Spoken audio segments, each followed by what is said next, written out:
In his final year of university, the impoverished student Tang Yi inadvertently uncovered a staggering secret that his parents had concealed from him. Was born into a prestigious family. Chapter 1. A series of unfortunate events. Within a fusion restaurant adjacent to the university, Tang Yi was diligently serving dishes to patrons as the establishment was bustling during the lunchtime rush. Amidst the chaos, his second-hand Redmi phone began to ring, and to his surprise, it was his girlfriend, Li Lin, on the line. "Hello? Lin, why are you calling me at this time? I'm working part-time." "Oh, by the way, have you had lunch yet?" Li Lin, a classmate of Tang Yi, had confessed her feelings for him a month prior, leaving him overjoyed. The girl he had secretly admired for over 3 years had expressed her affection. It felt as though fate had smiled upon him, granting him the opportunity to be with her. Without hesitation, he accepted her feelings, and their relationship flourished. "Tang Yi, come to room 309 at the Quanjing Hotel. I have a surprise for you." Her gentle voice resonated through the phone. "A surprise? You'll find out when you arrive. Hurry." Her tone became enticingly sweet. "Okay, I'll be right there." After hanging up, Tang Yi paused momentarily, contemplating the surprise awaiting him at the hotel. A rush of excitement coursed through him, and he couldn't help but wonder if it hinted at something more intimate. His cheeks flushed at the thought, his heart racing with anticipation. Such an opportunity was too precious to squander. Although he had never harbored ulterior motives when with Li Lin, her boldness compelled him to seize the moment. Without further ado, he discarded his work attire and dashed out of the restaurant. On his way, Tang Yi hailed a taxi, driven by the singular desire to reach Li Lin as swiftly as possible and revel in a delightful experience together. Normally, he refrained from using taxis due to his modest background, relying on part-time jobs and financial aid to support his education and living expenses, but today was exceptional. Arriving at the Quanjing Hotel, he rushed to room 309. Pushing the door open, he was greeted by a shocking sight. Li Lin sat on the edge of the bed, and beside her was a young man, shirtless, with his arm wrapped around her slender waist. Tang Yi recognized the young man. Su Dongyu, a wealthy student from the foreign language department, had previously escorted Li Lin back to her dormitory while Tang Yi watched from a distance. At that time, Li Lin had reassured him that their relationship was purely platonic, stemming from a club activity. However, to his disbelief, they were now in a hotel room together. "Indeed, the surprise Li Lin has for you is that she is now my girlfriend." Surprised? Shocked? Su Dongyu taunted before Li Lin could utter a word. "Lin, what is going on?" Tang Yi was left speechless, his mind racing as he grappled with the betrayal of being so publicly humiliated. He yearned for Li Lin to clarify the situation, to assure him that it was not as it appeared. Yet, instead of an explanation, she leaned closer to Su Dongyu, a coy smile gracing her lips. "Dongyu is right, I belong to him now. We are no longer connected," she said, her hand caressing Su Dongyu's chest, casting a disdainful glance at Tang Yi. "Lin, I care for you deeply. Why are you doing this to me?" Tang Yi's voice trembled as he fought back tears. "Tang Yi, did you truly believe that my confession was genuine? You possess neither wealth nor influence. Why would I squander my youth on you? Dongyu can offer me everything I desire. He embodies the type I am drawn to." With that, she made a dismissive gesture. "Then why did you profess your feelings to me?" Tang Yi pressed, struggling to contain his emotions. "That was merely a bet with my friends. The penalty was to date you for a month. Today marks the end of that month. Look at yourself, so pathetic. You do not deserve to be with me." Su Dongyu chuckled mockingly. Lin, I heard that during your time together, he never even held your hand, right?" "Of course. Well, we certainly enjoyed ourselves just now." "Really, Dongyu? Must you divulge everything?" Li Lin playfully punched him, but her embarrassment was overshadowed by delight. "Had you not cooperated so well, we might still be preoccupied." Tang Yi seethed as he listened to their intimate banter, his rage boiling over. Su Dongyu donned a shirt and approached Tang Yi, whispering, "Li Lin is quite a catch. Too bad you never got to experience her allure." With that, Su Dongyu took Li Lin by the hand, swaggering out of the room. Gazing at the disheveled bed linens, Tang Yi could scarcely fathom the events that had transpired. He collapsed onto the floor, staring at the ceiling as tears streamed down his cheeks. The girl he had cherished for over 3 years had unceremoniously departed from his life, shattering his dreams. Why? He cried out, pounding the floor in desperation. The sensation of plummeting from the heights of bliss to the depths of despair was utterly heart-wrenching. At that moment, his phone rang urgently. "Tang Yi, it's the busiest time at the restaurant. Why did you leave? Are you quitting?" His boss voice was laced with irritation. "No, I didn't mean to. Enough. You need not return to work." Before Tang Yi could offer further explanation, the call was abruptly terminated. Damn it! He slammed his fist against the floor in frustration. Now he had lost both his girlfriend and his part-time job misfortune seemed to be his only companion. Chapter 2. The arrival of 500 million. Tang Yi rose from the floor and approached the bathroom mirror, shouting at his reflection. Tang Yi, what sins did you commit in your past life to make your existence so wretched? Is there anyone in this world more unfortunate than you? Finding someone as unlucky as you would be more challenging than discovering a three-legged frog. As Tang Yi vented his frustrations, his phone rang beside him. Damn, who could be calling at this hour? Without glancing at the caller ID, he answered the phone. What do you want now? Can't I have a moment of peace? Xiao Yi, it's me, Uncle He.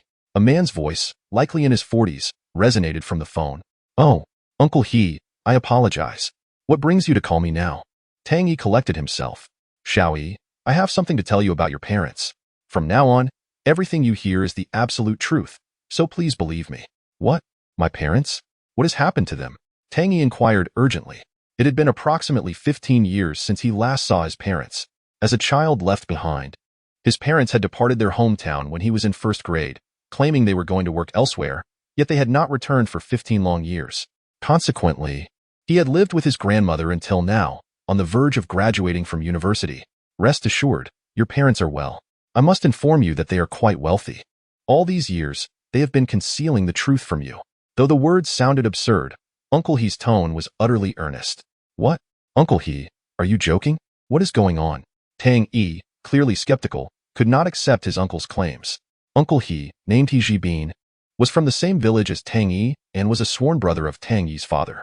When Tang Yi was accepted into Ningdu University, He Jibin had brought him to the city from their rural hometown. However, Tang Yi was aware that He Jibin's family was also struggling, with a wife and 2 children reliant on his meager earnings from laboring at construction sites. Thus, he had refrained from troubling Uncle He during his university years. He Jibin often joked with Tang Yi, warning that if he did not study diligently, he would never achieve success, let alone find a wife. Yet, today's jest was far beyond the pale. I am not joking. Although I often teased you before, what I am saying now is 100% true. He Jibin insisted gravely. But uncle, I am fully aware of our family's situation. If my parents were indeed wealthy, why am I only learning of it now? Tang Yi questioned, contemplating the possibility that his parents had amassed considerable wealth during their absence. Your family has always been affluent. It is just that for certain reasons, they have not revealed the truth to you. You will understand everything in due time. For now, focus on enjoying your university life, He Jibin advised. But uncle, how can this be? If we were truly a prominent family, I would have known about it by now. Tang Yi pressed further. You will uncover all the details in time. The extent of your family's influence is something even I am unaware of, so I cannot explain it fully.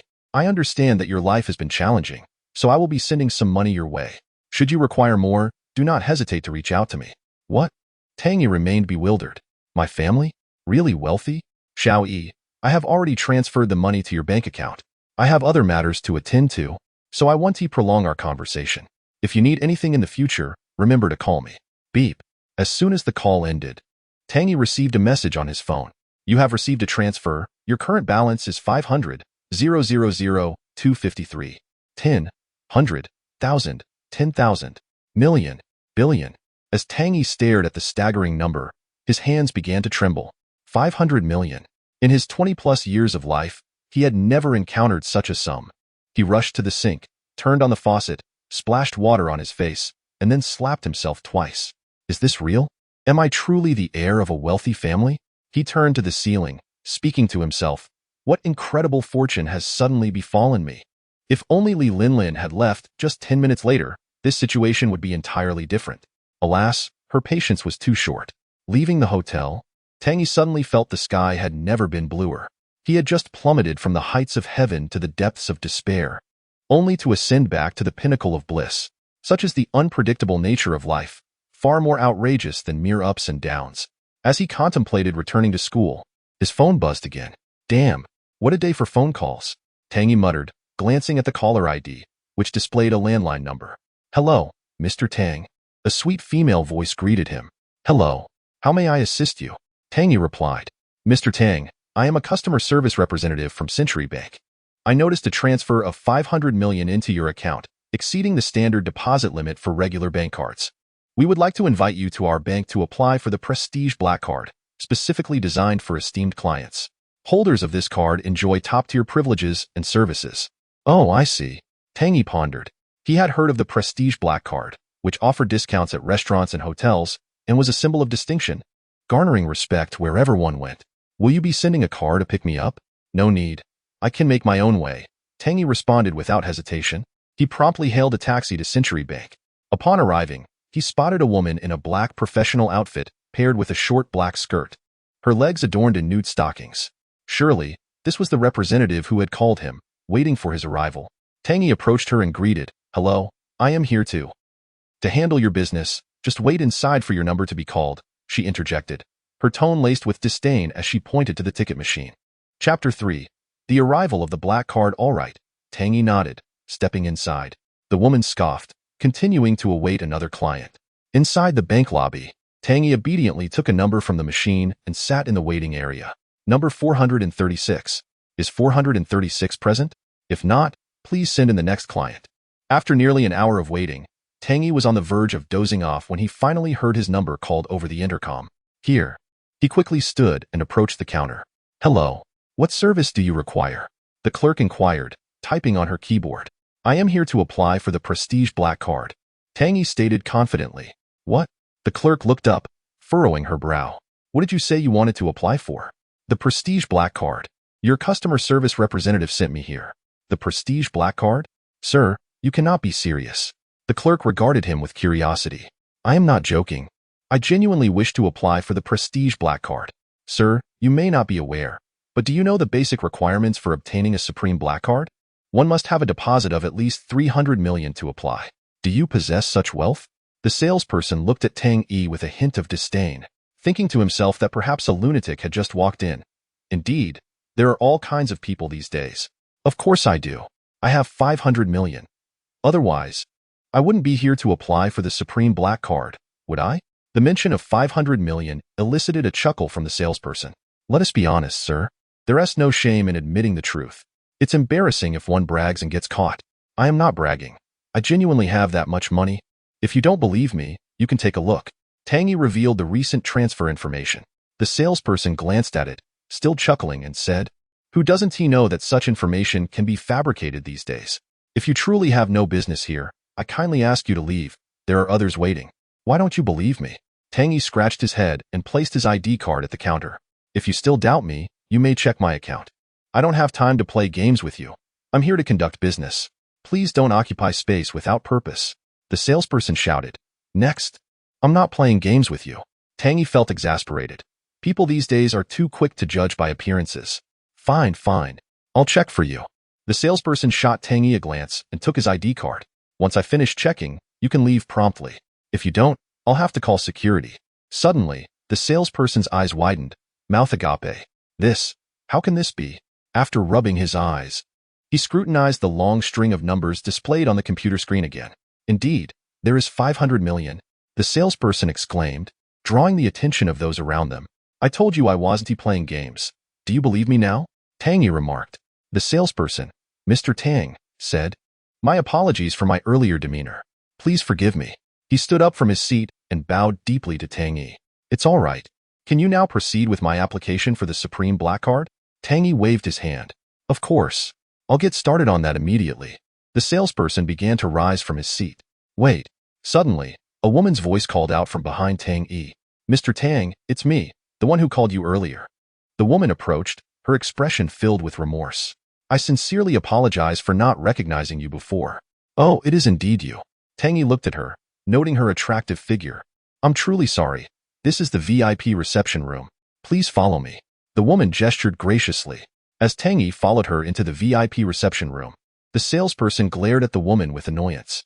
The woman invited Tang Yi to sit on a genuine leather sofa and poured him a cup of coffee, addressing him with utmost respect. "Mr. Tang, please hold on a moment while I fetch our manager to personally attend to you." "All right." Tang Yi nodded. 5 minutes later, the door to the VIP reception room swung open, revealing a man in his 30s, wearing glasses and a dark gray suit, exuding an air of sophistication. Upon seeing Tang Yi, the man was momentarily taken aback. He could scarcely believe that this seemingly ordinary young man was the high-profile client with 500 million. Despite his disbelief, the man approached Tang Yi without hesitation, bowing as he spoke. "Hello, Mr. Tang. I am the manager here, Wang Ming. You wish to apply for our Supreme Black Card, correct? Please follow me." Wang Ming led Tang Yi to a secure area, using a keycard on a reader. A security door opened, revealing a card issuance machine. "Please present your ID." Tang Yi nodded, retrieving his ID and handing it to Wang Ming. After some operation on the machine, a black card emerged. Wang Ming respectfully presented the card to Tang Yi. "This is our Supreme Black Card. Please keep it safe." "Thank you." Tang Yi accepted the card, inspecting it. "So this is the Supreme Black Card. It certainly conveys a sense of prestige. Mr. Tang, would you like to transfer the funds from your previous card to this Supreme Black Card?" Wang Ming inquired. "Not at the moment." Tang Yi waved his hand. While the Supreme Black Card symbolized exclusivity, he preferred to avoid drawing undue attention as a newly minted wealthy individual. After all, he had yet to fully assess his financial situation. "Very well, Mr. Tang. If you encounter any issues, please do not hesitate to call me. Here is my business card." Wang Ming produced a card from his pocket and handed it over respectfully. Upon exiting the Century Bank, the staff bowed in farewell to Tang Yi, acknowledging him as a significant client. The feeling of wealth was undeniably exhilarating. As Tang Yi stepped outside, he couldn't help but reflect on his newfound status. Not far from him, he spotted a Ferrari parked in the lot. That is quite a car. Perhaps I should purchase one to showcase my true identity to my classmates." Chapter 4. Just for reference, Tang Yi mused, reaching out to touch the Ferrari's body. "Stop right there." A sharp female voice pierced through the air behind him. Tang Yi turned to see a heavily made-up, alluring woman striding towards him. She wore a white low-cut blouse paired with a tight-fitting skirt and black stockings, exuding sensuality. Although quite attractive, her heavy makeup and overpowering perfume were off-putting. "Are you calling me?" Tang Yi asked. "Of course. Who do you think you are, touching such an expensive car? Do you think you can afford to pay for any damages?" The woman retorted disdainfully. Not wanting to argue, Tang Yi quickly apologized and attempted to leave. "I'm sorry. I just thought this car looked impressive, so I came to take a look." "Take a look?" The woman scoffed. "With your appearance, you probably live on the brink of poverty. Do you even know how much this car costs? You might never be able to afford it in your lifetime." Tang Yi was about to turn away when the woman's contemptuous tone sparked his curiosity. "Well, why don't you enlighten me about its price?" Crossing her arms, she replied with a sneer, "This car isn't mine. It belongs to my husband, but the passenger seat is mine. Do you understand?" "Oh, so you're just someone who's latched onto a wealthy man," Tang Yi mused. "Who are you calling a gold digger?" The woman snapped angrily. "I'm being pursued. Not looking for money." Tang Yi smirked. "Not a gold digger? Huh? I find that hard to believe. Enough of this nonsense." She took out her phone and dialed a number. "Hello, honey. There's a pathetic loser here trying to steal your car. You should come check it out." Hey, don't make wild accusations." Tang Yi felt irritation rise within him. This woman was clearly twisting the narrative. Yet she paid him no mind, continuing her phone call. "Hurry up. He hasn't left yet."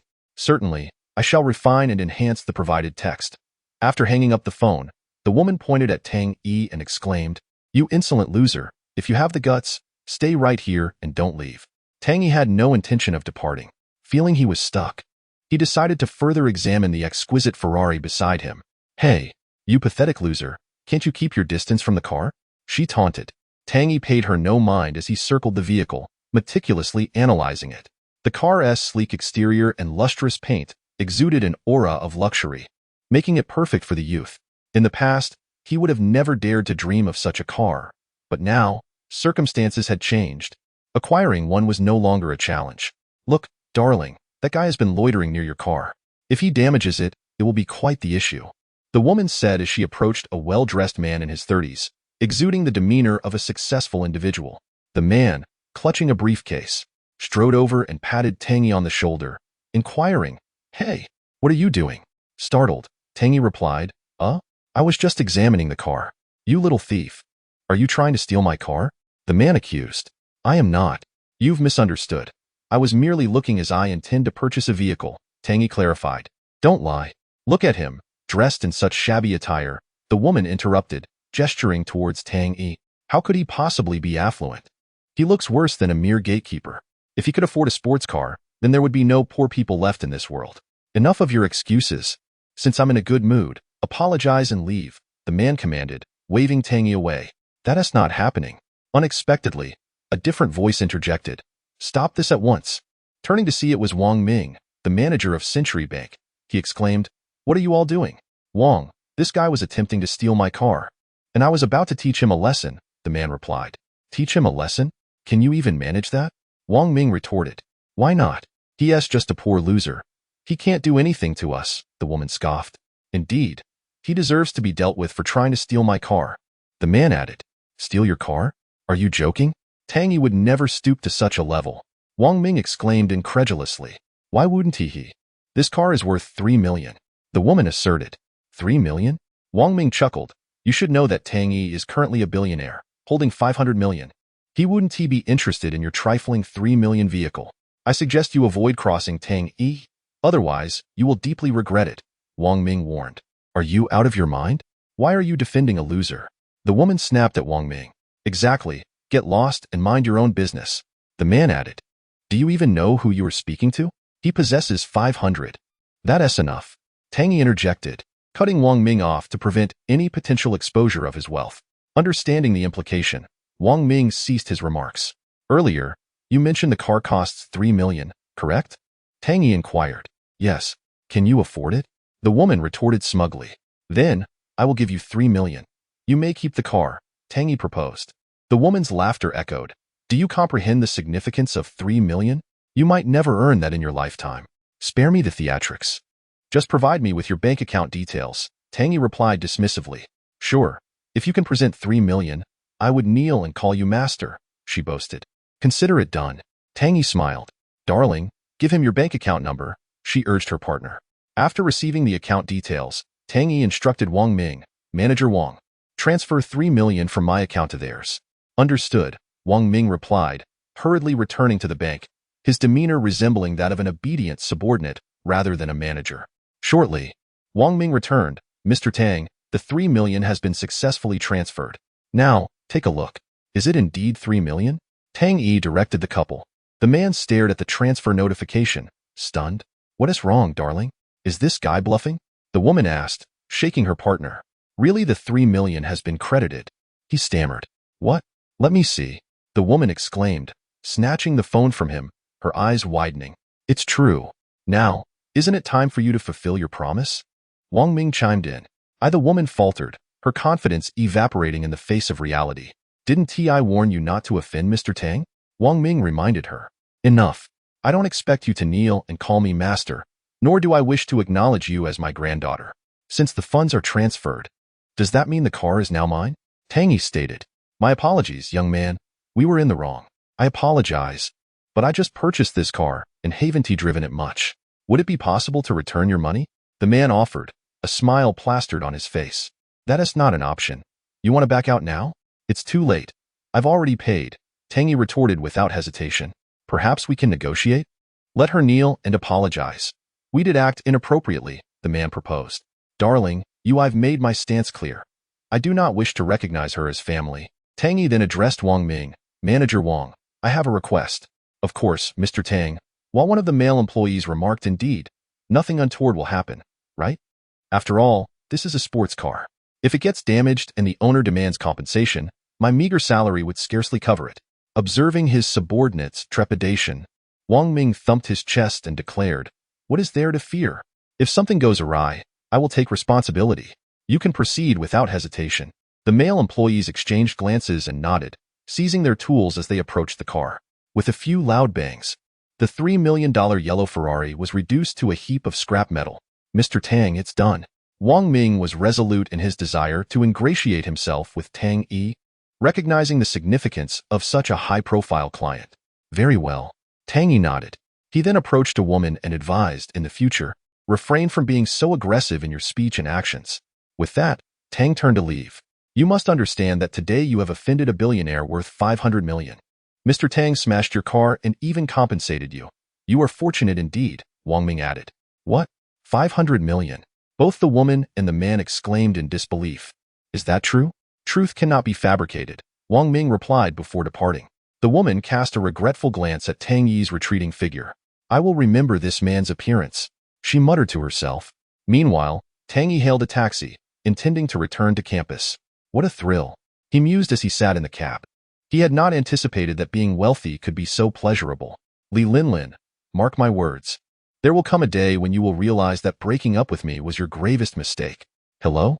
Lao Tang, there's just 2 minutes left before class. Why haven't you arrived yet? As Tang Yi entered the school gates, he received a call from his roommate, Zhang Heng. This is our advisor's class. You should know what kind of person our advisor is. I'm on my way. Tang Yi ended the call and dashed towards the classroom. Had it not been for the earlier incident with the car, he would not have wasted so much time. His advisor, Chun Huimin, was known for her sharp tongue and unforgiving nature regarding tardiness. Rumor had it that being late 3 times could result in failing her course. Tang Yi could not afford to be careless and rushed into the classroom, but alas, he arrived too late. The advisor had already begun her lecture. Chun Huimin, a woman in her 30s who maintained an impeccable appearance, looked no older than her 20s. As she passionately lectured, Tang Yi planned to sneak into his seat unnoticed. Hey, Tang Yi, did I instruct you to return to your seat? To his dismay, Chun Huimin's keen eyes quickly caught sight of him. Teacher, I apologize. I was delayed by an incident outside, Tang Yi explained awkwardly. While you're outside moving bricks, you should be mindful of the time. Do you realize you're late? Students like you who fail to apply themselves will find it difficult to afford a wife in the future. Chun Huimin set aside her teaching materials and unleashed a barrage of criticism at Tang Yi. Clearly, she held him in contempt, and her words dripped with humiliation. The majority of the class erupted in laughter at her remarks. Come, share with us how much you earn for moving bricks all day, Chun Huimin continued to mock. The classroom echoed with laughter. No need for that, Tang Yi replied. Despite her position as a teacher, Chun Huimin was quite disdainful towards the less affluent students, displaying a definite snobbery. However, she was always warm and welcoming to those from wealthy backgrounds. Tang Yi found her repugnant, but refrained from voicing his discontent due to her status as his advisor. The poorer you are, the less likely you are to succeed. If you are late 2 more times, you can forget about earning credits for my class. We'll see how you cope with not graduating, she warned. Tang Yi had no choice but to obediently return to his seat. Many classmates whispered among themselves, occasionally bursting into laughter, indicating that Tang Yi was not well regarded in his class. Upon returning to his seat, Tang Yi was not attentive to the lecture. Instead, he gazed out the window, contemplating how to turn the tables on those who mocked him. As he pondered, fatigue overcame him. After the day's events, he was indeed quite exhausted. Resting his head on the desk, he drifted into slumber. Under normal circumstances, he would attentively listen to every lecture, but the current situation was different. He no longer needed to worry about his future. Thus, he enjoyed a peaceful sleep. Darling, let us go. He suddenly heard Li Linlin calling him, still in a drowsy state.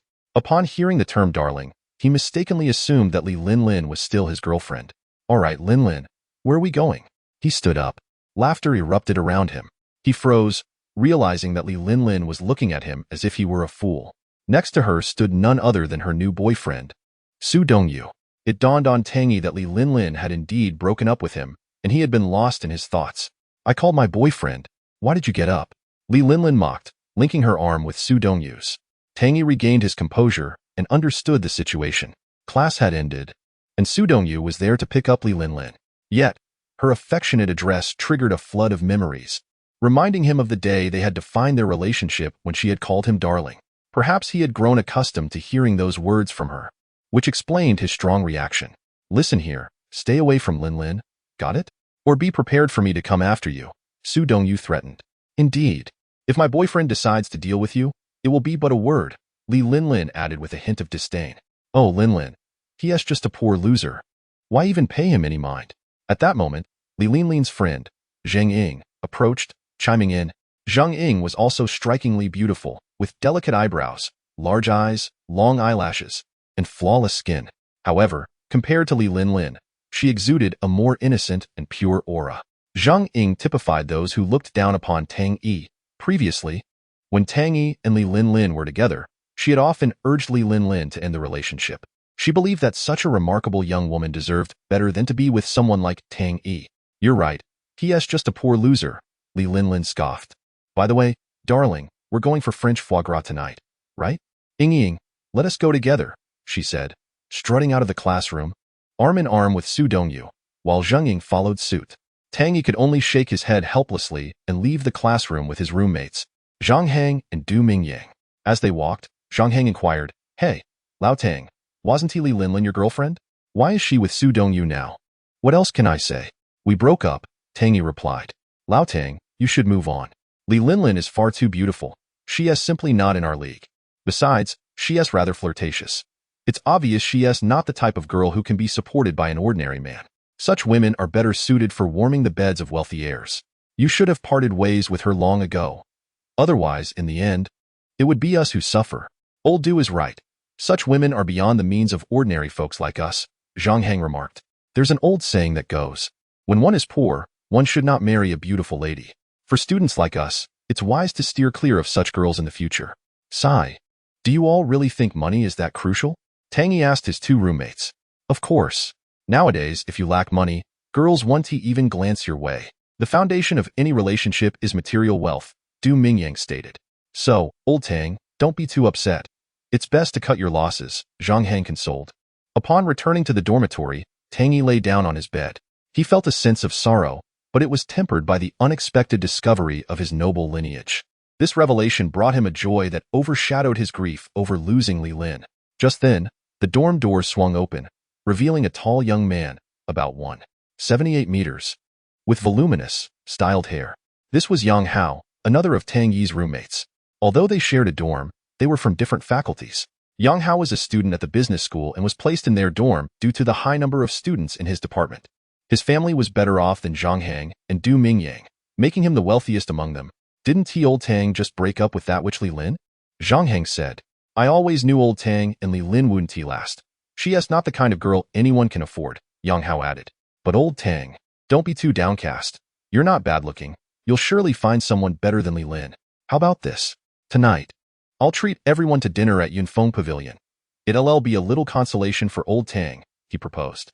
Yunfeng Pavilion was a restaurant outside the school, offering a mix of Chinese and Western cuisine at reasonable prices, making it accessible for students to dine there occasionally. "Thank you so much, old Yang." Tang Yi expressed his gratitude. His roommates had supported him financially in the past when he was in need. Chapter 7. The restaurant filled with tension. "That sounds great." Zhang Heng perked up immediately. "Old Yang, you're amazing." Du Mingyang chimed in. These two, much like the former Tang Yi, were struggling financially and were excited to hear about Yang Hao's invitation. "Let us not dawdle, guys. Let us go," Yang Hao beckoned. The four of them arrived at Yunfeng Pavilion with enthusiasm. "All right, fellas, let us order," Yang Hao said, generously handing over a menu.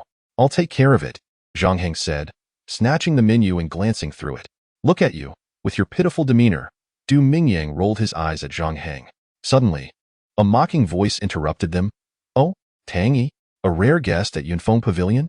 They turned to Xi Jingying, Li Lin's friend, along with Li Lin and her beloved Su Dongyu. After Tang Yi's breakup with Li Lin, Zhang Ying seemed to relish mocking him even more, her words dripping with sarcasm. To her, a restaurant like Yunfeng Pavilion was beyond the reach of someone like Tang Yi, who typically wouldn't even dream of dining there. "Is it truly a surprise that you, a loser, can afford to eat here? Even if you've received your paycheck, you shouldn't be spending so lavishly. What will you do when you run out of money? Scavenge for scraps?" Li Lin similarly taunted.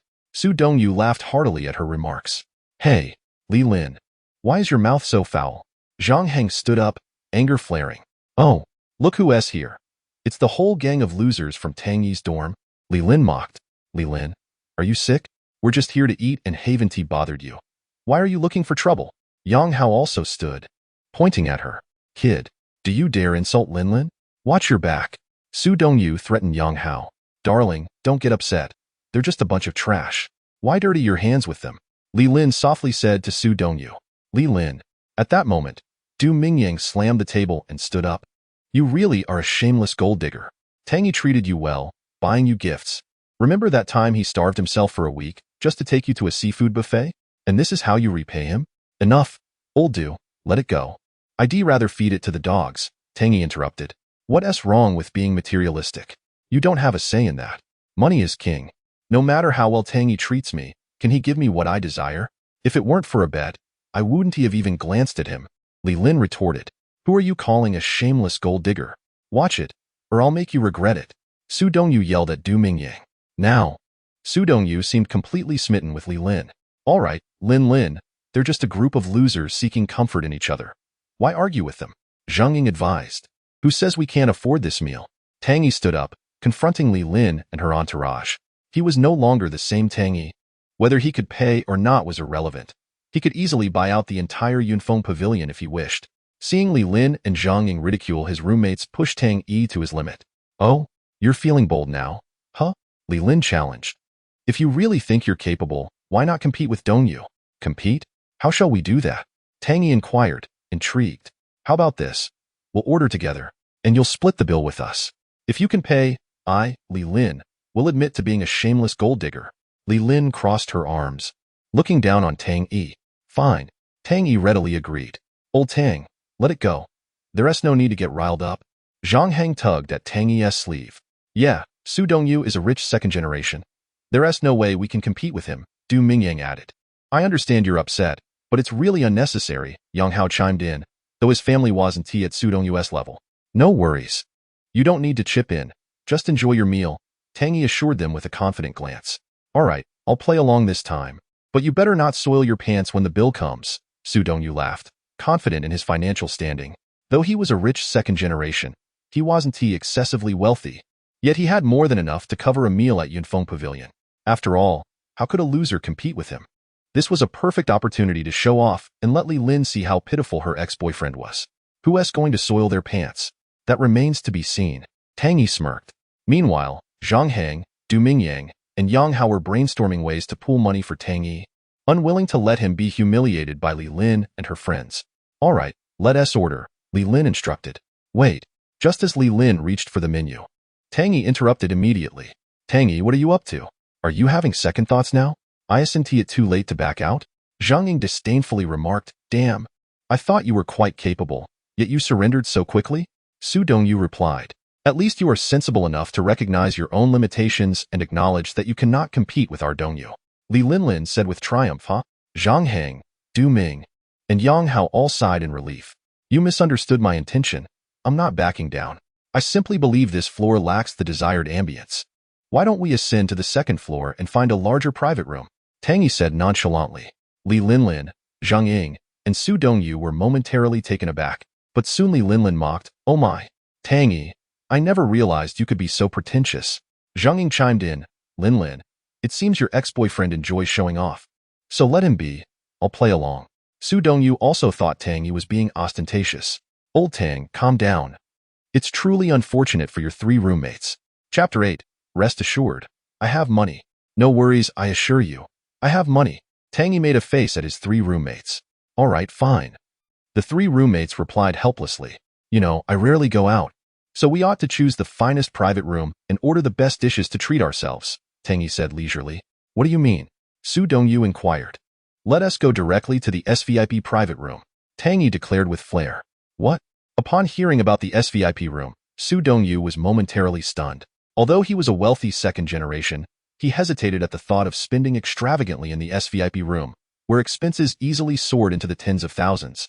The notion of spending 10,000 on a meal was indeed daunting for him. However, the thought of Tang Yi, a supposed pauper, made Su Dongyu feel somewhat at ease. He found the prospect of Tang Yi's potential embarrassment amusing. All right, let us head to the SVIP room. Su Dongyu gritted his teeth. Humph. I've never seen someone so pretentious, Zhang Ying scoffed. Old Tang, perhaps we should refrain from this farce. If we can't afford the bill later, we'll be utterly humiliated, Zhang Heng advised. Don't worry, just enjoy yourselves today. Su Dongyu and I will cover the expenses, so what do you have to fear? Thus, the group transitioned from the first floor to the innermost SVIP room on the second floor. Upon entering the SVIP room, the ambience was instantly elevated, justifying its exclusivity. The luxurious decor exuded an air of nobility, and the shelves were adorned with an array of exquisite foreign wines, including whiskey, Lafite, and XO. Have a seat. Tang Yi welcomed them. Wow, darling, you've never brought me here before, Li Linlin exclaimed with delight. I intended to surprise you on your birthday, but that insufferable Tang Yi spoiled it prematurely. It's infuriating. Although Su Dongyu voiced this, he silently cursed Li Linlin in his heart. Damn, is there even a need to ask?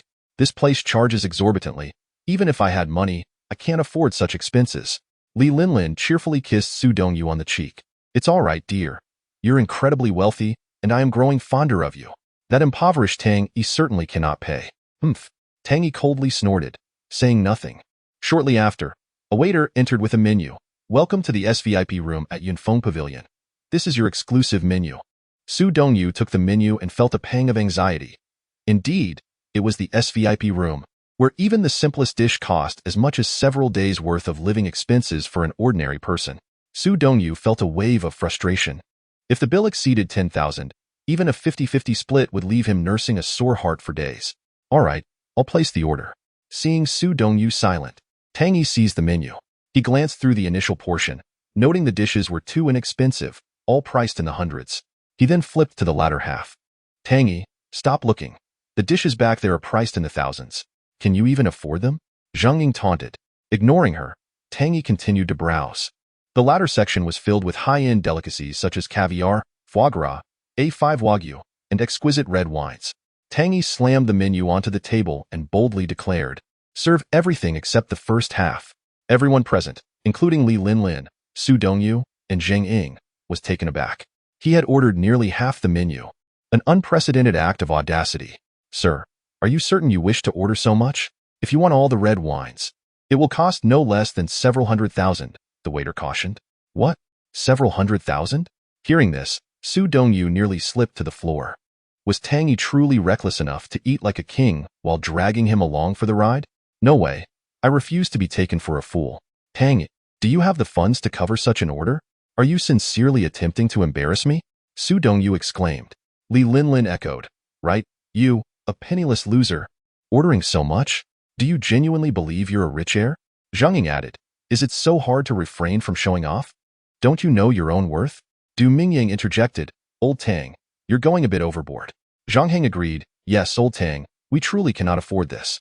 Hey, old Zhang, old Du, old Yang, I've told you, I have money. Just relax, Tang Yi replied with a smile. I want to order this much. What of it? If you can't afford it, you're free to leave.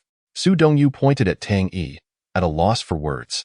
Seeing Tang Yi's unwavering gaze, Su Dongyu felt a twinge of fear. Old Tang, we can't possibly eat so much. Why don't we just let it go? Yang Hao urged. Indeed. With initiatives promoting food waste reduction, ordering so much is excessive, Du Mingyang concurred.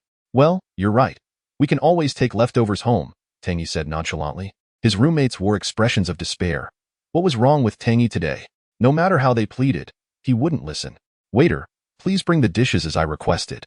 Tang Yi instructed. The waiter hesitated for a moment, but ultimately complied. When a customer insisted on ordering so much, refusing was not an option. The meal was filled with tension, but Tang Yi savored it with ease. Naturally, Li Linlin and Zheng Ying relished the feast, as it was Su Dongyu footing the bill. Su Dongyu, however, looked at the table laden with dishes, his heart quaking. Well, since the food is here, we might as well eat. He reluctantly picked up his chopsticks and attempted to grasp a piece of Wagyu beef. Zhang Heng, Du Mingyang, and Yang Hao, seated beside Tang Yi, were too intimidated to take a bite. It wasn't that they weren't hungry. The dishes were simply too costly, each bite potentially costing hundreds. After more than 40 minutes of dining, Tang Yi, with a toothpick in hand, lamented how long it had been since he had eaten so heartily. However, a significant portion of the dishes remained untouched, as only Tang Yi, Li Linlin, and Zhang Ying had eaten much, while Su Dongyu barely nibbled, and Zhang Heng, Du Mingyang, and Yang Hao hadn't eaten at all. Chapter 9. What to do if the money isn't enough? What should we do, old Du? Zhang Heng whispered to Du Mingyang. I'm thinking of finding a way to ask my family for some money. If that doesn't work, I might have to sell my gaming account, Du Mingyang remarked. Yes, we should brainstorm some solutions. We can't let old Tang dine and dash. Just as Tang Yi's roommates were discussing how to assist him with the bill, Tang Yi had already summoned the waiter. Excuse me, could I have the check? The waiter approached with the bill and said, Gentlemen, your total expenditure amounts to 140,000, with nearly 100,000 attributed to beverages. All right, I'll cover half, and they will take care of the other half. Tang Yi indicated towards Su Dongyu. Understood. The waiter nodded. I wonder how long you can keep up this charade. Li Linlin scoffed from the side. Can I pay by card? Tang Yi inquired. Certainly. The waiter brought over the POS machine. Tang Yi retrieved his bank card and handed it to the waiter. Sir, please enter your password. Just as Tang Yi was about to input the password, his brow furrowed. Oh no. I rarely use this card and can't quite remember the password. As Tang Yi hesitated, his friends began to whisper among themselves. Tang Yi, where did you find this useless card? Are you trying to act tough without knowing the password? Quite amusing, Zheng Ying mocked. Be quiet. Let me think, Tang Yi said, scratching the back of his head. The waiter, standing before him, regarded him with skepticism. Is this kid really unable to settle the bill? He looks like one of those pretentious paupers. Haha, what's wrong, Tang Yi? Stumped? You still owe 70,000. If you knew you couldn't pay, why compare yourself to my Dongyu? So pretentious, Li Linlin taunted. Exactly. No money and still trying to act tough. I bet you're regretting it now, Zheng Ying laughed. Seeing Tang Yi's predicament, Su Dongyu felt a wave of relief wash over him.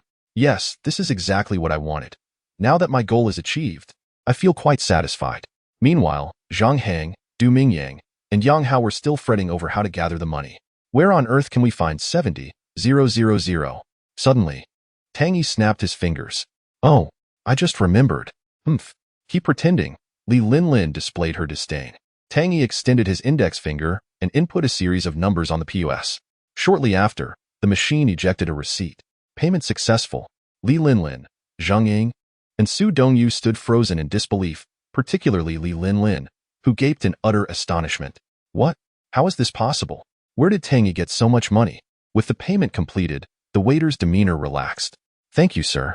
We hope to see you again soon, he said, bowing slightly to Tang Yi. Now that my part is settled, we should take our leave. Bye, Tang Yi said to his 3 roommates. They exchanged surprised glances and exited the private room. Tang Yi, you. Li Linlin stared at Tang Yi, wanting to say something. Tang Yi merely smirked and left the room. Sir, you still need to pay the other half? The waiter addressed Su Dongyu. Su Dongyu fumbled with his phone, checking his balance. Crap, I only have 20,000 left. That's nowhere near enough.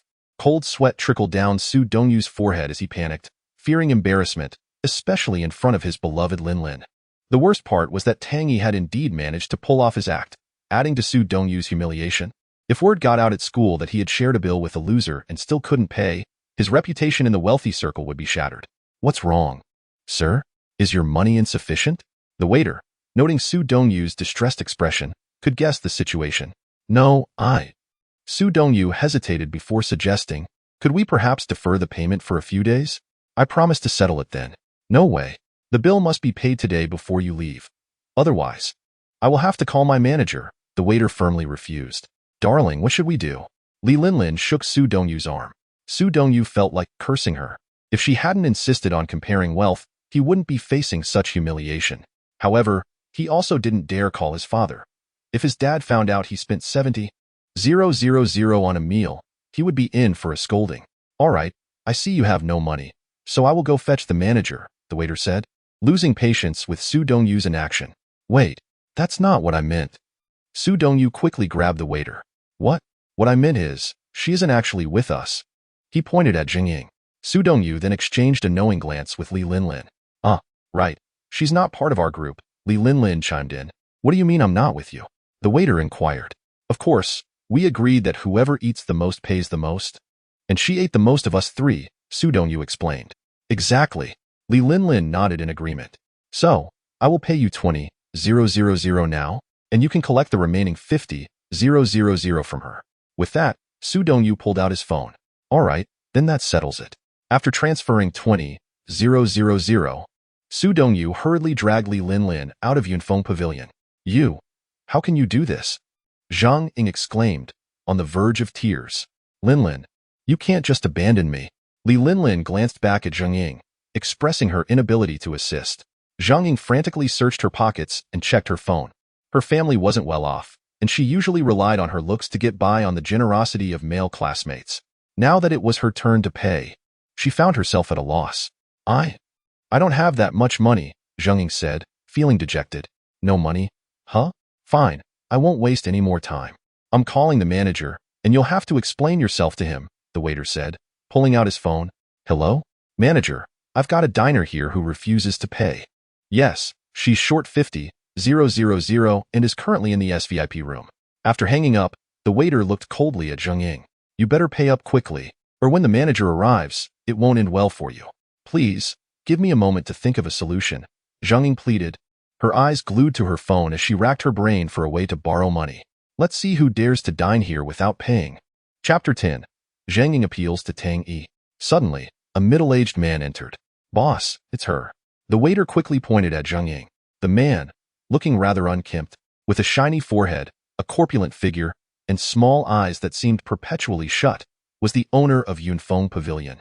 If he were any poorer, he would fit the stereotype of a greasy uncle. Upon seeing Zhang Ying's delicate features and her slightly innocent demeanor, the owner's eyes lit up with a glimmer of lewdness. Oh, what a beauty, he thought. Little girl, how dare you eat here without money?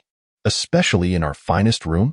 The owner reined in his inappropriate gaze and addressed Zhang Ying. You need not explain. If you wish to avoid payment, there is, however, a different price to pay. A smirk spread across his face as he looked at Zhang Ying. Realizing his intentions, Zhang Ying felt a surge of fear. No, please. Elder brother, I am on the verge of gathering the money. Zhang Ying does not wish to find herself in the clutches of such a man. After all, she is still a pure young lady, and she cannot allow her innocence to be tarnished by this disheveled uncle. Since she is determined not to be ensnared, she must hasten to pay the sum. The owner of Yunfeng Pavilion ceased to be polite and spoke harshly to Zhang Ying. At that moment, Zhang Ying was drenched in sweat, having considered everyone she knew, yet none could possibly spare 50,000 yuan for her. If all else fails, she would have to plead with him. Suddenly, she recalled the figure of Tang Yi. He had been so extravagant earlier. Surely, he would have a solution. Zhang Ying opened her contacts and was relieved to find that she had saved his number when Li Linlin was with him. Just as she was about to dial Tang Yi, she hesitated, reflecting on how she had often mocked him. Given her attitude towards him, would he be inclined to assist her? However, in her current predicament, she had no other recourse but to seek Tang Yi's help. To preserve her virtue, she resolved to take a chance. After much deliberation, Zhang Ying finally dialed Tang Yi's number. Meanwhile, in the boys' dormitory, room 311, Du Mingyang couldn't contain his curiosity as soon as they returned. Old Tang, what is going on with you today? How did you suddenly become wealthy? Tang Yi was contemplating a plausible excuse, as he was not yet ready to reveal his status as a rich second-generation heir. Come on, just tell us. Did you strike it rich somewhere? Zhang Heng chimed in. Well, the other day at the restaurant, while I was serving dishes, I stumbled upon a wallet. Tang Yi began. What? Old Tang, you didn't just pick up someone else's wallet and keep the money for yourself, did you? Du Mingyang exclaimed. Of course not. I found a business card belonging to the wallet's owner and called them. Tang Yi explained. You called the owner, and then what happened? His roommates asked, intrigued. Turns out, the owner is a millionaire, and the wallet contained a bank card with 10 million yuan. They were in a hurry to invest in a project and were frantic over the loss of their wallet. When they learned I had found it, they generously rewarded me for my honesty. Zhang Heng had already pieced together the story. Exactly. Tang Yi nodded. So how much did they give you? Yang Hao leaned in. Not much, just over 100,000, Tang Yi replied. What? They gave you that much? That rich person really has money, huh? Is this for real? The three roommates were taken aback. Of course it's real. Otherwise, how could I earn that much just by serving dishes? Who would have thought you, old Tang, would have such good fortune? Zhang Heng remarked.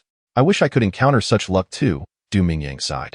But old Tang, let me tell you, spending 70,000 right after receiving such windfall is a bit extravagant, Yang Hao said.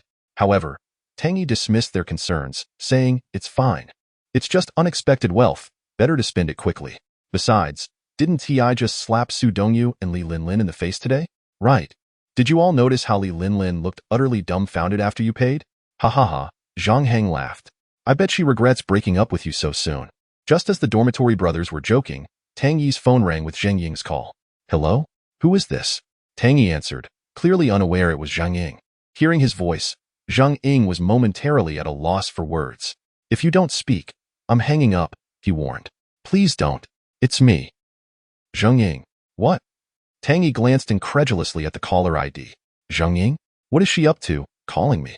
Zhang Ying. What is going on? He queried, taken aback by her unexpected call. Zhang Ying, who was in the SVIP room of Yunfeng Pavilion, anticipated his reaction, which only added to her embarrassment. Tang Yi, I know I'm bothering you, but I truly have no other options. Otherwise, I wouldn't trouble you. I'm currently at Yunfeng Pavilion, she managed to say. To Tang Yi's surprise, he found her politeness amusing. He stepped outside the dormitory, saying, "Go on, what is the situation?" Zhang Ying recounted everything that had transpired since Tang Yi left. After sharing her story, she awaited his response with bated breath. To her astonishment, Tang Yi chuckled and said, "Aren't you and Li Linlin the dual beauties of the management department? How could she leave you behind like that?" Tang Yi mused, realizing Li Linlin's character was lacking. "Can you help me?" Zhang Ying asked cautiously. Tang Yi pondered. While 50,000 yuan was insignificant to him, he felt no obligation to lend her the money. He feigned a sigh and said, "Zhang Ying, you know I'm just a poor guy. How could I possibly come up with 50,000? But earlier that was my own money, my choice. What reason do I have to give you 50,000? He stated coldly. Chapter 11. The condition is to spend the night with me. Upon hearing his tone, Zhang Ying's tears streamed down her face. This was her first time pleading with Tang Yi, and it had taken a disheartening turn. "What would it take for you to help me? Just name your condition," she said weakly. "What do you think would make me want to help you?" Tang Yi teased, scratching his nails. "Are you asking me to be your girlfriend?" Zhang Ying hesitated before suggesting, believing that since Tang Yi had just broken up, he might seek a woman for comfort. "Ha ha ha, you're quite amusing," Tang Yi laughed, surprised by her suggestion. Zhang Ying felt embarrassed. Hearing her mention being his girlfriend reminded Tang Yi of when Li Linlin had once confessed her feelings to him, only to betray him later. A desire for revenge against Li Linlin stirred within him. "Being my girlfriend is one thing, but how about you spend the night with me?" "You?" Zhang Ying's face flushed crimson with a mix of embarrassment and anger. "You're taking advantage of me," she exclaimed indignantly. She had intended to scold Tang Yi, but reconsidered, not wanting to provoke him further, as that would shatter her hopes entirely. Tang Yi realized his request was excessive, but, aside from that, he couldn't think of another reason to help her. "I'll give you 3 minutes to decide," he said, leaving the line silent. Zhang Ying couldn't hold back her tears, never imagining she would one day contemplate such a proposition for money. Although she was a girl who valued her integrity, she found herself in a position where she had little choice. On the other end, Tang Yi heard her sobs and began to feel he had misspoken, contemplating a change of heart. Just as he was about to relent, Zhang Ying spoke first. "All right, I agree." Zhang Ying thought to herself resolutely and consented. Since she could not preserve her virginity today, it was perhaps better to entrust it to Tang Yi rather than the owner of Yunfeng Pavilion. Although Tang Yi was somewhat impoverished, he was at least quite handsome. On the other end of the line, Tang Yi was utterly astonished. He had not expected that Zhang Ying would actually agree. Since she had acquiesced, how could he refrain from assisting her? After hanging up, he donned his jacket and exited the dormitory. Although it was already May, the evening air was still quite chilly. "Have you figured out how to gather the money?" the owner of Yunfeng Pavilion inquired of Zhang Ying. "Don't rush, I'll be there shortly," she replied hurriedly. "Make it quick," the owner said, growing impatient. 10 minutes passed, and seeing that Tang Yi had not yet arrived, Zhang Ying began to feel anxious. Why is he taking so long? Does he not intend to help me at all? Or does he lack the 50,000 yuan? If he doesn't show up, it would be in vain. As she fretted, the owner of Yunfeng Pavilion spoke again. "Shall we wait a bit longer? It's taking too long." Zhang Ying anxiously glanced at the time on her phone. "All right, I don't think anyone is coming. Let us go," the owner declared, reaching for Zhang Ying.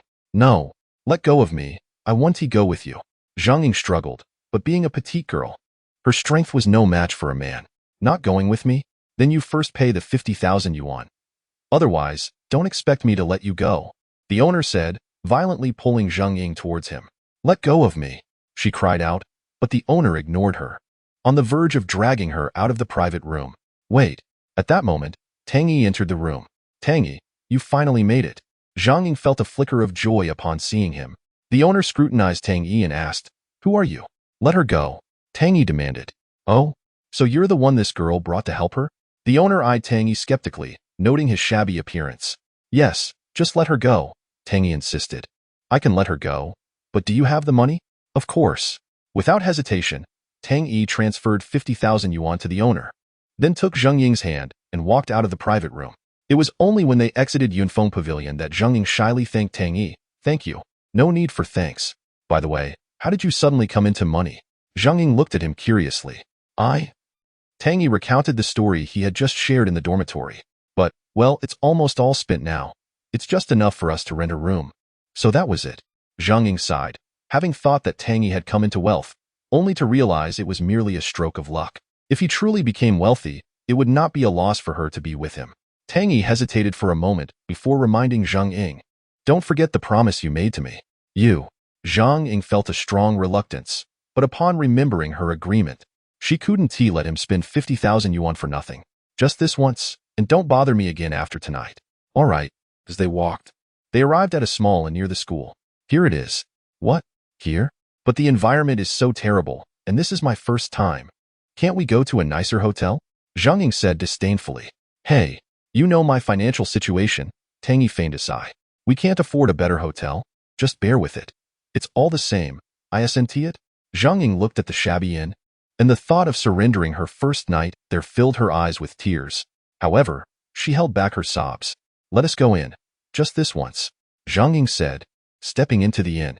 Seeing her despondent demeanor softened Tang Yi's heart. You know what? This place really is subpar. Let us find a better one. He walked over to Zhang Ying. With tears in her eyes, she glanced at Tang Yi and nodded. Hey, how dare you speak like that? What do you mean by not so great? Are you asking for a beating? The receptionist suddenly shouted. Chapter 12. Arriving at the five-star hotel, sitting at the front desk was a middle-aged woman with a cigarette dangling from her mouth and big waves in her hair. Her fierce gaze directed at Tang Yi. Oh no, we need to run. Tang Yi hadn't anticipated the receptionist would be so intimidating. Realizing he had spoken inappropriately, he quickly took Zhang Ying's hand and escaped the range of her verbal assault. They only stopped once they reached the busy street. That receptionist was terrifying. Do you think she followed us? Tang Yi glanced back. Zhang Ying burst into laughter. What are you laughing at? If we had taken any longer, that receptionist would grabbed a broom. Luckily, we were fast enough. Zhang Ying chuckled between breaths. Well, the place was already terrible. You were the one who chose this awful inn. Remember? You were the one who mentioned it outside, and I went in directly, she countered. All right. Let us go find a more upscale place. After saying that, Tang Yi hailed a taxi and they headed towards the city center. When they stepped out of the taxi, a magnificent five-star hotel came into view, adorned with a fountain that shimmered in a myriad of colors. What do you think of this place? Tang Yi asked, pointing to the hotel. Hilton? Tang Yi, you want to bring me here? Do you know how much it costs? Zhang Ying was astounded by the grandeur of the Hilton Hotel. She had never stayed in a five-star establishment before. I'm not too sure about the price, but I read online that this hotel has just recently been rated 5-star and should be the least expensive among all 5 stars in the city. Earlier, Tang Yi had specifically checked for the nearest 5-star hotel while in the taxi. The Hilton is an internationally renowned luxury hotel chain. That's still 1 TB cheap. Maybe we should find another place. Zhang Ying felt genuinely anxious. Just moments ago, she had almost been taken away by that owner. And now they were at such an extravagant hotel, she feared trouble would arise again. No worries, today I'm going all out. Let us stay here for one night. With that, Tang Yi took Zhang Ying's hand and led her into the hotel. What if we get kicked out later? That would be unfortunate. Zhang Ying expressed her concern. Don't fret. That won't happen. As soon as they entered, a receptionist approached them. Good evening. Welcome to the Hilton International Hotel. Do you need assistance with your luggage? The receptionist was quite cordial. No, we're just staying for one night, Tang Yi replied. All right, please follow me. The receptionist led Tang Yi and Zhang Ying to the front desk, maintaining a pleasant demeanor, unaffected by Tang Yi's appearance. Good evening, how can I assist you? The front desk attendant inquired. We'd like to book a room for one night. The attendant assessed Tang Yi and Zhang Ying before suggesting, for couples, I recommend our luxury couple suite. Would that be acceptable? Tang Yi felt a bit awkward, but nodded nonetheless. The luxury couple suite is 6,500 yuan per night. How would you like to pay? I'll pay by card. Tang Yi pulled out his bank card and handed it to the front desk attendant. Please hold on a moment. After completing the check-in process, Tang Yi gazed at the hotel lobby. The lobby was spacious and adorned with opulent decorations, featuring polished floor tiles that shimmered even more in the evening light, creating a dazzling effect. Just yesterday, he could hardly have imagined being in such a place. This was his first experience staying in a 5-star hotel, and to make it even more surreal, it was in a couple's suite with his ex-girlfriend's best friend, a notion that felt quite absurd to him. Sir, here is your room key. Please take care of it. The front desk attendant respectfully handed Tang Yi a key card. After receiving it, he led Zhang Ying to the elevator. Once inside, the receptionist returned to the front desk and remarked to a colleague, look at that guy. He probably doesn't have much money. Who would have thought he'd bring a girlfriend here? That's simple enough. It's probably just pride. He wants to impress his girlfriend, but I bet he'll spend his entire month's salary tonight. The two exchanged disdainful glances, unaware of Tang Yi's thoughts. I never expected my first stay in a five-star hotel would be with you. Zhang Ying pouted in the elevator. Tang Yi chuckled. So, are you regretting this? I am regretting it, but now that we're here, what can I do? Zhang Ying replied, still pouting. Ding. The elevator doors opened, and Tang Yi escorted Zhang Ying to their room. As soon as they entered, Zhang Ying exclaimed in delight. The standards of this five-star hotel were truly luxurious. As a couple's suite, the entire room was suffused with a romantic pink hue, immediately enveloping them in an atmosphere of intimacy. Pink bed linens, carpets, curtains, and heart-shaped pillows exuded a sense of allure. After a moment of excitement, Tang Yi settled onto the sofa and asked Zhang Ying, would you like to take a shower? Still pouting, Zhang Ying surveyed the lavish room, wishing it were with her actual boyfriend instead of Tang Yi. Nevertheless, she considered that losing her virginity here was a silver lining. Turning, she entered the bathroom and turned on the shower. Listening to the sound of running water, Zhang Ying called out, Tang Yi, don't tell anyone about tonight. Okay? All right, he replied. And this is the only time. There one tea be another, she added. Okay. Oh, and be gentle, she instructed. Got it. Hurry up and wash, he urged. After that, silence fell between them. Approximately 15 minutes later, the water stopped, and Zhang Ying emerged from the bathroom, wrapped in a towel with her damp hair cascading down. Tang Yi was momentarily taken aback. Her figure was exquisite, devoid of any excess. She seemed to exude a hint of sensuality. Could you stop staring at me like that? Zhang Ying said, tightening her grip on the towel. Cough. Shouldn't you take the towel off? Tang Yi awkwardly suggested, rubbing his forehead. Tang Yi, you. Zhang Ying bit her lip, her face flushing crimson.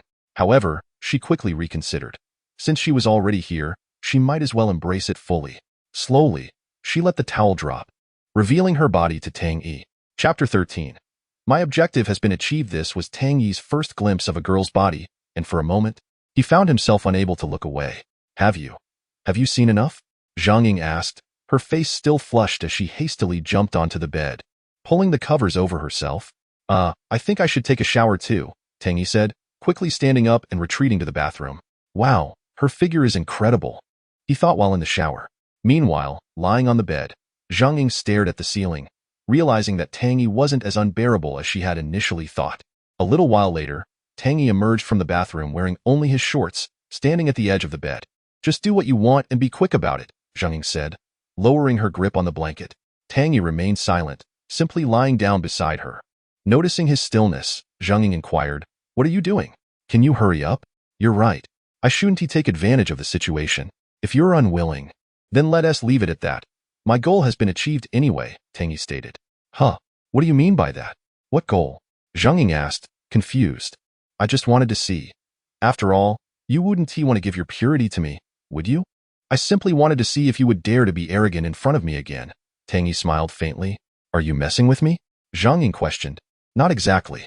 You should be happy you maintained your first time, he replied. You. Zhang Ying glared at him, a hint of disappointment in her gaze. With such a great figure, how could Tang Yi just do nothing? All right, hurry up and get dressed, Tang Yi said, handing her clothes to Zhang Ying. Fine, but don't regret it. It's your choice, she replied, taking the clothes. Hey, I'm going to change. Could you turn away? As Zhang Ying prepared to dress, she suddenly remembered she was still unclothed. What is there to be afraid of? It's not like I haven't seen anything before. Tang Yi murmured. That's not acceptable. Zhang Ying pushed him away. Okay, I want to look. Just get dressed quickly. He turned his head away. Zhang Ying quickly put on her clothes, fearful that he might turn back around. By the way, you should stop seeing Li Linlin, Tang Yi said once she finished dressing. Huh? Why? Zhang Ying asked. You saw what kind of person Li Linlin is today. She is really not a good person, he explained. Zhang Ying nodded in silence. After a moment, she asked, then why did you choose to be with her? It's my fault for not seeing her true nature at the time. I thought she genuinely liked me, but during lunch today. Tang Yi recounted the events at the hotel. So, I just reacted impulsively and asked you to spend the night with me. Really? Is that so? Zhang Ying said in surprise. So, Li Linlin was indeed too much. But you don't need to be upset. If you want revenge on her, I might be able to consider it. It's all in the past now. Tang Yi waved his hand. Actually, you're a good girl. You're not like Li Linlin. At least you know how to keep your integrity. Aside from being a bit vain, you're not bad.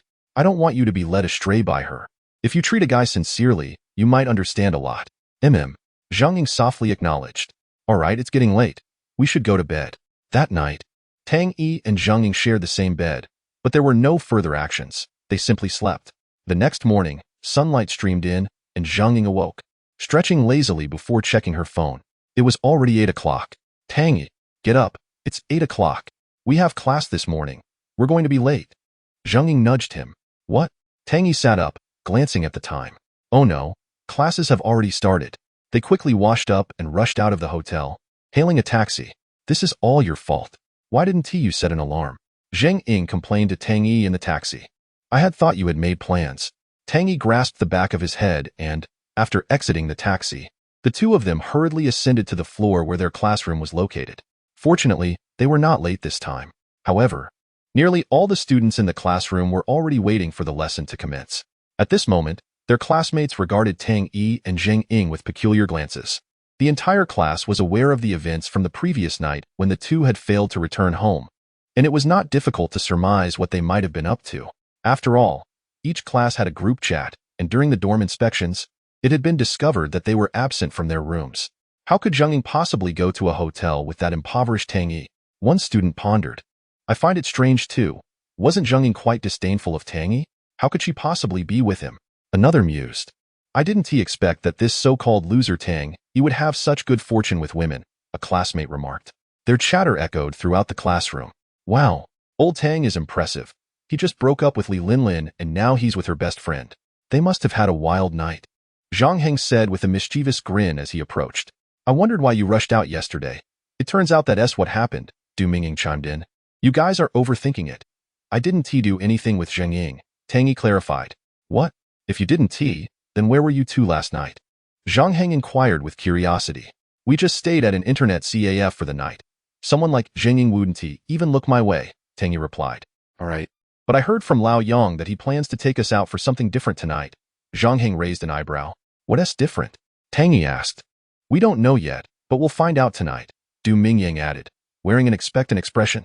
Meanwhile, Zhang Ying had taken her seat, and Li Linlin immediately leaned in beside her. Ying, how did you manage to get out last night? It's none of your business. Zhang Ying's tone was noticeably harsh. Don't be upset. I didn't mean to leave you behind. We went out to try and borrow some money, but we couldn't find any. So I apologize for the inconvenience, Li Linlin explained. Really? Zhang Ying asked. Of course. You are my close friend. How could I possibly ignore you? Li Linlin replied. Fine. I won't hold it against you. After all, 50,000 yuan is no small amount. Zhang Ying softened her stance. By the way, how did you end up getting out? It was Tang Yi. He helped me pay, Zhang Ying admitted, her cheeks tinged with embarrassment. What? When did Tang Yi become so wealthy? Li Linlin questioned. Zhang Ying recounted what Tang Yi had said to her the previous night. I thought Tang Yi's family had struck it rich. Turns out he just had a stroke of luck, Li Linlin scoffed. Upon returning to the dormitory, Li Linlin regretted her hasty actions and lamented missing the opportunity to realize Tang Yi's newfound wealth. She had been contemplating how to persuade Tang Yi to reconcile and spend his money before parting ways. However, upon hearing Zhang Ying's comments, Li Linlin felt a sense of relief wash over her. Last night was all Tang Yi's fault for insisting on going to that SVIP room. Dragging us into this mess, Li Linlin suddenly mocked. Upon hearing this, Tang Yi let out a cold laugh. Wasn't it you who suggested splitting the bill? At this point, Tang Yi had completely moved on from Li Linlin, finding her utterly distasteful and lowly, while Zhang Ying at least maintained her dignity. Indeed, we, the so-called losers, could never compare to your lofty status. Zhang Heng and Du Mingying chimed in, criticizing Li Linlin for blaming Tang Yi for their inability to pay. Do you poor souls dare to argue with me? Do you believe I want to have Su Dongyu deal with you? Li Linlin retorted, turning to Tang Yi, Zhang Heng, and Du Mingying. Before Su Dongyu deals with us, wouldn't it be wise to handle you first? Don't wait until you're trembling when you come looking for us. Zhang Heng shot back. His loud voice drew laughter from the rest of the class. Infuriated by Zhang Heng's comment, Li Linlin nearly stood up to confront him but backed down upon meeting the cold gazes of Tang Yi, Zhang Heng, and Du Mingying. As it was Wednesday with a heavy course load, the day passed mostly in classes. After several lessons, it was around 5 or 6 o'clock, and as Tang Yi, Zhang Heng, and Du Mingying were about to leave the classroom, a message popped up in the 311 dormitory group chat. Brothers? Still in class? I'm all set to head out. Hurry back when class is over. It was a message from Yang Hao. I wonder where Yang Hao is taking us tonight. Let us hurry back, Tang Yi urged. Without further ado, the three quickened their pace towards the dormitory building. Upon arriving at the door of dorm 311, Du Mingyang eagerly pushed the door open. Hey, Hao Gu, what is the exciting plan for tonight? As soon as he spoke, both he and Zhang Heng froze in place, their faces turning as red as if they had a fever, their demeanor suddenly awkward. Old Zhang and old Du, why are you two just standing there? Come in. Tang Yi was the last to arrive and paused, for within the dormitory sat three girls, all of whom were strikingly attractive, fair-skinned and well-dressed. In particular, the third girl from the left possessed eyes as clear as water. A smile from her could captivate many, especially with her long legs that left one entranced. Surely we haven't walked into the wrong dormitory? Tang Yi stammered. Impossible. I distinctly remember us arriving at dorm 311, he replied. My apologies, ladies. We must have taken a wrong turn. The three began to step back, but just then, Yang Hao emerged from the bathroom. Hey guys, you haven't walked into the wrong dormitory. Come here, let me introduce you. Yang Hao introduced each of the girls. This is my new girlfriend, Zhou Xiaowen. This is Lu Yi. This is Su Yiting, and the last one, Jiang Yin, will arrive shortly. They are all art students from our university. After introducing the girls, Yang Hao introduced his friends. These are Du Mingyang, Zhang Heng, and Tang Yi, my close brothers. Hello. The three finally understood. But the girls' demeanor noticeably cooled upon realizing the boys' less than stylish attire. Hey guys, come outside for a moment. Yang Hao beckoned the three brothers outside the dormitory. I've already arranged with them that we'll head to Suk Bar for a gathering. I worked hard to invite them, so make sure to put your best foot forward and seize this chance to find a girlfriend. Haha. Wow. Really? Du Mingyang and Zhang Heng could hardly contain their excitement, shouting in joy. They say girls from the arts are beautiful, and seeing them in person confirms it. However, once Zhang Heng and Du Mingyang calmed down, doubts crept into their minds. They were just ordinary boys, not particularly handsome, and with no wealth. What chance did they have with these girls? Don't worry, just be yourselves. Yang Hao reassured them, noticing their apprehension. Meanwhile, the girls in the dormitory were also engaged in discussion. Xiaowen remarked, your boyfriend's three dorm mates seem rather unremarkable, resembling typical underachievers. Except for Tang Yi, who looks decent, his choice of clothing is quite disappointing. As for the other two, they are just average faces. And look at their living essentials, they are all cheap items. Should we really invite such individuals to our gathering? It would be better to just go home. You are absolutely right, Louis added. These three fellows are truly lackluster. If only Tang Yi had a bit more money, he might actually be my type. All right, ladies. I cannot let Yang Hao lose face. At worst, we won't socialize with them and just treat this as a gathering for us girls to enjoy some food and drinks. Besides, I heard Yang Hao mention that his three roommates have good character, especially Tang Yi, who even took a part-time job at a restaurant for his girlfriend. Zhou Xiaowen said. He was probably just wearing a green hat, Su Yiting scoffed. What does good character matter? My makeup alone costs over 2,000. Being with such boys would merely lower my quality of life. Exactly. Gathering with them would be quite embarrassing for me. Louis chimed in. What can we do? I have already agreed to Yang Hao. I can't just back out now. They would surely think something is off. Let's just go through with it this time. Zhou Xiaowen said helplessly. Fine. The girls collectively shook their heads and exited the dormitory. Chapter 15. The girl named Jiang Yin Yang Hao, let us go. Zhou Xiaowen said to him as the girls emerged. Hey, guys, let's head out. Yang Hao called to his three roommates. Wait, you look a bit familiar. Su Yiting suddenly scrutinized Tang Yi as they walked. Really? Tang Yi asked. Have we met before? Huh. Su Yiting giggled, covering her mouth. Aren't you the one who served dishes at Heji Shaokai? I think you were the one who brought us our food yesterday when I was dining with Yi. I didn't recognize you at first. Heji Shaokai was the restaurant where Tang Yi previously worked part-time, located on the pedestrian street next to Ningdu University. Wait, are you talking about Tang Yi? Zhou Xiaowen asked. Exactly. I remember he rushed out before serving us all our dishes. Yi and I noticed, Louis added. Tang Yi felt quite embarrassed, not expecting to be recognized by the two. Old Tang, you should stop working at that restaurant now that you've broken up with Li Linlin. You won't be spending that much money anymore, Zhang Heng remarked. Did you spend all your earnings on that wretched girl? Du Mingyang defended Tang Yi. Let us not bring it up. I've already been fired from that place, Tang Yi said. The group arrived at Suk Bar, a venue primarily catering to students from Ningdu University, where most students chose to gather due to its affordable prices, accessible to those from middle-class families. They found a booth and settled in, the atmosphere somewhat awkward. The girls across from them and the boys, including Tang Yi, engaged in light conversation, though Lui and Su Yiting were not particularly keen on chatting with Zhang Hang and Du Mingyang. However, out of respect for Zhou Xiaowen, they refrained from appearing too aloof. In contrast, Zhang Hang and Du Mingyang, though often chatty in their dorm, suddenly became tongue-tied and awkward in the presence of attractive girls. Noticing the increasing awkwardness, Zhou Xiaowen interjected, "By the way, where is Yin Yin? Is she not coming yet? She'll be here soon. I'm not sure what she's up to." Lui replied, "All right, but let me state that all expenses for this gathering will be split evenly," Zhou Xiaowen added. "However, I fear someone might not be able to cover their share," Su Yiting suggested with a pointed glance towards Tang Yi. "That is not an issue. I can cover for old Tang if needed," Yang Hao offered. "No need, old Yang. I'll take care of the expenses this time. You all can order freely," Tang Yi said nonchalantly. "What? Are you boasting a bit too much? You still rely on your part-time job at the restaurant to get by, and now you want to treat us?" Su Yiting expressed her disdain. "Old Tang, there is no need for that. I know you have some savings, but you should be cautious with your spending," Du Mingyang advised. "It's fine. Since I offered, I can certainly handle it," Tang Yi responded indifferently. "All right, I have no objections, but just a reminder, don't regret it when the bill comes," Su Yiting called out. "Waiter." However, instead of a waiter, a beautiful girl approached. She had cloud-like hair, exquisite features, rosy cheeks, and large, crystal-like eyes. She wore a white t-shirt and beige cropped pants, exuding an artistic vibe. "Yin Yin." Zhou Xiaowen stood up to greet her. "Sorry, I was delayed by something," the girl named Yin Yin explained. "No problem at all," Zhou Xiaowen replied. "Let me introduce you. This is the most beautiful girl from our dorm, Zhang Yin." "Great!"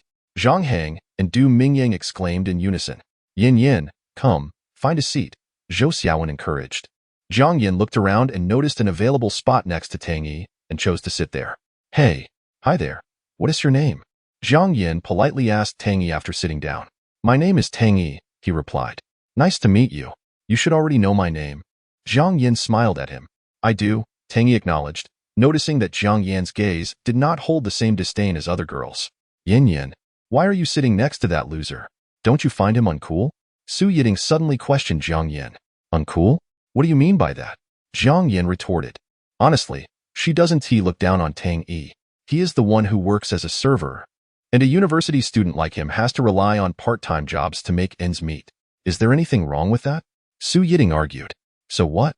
What's wrong with being a server? Everyone is equal.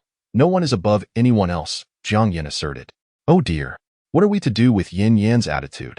Su Yiting lamented, feeling exasperated. At that moment, a bartender approached the table. "What would you like to order?" As the bartender placed the menu on the small table, Su Yiting took charge. "I'll order. Let's see. 1 Australian Angus sirloin steak, American barbecue pork ribs, a sampler platter, and 5 bottles of cocktails, please." "Come on, Yi, it's your turn to order." Su Yiting passed the menu to Lu Yi. Steak, avocado salad, cheese-baked corn lobster. They were completely unreserved, selecting items with 4-digit prices.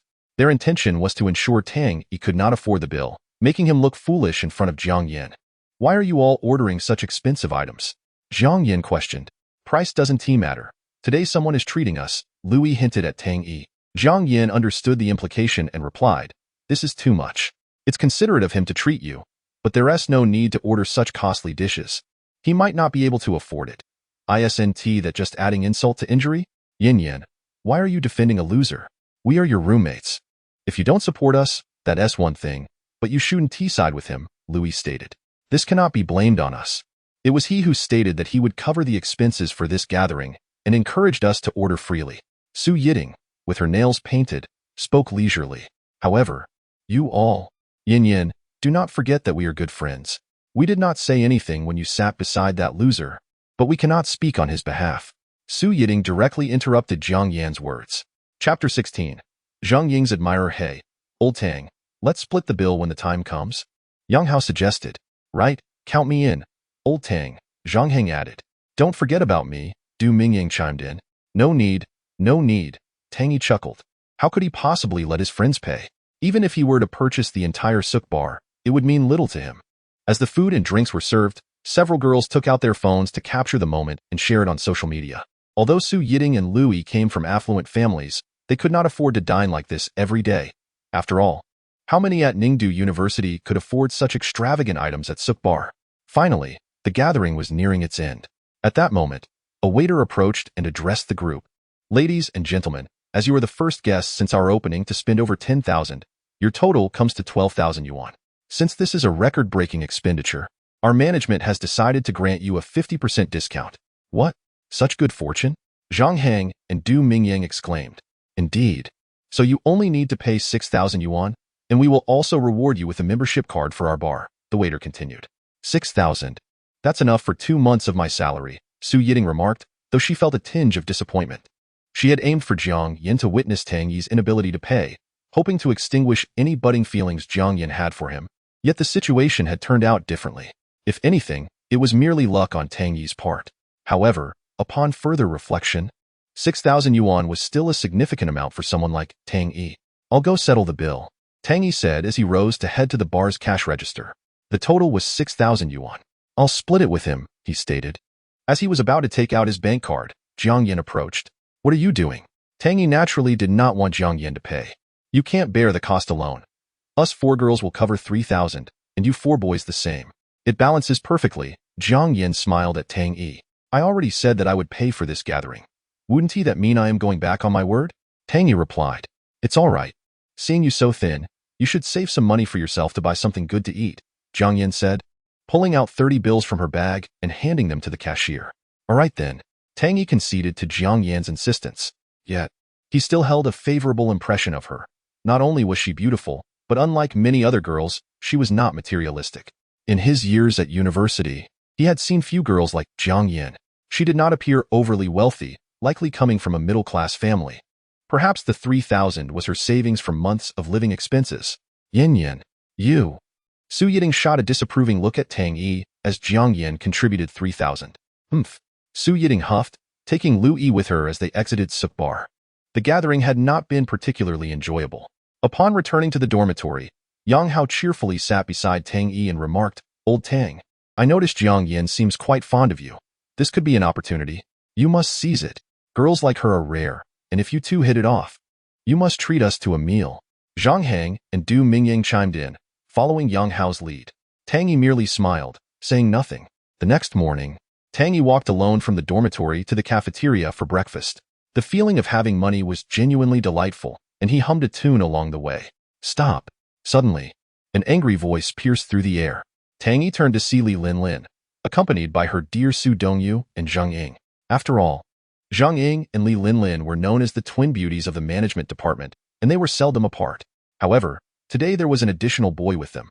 Short hair, wearing a basketball jersey, tall with a prominent nose and thick lips, his eyes small yet his stature imposing, a quintessential big oaf. The one who shouted to stop was evidently him, his eyes filled with rage as he glared at Tang Yi. At that moment, Li Linlin nudged Jing Ying, urging her, Go on. Isn't this inappropriate? Zhang Ying hesitated.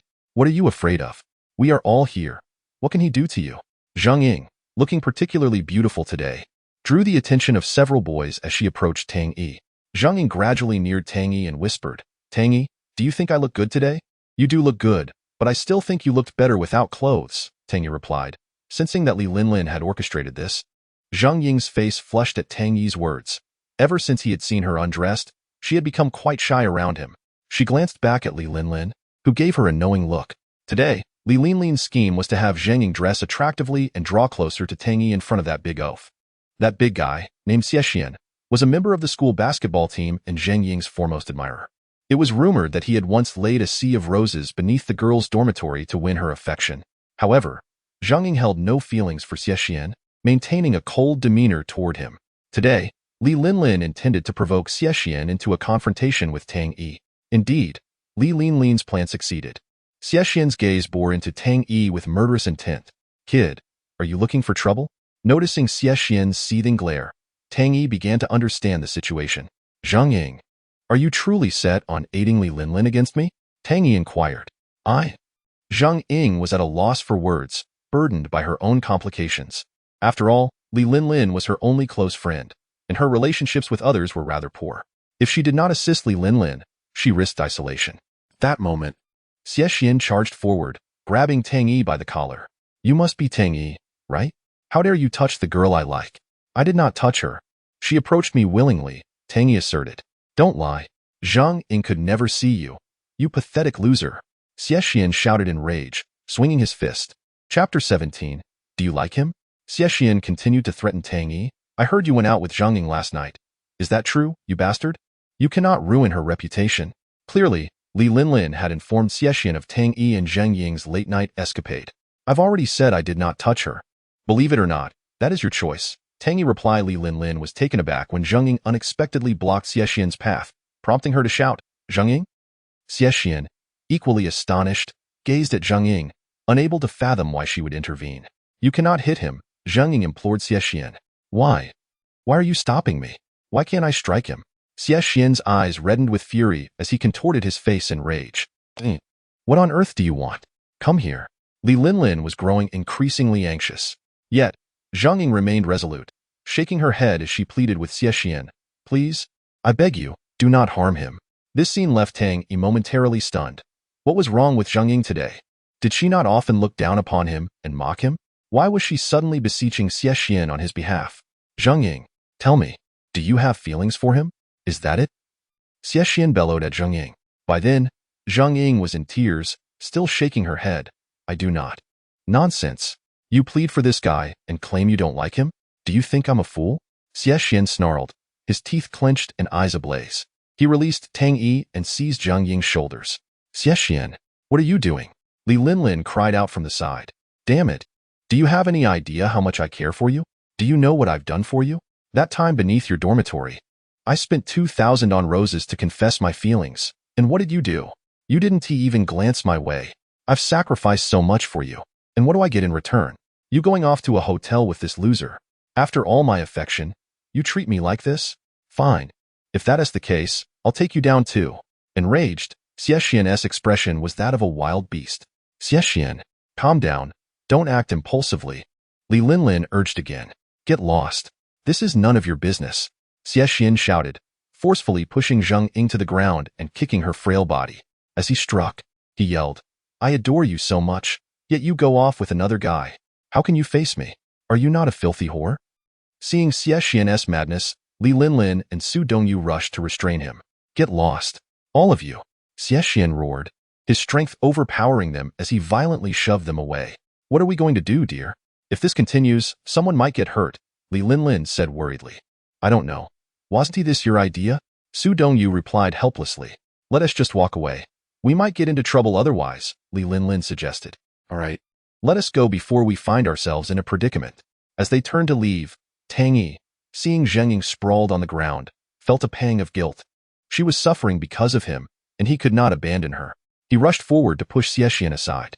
However, Xie Xian's imposing stature left Tang Yi at a loss. Enraged at Tang Yi's interference, Xie Xian snarled, Damn it, I'm going to kill you two lovebirds. Xie Xian grabbed a wooden stick from a nearby flower bed, preparing to strike Zhang Ying. You filthy whore, die. As the stick loomed above her, Zhang Ying instinctively shielded her head, shutting her eyes in fear. No, Tang Yi shouted, racing to shield her, crouching down to protect her. Thud.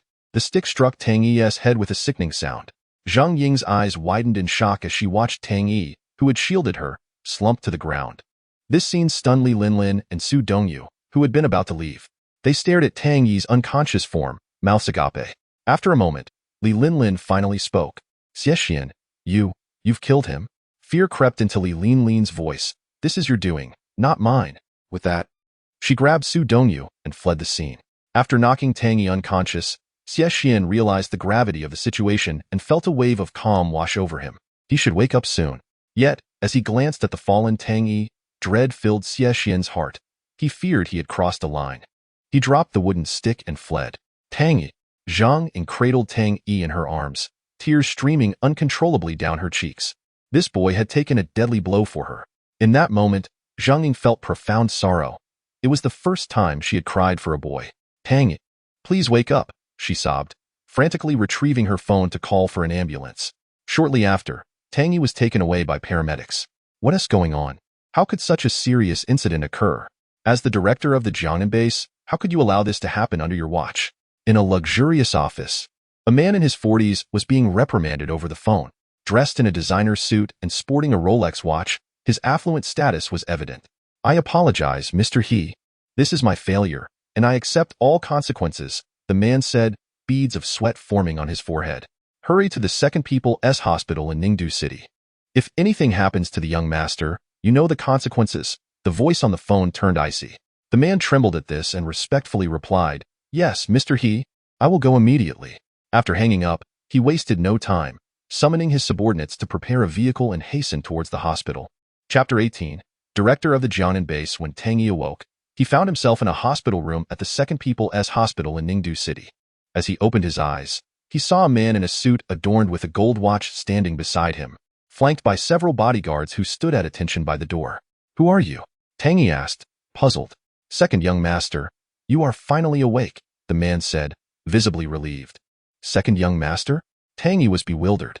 Could this man be a servant from his family? Ever since he had learned from Uncle He about his lineage, he had been curious about his family's background, including the existence of his parents and close relatives. Why would this man refer to him as second young master? Did he have an elder brother? "Second young master, you may not be aware, but I am Zhang Yongqing, the director of the Jiangnan base. It is my responsibility that this incident occurred under my jurisdiction. Whatever punishment you deem fit, I will accept," Zhang Yongqing stated with utmost respect. "Hold on a moment. Let me make a call," Tang Yi said, pulling out his phone to dial Uncle He. "Hello, Uncle He.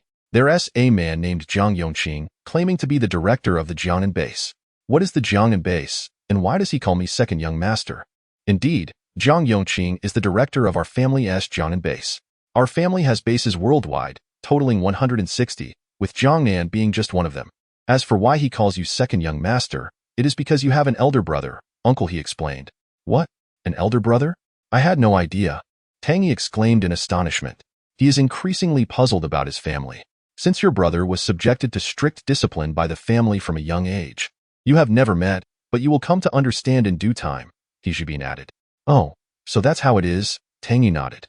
"Zhang Yongqing is a servant of the family. If you encounter any issues in the future, you can seek his assistance. He will certainly do his utmost." "Understood, Uncle He." After hanging up, Tang Yi's curiosity about his lineage grew stronger. "Dr. Li, how is our young master doing?" At that moment, several doctors and nurses entered the ward. "Rest assured, there is nothing serious. He merely has a mild concussion. He just needs to rest." Zhang Yongqing breathed a sigh of relief. Once the doctors departed, he began to blame himself. "Young master, please forgive me. It's all right. It's not your fault. After all, I only just learned about this part of my family." Tang Yi reassured him. "Thank you for your understanding, young master." Zhang Yongqing lowered his head, displaying a repentant demeanor. "By the way, young master, we have apprehended the person who harmed you. He has been handed over to the security office, awaiting your instructions." "No need, let him go. After all, I was the one who stole his girlfriend." Tang Yi waved his hand dismissively. "Yes." Zhang Yongqing responded respectfully. "Just now, I noticed a young lady waiting outside for you. Would you like to meet her?" Without needing to guess, Tang Yi knew it was Zhang Ying. Perhaps this time, Zhang Ying's feelings had undergone a complete transformation. "Let her in."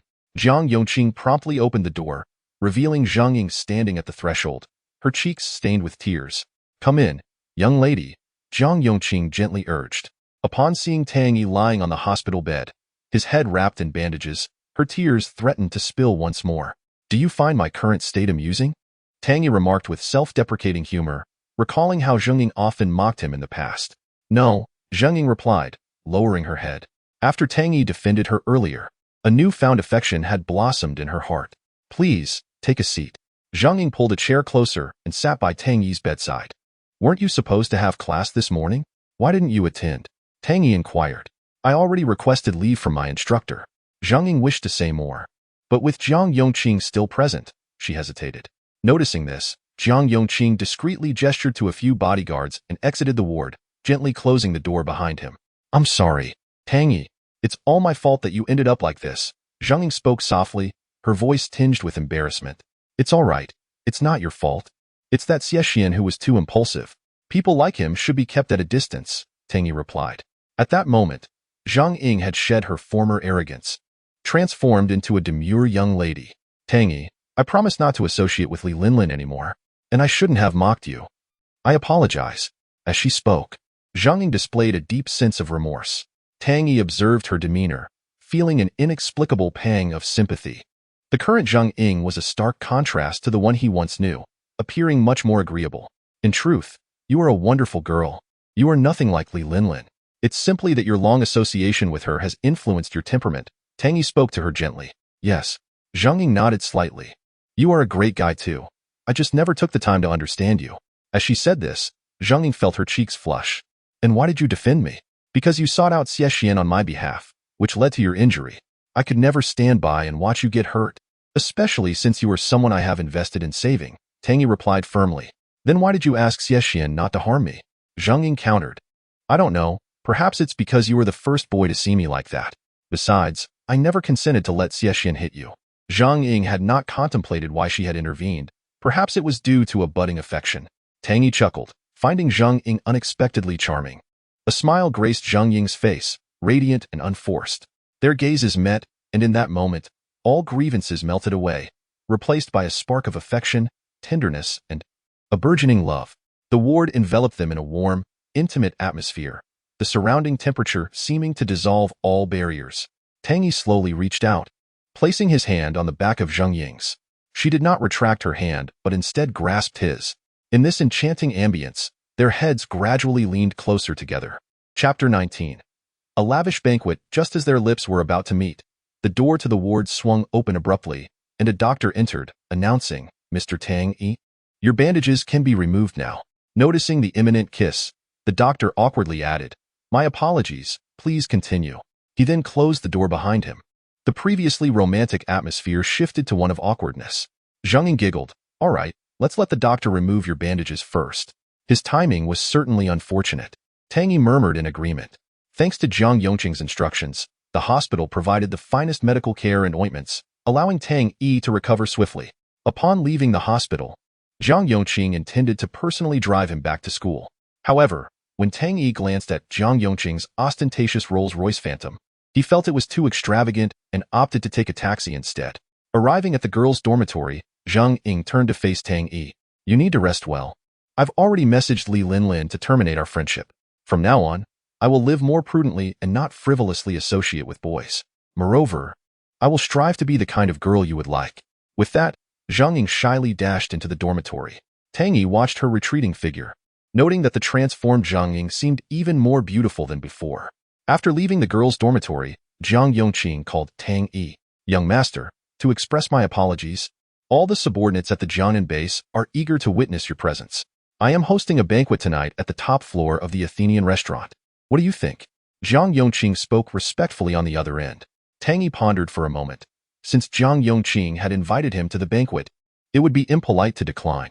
After all, he now understood that Jiang Yongqing was serving his family, and he was essentially their master. It would be beneficial to familiarize himself with them and get to know the subordinates of his family. All right, I will attend. Very well, young master. I will drive to Ningdu University to pick you up. No, there's no need to come for me. I can make my own way, Tang Yi quickly replied. Given his understanding of Jiang Yongqing's status as the head of the Jiangnan base, he knew he was a powerful and wealthy individual in Ningdu. If Jiang Yongqing were to come and pick him up, he would undoubtedly arrive with an extravagant convoy. After recent events, Tang Yi felt that it was better to remain low-key, allowing him to discern the sincerity of those around him. Therefore, taking a taxi seemed the most prudent choice. Young master, I cannot accept that. The entire Jiangnan base would be restless over this. Jiang Yongqing replied with embarrassment. Tang Yi knew very well his own status. A young master of such esteemed lineage should not be seen actively seeking to meet with the leader of a mere family office, as it would reflect poorly on Jiang Yongqing's social acumen. It's all right. We don't need to be so particular here, Tang Yi remarked. Well then the senior management of the Jiangnan base, will make ample preparations to welcome you. Hearing Tang Yi say this, Jiang Yongqing felt it would be rather inappropriate to persist further. All right, I will head over now. After hanging up the phone, Tang Yi felt a sense of satisfaction. In his 20-plus years of life, it was the first time someone had addressed him with such respect. Truth be told, he felt quite unaccustomed to it. The Athens restaurant is one of the most luxurious establishments in Ningdu, with its top floor being the finest of the entire venue. Typically, only business tycoons hosting significant clients would opt for a table on the top floor of the Athens restaurant. It is said that the ingredients here are air-freighted from around the globe, and ordering a single dish could easily equate to an ordinary person's monthly salary. Moreover, all ingredients at the Athens restaurant are not kept overnight. They are delivered and sold on the same day to ensure freshness. Upon exiting the taxi, Tang Yi couldn't help but exclaim, "This restaurant is truly not just any ordinary luxury. Even the first floor exudes an air of opulence." As Tang Yi stepped into the elevator, a fragrant breeze enveloped him. Suddenly, a delicate hand reached in just as the elevator doors were about to close. When the doors reopened, a woman with an enviable figure stepped inside. Her physique was undeniably stunning, and her features were equally captivating. An oval face and large, expressive eyes. She appeared to be in her late 20s, exuding the allure that a mature woman possesses. Indeed, women in society are far more intriguing than those found in university settings. Just as Tang Yi was about to press the button for the top floor, the woman preempted him, selecting the top floor first. "Oh, she has headed to the top floor too? Well then, I might as well take this opportunity to admire her grace," he thought, retracting his hand. Thus, the elevator ascended, the woman in front and Tang Yi behind her. The reflective surfaces of the elevator made it evident that she could sense the gaze of the young man behind her.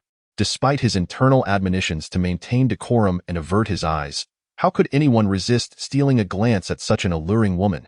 "What are you doing? Are you spying on me?" She suddenly turned around, her tone disapproving. No, I wasn't." Tang Yi quickly adopted an innocent demeanor. "You can deny it all you want, but your eyes have been fixed on me the whole time. Do you think I didn't notice?" She scoffed, clearly unimpressed by his denial. The smooth, mirror-like surfaces allowed her to observe Tang Yi's every move. Tang Yi felt somewhat embarrassed by the situation. "Also, why are you following me? Do you intend to take advantage of me?" She continued. How could that be?"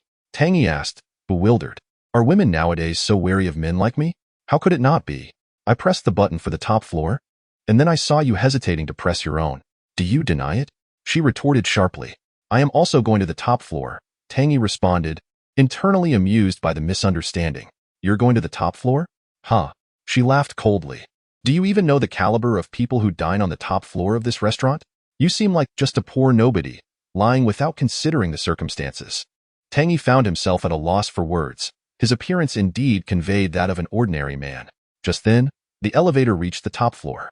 Jiang Yongqing had been waiting there for some time, accompanied by other senior personnel from the Jiangnan base, whose average age ranged from 40 to 50. Each one exuded the aura of a polished, successful individual. As the elevator doors opened, everyone bowed in greeting. "Second young master, please." The woman was utterly taken aback. "What? Second young master?" She turned to gaze at the seemingly shabby Tang Yi. This is the second young master?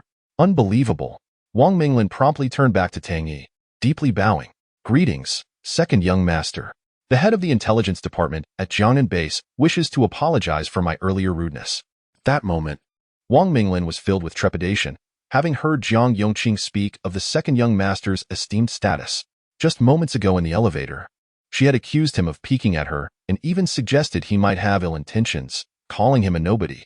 Should the second young master take offense, her position as head of the intelligence department would surely be at stake. However, upon reflection, if the second young master had indeed been glancing at her, it was a compliment, a mark of favor.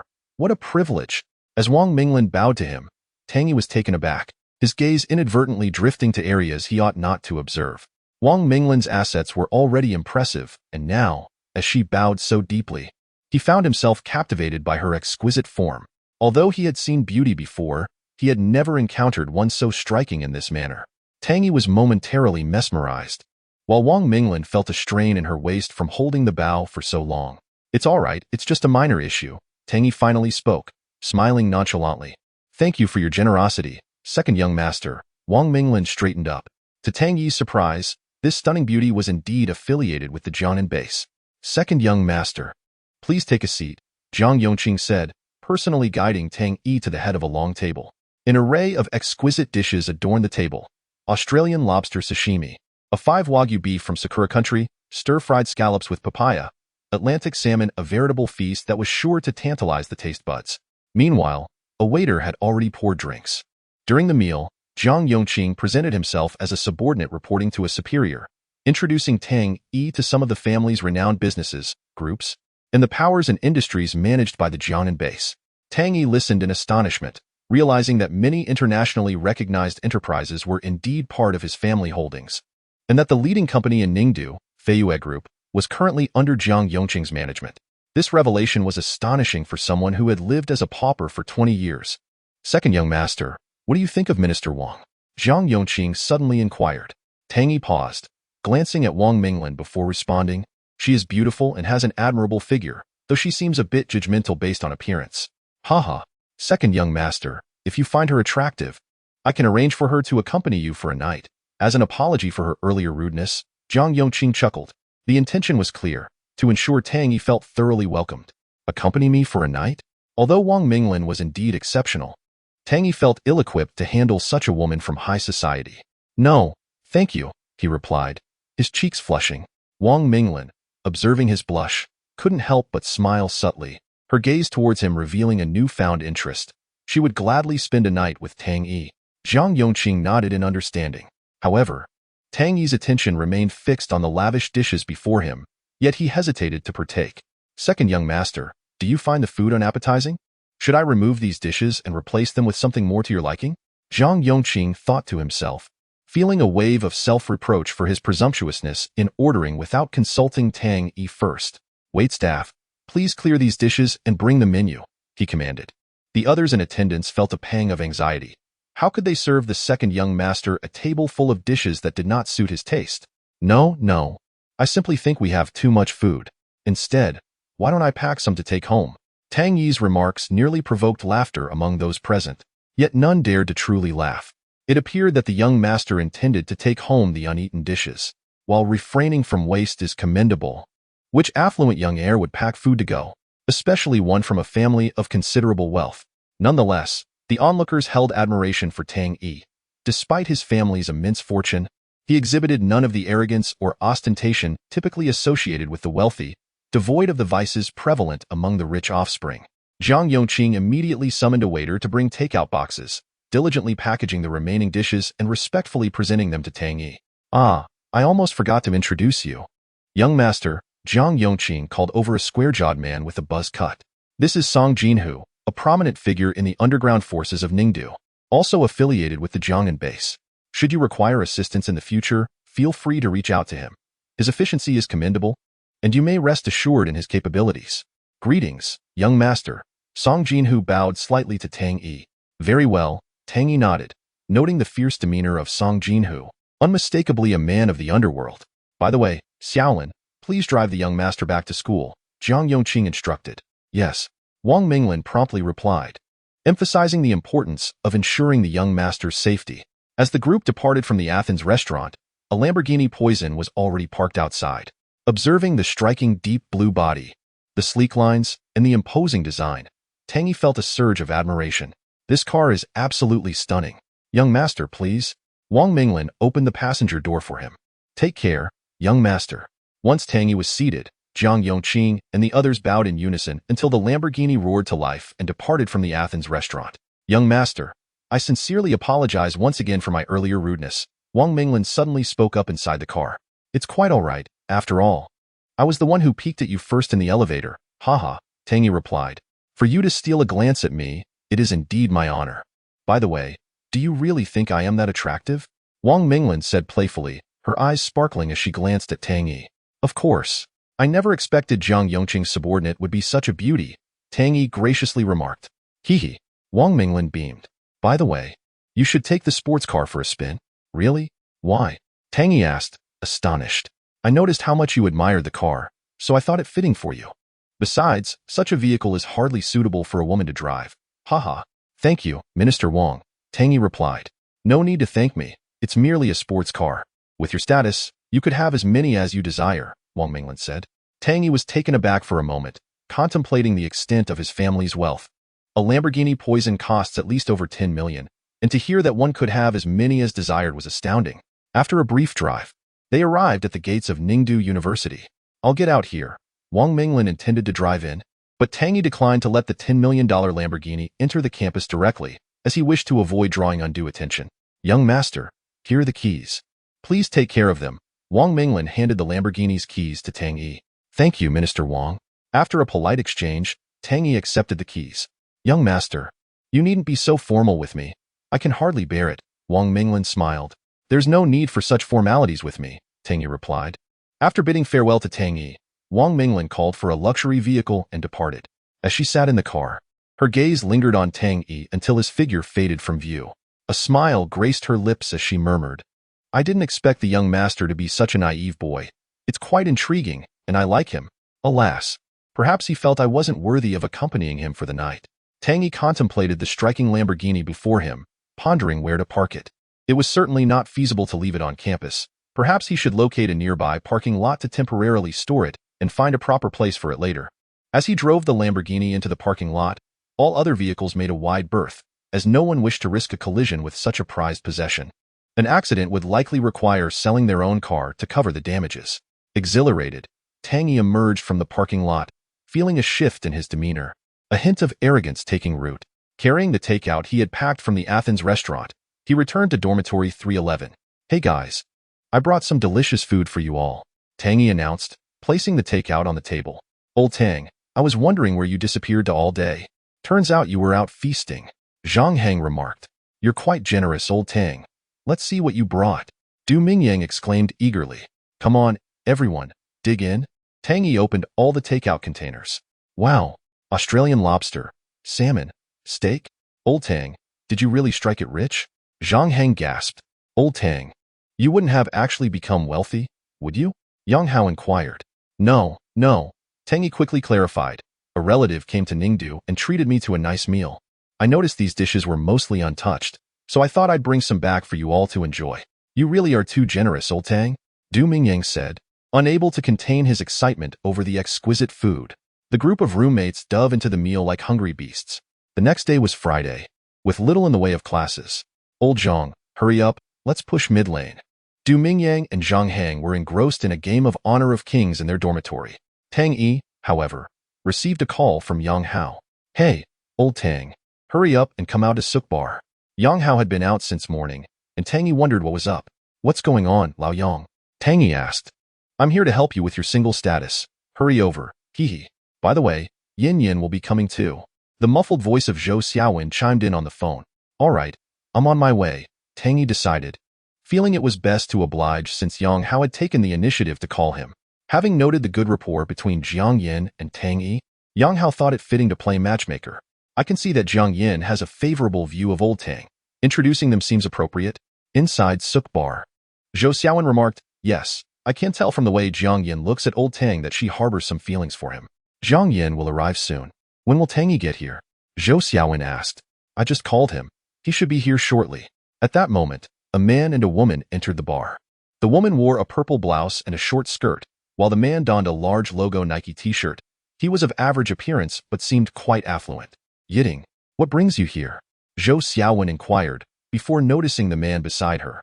And who is he? Oh, this is my cousin, Xiaopeng. The newcomers were Su Yiting and her cousin, Xiaopeng. Hello, Xiaopeng waved. I'm here to introduce my cousin to a girlfriend, and I believe our dormitory's Jiang Yin would be a perfect match for him, Su Yiting explained. Yang Hao and Zhou Xiaowen felt quite perplexed. They initially intended to introduce Jiang Yin to Tang Yi, but now Xiaopeng had entered the picture, complicating matters for Tang Yi. Moreover, they sincerely hoped that Jiang Yin would choose Tang Yi. At that moment, Xiaopeng took out a box from his pocket and declared, if that girl named Yin Yin agrees to be my girlfriend, I shall present her with this. As he spoke, he opened the box to reveal a stunning gold necklace, a significant investment on his part. I believe Yin Yin will be happy with my cousin, Su Yiting remarked, tilting her head. Yang Hao and Zhou Xiaowen exchanged a glance, expressing their mild exasperation. Just then, Tang Yi entered the bar, prompting Yang Hao to stand and wave. Old Tang, over here. What brings you here? Tang Yi inquired as he approached, having heard over the phone that Yang Hao intended to help him with his single status. Yet, he paid little heed to it, especially with Su Yiting present. I called you over for food and drinks, Yang Hao replied, pouring Tang Yi a glass of soda. Su Yiting, upon seeing Tang Yi, felt a mix of disdain and irritation. She was well aware of her own superficial tendencies, as her dorm mates could attest. Previously, she could have embarrassed Tang Yi, but now he had managed a single extravagant purchase of over 10,000 with a discount, and to add insult to injury, Jiang Yin had contributed 3,000 towards it. This left Su Yiting feeling frustrated. How could this so-called loser have such good fortune? Moreover, she noticed that Jiang Yin seemed to harbor a fondness for him. Yet, Jiang Yin was not just her roommate, but also her close friend, and she could not bear the thought of allowing her friend to waste her beauty on someone like Tang Yi. Thus, introducing Jiang Yin to her cousin was a strategy to thwart Tang Yi's advances. Yin Yin, over here. Su Yiting stood up, calling towards the entrance. Yiting. Jiang Yin walked over, glancing at Tang Yi and the others. Xiao Wan, Yang Hao, and Tang Yi were all present. She had yet to acknowledge Zhao Peng since her arrival. Hey, Yin Yin, sit here. Su Yiting intentionally left a space beside Zhao Peng, hoping Jiang Yin would take a seat next to him. Jiang Yin chose not to sit in the spot Su Yiting had reserved. Instead, she took a seat next to Tang Yi, just as she had previously. Why do you keep sitting next to that loser? Come sit here. Su Yiting felt a pang of frustration as Jiang Yin settled beside Tang Yi once again. On the side, Zhao Peng's heart raced upon seeing Jiang Yin. She was indeed beautiful. He thought to himself that he must devise a plan to win her over. However, Jiang Yin's choice to sit beside a loser irked him. Hey, Tang Yi, it's nice to see you again. Jiang Yin smiled and initiated a conversation. Yes, indeed. Tang Yi replied with a smile. Ahem. Yin Yin, let me introduce you. This is my cousin, Zhao Peng. Su Yiting quickly interjected, anxious to make the introduction. Hello. Beautiful lady, Zhao Peng stood, feigning gallantry with a slight bow towards Jiang Yin, extending his hand for a handshake. Hello, Jiang Yin responded coolly, not taking his hand. Zhao Peng felt awkward. Jiang Yin's demeanor was too frosty. Yin Yin, let me tell you, my cousin runs a building materials company and is quite wealthy. He even brought you a gift today. Su Yiting signaled Zhao Peng to present the necklace. Zhao Peng complied, offering the box to Jiang Yin. This is just a small token of my appreciation. Please accept it. No, thank you. You can keep it. Jiang Yin firmly declined. Are you sure you don't want it? Zhao Peng, noticing her disinterest, opened the box to reveal the exquisite gold necklace, weighing 40 grams. Such a beautiful necklace deserves to be worn by a beautiful woman. He forced a smile. I really don't want it. Please take it back, Jiang Yin said impatiently.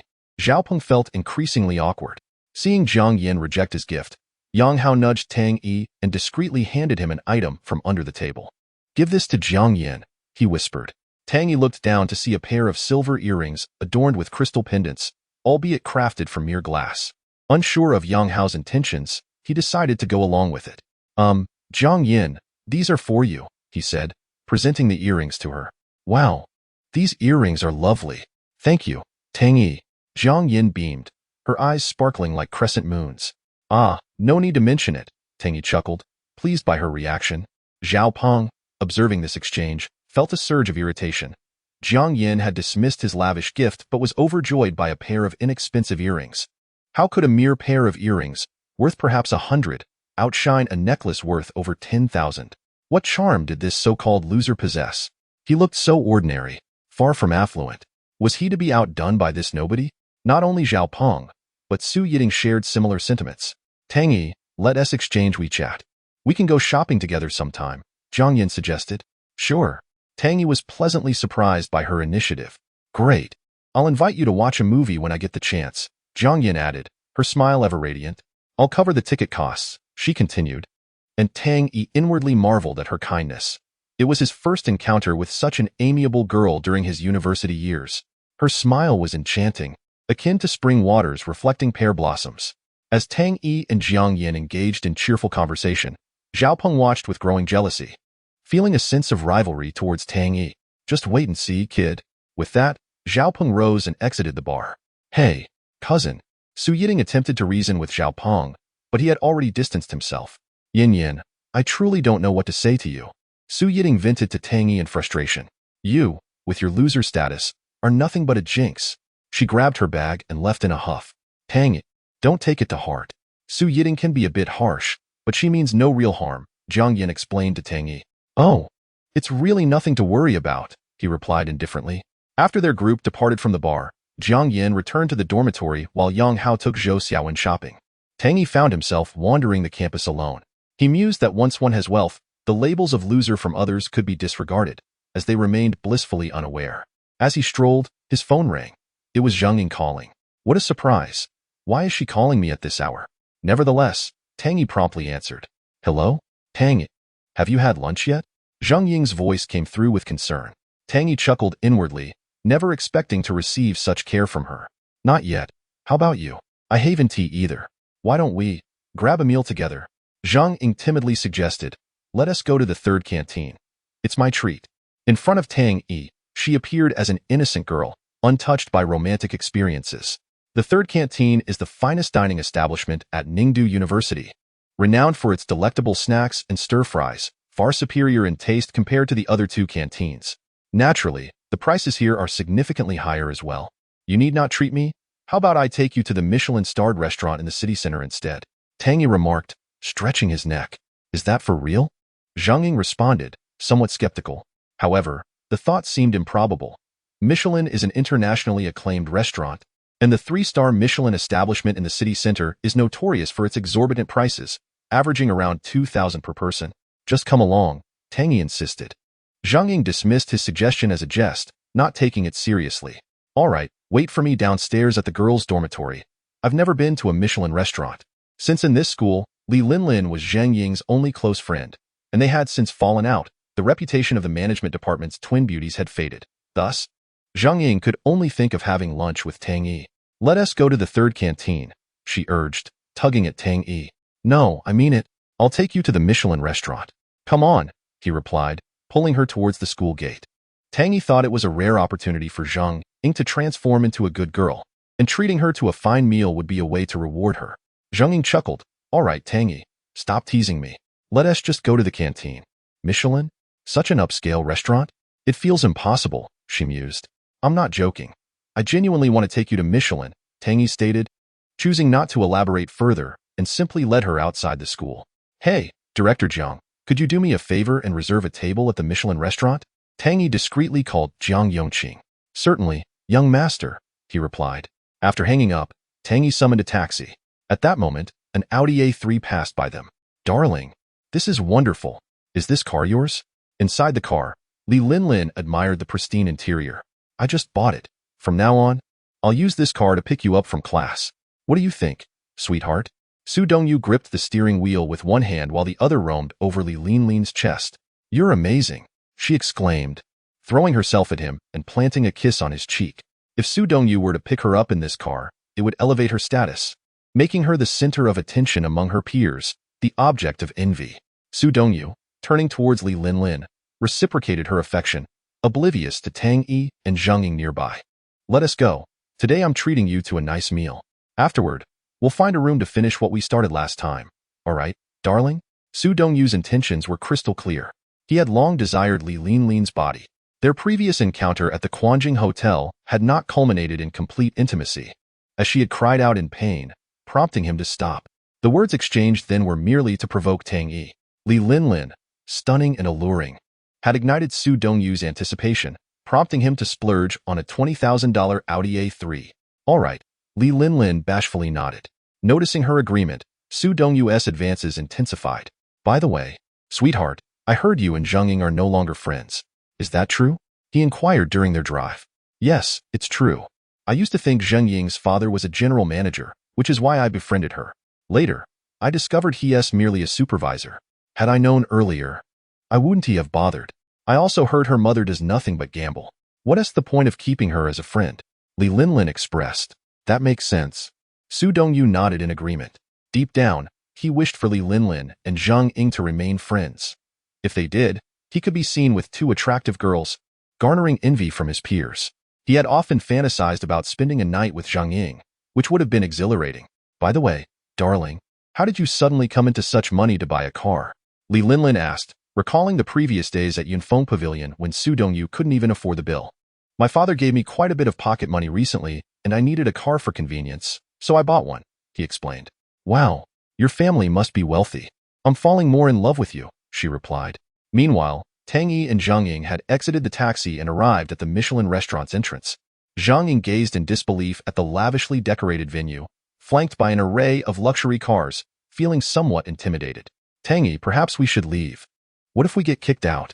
That would be so embarrassing, she fretted, revealing her concern for appearances.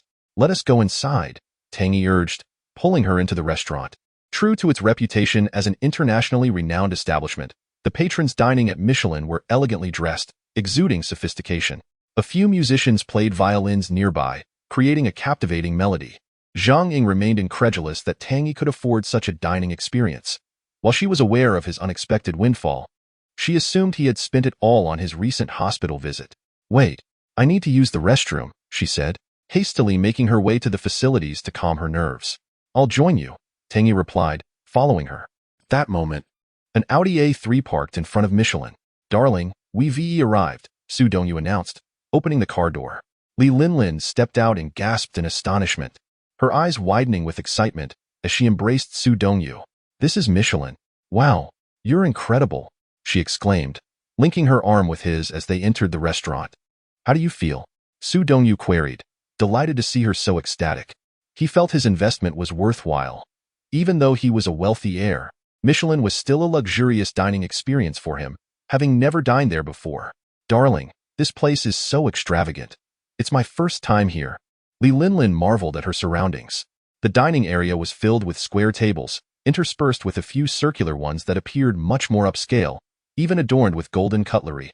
"I'm off to the restroom," she announced, swaying her hips as she made her way. Yet, she unexpectedly collided with Tang Yi. "Li Linlin?" Tang Yi exclaimed in surprise. "Is that really you, Tang Yi? I thought you were done for," she retorted, her tone laced with sarcasm. "What do you mean by that?" Tang Yi frowned, refusing to engage with her. "Oh, look who it is. Tang Yi, are you working here at Michelin now?" Li Linlin questioned, incredulous. "Impressive. You should thank your ancestors for landing a job here," she added, her words dripping with disdain. Disinterested in explaining himself to Li Linlin, had simply come to this establishment to invite Zheng for a meal. However, he was taken aback to find both Li Linlin and Su Dongyu present. He wished to avoid any unnecessary interaction with Li Linlin, but she insisted on obstructing his path. In such a prestigious restaurant as this Michelin establishment, how can they allow just anyone to work here? "I will be filing a complaint with your supervisor shortly. Your presence here only diminishes the quality of service," she declared. Li Linlin's true intention was to embarrass Tang Yi, to validate her decision to break up with him by showcasing his supposed inadequacies. She could not bear the sight of him thriving while she struggled. Tang Yi felt perplexed. They had parted ways amicably, yet now it seemed as if Li Linlin bore him a grudge, constantly seeking to make his life difficult. "Since you're here to work, you ought to serve the customers. My boyfriend's shoes are dirty. Perhaps you could clean them? If you do well, you might even earn a tip," Li Linlin taunted, casting a smug glance at Tang Yi. "Indeed, you are correct, darling," Su Dongyu chimed in, wrapping his arm around Li Linlin's waist and extending a foot towards Tang Yi. "Come now, make sure to polish this shoe until it shines." This was excessive, igniting a flicker of anger within Tang Yi. "Hurry up, you are the worker here. We are the customers. You should cater to our needs. If you refuse, I will report you to the manager," Li Linlin exclaimed haughtily. At that moment, Zheng Ying emerged from the restroom and witnessed the scene unfold. "Linlin, what are you doing here?" she inquired. "Oh, you are here as well?" Li Linlin pondered for a moment before suddenly realizing something. "Zheng Ying, so that's why you suddenly decided to cut ties with me, to be with this loser, Tang Yi? How amusing. I discarded this trash, and you seem to cherish it." "Li Linlin, that's enough. I once thought you were merely vain, but I have come to see your true character. It is best for us to maintain our distance," Zheng Ying retorted. "How can you speak? Weren't you also indulging with a group of boys? Now you pretend to be innocent? You even developed feelings for that pauper, Tang Yi?" Li Linlin showed no signs of nostalgia for their former friendship. Zheng Ying found herself momentarily speechless. Li Linlin's accusation struck a chord. Indeed, she had often associated with boys in the past, but now she was a woman with feelings. "That was you who led me into that lifestyle," Zheng Ying shot back. "Since we are no longer friends, I owe you no courtesy," Li Linlin coldly replied. "I see you two must be here merely to use the restroom. How shameless to come to such an upscale place. Did you think it was a public restroom?" Zheng Ying's face flushed with embarrassment as she realized how Tang Yi's invitation to this restaurant was a jest. Encountering Li Linlin and Su Dongyu made the situation even more uncomfortable. Feeling the heat of humiliation, she tugged at Tang Yi's arm, insisting, "Let us leave quickly and find somewhere else to eat." However, Li Linlin was determined not to let this opportunity slip by to humiliate both Tang Yi and Zheng. "Everyone, come and see. These two are not here to dine, but merely to use our facilities. How brazen of them. Where's the manager? They should be thrown out." Li Linlin's shouts attracted the attention of nearby patrons. Sensing the momentum, she continued, "Look at this couple. They come here without spending a dime, only to take advantage of our restroom. The facilities are for paying customers, not for societal bottom feeders to misuse. The restroom is kept clean by our diligent staff, and these two have no right to dirty it. As Li Linlin's tirade escalated, patrons began to murmur in agreement. This isn't right. If anyone could use the restroom freely, it would become a free-for-all, one remarked. Indeed, restrooms should be reserved for paying customers. Otherwise, it would be chaos. I thought Michelin was a renowned high-end restaurant, especially a 3-star establishment. It seems their security measures are lacking if anyone can simply walk in. The patrons pointed fingers at Tang Yi and Zheng Ying, while Li Linlin recorded the moment on her phone, eager to capture this spectacle for all to see. At that moment, the manager approached. Having witnessed the commotion from the restroom, he squeezed through the crowd and addressed Tang Yi and Zheng Ying. Sir, our restrooms are not open to the public. All amenities are reserved for paying customers. We kindly ask you to leave. The manager, unlike Li Linlin, did not mock Tang Yi but had to consider the feelings of the other patrons. Thus, he had no choice but to escort Tang Yi out. Zhang Ying's face burned with embarrassment. Tang Yi had turned a light-hearted jest into a public spectacle. She felt more anger towards Li Linlin, believing that if it weren't for her loudmouth antics, she wouldn't be in such an awkward position. With that thought, she pulled Tang Yi even harder to leave. Wait. Tang Yi firmly grasped Zhang Ying's arm, his gaze resolute as he glanced at Li Linlin. Why should we leave? Chapter 25. The eruption of jealousy. Li Linlin was utterly contemptuous of Tang Yi. Look at these two. Not only are they impoverished, but they also lack basic decorum. They refuse to leave. Do they wish to linger here? Manager, there is no need to engage in conversation. Just have security remove them. Their presence is ruining our dining experience. Absolutely right. Why waste words on such people? Just throw them out. I am a regular customer here. If this situation is not resolved properly, I will no longer return. The surrounding patrons echoed their discontent towards the manager. Li Linlin was ready with her phone, eager not to miss a moment of the drama unfolding. Sir, please leave. The manager's tone grew more severe. If they remained, it would indeed affect business. Why should we leave? We have a reservation, Tang Yi countered. You have a reservation here? Who are you fooling? Li Linlin doubled over in laughter, convinced that Tang Yi, feeling the weight of ridicule, would back down. However, she knew that dining here came at a steep price, and she was certain that Tang Yi was unaware of the exorbitant costs associated with such a prestigious venue. Li Linlin tightened her grip on her phone, eager to capture Tang Yi's reaction to the shock of the prices. Sir, please refrain from making baseless claims. The manager furrowed his brow. Although he did not mock Tang Yi as brazenly as Li Linlin, he was not naive. Every diner here was dressed in suits and ties, adorned in high-end brands, while Tang Yi's attire suggested he could hardly afford to dine in such an establishment. The manager was convinced that this fellow was merely a penniless interloper seeking to use the restroom. At that moment, Zhang Ying grew increasingly anxious, tugging at Tang Yi's sleeve, desperate to pull him away. It was undeniably embarrassing, especially with Li Linlin recording from the side. However, Tang Yi remained unmoved, his expression calm, exuding no sense of shame. Sir, since you claim to have made a reservation here, might I inquire about the table number? The manager, though skeptical of Tang Yi's claim, posed the question to maintain the restaurant's decorum. Table 3, Tang Yi replied truthfully. Upon hearing this, Li Linlin erupted in laughter, nearly gasping for breath. Oh my, this loser can't even lie properly, claiming he reserved table 3. Hilarious, she exclaimed, pointing at Tang Yi. Why table 3? Why not any other number? Darling, tell this loser who reserved table 3. She directed at Su Dongyu. Table 3 was just reserved by me, Su Dongyu said, looking down at Tang Yi. Manager, did you hear that? Table 3 belongs to us. Please, throw this lying pauper out. Li Linlin leaned against Su Dongyu, triumphantly raising her phone to gaze at Tang Yi. Humph, you were so full of yourself at Yunfeng Pavilion last time. Let us see how you pretend this time. The manager decided not to engage further with Tang Yi. He took out his walkie-talkie and called for security. Wait, Tang Yi interjected, pulling out his phone. Take a look at this. Isn't this a confirmation message for your reservation?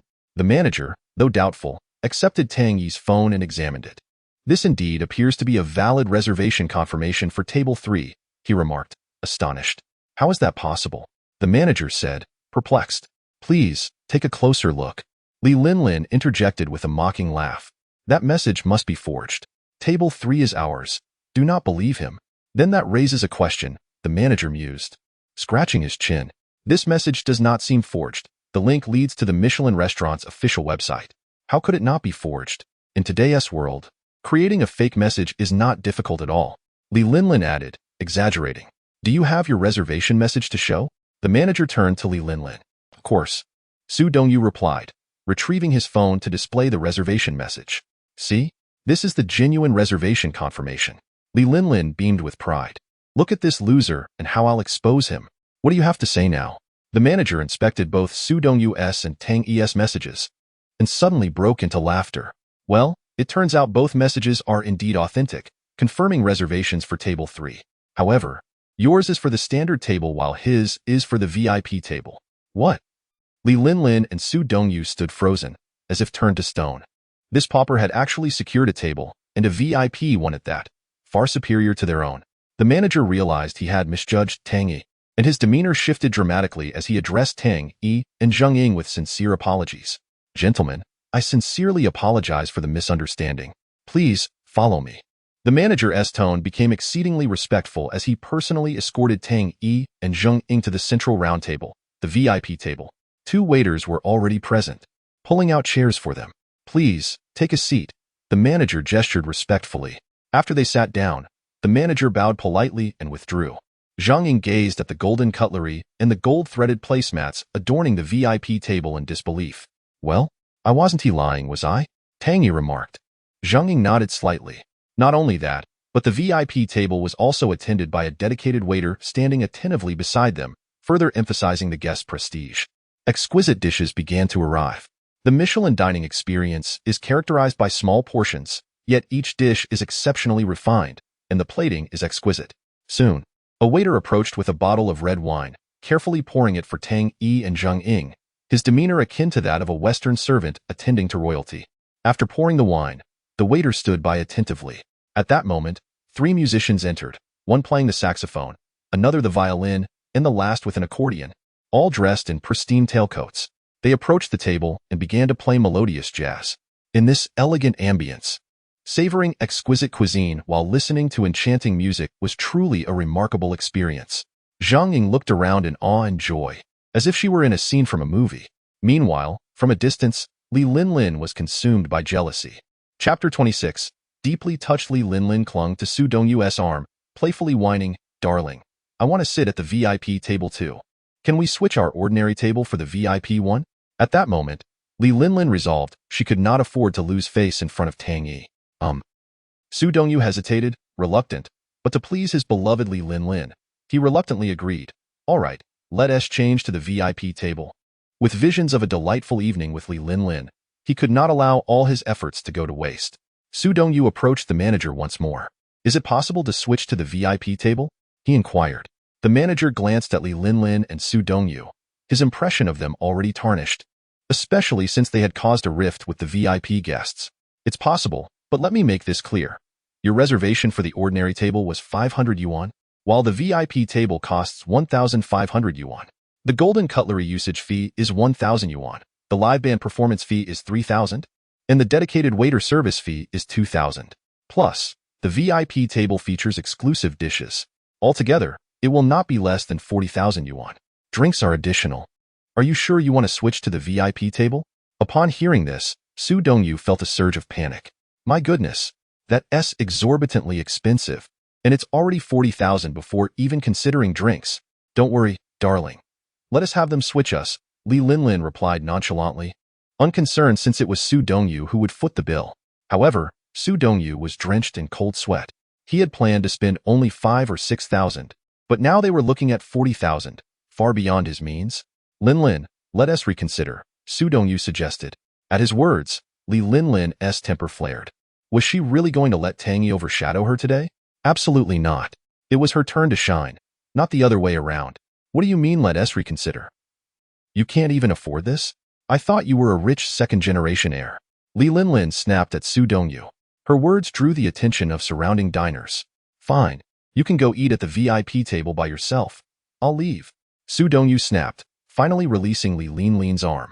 Frustrated, he stormed off. Su Dongyu felt utterly exasperated by Li Linlin's demands. He simply could not afford to spend 40,000 on a meal. While he might be wealthy, he was not of the elite class. Moreover, with so many onlookers, he could not afford to lose face in public. Thus, Su Dongyu resolutely walked away. Alas. Don't leave. At this moment, Li Linlin was truly dumbfounded. She had not anticipated Su Dongyu's sudden departure. Embroiled in shame and irritation, she followed closely behind him. Originally, Su Dongyu intended to exit Michelin directly, but Li Linlin was unwilling to abandon their outing now that they had arrived. Consequently, they reluctantly settled at a nearby ordinary table. Had they not encountered Tang Yi and Zhang Ying at Michelin, even sitting at an ordinary table would have thrilled Li Linlin. However, the situation was drastically altered. She gazed at Tang Yi and Zhang Ying at the VIP table, happily engaged in conversation, with a server attending to their every need. In that moment, Li Linlin felt an overwhelming surge of jealousy, even bordering on humiliation. "Do you have chopsticks here?" Tang Yi suddenly inquired from the VIP table. "Sir, how may I assist you?" The server respectfully asked. I'm not accustomed to using a knife and fork, so could I trouble you for a pair of chopsticks?" Tang Yi replied, slightly awkward. It was indeed his first time dining with a knife and fork, and he was not quite at ease. Zhang Ying chuckled, remarking, "Not used to using a knife and fork, yet you come to Michelin?" The server remained silent and promptly brought chopsticks for Tang Yi. Under normal circumstances, Li Linlin would have mocked Tang Yi for being uncultured, unable to use cutlery, yet now, she found no humor in the situation. At that moment, a sudden realization struck Li Linlin. She recalled Zhang Ying mentioning that Tang Yi had recently come into unexpected wealth due to his honesty in returning lost money. He had spent 70,000 at Yunfinge and was now spending another 50,000 at Michelin. Surely, this money would soon dwindle. Hee. Tang Yi, indulge as you wish. Once your money runs out, I shall relish watching you flaunt your riches, she thought, and her heart felt a tad lighter. Tang Yi too noticed Li Linlin's gaze. Hee. Li Linlin, this is merely an appetizer for you. Soon enough, everything will become clear, he remarked. The meal, which should have been a delightful experience for Li Linlin, turned into a source of frustration. Yet, the most disheartened person was not her, but Su Dongyu. His plan had been to purchase a car, treat Li Linlin to a meal at Michelin, and then whisk her away for a romantic evening. Despite the perfection of the plan, unforeseen complications arose. What was meant to be a joyful Michelin experience ultimately left him with a belly full of grievances. After leaving Michelin, Li Linlin did not accompany Su Dongyu to a hotel. He dared not broach the subject again. Ultimately, he resigned himself to escorting her back to the girls' dormitory, realizing he had spent money without gaining anything in return. On their way back, Zhang Ying couldn't help but ask Tang Yi, "Tang Yi, tell me, how did you become so wealthy? Please don't say it's because someone rewarded you for your honesty." "Oh, I won 5,000 in a scratch-off lottery," Tang Yi explained. He did not wish to reveal his identity to Zhang Ying just yet, as he needed to discern her true intentions for following him. "That's rather extravagant. I assent it? Winning 5,000 and spending it all in one day. Don't you think you should save a little?" Zhang Ying expressed concern. If Tang Yi were a rich heir, it would be inconsequential. However, considering he was a student from a poor background, it seemed foolish to squander such good fortune. "No worries, this is a reward for you becoming a good girl, and since this money is unexpected, it's best spent quickly. Hence, I immediately thought of treating you to a nice meal," Tang Yi said, looking at Zhang Ying. "Tang Yi, you're so kind to me," Zhang Ying replied, feeling touched as she embraced him. Tang Yi reciprocated, and although their relationship remained undefined, perhaps one day Zhang Ying would make a genuine transformation for Tang Yi. For now, they simply relished the warmth of each other's embrace. Chapter 27. Arrival at the photography club. Let us go. It's time for class, Tang Yi suggested once they released each other. All right. Zhang Ying followed closely behind him. Upon reaching the classroom floor, Tang Yi unexpectedly stepped on a large envelope. "What is this?" he wondered, bending down to pick it up. It was labeled donation. He recalled a previous fundraising event held by the school, which involved numerous educational institutions across the city. However, why was this donation envelope here, and why was it empty? Tang Yi decided to keep it, thinking it might be useful someday. Upon entering the classroom, he placed the envelope in the wastebasket at his desk. Li Linlin, upon seeing Tang Yi, opened her mouth to speak, but ultimately fell silent. Normally, she would have scorned him at this moment, but the incident at Michelin weighed heavily on her, leaving her unable to do so. Consequently, she sat there, sullen and speechless. The class passed uneventfully. After all, in university, one's education is a personal affair as long as it does not disturb others. After class, Zhang Ying returned to her dormitory, while Tang Yi strolled alone along the campus path. He felt an odd sensation, as if someone were following him. Could someone be attempting to ambush him? Turning around, he spotted a girl with long hair gazing at him. "Hello, classmate," she greeted. Tang Yi replied, puzzled. He did not recognize her and wondered why she was addressing him. Yet, the girl was quite attractive, standing at around 5 feet 5, wearing light makeup, a black jacket over a white shirt, light blue jeans, and delicate pink earrings. "Is there something you need?" Tang Yi inquired. "Yes, our photography club is recruiting new members. Would you consider joining us?" she offered, handing him a flyer. He glanced at the paper, which contained information about the photography club and its weekly activities. "Our club is new and in need of members. If you're interested, you can join right now," she added. "Okay, I'll join," Tang Yi agreed. Since starting university, he had not participated in any clubs. Ningdu University offered a variety of clubs, such as badminton, football, basketball, tennis, art, and skateboarding. And joining one could enrich his extracurricular life. "Great. Please fill out your name and phone number here," the girl said, producing a form. After Tang Yi completed the form, she smiled at him, her expression devoid of disdain for his attire, yet radiating a clear warmth. "This is your club card. My name is Yu Hui, and I'm the vice president of the photography club. Welcome aboard. I can take you to the club now," she said, handing him the card. "Oh, that sounds good," Tang Yi responded. "Let us go. The club activities are in room 203 on the second floor of Building 7. At that moment, in room 203 of Building 7, a girl wearing a black sun hat and a white checkered shirt was engrossed in her phone. "Hey ladies, just now Hui Hui messaged me. She has just recruited a guy," the girl in the checkered shirt said to her companions. "Xuemin, really? Is it a boy this time?" asked the girl in a purple top. "Of course. Hui Hui just informed me. The girl in the checkered shirt is Xuemin, the president of the photography club. Hee, could it be a handsome guy joining us?" The girl in purple expressed her curiosity. "I don't know, but I do hope it's a wealthy heir, preferably from a prestigious family," Xuemin mused, filled with fantasies about the new male member. Although there were boys in the club, none met her standards. She desired someone from a family with assets in the millions. Upon hearing that new members were being recruited, Xuemin felt a flicker of hope. "Min, I'm here." At that moment, a girl entered, followed closely by a boy. Hui, you finally arrived. We've all been waiting for the newcomers you promised," Xuemin exclaimed, suddenly alert. "Hee, let me see which handsome guy has joined us." The girl in purple peered behind Hui. "Oh, look at you all excited." Hui brought the boy forward. "This is Tang Yi, whom I just recruited today. What do you think?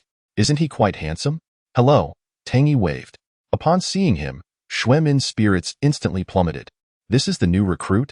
Disappointment washed over her as she realized the wealthy heir she had hoped for was merely this boy in ordinary attire. "Yes, Min, you wanted me to recruit another boy, right?" Hui said. Xuemin covered her face, disheartened. Sigh. "Hui, after all this time, you brought in someone like this?" I think he is quite nice," Hui replied. "We shouldn't always judge by appearances." All right, find a seat," Xuemin said dismissively to Tang Yi. Tang Yi casually chose a spot and sat down. Xuemin made a disdainful sound and turned to organize the club's materials. Soon after, 7 or 8 boys and girls entered, each holding cameras as they took their seats. "Hey, who is that guy? He looks so uncool. Is he a new recruit?" The members of the club were not particularly welcoming towards Tang Yi. Once everyone settled, Xuemin stood before the members. "Is everyone here? Next, I will discuss wide-angle lenses." She shared some basic photography insights and then instructed the students to practice in the school park. "Hey, buddy, could you help me carry this camera?" A slightly overweight boy handed his bag containing a camera to Tang Yi. "Oh, all right." Tang Yi accepted the task, considering he was new. "Classmate, could you help me with this as well?" Chapter 28. The envy within the club. As the group exited classroom 203, Tang Yi found himself burdened with 6 cameras, which were quite heavy. Upon arriving at the park, he appeared visibly fatigued. "Do you have a camera?" Xuemin approached him. "No," he replied. Someone like you probably can't afford one," Xuemin scoffed before turning away. Tang Yi felt a wave of frustration. Without a camera, he sat on a nearby bench, idly watching others photograph the flowers and plants in the park. "Why are you sitting here all alone?" A girl approached him. "I'm just watching," he replied. The girl sitting beside him was Hui, the one who had brought him into the photography club. "Do you not have a camera? Here, use mine, and I'll show you how it works." Hui offered her camera. "Thank you." "Hey, Hui, why are you sitting over there? Come on. There are others who need your help," Xuemin called out, noticing Hui sitting next to Tang Yi. Hui, being Xuemin's close friend, was not to be seated beside someone she deemed a loser. Hui, he's just a loser. Aren't you disgusted by him? Xuemin questioned. Why should I dislike him? Hui replied, confused. Sighing resignedly, Xuemin continued, Look, this is the switch, and this is the focus. Hui patiently explained to Tang Yi without a hint of disdain. Tang Yi appreciated Hui's kindness, realizing he had not encountered many girls as thoughtful as her at Ningdu University. The boys nearby were envious as they saw Tang Yi and Hui leaning closely together. Hey dude, go buy me 2 bottles of drinks. The overweight boy, Sun Jianfeng, approached Tang Yi, tossing him 10 yuan. What do you want? Sun Jianfeng. Hui asked, concerned that he might bully Tang Yi. Nothing much, just thought since he can't afford a camera, he might as well run errands for us, Sun Jianfeng replied, settling beside Hui. Who says he is doing nothing? Can't you see I'm teaching him? Hui retorted, her tone less friendly than it had been with Tang Yi. Vice President, you should teach me too. I haven't been here long, and there's still much I don't understand, Sun Jianfeng said, pulling out his Sony camera. Didn't the president explain it clearly? Besides, you seem quite familiar with the operations, Hui countered. Vice President, I forgot. Please explain it to me again, Sun Jianfeng pressed. He had long harbored feelings for Hui and joined the photography club primarily to get closer to her. Seeing Tang Yi and Hui together had ignited his jealousy, prompting him to send Tang Yi off to buy drinks so he could converse with Hui. Despite not being a wealthy heir, Sun Jianfeng came from a well-off family, which he believed made him superior to Tang Yi. Just then, Tang Yi returned, holding 2 bottles of drinks. Hey, Vice President, here's a drink for you. Sun Jianfeng took the bottles from Tang Yi and offered one to Hui. Sorry, I'm not thirsty, Hui replied coldly, rising to stand beside Tang Yi. Let us go over there so I can show you some practical techniques. Sure, Tang Yi agreed as Hui led him away, leaving Sun Jianfeng seething with envy. What does this mean? Am I not better than that loser? He thought to himself, angrily tossing the 2 bottles to the ground, losing interest in the drinks. As the club activities neared their conclusion, Xuemin stretched and approached Hui. Hui, I'm so bored. How about we go grab some milk tea? Before Hui could respond, a white Toyota Avalon swiftly turned the corner and parked at the park entrance. As the occupants emerged, several girls from the club gasped in admiration. Wow, it's Deng Fei, our club's richest member, truly deserving of his status, driving a Toyota Avalon. So impressive. The man behind the wheel was Deng Fei, a seldom-seen member of the photography club. Today, he sported a black Dior trench coat and white slacks, paired with sunglasses, exuding an air of arrogance. Deng Fei, did you buy a car? Sure. Here is the improved and refined translation of your text. Excellent. Xuemin exclaimed as she hurried forward, soon joined by others from the club who gathered around. Oh, it's nothing extraordinary. This car isn't overly expensive, just around 300,000. I'll drive it for a couple of days, and soon my father plans to replace it with a Mercedes GL. Despite his modest words, a hint of pride lingered on Deng Fei's face. After all, your family is in the food processing business. It seems you're doing quite well financially, Xuemin teased. Indeed, I, Deng Fei, am not lacking in funds, he responded, his expression swelling with further pride. As expected, Deng Fei's remark elicited a chorus of flattery from the crowd. However, only Tang Yi and Hui remained aloof from the gathering. His name is Deng Fei. He is also part of our club, but rarely attends events. His family is quite affluent, Hui remarked. Bro, since we have some free time, why don't you take us for a spin? A girl suggested. If you wish. Then it's certainly possible, Deng Fei replied. Absolutely. Let us go. Several girls, including Xuemin, eagerly crowded into Deng Fei's Toyota Avalon. Hui, come on. Let's south hit the road, Xuemin beckoned. Bring Tang Yi along, Hui said, noticing Tang Yi standing alone, looking somewhat despondent. Him? Let us skip it. This loser might tarnish Deng Fei's car. Xuemin shook her head. But? Never mind. You go ahead. I won't trouble you. Tang Yi also declined. All right, you tidy up our camera and take it to classroom 203. But I warn you, if you lose one, you'll have to compensate, Xuemin instructed Tang Yi. Just as Tang Yi was about to head to classroom 203 with the camera, he received a call from an unfamiliar number. Hello? Is this Tang Yi? I must inform you that Zhang Ying is currently in my possession. If you have the guts, come to Jinshin KTV. Otherwise, her reputation may be at stake. A chilling voice echoed from the other end. What? Tang Yi furrowed his brow. Who are you? Why have you taken Zhang Ying? You'll find out once you arrive.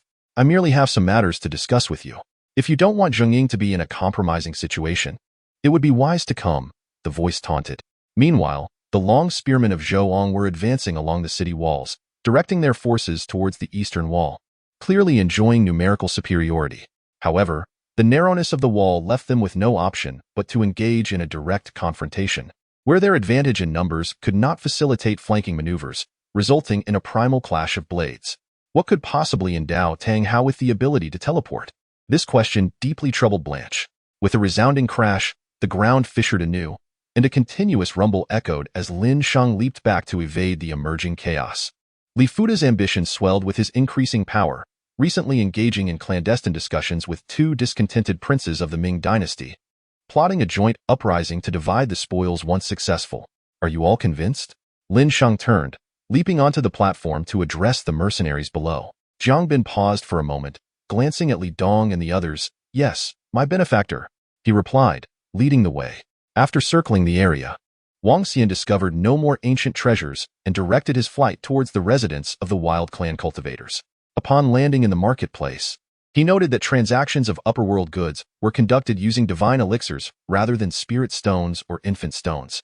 Upon hearing Li Dong's words, Wang Shoren's eyes reddened, and the expressions of Wang Ping, Zhao Dongxiu, and others flushed with determination, disregarding the tears that had begun to form. This was precisely what Lin Feng had envisioned upon unexpectedly encountering Song Xian. He knew that only with meticulous planning would he take action.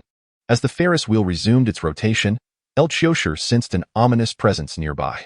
He discreetly activated his yin-yang eye and glimpsed a shadow vanishing into the support beams of the Ferris wheel. Come, let us share a drink.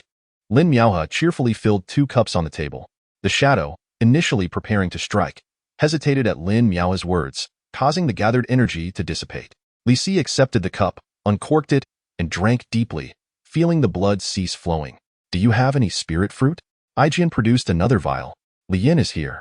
Do you really think I fear you? If a fight is to ensue, Elderine, you need not intervene. Just ensure he doesn't escape. He recognized that Yin Chongzheng would remain a bystander and seized the opportunity to speak. Zhang Nan looked at Lin Bing in astonishment, her mind racing with questions. Why did El Chiosher possess so many high-quality magical artifacts while he lacked the incantations to wield them? Buzz, buzz. The speed of the divine spear's shot far surpassed that of the rebounding golden ape, almost instantaneously catching up to the creature. With tremendous force, the spear aimed for the wound on the golden ape's chest. Naturally, Qian Yu did not share this sentiment. He believed that battling the Varla people would be a fierce and brutal confrontation. The soldiers on Tangarin Island paid little heed to the dragon-headed griffin soaring through the sky. As birds frequently flew overhead, it was a common sight. However, at this distance, the bird appeared somewhat plump and cumbersome. Come, little brother, check if this girl is still pure, Xieyang instructed Xiexian. Sure thing, brother. Xiexian seized Zheng Ying, while Tang Yi attempted to intervene, only to be restrained by several ruffians. Suinin felt incredibly stifled, continuously conversing with her son, knowing he understood her words. It seemed the only way to stave off errant thoughts. That night, as she lay in bed, discomfort enveloped her, and her mood soured. Yet she refrained from expressing her frustration. Yuan Jincheng gently held her, the warmth from his back bringing her comfort, compelling her to close her eyes. The price was modest, primarily for enjoyment, using a paper net to catch fish. However, the slightest movement would tear the wet paper, allowing the goldfish to escape. Of course, given her academic achievements, her acceptance into Yin University was inevitable. After all, in her last mock exam, she scored an impressive 739 out of 750, far surpassing the second-place contender by nearly 30 points. Zhou Sun expressed surprise. So, I didn't lose my memory due to a head injury, but rather because I was drugged?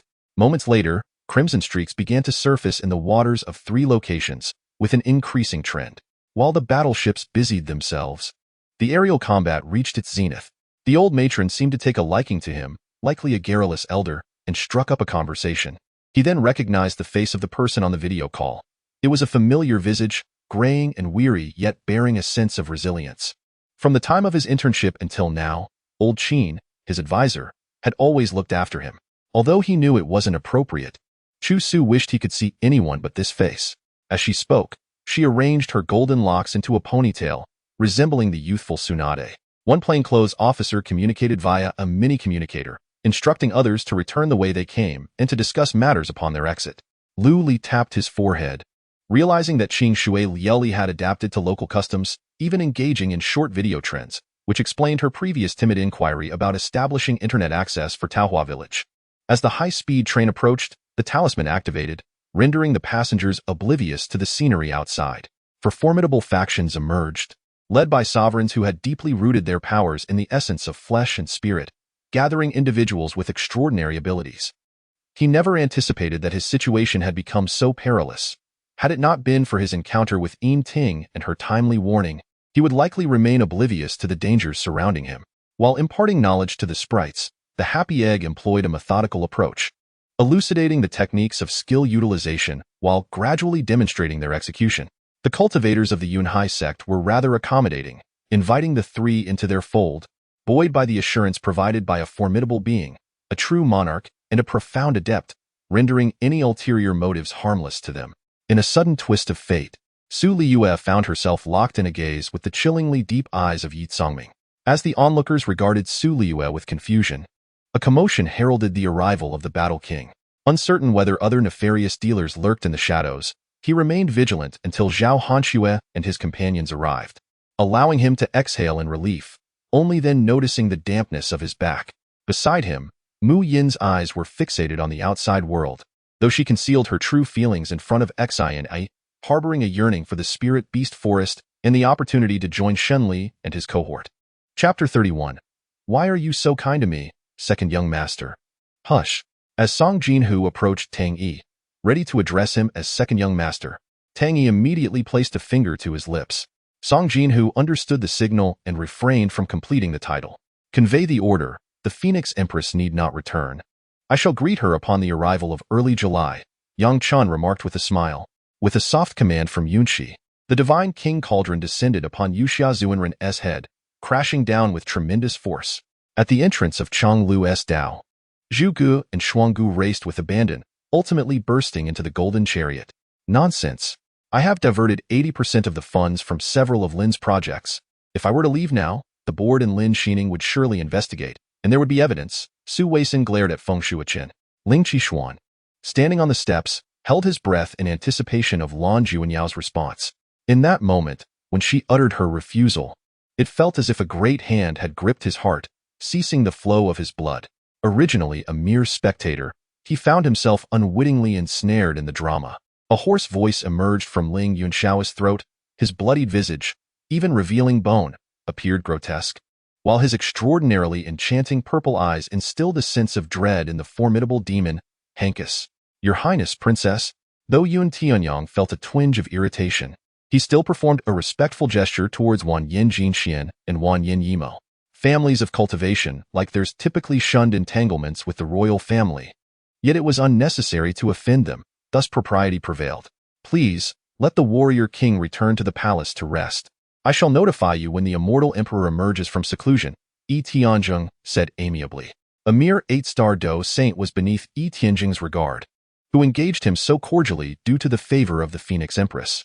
As for the rest of you, my time with you has been brief, yet I can assert with certainty that you are not of malevolent intent, Yang Chun proclaimed.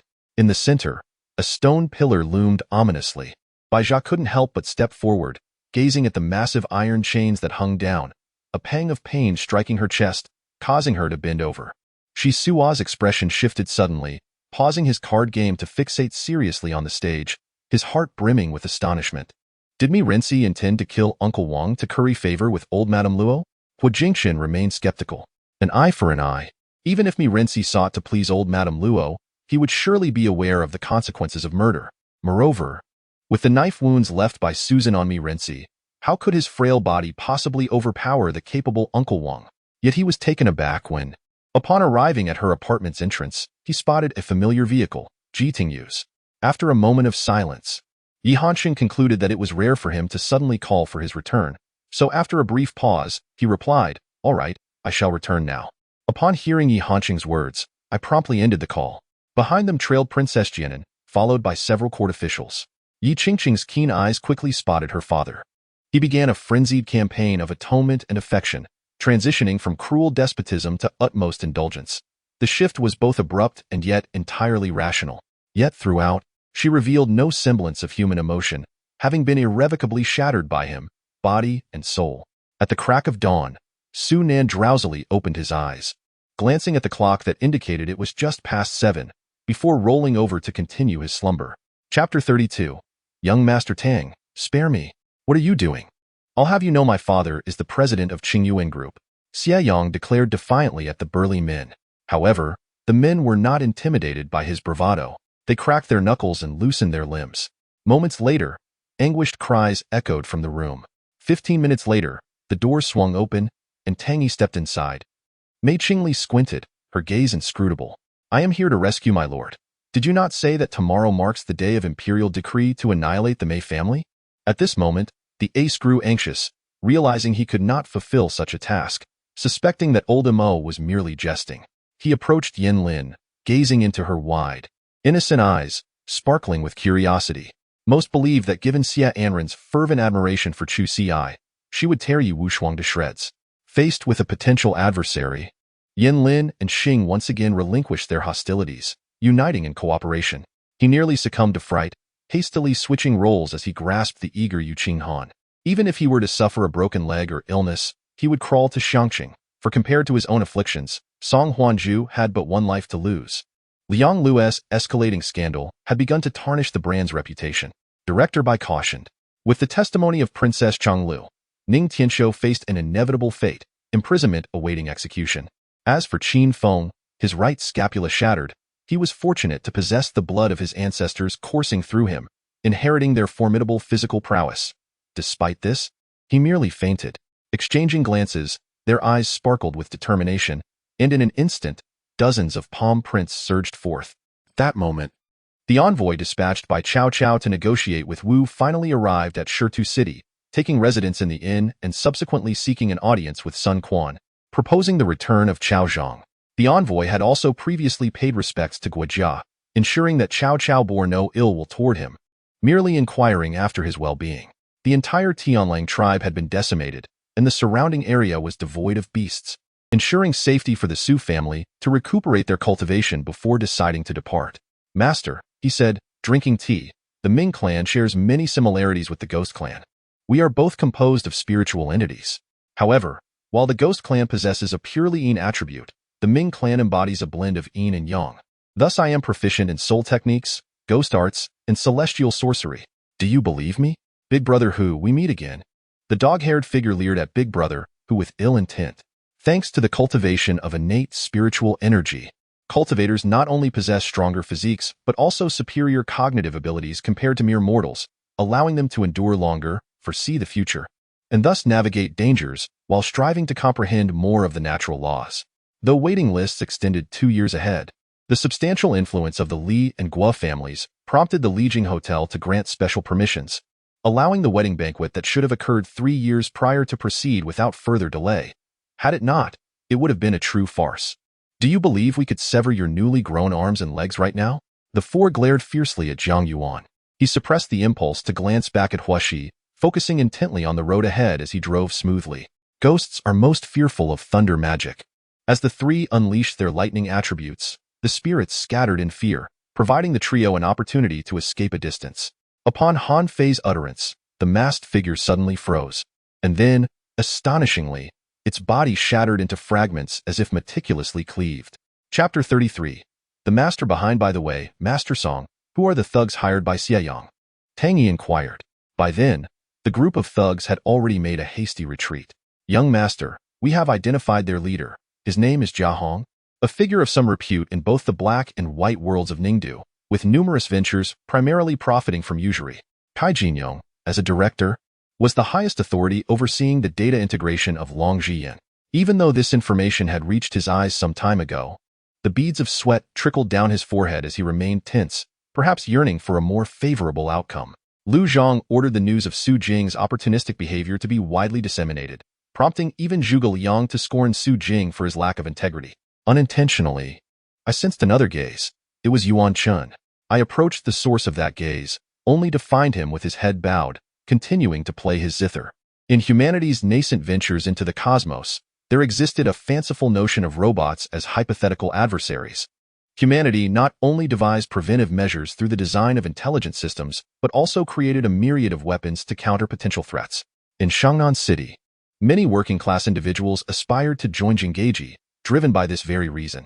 On Children's Day, the atmosphere was jubilant, akin to the playful antics of children, as the press conference erupted with excitement. "Do you think I am fond of men?" Lin Yun's nonsensical reply left Long Jian rather exasperated. Beckenbauer believed that, after years of governance, the military prowess of the Orc Empire rivaled that of the human empires, making it time to assess the results. As for those who genuinely acted with righteousness, Zhou Chuan's words did not insult them. Rather, they offered even greater rewards, a notion that was undeniably tempting.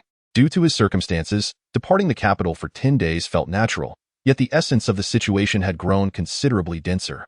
"Indeed, benefactor, we should take our leave. The city is too perilous," Zifan interjected, leaning out of the carriage to offer her counsel. "By the way, Dawn, didn't you say it would take a year? Why have you awakened early?" Yiling Han conversed with Dawn while taking a shower. "The master's decision is resolute. What can I do?"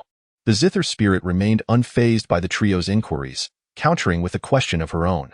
With a thud, the figure in white collapsed at his feet, his vision turning a vivid scarlet, and from that crimson gaze, he saw someone approaching him. Unable to discern who it was, he instinctively raised the half-damaged blade and lunged fiercely at the approaching shadow.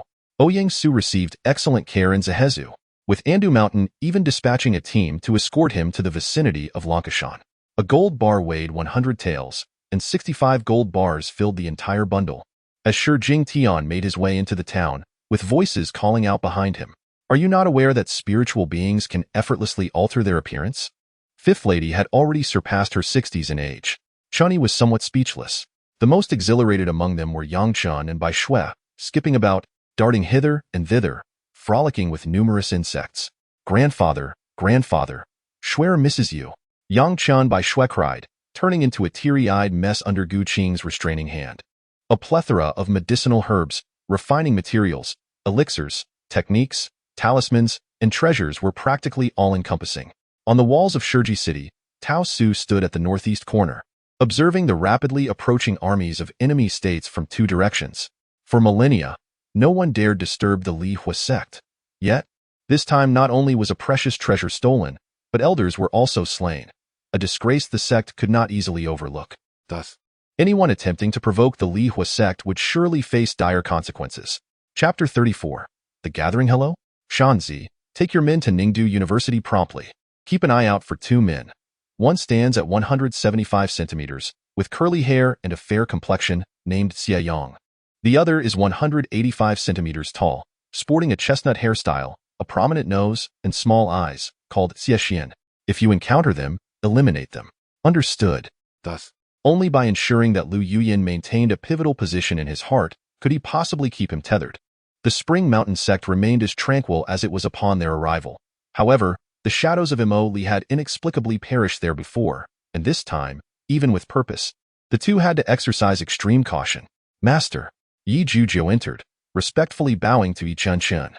Li Xingchuan merely invited him for a meal, yet for Zhang Fusheng, such treatment was enough to provoke envy among the various dignitaries waiting outside. When Mo Li arrived at the main tent, nearly everyone had gathered, making him feel somewhat out of place. "Haoyin, you said we are to marry next month. Shouldn't we prepare properly? Up until now, we are still visiting the hospital daily. This is rather ominous." Yi Euro complained with displeasure. Zhao Company caught fire around 4 or 5 in the morning. It began as a faint smoke, which later burgeoned into a fierce blaze. The sinister flames painted half the sky crimson, alarming the security personnel below, who promptly called the authorities. Yun Yang said little, merely nodding slightly to Qian Changyue and Yun Mashi before supporting Lord Yun to continue forward. He understood the man he was, and Ren Jiayao was equally clear. In truth, she was gambling with her life. Upon hearing this, Mo Liying's expression darkened. To her, what did these fast food chains signify? Perhaps they seemed inconsequential. Zuelis feared a conflict might arise between the two, thus following closely behind. Having indulged a bit too much, Dongfang Qian stepped onto the balcony to enjoy the night breeze, preparing to finish his drink before heading back. Xiaoyang glanced at the team, noticing that Gao Feifei, who had joined him for a date the previous night, was absent from military training today. Meanwhile, the occupants of the hospital room all focused intently on the patient in the bed, awaiting signs of improvement. At the very instant they launched their attack, their sharp beaks unleashed a torrent resembling a water column. This formidable force, imbued with terrifying energy, would transform into countless water blades upon reaching its target, penetrating deep within. That's wonderful. I also adore Yeya. She will undoubtedly grow into a great beauty. Xia Zimo kissed Ye gently. Chu Haoran tilted his head, glancing at Lu Dai, and said nothing further as he followed Feng Qihua into the elevator. Xiao Yang was taken aback when two elegant figures donning sunglasses and hats emerged from within.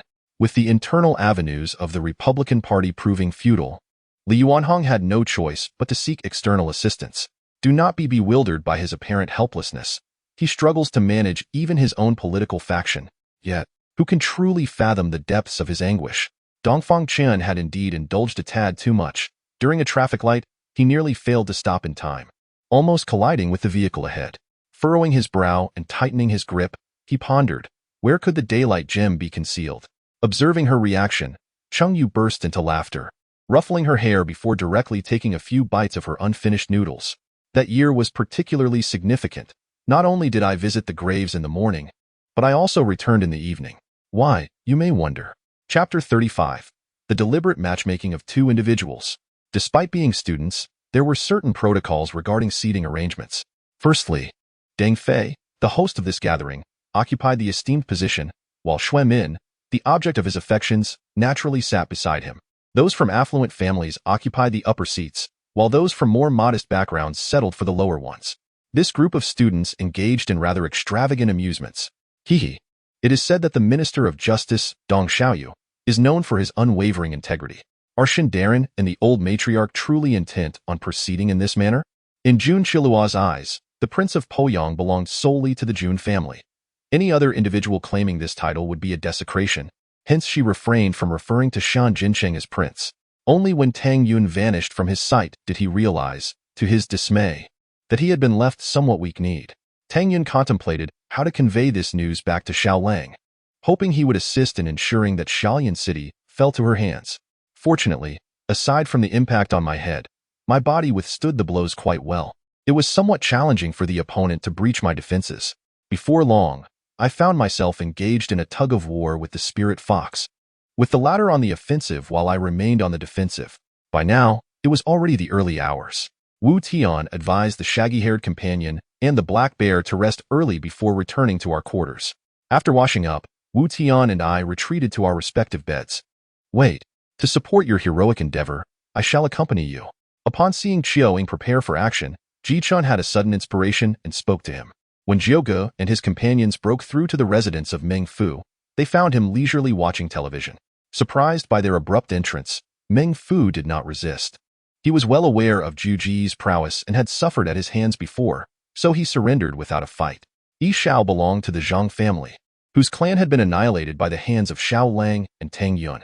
After Jiugu finished speaking, we all nodded in agreement and then dispersed, each seeking a suitable location to stage an ambush. Yi, whose face turned ashen, he had lost the desire to speak, merely regarding Wang Yu with a gaze full of sympathy and pity as he witnessed his unraveling. The three men hesitated no longer, dismounting and proceeding towards the shrine of the altar city, entering through the southern gate. Upon reaching the gate, they saw the red palace walls adorned with carvings of 7 horses pulling a 2-wheeled cart. At this moment, when Xian was amidst the entourage of the middle-aged man, or rather, he was a member of that faction. A van was parked by the roadside, a few meters away from them, its doors ajar as 2 men hoisted a heavy iron cage into it. Lowering his gaze to his tightly clasped hands, he then looked up and smiled faintly into the vast expanse above. Without uttering a word, he began to walk towards the thicket. No, that was not the north wind. It sent waves of chilling terror surging through me. The cold that arose was a reaction to sensing danger. There was nothing in this world that inspired fear in me. What, do you intend to intervene and rescue them? Wouldn't that be a violation of the arena's rules?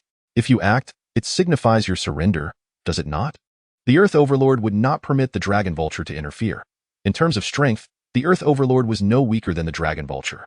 Had it not been for He Lanyao's memories, Yi Long might have truly fallen into a trap, though Yi Long doubted it in her heart. Today her skills were utterly diminished, rendering it prudent to endure in the presence of the Chancellor. It was common knowledge that consort Hor enjoyed enduring favor, and many believed that Empress Zhou secretly envied her.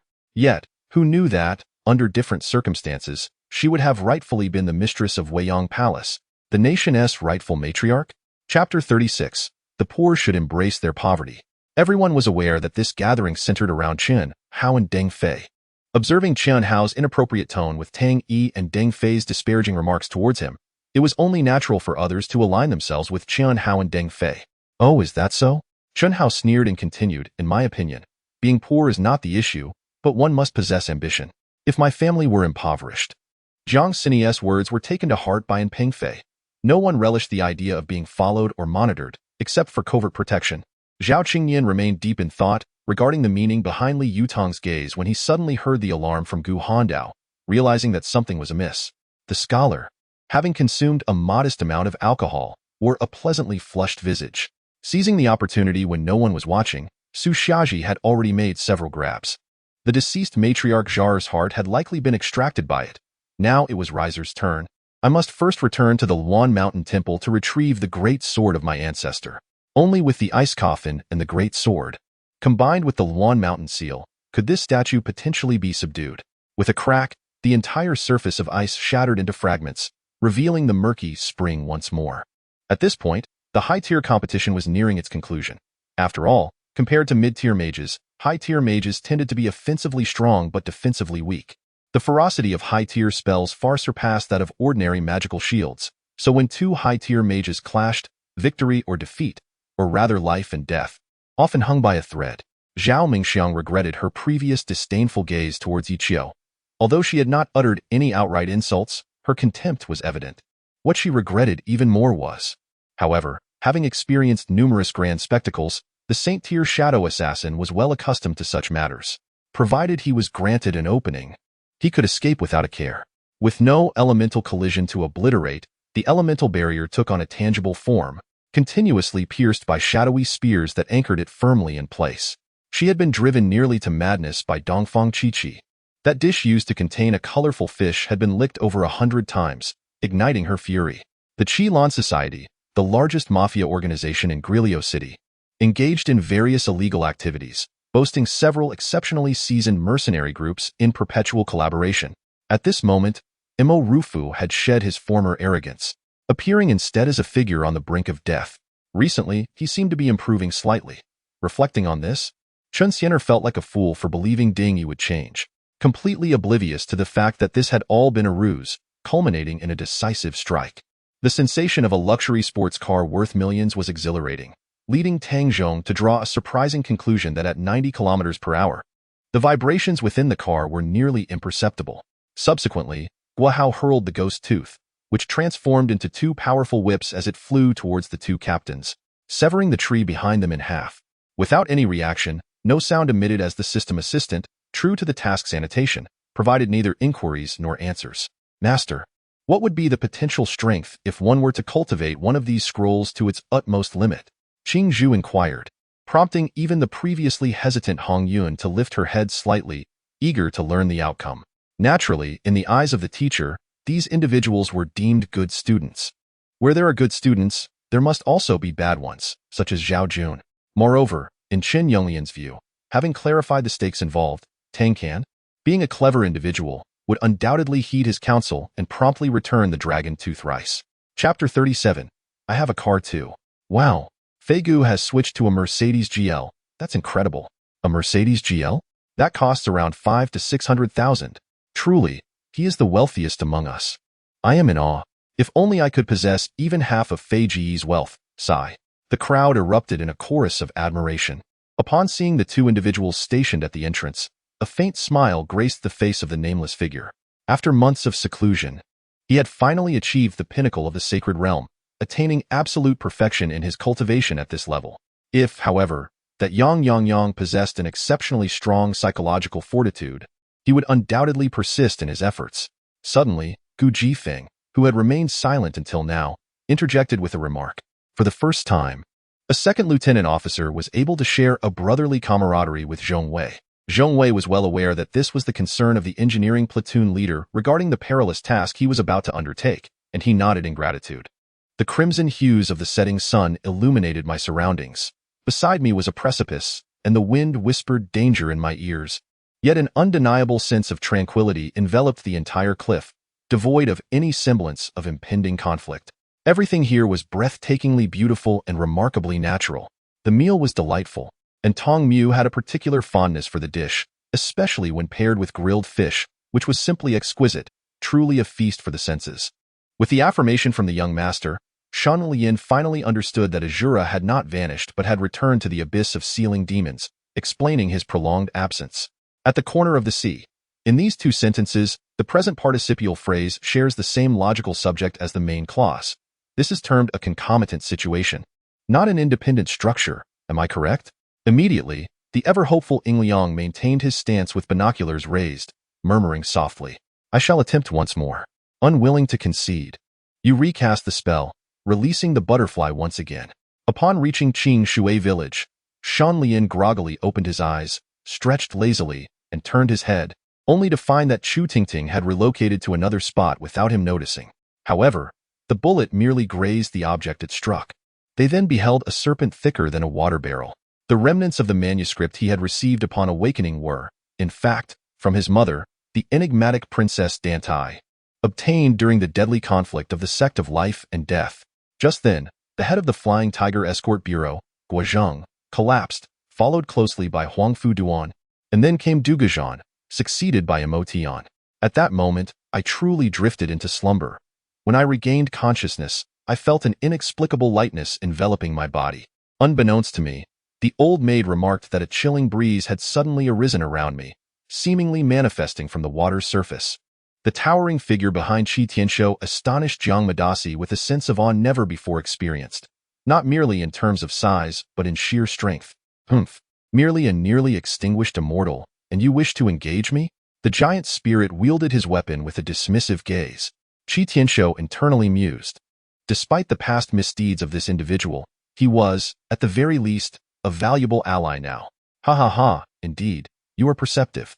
Not only do I speak fluent German, but I am also proficient in English and French. Mussolini's voice betrayed an undeniable joy. He genuinely admired the articulate German leader. Upon returning, consume it, and you shall ascend to the Deluo realm, Wang Hao remarked, discarding a packet of instant coffee. When Jiang Yuning stepped outside, she beheld a clear sky suddenly giving way to a black vortex, from which a warship, forged entirely of mysterious iron, emerged slowly, accompanied by intermittent bolts of purple lightning, creating an imposing spectacle. Chapter 38. May I accompany you a while? What is this? The crowd exclaimed in unison. No, Tang Yi. I had no idea you could boast so much, Xuemin scoffed, her disdain for Tang Yi reaching new heights. Ha ha ha. This loser must be having a mental breakdown. Recognizing the stakes at hand, he discerned that, for the moment, the demons posed a pressing threat, while the outsiders lingered behind them. He crouched, wetting the soap, and slowly lifted the hem of Xia Qingzi's nightgown, revealing her thighs. Wu Ting glanced at Zhao Qian's profile, resembling a mountain silhouette, handsome, robust, yet exuding a gentle softness, making him approachable. No, I haven't been there. I've heard about it, but my impression is rather unfavorable. Lin Genie awkwardly replied. Although it was a demon, it proved to be less formidable than anticipated.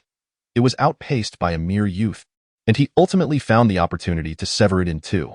When he opened his eyes again, a procession of vehicles sped toward him, halting at the entrance of the Royal Court nightclub. His slender fingers delicately wove through his dark hair, one hand gathering it into a cascade, while the other firmly secured a hairpin. Yet, amidst the flurry of activity, the intimate scene they shared moments ago at the desk lingered in her mind, causing her to smile and blush, occasionally drifting off in thought. Anxious and oblivious to Miyazaki Suki's words, Takana Kika's heart was solely fixated on Sakurai Ye. As her complexion slowly paled, perhaps recent events led him to believe he had almost lost Eugene Ji again. An hour passed, and for different individuals, the perception of time varied greatly. Some felt as though years had elapsed, while others sensed it had passed in the blink of an eye. Yet, ultimately, no significant change occurred. You cannot let it end like this, can you? Yi Hongfeng shouted fiercely, drawing forth the ninefold sky, cultivating azure sword energy. The brutes looked up, only to see a figure clad in white, her face veiled, gracefully descending. Mulan felt that perhaps his approach was flawed. Pressing on every part of his abdomen yielded no discovery of that elusive hard point. Let us depart.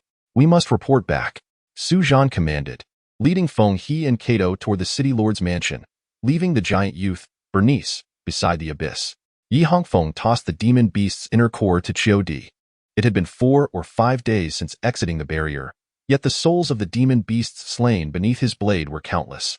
Most were low-tier beasts, with a few mid-tier ones taken down during ambushes, but no high-tier beasts had been encountered, suggesting that someone had cleared his path of danger. Upgrading the necromancer's altar required minimal necromantic energy. Merely 10,000 points sufficed to grant it the ability to search for other worlds.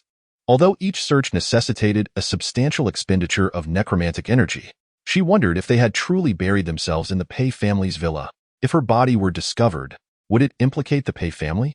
Should the topic arise again, she would surely inform others that aside from grilled fish, Sanyang's family also served delectable pig trotters, and their mixed noodles were equally delightful. In quest of knowledge about the boy's past, the Death God's treasure house held numerous items, yet only the fragment of the Mirror of Fate was affordable. Meanwhile, oblivious to Angela and Adair enjoying their bath, Su Jun was desperately running, engaged in a life-and-death race against time. As dawn broke, the Zhu Tianqi, led by the Zhu family, including grandfather Zhu and his son, set sail with over 100 warriors from the Zhu clan, pressing onward to confront the bandits at Guaquan Rock. Chapter 39. I preferred the previous version of you. Tang Yi drove a Lamborghini, escorting Yu Hui, embodying a carefree spirit. Observing Tang Yi behind the wheel, Yu Hui felt a growing sense of estrangement from him. Tang Yi, is this really the authentic you?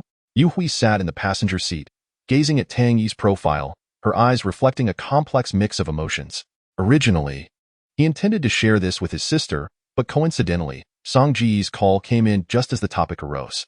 He felt that Song Gu possessed a certain prowess beyond his sister's, so he decided to leave everything to him.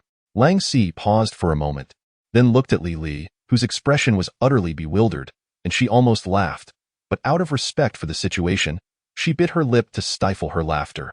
Perhaps I can safely return to the western regions, Su Nua thought, her eyes shimmering with hope as she gazed at Chu Feng, her heart fluttering gently.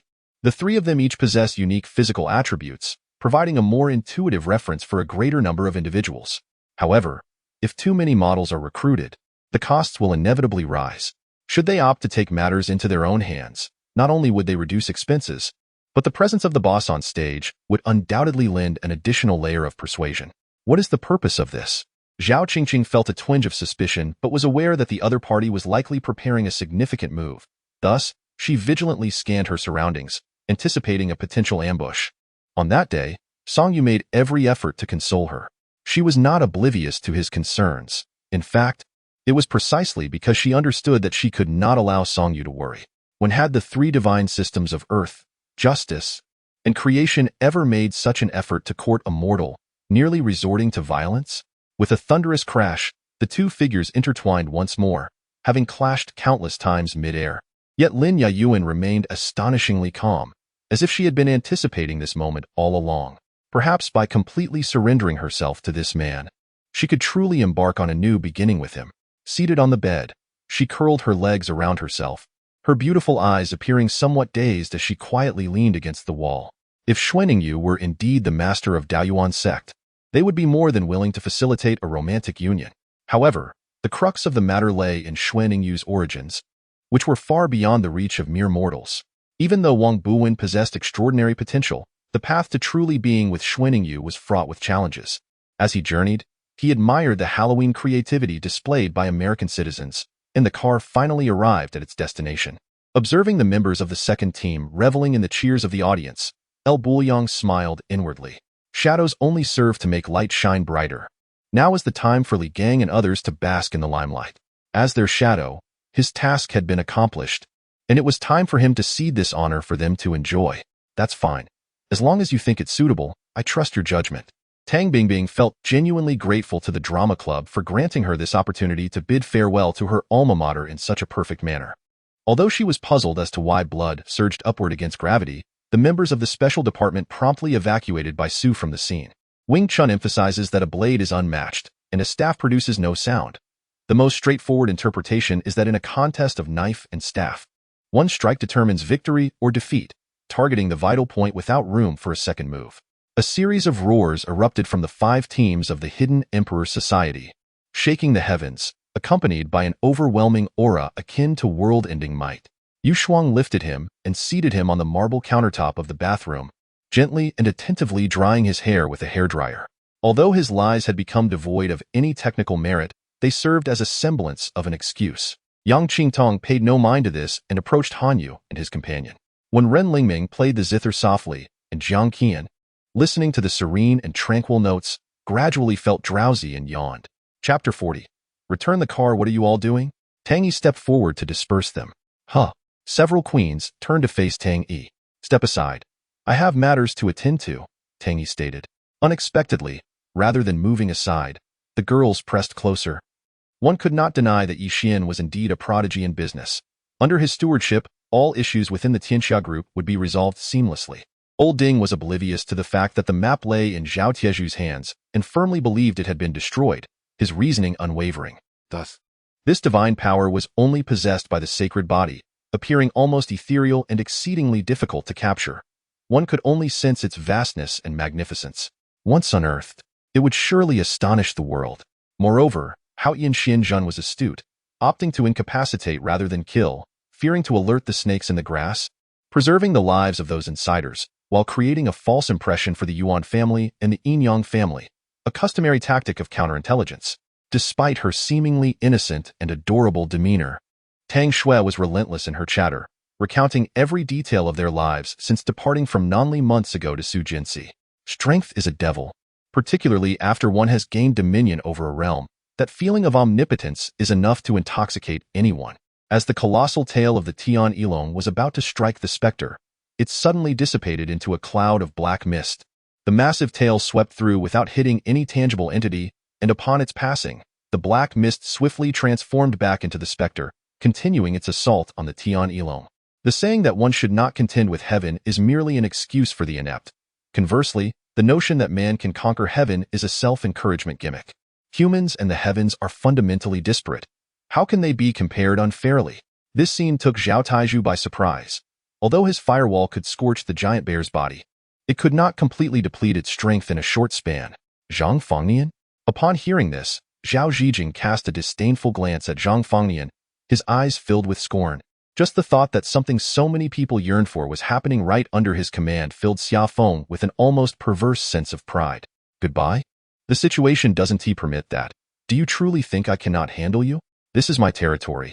You cannot come and go as you please. As he spoke, Hao Ming activated the teleportation array, sending Nangong Ping to his Kongming mountain, while simultaneously, Hao Ming's spiritual projection vanished from this divine realm. Upon hearing this, Liao Gua, ensnared by the soul-chasing whip, trembled violently, and in that moment of life and death, an ominous figure flashed through his mind. With the ambush set, there was no time to alter it. Time was fleeting, and Taisher Kuan had to swiftly arrange a performance. After a night of tranquility, the next morning, everyone dismantled the tents and ventured deeper into the realm. Having come for training, they could not simply turn back after just a few miles. Take care, Hall Master. We pledge to follow you to the death. The crowd erupted in excited shouts. Though reluctant, they felt powerless. Finally, we are temporarily safe. Carrying Beitang Lan, Zhuo Yun navigated past the security of the villa district, entering the area, his heart slightly relieved. Hehe, Ruan Qingfeng, it has been a long time. I didn't expect you to join the Tianyue Temple and become adversaries with my Xinyun Temple. Elder Yi Mei smiled faintly, her expression calm. Yet a flash of ruthlessness flickered in her eyes. Nong Wangtian, the president of the Blood Dragon Society, revealed a hint of satisfaction, raising his hands to silence the crowd below. Originally, any of the over 200 individuals present could command the winds and reign supreme in the continent. Yet now, before Nong Wangtian, they all appeared exceedingly respectful. Chapter 41. The mischievous cousins, where are you all headed? A girl approached the four and inquired. Huh, Yiting, what brings you here? Zhou Xiaowen was taken aback. You're going out to play. You don't mind if I tag along, do you? Su Yiting said. Yiting, you too. The two immediately sprang into action, leaping off the fire beasts, which unleashed enormous fireballs towards the large rock. Shinfeng was no weakling. Last time, he and the old man had only managed to reach a stalemate, and defeating him seemed improbable. Old Zhu shook his head, though a hint of something unusual flickered in his gaze. Though the golden immortals were few, the continent's myriad factions combined to form a significant presence. The Central Empire alone boasted 8. As for how she managed to travel from the Immortal Gate to Shunfeng Gorge and safely appear thousands of miles away in just a month, it was likely a testament to the might of the plot master. Why are you looking at me with such a strange expression? Let me tell you, although you are attractive, we are both men, so you can forget about it. Xin Qi exaggeratedly hugged himself, prompting a Ku to roll her eyes. Yet how could a mother not understand? Surviving for a year in the forest, the hardships endured were undoubtedly beyond her imagination. However, since Su Fei chose not to speak of it, she refrained from asking. He glanced sideways at Lin Miaoxiang, who lay with her eyes half closed, peacefully asleep, her delicate nostrils gently flaring as she breathed. Zhang Longfei could not resist reaching out to touch Lin Miaoxiang's soft cheek before finally rising from bed. The Prime Minister Qin glared at his wife, realizing the gravity of the situation. Just moments ago, he had discussed matters with her, yet now, it seemed all had slipped from his mind. The soldiers on the borders, local officials, and common folk alike recognized the left chancellor as a man of heinous deeds, having embezzled military funds and the hard-earned wealth of the populace, among other actions that incited public outrage. If the collective fury of the people reached a boiling point, the emperor would undoubtedly have to take a stand. I don't believe your nonsense, Luo Yi retorted darkly, refusing to respond to the words of the young man in purple attire, her disbelief palpable. Kai Yin, after hearing Li Yang's words, simply smiled faintly and nestled her head against his shoulder, choosing silence. The Yongchang emperor, recalling familial ties, spared the 6th prince from being cast as a commoner and confined him to a beekeeping enclosure for life. The favored consort Jiang was stripped of her title, demoted to commoner status, and, after years of service to the late emperor, was granted a death sentence, her body to remain intact. The meticulous calculations of the man with the pompadour could not be dismissed. His foresight was indeed sharp. However, all his schemes were shattered by the unexpected arrival of a man known as the kidney-deficient prince. The events of that night were witnessed by nearly everyone in the general's residence, a circumstance attributable to Meng Ruoding's own actions. Madame Luo, inexperienced in handling such significant matters, found herself overshadowed by the long-standing influence of Jiang, the mother of Lord Luo Qi, who had maintained her position as the principal wife within the duke's residence, undoubtedly securing numerous loyal subordinates. Were it not for the illness afflicting Princess Qinghe, she might have dared to instigate trouble. When Yang Yang returned after the first period, he entered the classroom with a barrage of expletives, drawing the attention of his classmates. Wu Hin continued to test the boundaries of his adversary, while Zhan Pohan remained vigilant, observing any unusual activities in the capital. Having already tasted the repercussions of aligning with the wrong faction, he could not afford to falter again. Mother? Huang Pu Tuo sensed that his mother would not utter such words without reason, hinting at undisclosed secrets. As anticipated, the right flank was weaker than the left. Nevertheless, the overwhelming numbers led to a grueling battle. Chapter 42. The unwanted third wheel Zhao Peng seized the rare opportunity to share a taxi with Jiang Yin, determined to make the most of it. Jiang Yin, look, this is the necklace I intended to give you last time. You didn't accept it, and it serves no purpose in my possession. Why not take it today? I don't want it. Jiang Yin quickly retorted with disdain. At that moment, a spacecraft passed overhead, albeit at a slower pace, and those aboard gave Tang Chong a thumbs up. Mo Song was engaged in a conversation with Yi Haojuan, their topics meandering from Teacher Yang to the amusing antics of Yi and Wang Ruidong during their competition. The seemingly middle-aged eunuch named Pang Yu was a trusted confidant of Emperor Yuanqing. Though he appeared youthful, he was actually a decade older than the emperor, reaching the venerable age of 67. Observing the Buddhist stele enhanced one's comprehension of Buddhist doctrines, while the knowledge gathered elsewhere during the day also contributed to one's understanding of the sacred. She could not fathom why. Despite the aloof demeanor of the true Dragon Lord during their evening meeting, their interactions had initially seemed unremarkable. Yet, within mere hours, he appeared to harbor some bias against her. Perhaps the hunt for the spirit puppet had backfired, leading to her own humiliation. As I listened to the sonic booms reverberating in my ears, I was acutely aware that the score displayed on my wrist, which recorded points, would soon increase by 25.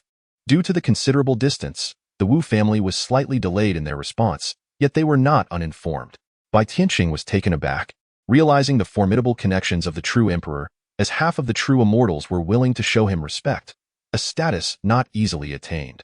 Time ticked by, with urgent reports becoming increasingly frequent, yet Yu Luming remained unperturbed. Within Ying Quan's sphere of influence, It was common knowledge that Li Xing'er was a trusted confidant, akin to Wu Yong or Gong Sunsheng. Shortly thereafter, they departed from Aladak City, heading toward the Yunluo Plain. As both were formidable beings of the 7th and 8th levels, they required no transportation, arriving at the Orc's Forbidden Land in less than half a day. I have finished speaking. If anyone has objections, feel free to voice them. Yang, the advisor, stated politely before taking his seat, as this had been a well-discussed strategy now formally presented. If these individuals were reliable, do you think I would humble myself to seek your assistance? At George's inquiry, Ferguson rolled his eyes in exasperation. Chun Jian achieved a remarkable feat in the annals of natural history, witnessing the towering 3-meter-tall moa in New Zealand, capturing several young moas, and encountering the formidable hasting eagle capable of crushing skulls with its 3-meter wingspan. A number of cloaked cultivators stood silently, observing the vast expanse before them. Soon, a newcomer emerged from the vehicle, shocking all present as it was none other than the top official of the BJ Municipal Committee, prompting cold sweat to bead on their foreheads as they realized who had commandeered the venue. Over 20 young individuals, having undergone formal military training, were distributing flintlock rifles and lead ammunition. 2 brass cannons, weighing 6 and 12 pounds respectively, were also brought up from the basement, while several graduates from the navigation school retrieved various packing tools from the party headquarters. Wayner's expression shifted. Lyle's project was their largest endeavor in recent years, and if it were handed over to another firm, it would be akin to relinquishing a succulent morsel to their competitors, a prospect that would surely lead to mockery. Chapter 43. Subtle Gestures During Meals. In truth, Jiang Yin yearned to directly reject Zhao Peng, to express her disinterest and request he cease his pursuits.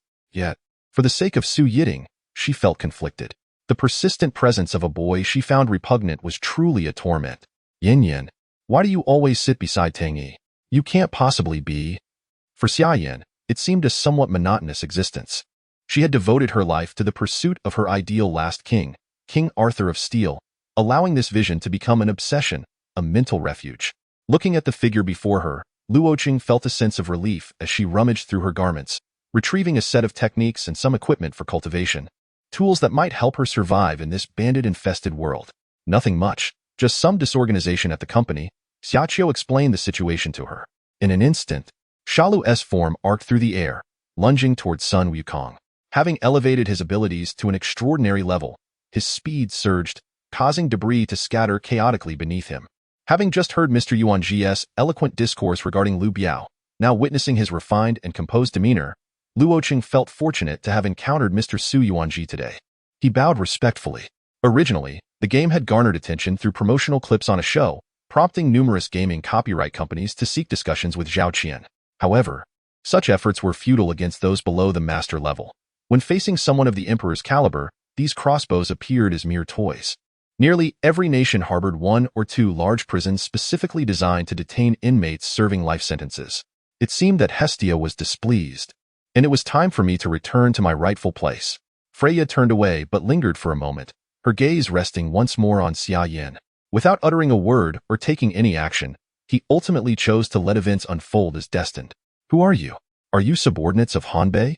As the number of arrivals dwindled, Shui Baoi breathed a sigh of relief. However, upon extending his divine awareness, his expression tightened. He discovered that all present were beings of 5th-tier celestial deity or above. In that instant, he envisioned potential targets capable of such power who might seek to harm the Chu family. He raised his hand, trailing along her back, inching into uncharted territory. The softness pressed against his chest tantalizingly close. Yuan Lingyuan finally comprehended why Zihua had harbored intentions to kill her upon their first encounter, and later, after confirming she was not a mere avatar, his demeanor underwent a complete transformation. Su Huanjin spoke confidently, exuding an air of assured intellect that compelled others to believe his words. Although she initiated the beginning, the conclusion was beyond her control. As she rose onto her toes, the smile at Qin Mukin's lips deepened. He shifted from a passive to an active role, gently caressing her lips, savoring the sweetness, his tongue entwining with hers. Xiangyang had always possessed a residence belonging to Zhang Shun, yet he had chosen not to reside there until now, as he proceeded directly to that location, never to emerge again. Such heartfelt declarations, imbued with immense authority, were beyond what an ordinary person could withstand. Even seasoned individuals like Luo Yin found themselves utterly convinced. It was peculiar, The maze was initially surrounded by a protective array, an obstacle even formidable demons could not easily traverse. However, now the entire labyrinth was suffused with demonic energy, indicating the presence of demons within, likely of great power. Chapter 44. The Consequences of Provoking Young Master Tang Ha. You, filthy loser, scram quickly, or you'll regret it later. Xiaopeng coldly glared at Tang Yi. Previously informed by Su Yiting that Tang Yi was merely a poor wretch, bullied in school, Xiaopeng felt no restraint in his disdain. Remove your hand, Tang Yi protested. In the residences of the affluent, the status of favored concubines may be lowly, yet their power is significant. Numerous onlookers gathered at the entrance, yet none stepped forward to advocate for Su Chuan and Wang Ying, all merely observing the spectacle. At 7:30 p.m., as they entered the live broadcast room, it became evident that the space was vastly larger than it appeared on camera, stretching over 70 to 80 square meters. Upon hearing this, Xiang could not suppress her disappointment, realizing that the words of Iron Eagle Grandpa were indeed true. Then, Yangxi returned to the previous location with a group of 8 elite captains, reclining blissfully. Having finally grasped the lead, Yangxi felt compelled to tread cautiously, sensing that if they continued their pursuit, they might catch something substantial. After years of struggle, he had carved out his own territory. There was no reason for him to relent at this juncture. It was not much, for it resembled a petal, gently floating upon a pond's surface, a delicate and exquisite sight. Resistance is utterly laughable. You cannot resist, the system declared, retracting its jade hand and its smile. Chui scrutinized Yin Yong'an, his face fair and unshaven, not particularly handsome, yet still quite decent. Although he was slightly older than Yin Qing, overall, he was acceptable. The 2 foremost figures in black fired 2 shots into the air, standing silently beside Cecil, their bloodthirsty gazes fixed intently upon the police, revealing their true allegiance. As Danqing gasped for breath, attempting to regain composure, Xianyuan Yihan unexpectedly tossed him a set of shimmering green items. Danqing was momentarily stunned, not comprehending the situation, before stumbling awkwardly as the items struck him, nearly causing him to fall. Upon hearing this sound, the once imposing Gu Fei instantly wilted, like a frostbitten eggplant. Why is Cheng Qiuyin here again? He tenderly wiped the blood from Ling Fei's hands, remarking that it did not resemble traces left by an animal. He referred to me, not us, for he understood that unless Xianyuan Yihan chose not to, it would be far too easy for him to eliminate even a great spirit master or a sword spirit master in a one-on-one battle. What must she do to convey her intentions? Moreover, with Xue Qingqing in dire straits, her time was limited. Yet, the voice of Han Yi echoed from behind, causing her steps to halt instinctively. At that moment, she lacked the courage to turn around, fearing an encounter with something dreadful. Memories are beautiful, yet reality is harsh. Everything witnessed that night deeply impacted her heart, shattering her beautiful illusions, awakening her from the dream she had woven for herself, revealing the cruel nature of reality. Her greatest concern in life had always been Xue Lili, whose existence had allowed her to endure, and now it was time for her to repay that debt. No, don't overthink it. They haven't done anything, Imo Lingyin softly reassured. Upon hearing her words, Imo Linghuan gradually calmed, exhaling a sigh of relief. Thank you, big brother. Tang Zishi, who had long been famished, did not hesitate, accepting the cake and eagerly beginning to devour it. However, in her haste, the dry cake nearly choked her. Chapter 45. Zheng Ying's boyfriend. Which young man? What does he look like? Zhang Yin inquired. Quite slender, around 180 centimeters tall, fair-skinned. Likely in his early 20s, replied the receptionist. Is it Tang Yi? Zhang Yin murmured. Yes, it must be. The middle-aged man beside Su Feng gently reminded him, his calm demeanor unchanged. Su Feng, seemingly able to see through the courtyard gate, observed an elderly man on the verge of collapse. Meanwhile, he feigned distress, yet internally, he was elated. Having traversed through the perilous waters of Zhanzhan's homeland and fought in the stone forest, the youths had come to understand the significance of unity. Thus, under the clear directives of Zimutong, they raised no objections and swiftly took action. Tang Yi swung the panlong staff, instantly sweeping it across to send a turtle shell flying away. Qin Tian not only memorized the appearance of Zhang Mingli, but also noted the features of the heads of the Spirit Hall's capital division. Ma Haixing sat on the steps, his heart racing, taking a deep breath, his face pale. Just as Shan Qiansan disregarded their announcements, he continued to advance through Kunlong Mountain, his feet never faltering. heading directly toward the Qianlong mountain range. Reconnaissance forces were dispatched by Qin Tian in waves, ensuring absolute safety in their surroundings. The first to notice Qian Qian's changes was not Ji Chongjing or the soldiers under Qian Qian's command, but rather Chu Huaijin, who had been sent by Ji Chongjing to Yun Lanzhou and returned after a month and a half. 7788 did not exaggerate. After assisting Qian Qian with her order, the high-tech logistics wasted no time, delivering her new clothes within 10 minutes. After a while, Han Qingchuan sensed something was amiss. He had never stayed in the cloud realm for this long, and no one had ever managed it before. As he felt things were becoming precarious, it was already too late. In truth, he was not a ninja of Konoha, but that no longer mattered. He had found what he wished to respect and protect, the tangible reality. Moreover, there was another family, which, despite being nearly elevated to the deification platform, was even more renowned than the Li family, the Huang family. Regarding the servants of the Qin family and the stewards of the Dachuan ship, Zhu De and Zhou Qingyun accompanied Qin Qin to Baibao village, merely returning home rather than aimlessly wandering. Since their acquaintance, how many times had he toyed with her? This time, she had merely returned a fraction of what she owed. Had she truly lived too long? Her thoughts grown antiquated? Was this truly the manner in which modern humanity coexists with spirit pets? Wait for me. I will definitely kill you. My Ta Ching Academy will also ensure your demise. Facing Lin Yun, he coldly threatened, and then the teleportation array emitted a bright light, causing the young man's figure to vanish without a trace. Rest assured, I shall not disappoint you, my friend Chen. Zhang Yuanshan chuckled, stroking his beard. With Chun Bin's addition, the Zhang family had undoubtedly struck gold. Just then, a figure appeared before the crowd. It was none other than Zhu Qi.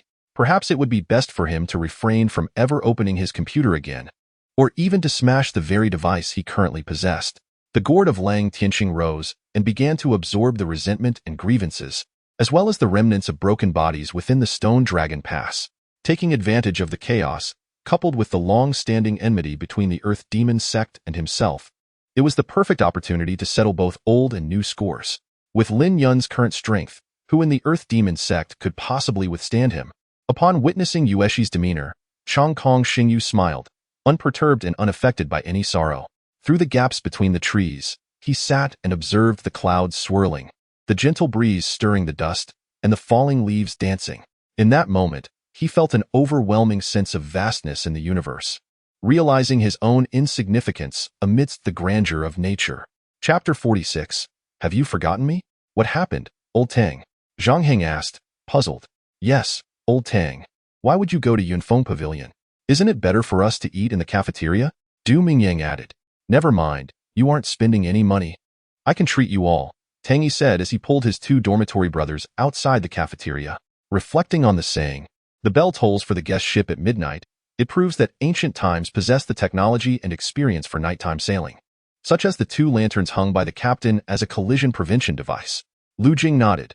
This time, Lin Rahai had finally acted wisely, not wasting the great risk he took to investigate the matter of Qin Kaching. Jia Baoyu's face involuntarily twisted with bitterness. It was rare for him to be out with Shi Shangyun and Xue Baochai, only to unexpectedly encounter Lu Jing and Lin Rahai. Aware of Lin Rahai's seniority, he had no choice but to bid farewell to Shangyun and Baochai, reluctantly accompanying Lin Rahai and Jiao Lan into the room. Zhang San, feeling bored, noticed some tables and chairs nearby and immediately called Yang Tai to join him. Lin Zijian looked at the astonished and fervent gazes of the crowd, raising his voice. All of you are the pillars of the nation. This martial arts competition aims not only to test your skills, but also to promote a batch of brave warriors to fill the vacancies among the camp leaders, allowing aspiring individuals to showcase their ambitions in service to the court. Life resumed its rhythmic course, akin to a train chugging along. Yet Chun-A discovered a troubling issue. Suona was gradually distancing herself from him, becoming less passionate than before. Every time he sought intimacy, it felt like an uphill battle, a struggle to reclaim their former connection. Ah, Your Highness, you are unaware that the king is concocting strategies to eradicate the Lan family's influence, fabricating the queen's severe illness as a ruse. Thus, we must act swiftly. Ahead of him, Jin Yang, who had remained silent until now, finally spoke. Song Gaian brewed a cup of strong tea to warm herself and dispel the chill that clung to her. Seeing Bao Yu in such a state, the guests rushed to intervene. But Jia Zheng refused, insisting on punishing Bao Yu severely. Of course, this senior from Haiyuan appeared affable and eloquent, making it difficult for many to sever ties with him. Such a bold confession would have been unthinkable for Zhang Ruolai, but now it had slipped from his lips. The Wang family's stance was ambiguous, and Wang Yu's closeness to the second prince was understandable, while the third prince's distrust of the Wang family was also reasonable. Xiang rushed over, plopping down and pouring herself tea, exuding an air of indignation. Xin Ling bit her lip, weighing her options. Dignity seemed trivial, and she softened her tone, attempting to appease the person she regarded as an adversary. The discussions among the crowd grew fervent, and no one noticed in the corner. Hui Yuxing quietly breathed a sigh of relief. Ning Xing, unable to comprehend these matters, directly entrusted them to the system, confirming there were no issues before signing and authorizing the transfer. Xinling, accustomed to Feng Qin's unkind demeanor, filtered out the barbs in her tone as she perused the materials Feng Qin had tossed her way. The black-clad organization had always demanded discretion, and Sosa's actions today blatantly violated the organization's directives. He could only contemplate bribing those desperate refugees willing to sell their lives for a meal, inciting them to spread rumors. On set, filming Linda's scenes, Lin Cicier felt Yao Tong's fiery gaze as she passed by the crew members. The ice rink located in the city center usually thrived with business, but the morning hours saw only a few patrons. I certainly am not fabricating stories. Although I have been cooking for 2 days, it cannot be said that the true culprit would be elusive on the third day, Mo Yufei spoke confidently. Chapter 47. 60,000 in gambling debt. At this point, Zhang Ying, inexplicably, found tears streaming down her face once more. The saying that women are made of water rings true. Yet, is there anything that Tang Yi cannot resolve? After all, he is a figure of considerable influence. Do not worry, no matter what happens, I can assist you, Tang Yi stated with unwavering conviction. 2 weeks passed, and when Pei Yu began to cry out again, Lin Wanjing heard Lu Jin's impatient sigh. Are you truly all right? Long Yicheng suddenly regretted bringing her along, realizing she was more determined than professional actors. Someone shouted loudly, unleashing their strength in a renewed assault on Cheng Yuanda and Feng Jiaming. As Lin Feng stepped into the public relations department, he noticed Zhang Tingting gazing at him shyly. In the past, she would not have acted in such a manner. He had never seen her so bashful. According to FAO's theory, black holes serve as wormhole entrances, while white holes function as exits. As long as one traverses a black hole and emerges from a white hole, space travel becomes a reality. Cheng Luoxian severed a rope, sending a flying dagger straight toward Fei Luyu, who swiftly dodged, watching as the blade embedded itself in a wooden post behind him. Cheng Luoxian flipped over the grinding stone and seized the sharp knife, sprinting toward the door. Cannavaro pondered that releasing him would likely not lead to chaos, especially with the military still watching over the desolate expanse. Everything unfolded so abruptly.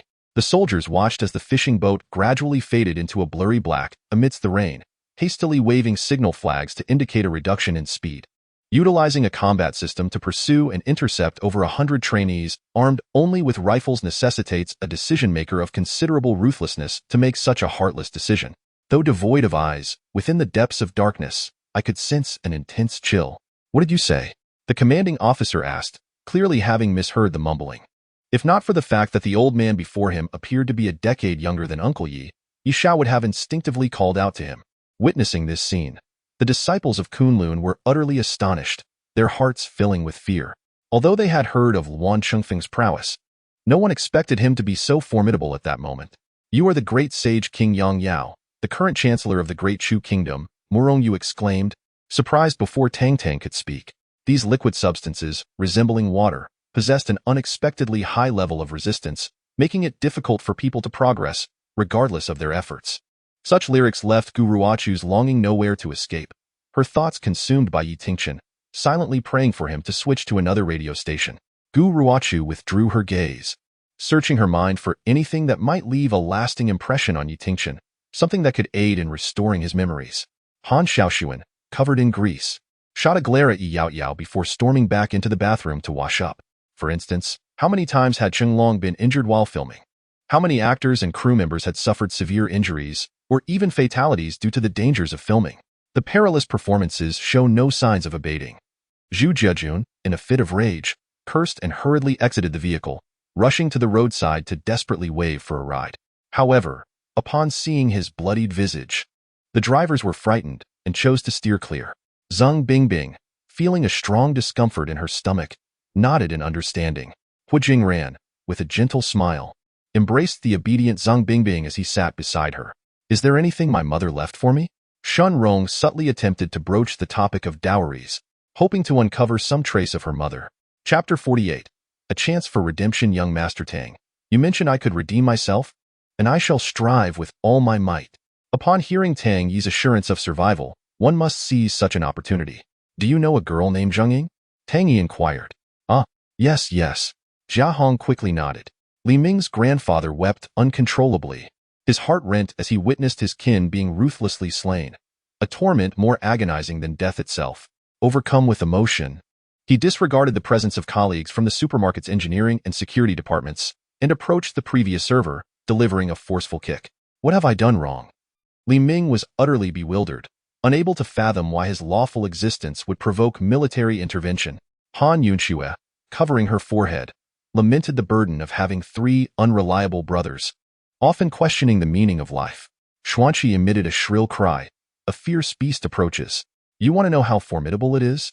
There lies one in that direction. However, after this round, attempt to add him as a friend. You know the coach is looking for him. At that moment, a haughty man interjected.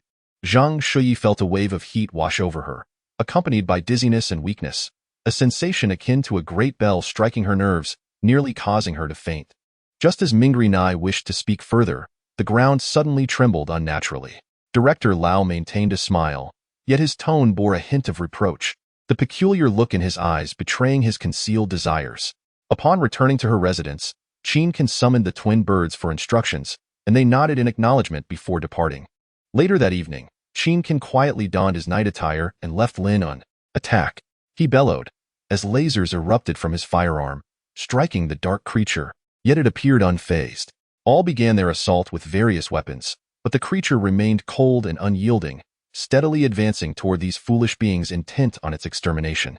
Yuan, recognizing the gravity of the situation, hastily activated her apparatus, golden light emanating from her hands, fortifying her against the encroaching malice and countering its force, momentarily achieving a stalemate. With a roar, Agna swung her powered sword at the leader, who retaliated with a chainsaw axe, sparks flying as they engaged fiercely. The apothecary searched for the elusive alchemical chamber, puzzled as he scoured the vast expanse of medicinal fields, finding no trace of it. Wang Laowu, filled with rage, recalled his deep bond with Yi Xian, feeling betrayed by the turmoil that had befallen his sister-in-law. Thus, he aligned himself with Yi Xian against their common adversary. Mu Fei and the others nodded, grasping the tools they had seized from the cave and proceeding toward the campsite. Li Shan, bewildered, pondered if the heavens had finally opened their eyes, causing Lu Dake's iron gourd to explode. Rest assured, I will arrange it immediately, said a family member as he departed from the ceremonial procession. Indeed, Wu Yin had previously mentioned to Yang Yin her desire to select a new major upon her return. Brother Long speaks wisely. It appears the sect conceals many talents. Had it not been for your acquaintance, I might have forgotten his name altogether, Xiao Hong remarked, reflecting on his years within the sect. Chapter 49. Would you be my girlfriend? Upon hearing this, Zhao Jun lamented, Brother Hong, I was wrong. Please spare me. He wriggled free from several lackeys and approached Tang Yi, bowing repeatedly. Young Master Tang, grant me mercy. I truly had no idea she was your woman. Had I known, even 100 of my bravado would not have dared such folly. Please, spare my life.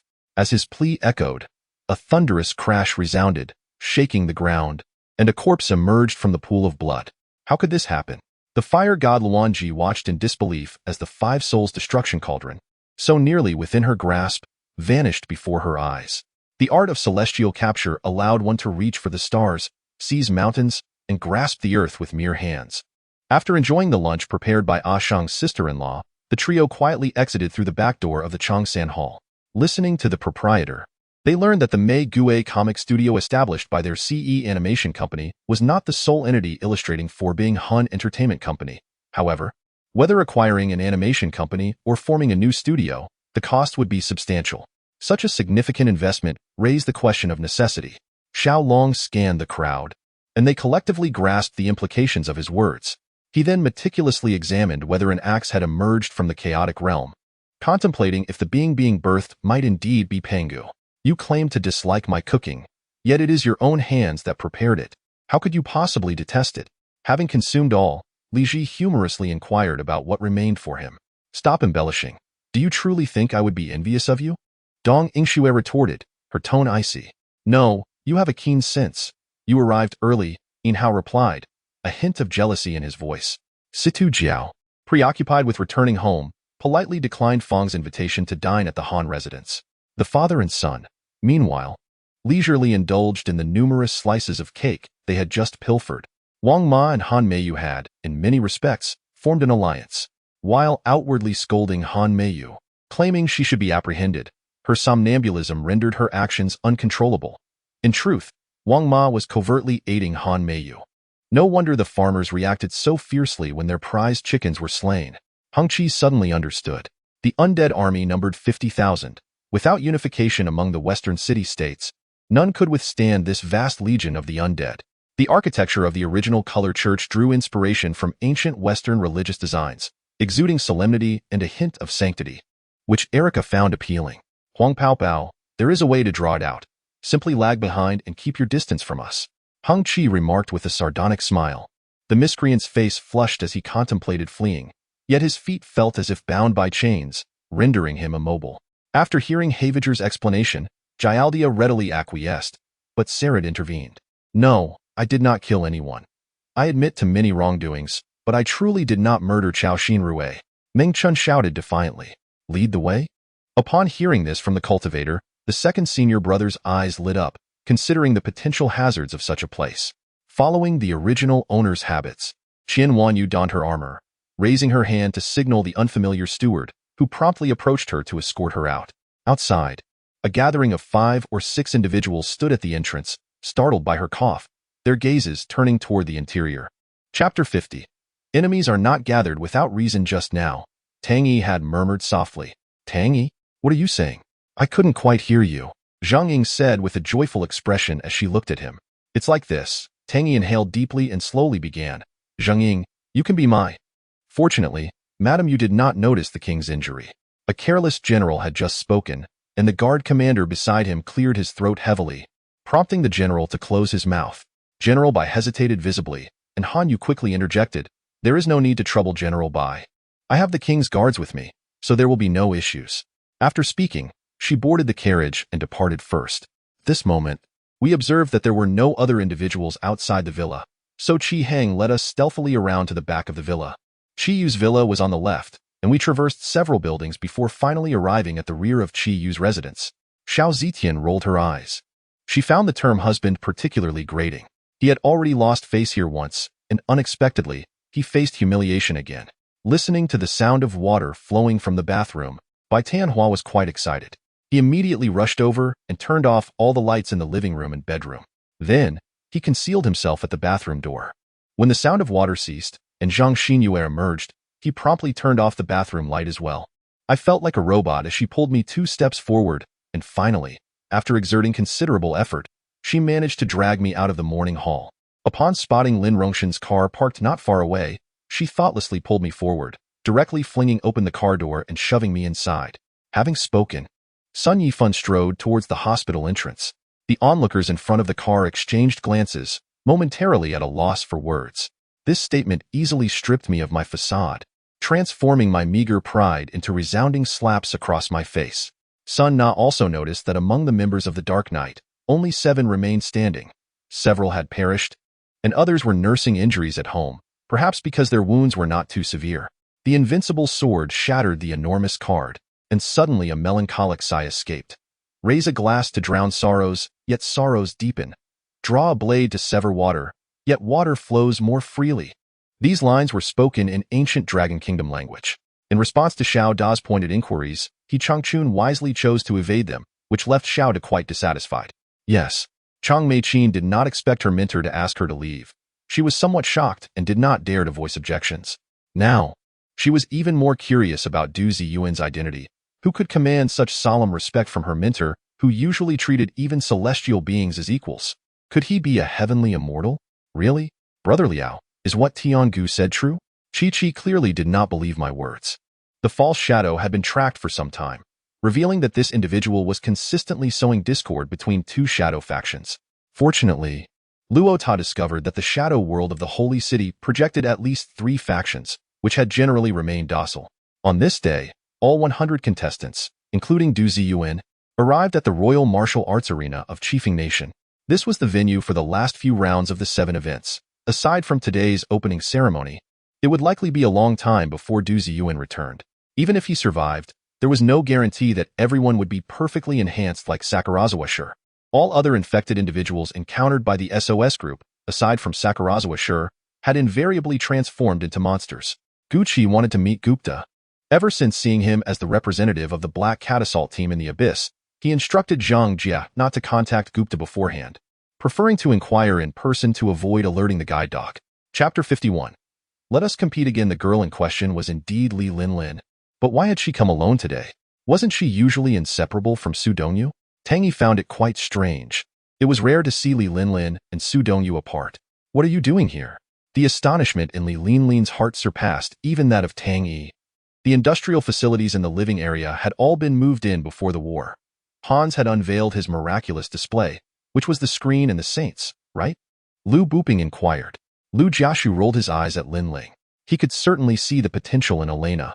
Her face could be described as a beauty of the ages, and crucially, Elena was not formally trained, yet her acting was exceedingly natural. At that moment, a long line formed at the registration table, and the first batch of 100 registration forms was snatched up in an instant.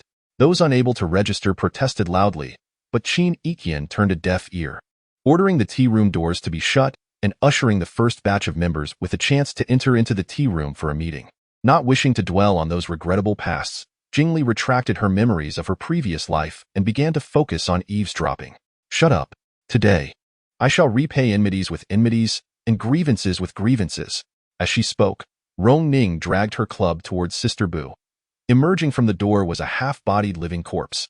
It's I once thought you possessed considerable prowess, yet all you can do is deceive Zhang Ying with a mere handful of coins. As for individuals like me, with a curvaceous figure and long legs, you shall never. They remain oblivious to each other's true strength and any hidden secrets. Thus, they will not resolve their fates until the ongoing conflict reaches its conclusion. After nearly a month of dissemination, Neural Network World has been embraced by the majority of humanity within a radius of 1,000 miles. Your eloquent discourse regarding the pulse device earlier suggests familiarity, while your earlier blood sampling techniques appeared somewhat unrefined, indicating you might be an operative from the 13th Bureau. In this realm where respect is paramount and survival of the fittest reigns, no one can thrive in isolation. Only through relentless striving, unwavering effort, continual advancement, and enhancement of one's own strength can one hope to endure. What price do you intend to sell this psycho-energy collector for? Li Ji inquired, gazing at Director Zhao. Subsequently, police officers disembarked from their vehicles. Several cordoned off the car exit while others formed a unit to inspect the vehicle, all holding a photograph in hand. Rest assured, Mr. M.O., I will ensure your meals are well arranged and assign a few aides to safeguard your safety, Guyi remarked with a disingenuous smile. Li Ji was not well acquainted with the campus of High University, having attended it only a handful of times. The flying shuttle boat represents the pinnacle of Tianqi's achievements, having been refined over centuries to the point of unrivaled supremacy. At this moment, Chai Hua found himself with no retreat. In the blink of an eye, his posture shifted to that of free combat. Though merely a change in stance, this momentary adjustment allowed his front leg to retreat by 20 centimeters, enabling him to evade Gua Jingang's diagonal stomp. You love him, yet your affection is fragile. You fear losing him, compelling you to weave your first lie. When that lie shows cracks, you find yourself concocting further deceptions to patch the gaps.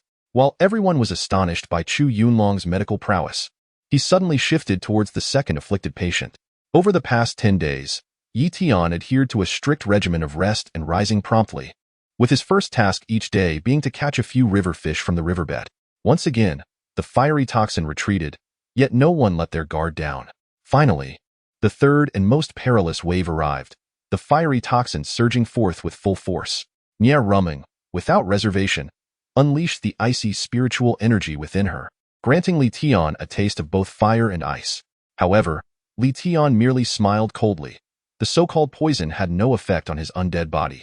He surged forward, intent on striking once more, believing that it would not take long for the ancient demon to succumb. The trio returned to their quarters to recuperate, while Sha Chun, unable to sleep, scrutinized the cicada pearl he had obtained through dubious means from the Black Rose, marveling at its beauty as it shimmered under the sunlight, seemingly devoid of any peculiarities. It was precisely due to such ties that Long Yuner managed to preserve the life of the Jin family's steward, even as Xiao Feng contemplated murder. For this steward had entered the Jin household right after the family's previous turmoil. What was merely over 100 in number transformed into hundreds in Zhu Yuanzhang's account. He was certainly not so blind as to misjudge such a significant quantity. This exaggeration was a deliberate tactic, merely to amplify the effect. Chapter 53. Attending the social dance as Tang Yi and Zheng Ying entered the university, He Zhibin sent him a text message. The message included a note. Second young master, this is an invitation to the Ningdu University social dance, commencing at 6 o'clock this evening. Zheng Ying, have you ever attended the annual social dance at school? Tang Yi inquired. This was merely a formidable individual dispatched by the temple, whose strength surpassed that of Lin Antian from Lingyang Island, honoring the temple's formidable nature. I, Yun Zhexiong, shall not permit these individuals entry today. I fear not their wrath nor their disdain, for should they dare to provoke me, I will ensure they regret their actions. I have never believed that deities lurk above, but I firmly trust that those who commit wrongful deeds will inevitably face consequences. The moment had arrived. Hong Lai's demeanor radiated determination and confidence as he pressed the accelerator, maneuvering past the obstacles set by his opponents. No, I've already consumed 3. Besides, excessive intake of Yulu pills is detrimental to one's health. Ding dong. Without a second thought, Caesar agreed to Tong Tian's proposal, curious to see what the ultimate boss at this pinnacle would be like. Of course. Lu Yu nodded with a smile, placing the colorful robes and violet jade pendant in Qin Yuru's palm. Zhang Huhu, still a rogue? How old is he? By the way, why are you so familiar with him? Zhao Mingfei teased him knowingly. Amid the commotion outside, Qian Ye's voice was unrestrained, easily audible, and naturally, the injured man heard it just as clearly. However, the situation had spiraled out of control. She had not anticipated Xiao Mandong's actions, believing at the very least that Xiao Mandong would have the police dogs follow them, instead of letting them run wild. Hearing the commotion behind him, Imo Nansheng fumbled at his waist, drew his soft sword, which glinted coldly in the moonlight. At that moment, Mother Yu noticed Shun Ibai had sneezed and immediately grew anxious, fussing over him, and even sending Eugene to prepare some banlangen for him. The group of Imo family experts dared not breathe, trembling with fear, while Elder Imo observed the unfolding scene with a stern expression and spoke gravely. Yet, just as Mu Ling was engaged in battle, she suddenly looked up to see flames erupting behind the enemy ranks. The elder fell silent for a brief moment, likely stunned that someone had dared to confront him so disrespectfully, an experience he had never encountered before, leaving him momentarily incredulous. Observing her elder brother's serious yet somewhat foolish expression, Long Juer could not help but smile, though her laughter was aimed more at Feng Yalan. Qian Yi scrutinized the expression of Granian, her heart unable to contain its tumult. In the residence, there were no elders of such age. After marrying into the family, such encounters became even less likely. Hence, Qian Yi had no experience conversing with elders. She had used the excuse of supporting Lin Yu City to come out, primarily to check on Zhong Xingyue's well-being. Now that she knew she was unharmed, she felt at ease. The youth, upon witnessing the situation, hastily grasped his bow from behind, trembling as he readied a wooden arrow aimed at the large white creature. Just as he was about to release it, a hand caught his arrow.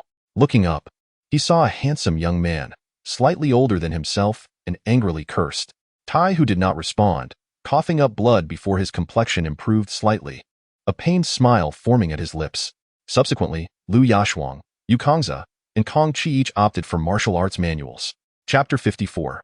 Mockery at the ball. Tang Yi raised his head to find a boy with a side-swept hairstyle clad in a leather jacket and cargo pants, exuding an air of a rogue, disdainfully regarding Tang Yi. Peng Jiasen? Tang Yi was surprised to encounter an acquaintance here.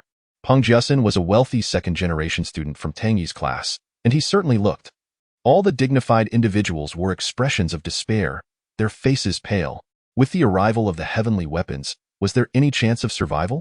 Not rushing to rise, Qin Fan first sensed the state of his body, a cool energy gradually coalescing, causing him to startle, followed by a wave of joy.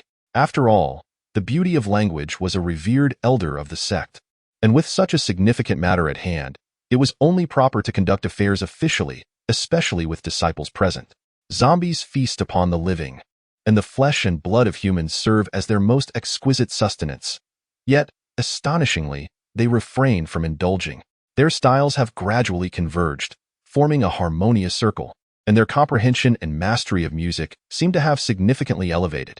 Soon after, she retreated to her chamber, approached the bedside, removed her shoes, and slightly bent her long legs, allowing her delicate feet to overlap.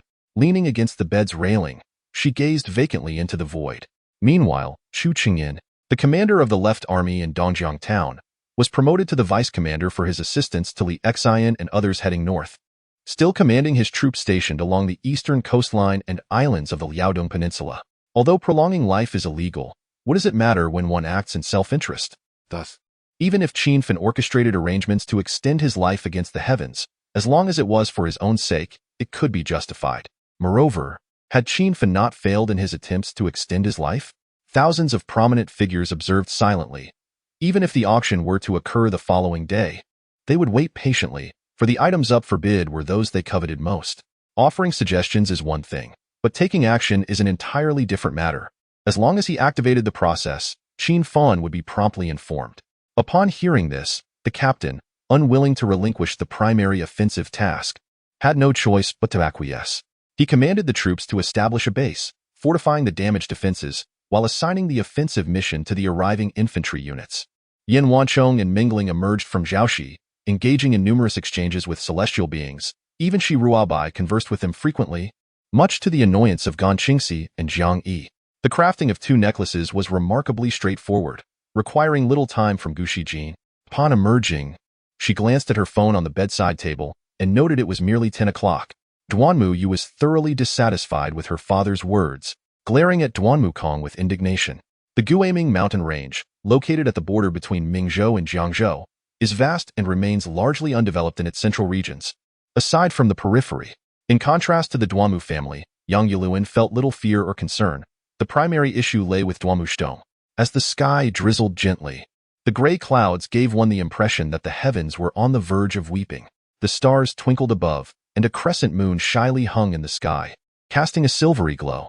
Sui signaled a skilled individual nearby, who stealthily slipped out through a door. In the ensuing days, the company was bustling with activity, and Gu Shijin dutifully reported to work, leaving punctually, while also finding time to visit long-absent elders, including the Ji and Feng families. Even through the fissures blown open by the submarine, one could witness the rising glow of magical energy and the aura of death. A cold smile of revenge spread across Xiao Xingda's face. With all the male heirs of the Mu family eliminated, as long as Mu Bingshu had departed from Longyuan City, he could effortlessly obliterate the Mu household, claiming Longyuan City as the domain of the Xiao family. Chapter 55. Assimilation. Suddenly, thunderous applause erupted in the venue. The host raised the microphone again, announcing that everyone could bring their partners or find a dance partner on site to come to the stage and revel in this splendid moment. With that, enchanting dance music filled the air. The host descended from the stage, leaving it to the students in attendance. Reflecting on this, Carl couldn't help but smile foolishly, shyly fiddling with nearby objects, while everything was keenly observed by Grandma Caroline beside him. However, as the character for benevolence materialized in her palm, she realized that the scene was no mere illusion. The denizens of Yuluan's ethereal realm were eager to respond, ready to act at Yi Chang's command. After Zhou Ming's departure, Hao Xian called Ming Chongqing and Jun Moran to discuss the matter, entrusting them with the remaining tasks, while she prepared to refine the gene-enhancing potion, feeling no pangs of conscience about leaving everything to them. When she spoke, the ruler atop the giant spider seemed to sense her gaze and turned his head slowly. The producer had found a new investor, and after offending the program team, Xiao Zian was subsequently edited out. It was merely an anti-inflammatory, nothing extravagant or illicit, as prescribed by the school nurse. She paused, refocusing on the photo, feeling it might merely be an illusion, attributed to the light reflection in the room. Viewing the individuals in the photo from different angles evoked varying psychological impressions. The director had indeed not executed a miraculous edit, yet fortuitously cut to the moment Gu Jinyu ceased training, walking towards Zhu Zhu. According to the company, this was termed hunger marketing, designed to stir the emotions of fans, announcing that Lone would host the latest album of Silhouette at an opportune moment, thus capturing attention and prompting long-waiting fans to willingly spend, achieving a dual purpose. It appeared there were approximately 50 or 60 creatures, their forms obscured, yet this was of little consequence. What mattered was that these mutated beings' strength was estimated to lie between quasi-new humans and true new humans. under Lu Yi's deliberate actions. The sports car roared to life, and as Wang Ran exited the restaurant, the large door was utterly demolished. Gazing into the mirror at the hollow, lifeless eyes of the being that could be considered a split of Du Yujia felt an acute sense of despair, a familiarity that resonated deeply, yet she was not herself. Gu Li had seized her nightgown and, with her head bowed, wordlessly slammed the door behind her. As dusk fell, Yi Huan emerged from his room, accompanied by Han Tingxiang, Shi Island Yu, and Shi Island Fei, heading to the banquet hall, while Zhao Sanyang was unable to attend due to Yi Muin's circumstances. Ji Honglian and Yi Tianlong were similarly absent, as such a gathering had never occurred in the trading center of Kanglin Island, especially when they saw everyone entrapped in dreams, while Lord Lulu Xiu persisted in his efforts for the future of the Linbao citizens. Yet Zhaoishan's speculation was once again mistaken. Mei Ling had her memories altered, which explained her lack of recollection of Zhaoishan. Observing the hull of the black gold meteorite warship, it was astonishing to see it continuously emit hissing sounds after being submerged in the darkened blood sea. Li Shan, showing no restraint, activated his phantom spirit technique, delivering a series of punches and kicks that incapacitated a multitude. Lin Yu looked provocatively at the crowd below, inciting them to clench their fists. Yet they dared not ascend the stage. Without him, her body finally felt a tad more relaxed. She set her phone aside, lying down as memories flooded back, and she couldn't help but smile. Chapter 56, Dancing with the Campus Bell.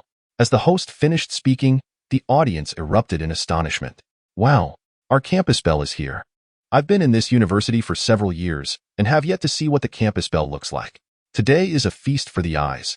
I can finally witness the fabled beauty of our university. Unexpectedly, at that moment, a luxury vehicle bearing the provincial city's insignia slowly came to a halt. The task hall had always been the weakest institution within the Thunder Flame sect, yet now it had produced an extraordinary genius with limitless potential. An elder Xuanda must safeguard this talent. Typically, hesitations are best left unspoken. However, you may express it. I suspect that sentiment has been bottled up within you for some time.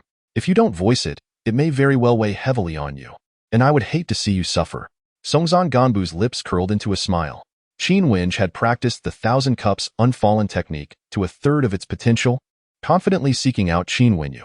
In the past, he would have exhausted himself to the point of collapsing after being worn out by him. Yet today, sleep eluded him, and he felt a twinge of discomfort.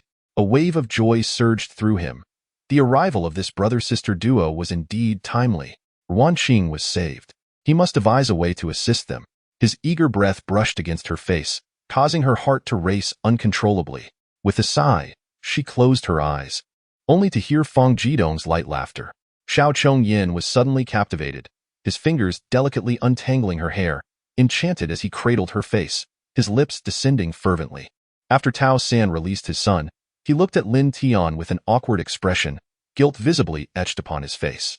Ultimately, it was Xiao Yunfei who first regained her composure, issuing a loud command that jolted the Xuanjia army into action, charging forth with fervor. Ever since Nanmin Weiwo was defeated in Yogu City, he had vowed in secret to create weapons worthy of Gu Xia's valor. Only with equivalent weaponry could both sides have the means to engage in battle. Otherwise, no matter how numerous their forces, victory would be unattainable, akin to moths drawn to a flame, with no return. The harrowing experience left Xia Tian's complexion fluctuating between red and pale, while Gu Xiayin, seasoned by tumultuous times, remained largely unchanged in expression. Nonetheless, she felt profound gratitude for the timely assistance from Qi Lingen and Shenjiang Tian, simply uttering, "Thank you," a succinct phrase that conveyed her sincerity. The shop in trance, however, was remarkably tidy, with faint lights still glowing within, indicating that there were indeed people inside. Zhang Xianxian, noticing that Sister Jean had yet to arrive, considered knocking and waiting inside. Just as she reached for the door, an unexpected, muted voice called from behind. Hua Kaiyuan, aware of her son's reckless escapades, not only refrained from stopping him but instead encouraged his mischief. When the Allied forces reached the gates of Xianyang City, they encountered an unforeseen situation. As the words left his lips, scrolls began to pile upon the jade plate, delivered into the carriage by Bai Chu and He Qin. Hesitant to touch Wan Wan's body, I hurried to support Master Li, only to notice an unusual gray mist enveloping his face, as if it were on the verge of dissipating. "What is this?" Sha Du Tian inquired, observing the blade-like object as he reached out to retrieve it. Nonsense, Zhang Ma. Do you require a tragedy to stir your emotions? Or do you believe you can afford to offend the Chao family? Zhao Ma's brows knitted tightly, her tone heavy with reproach. The two exchanged glances, unable to fathom the audacity of Lin Xian that compelled the Mo family to bow. However, Su Lan, who had been smiling, suddenly found herself unable to maintain her mirth, her brow furrowing as she searched for something, ultimately discovering it on her person. Chapter 57. The True Tycoon. Upon the host's declaration, the art gallery fell into an immediate hush. In the last 30 seconds, a staggering donation of 50,000 was announced. Good heavens! Who is this extravagant benefactor, so bold as to contribute such a sum without even using their real name? Indeed, I have contemplated this matter for over a decade. There can be no clearer understanding on my part. What are your intentions upon hearing what I've shared? Mr. Wu inquired. Ah, your new glasses are quite stylish, Su Qingma remarked with a smile, noting how the thin-framed spectacles lent him a cunning air, perfectly suiting him. Having reached this position, one could consider oneself a high-ranking official in the Russian military. Power and wealth are assured. Even if Vladivostok falls, while ordinary soldiers might hesitate, these senior officers would undoubtedly manage to evacuate. As the two conversed, a cleaning vehicle approached, and Su Qingma exited the CAF. However, lacking any evidence, Du Jun refrained from making any statements, merely offering a few words of comfort to the elderly man before stepping outside. As Du Jun left, Ting Hua followed suit. The assault persisted, with massive boulders cascading down the hillside, burying the remnants of the fallen. The leaders, once brimming with authority, now found themselves stripped of their former grandeur. He observed silently, until the man beside the golden bed produced a cigarette case, preparing to step outside for a smoke, prompting their eyes to meet, both momentarily stunned. President Chan grunted twice, sitting up straighter, secretly contemplating how he would soon let you experience the flavors of this place. Lu Mu's luxurious vehicle gradually receded, as he certainly would not engage in a verbal spar with someone like Zhang Ruming. Duan Lang and Dan Taimingyu refrained from issuing attack orders. Their forces had just assembled and required time to integrate. Otherwise, continued pursuit could lead to disarray in coordination. Feng Zhengsheng was equally astonished. A single charge had claimed the life of the heavy armor battalion commander, a cost he could not bear. Yet, the narrow city gates rendered it impossible for the heavy armor battalion to arrange themselves properly. With no alternatives, Feng Zhengsheng ordered another assault. The Golden Dragon chariot measured 10 meters in length and over 4 meters in width, its surface gleaming with a black metallic sheen, intricately adorned beneath its exterior with a delicate pattern reminiscent of dragon scales. A massive shadow loomed over El Fengxian as a colossal fist descended upon her, eclipsing her vision entirely. This was lethal. Even the mightiest warrior would find themselves powerless if they could not control their own body. Zhang Yinglong was merely a warrior. While the monk surpassed him significantly, their palms met with a resounding crack as Zhang Yinglong was sent flying. The Ling tribe, one of the ancient Tin clans, had been assimilated by humanity and relegated from their divine pedestal through internal conflict. They had continuously faced rejection, until inadvertently appearing before Huaziyin. The Zhao prison was not a large facility. Only those deemed worthy by the emperor could enter, certainly not for the unremarkable. A forgery, no need for authentication. After observing Zhang Yimin for some time without receiving a verdict, Lin Ran expressed his impatience. Yet, these records vanished permanently in the early 19th century, perhaps due to the flourishing of science, rendering superstitions and mythological tales obsolete. After signing the contract with Jin Yang, Lin Shanshan seemed to vanish from existence, not appearing in her apartment for several consecutive days. After reprimanding Lin Tianqing, he grew weary of Lin Tai and took his leave, though not before instructing Lin Tai to prepare for their journey to Yiji Mountain the following morning. Chapter 58. A moment of romance, ah? Are you suggesting that you would like a girl beside you to accompany you in a dance? The host inquired. Indeed. Tang Yi nodded affirmatively. That can be arranged. Where is she? Please invite her up. At that moment, the hall was filled with murmurs from numerous girls. Gao Yu sighed with relief, while Yi Ziluo beside him chuckled mischievously. Gao Yu shot him a glare, wiping her face, which instantly transformed her appearance to resemble how Yi Ziluo had first encountered her. Fortunately, Yu Qingya was also at Yin University, affording him the opportunity to gain her favor. Zhang Tao remarked, "How about we compete then?" Chun Bingwen scoffed. "I am well aware of my limitations. I want you to compete with him." She gestured towards Tang Jin, her eyes glimmering with anticipation. The demon god was indeed among the most formidable of the deities. Could it be that even he could not harm the lord of the undead? Humph! Helen scoffed again, clearly displeased. It was no wonder. The elven race revered monogamy, and as the grand elven king, Helen commanded extraordinary respect. Which man would not be deferential in her presence? Wang Rui seriously noted that this young boy exuded a confidence and dedication that only men possess. Gerald nodded in agreement, but refrained from praising Corey, understanding that Corey was merely the top student among those who had to repeat a year, likely having studied the potion before, currently only enhancing his skills. One opponent leaped onto the stage, but he approached step by step, already at a disadvantage in presence. However, the current Qin Shun was no longer the Qin Shun of the past. He had no need to endure such trials, for those he interacted with were all influential figures, leaders in their fields. Pan Pingbo, Uncle Pan of the Pan family, was but a junior in Qin Shen's eyes. The figure resembling the eunuch did not speak, but after I bellowed, the previously tranquil forest was immediately swept by a chilling wind. This wind not only carried moisture, but also bore an insufferable cold. Do you understand? What is understood? Huang Yanxian, who stood nearby, was startled, observing Lin Chen's demeanor, which seemed akin to madness. Could it be that he had succumbed to madness? The chrysanthemums of Sanjiang are quite renowned, with the local chrysanthemum tea having made its way into the international market. Lu Jianhong promised to gather some chrysanthemums to bring back for tea, prompting Ming Jia to jest that he would become a flower thief, to which Lu Jianhong laughed heartily. Yet in his heart, he mused that he indeed came to gather flowers this time. Previously, wherever I went, Shuejia would always inform me, offering a greeting. However, this time, she had said nothing at all. Although Yi Chenfu did not linger long after entering the Nine Palaces gate, his every action became a topic of lively gossip, allowing these tales to resurface amidst the shifting tides of power as the old gave way to the new. Just as He Zijian was about to speak, he suddenly felt a weight on his foot. Although he did not know who had stepped on it, it was undoubtedly intentional, as that foot remained firmly planted, gently rubbing against his. This was a question Lin Fengquan dreaded to answer, as it was hardly a question at all. Was it true or false? It was merely a matter of perspective. Yi Chenfu possessed no sense of time regarding alchemy, nor did he have any close friends among alchemists. Thus he was utterly unaware of the duration required for their craft. So, do you have another solution? The cloaked practitioner wielded the flame-blue sword, his power surging, and a murderous intent radiated from him. Chapter 59. The perverter of truths, noticing that her words had drawn peculiar glances from the crowd, Li Linlin resolved to embellish her tale further.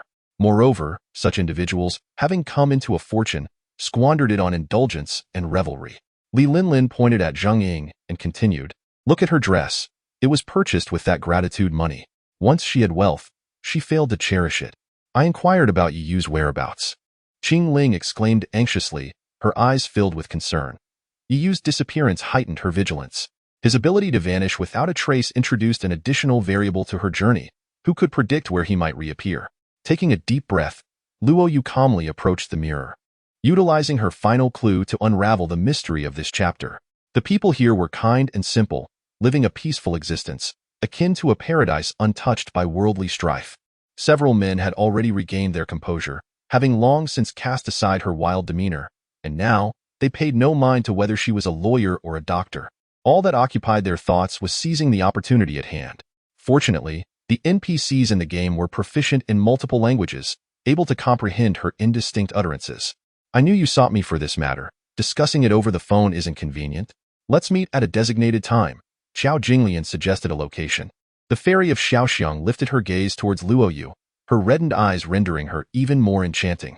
The long sword had nearly pierced Zhou Bingran's body. Yet, at that moment, Zhou Bingran abruptly shifted, and two swords grazed his chest and back, passing closely by. "It's fine. I believe that gifts are about the sentiment behind them." As Zhou Bingran spoke, he moved towards a nearby counter, where an array of luxury watches was displayed. The light of protection. Ling Yun was no pushover. During his earlier confrontation with Dongfang Xiao, he had been accumulating the power of light. The instant Dongfang Xiao smiled, he sensed something amiss, and the light-congealed defense was swiftly activated. That kiss, in truth, had not connected. It was not a matter of positioning, but rather a visual misperception due to their proximity. Fu Yin did not cease there. His eyes twinkled as he seized the opportunity to elaborate further. Dining often consisted of the same fare, either sea cucumbers and squid or game delicacies, Regardless of their authenticity, they simply indulged. However, one dish of large bamboo shrimp was particularly delightful, worth a try. A sour, tingling sensation washed over Lin Tian, causing his body to sway, his consciousness blurring.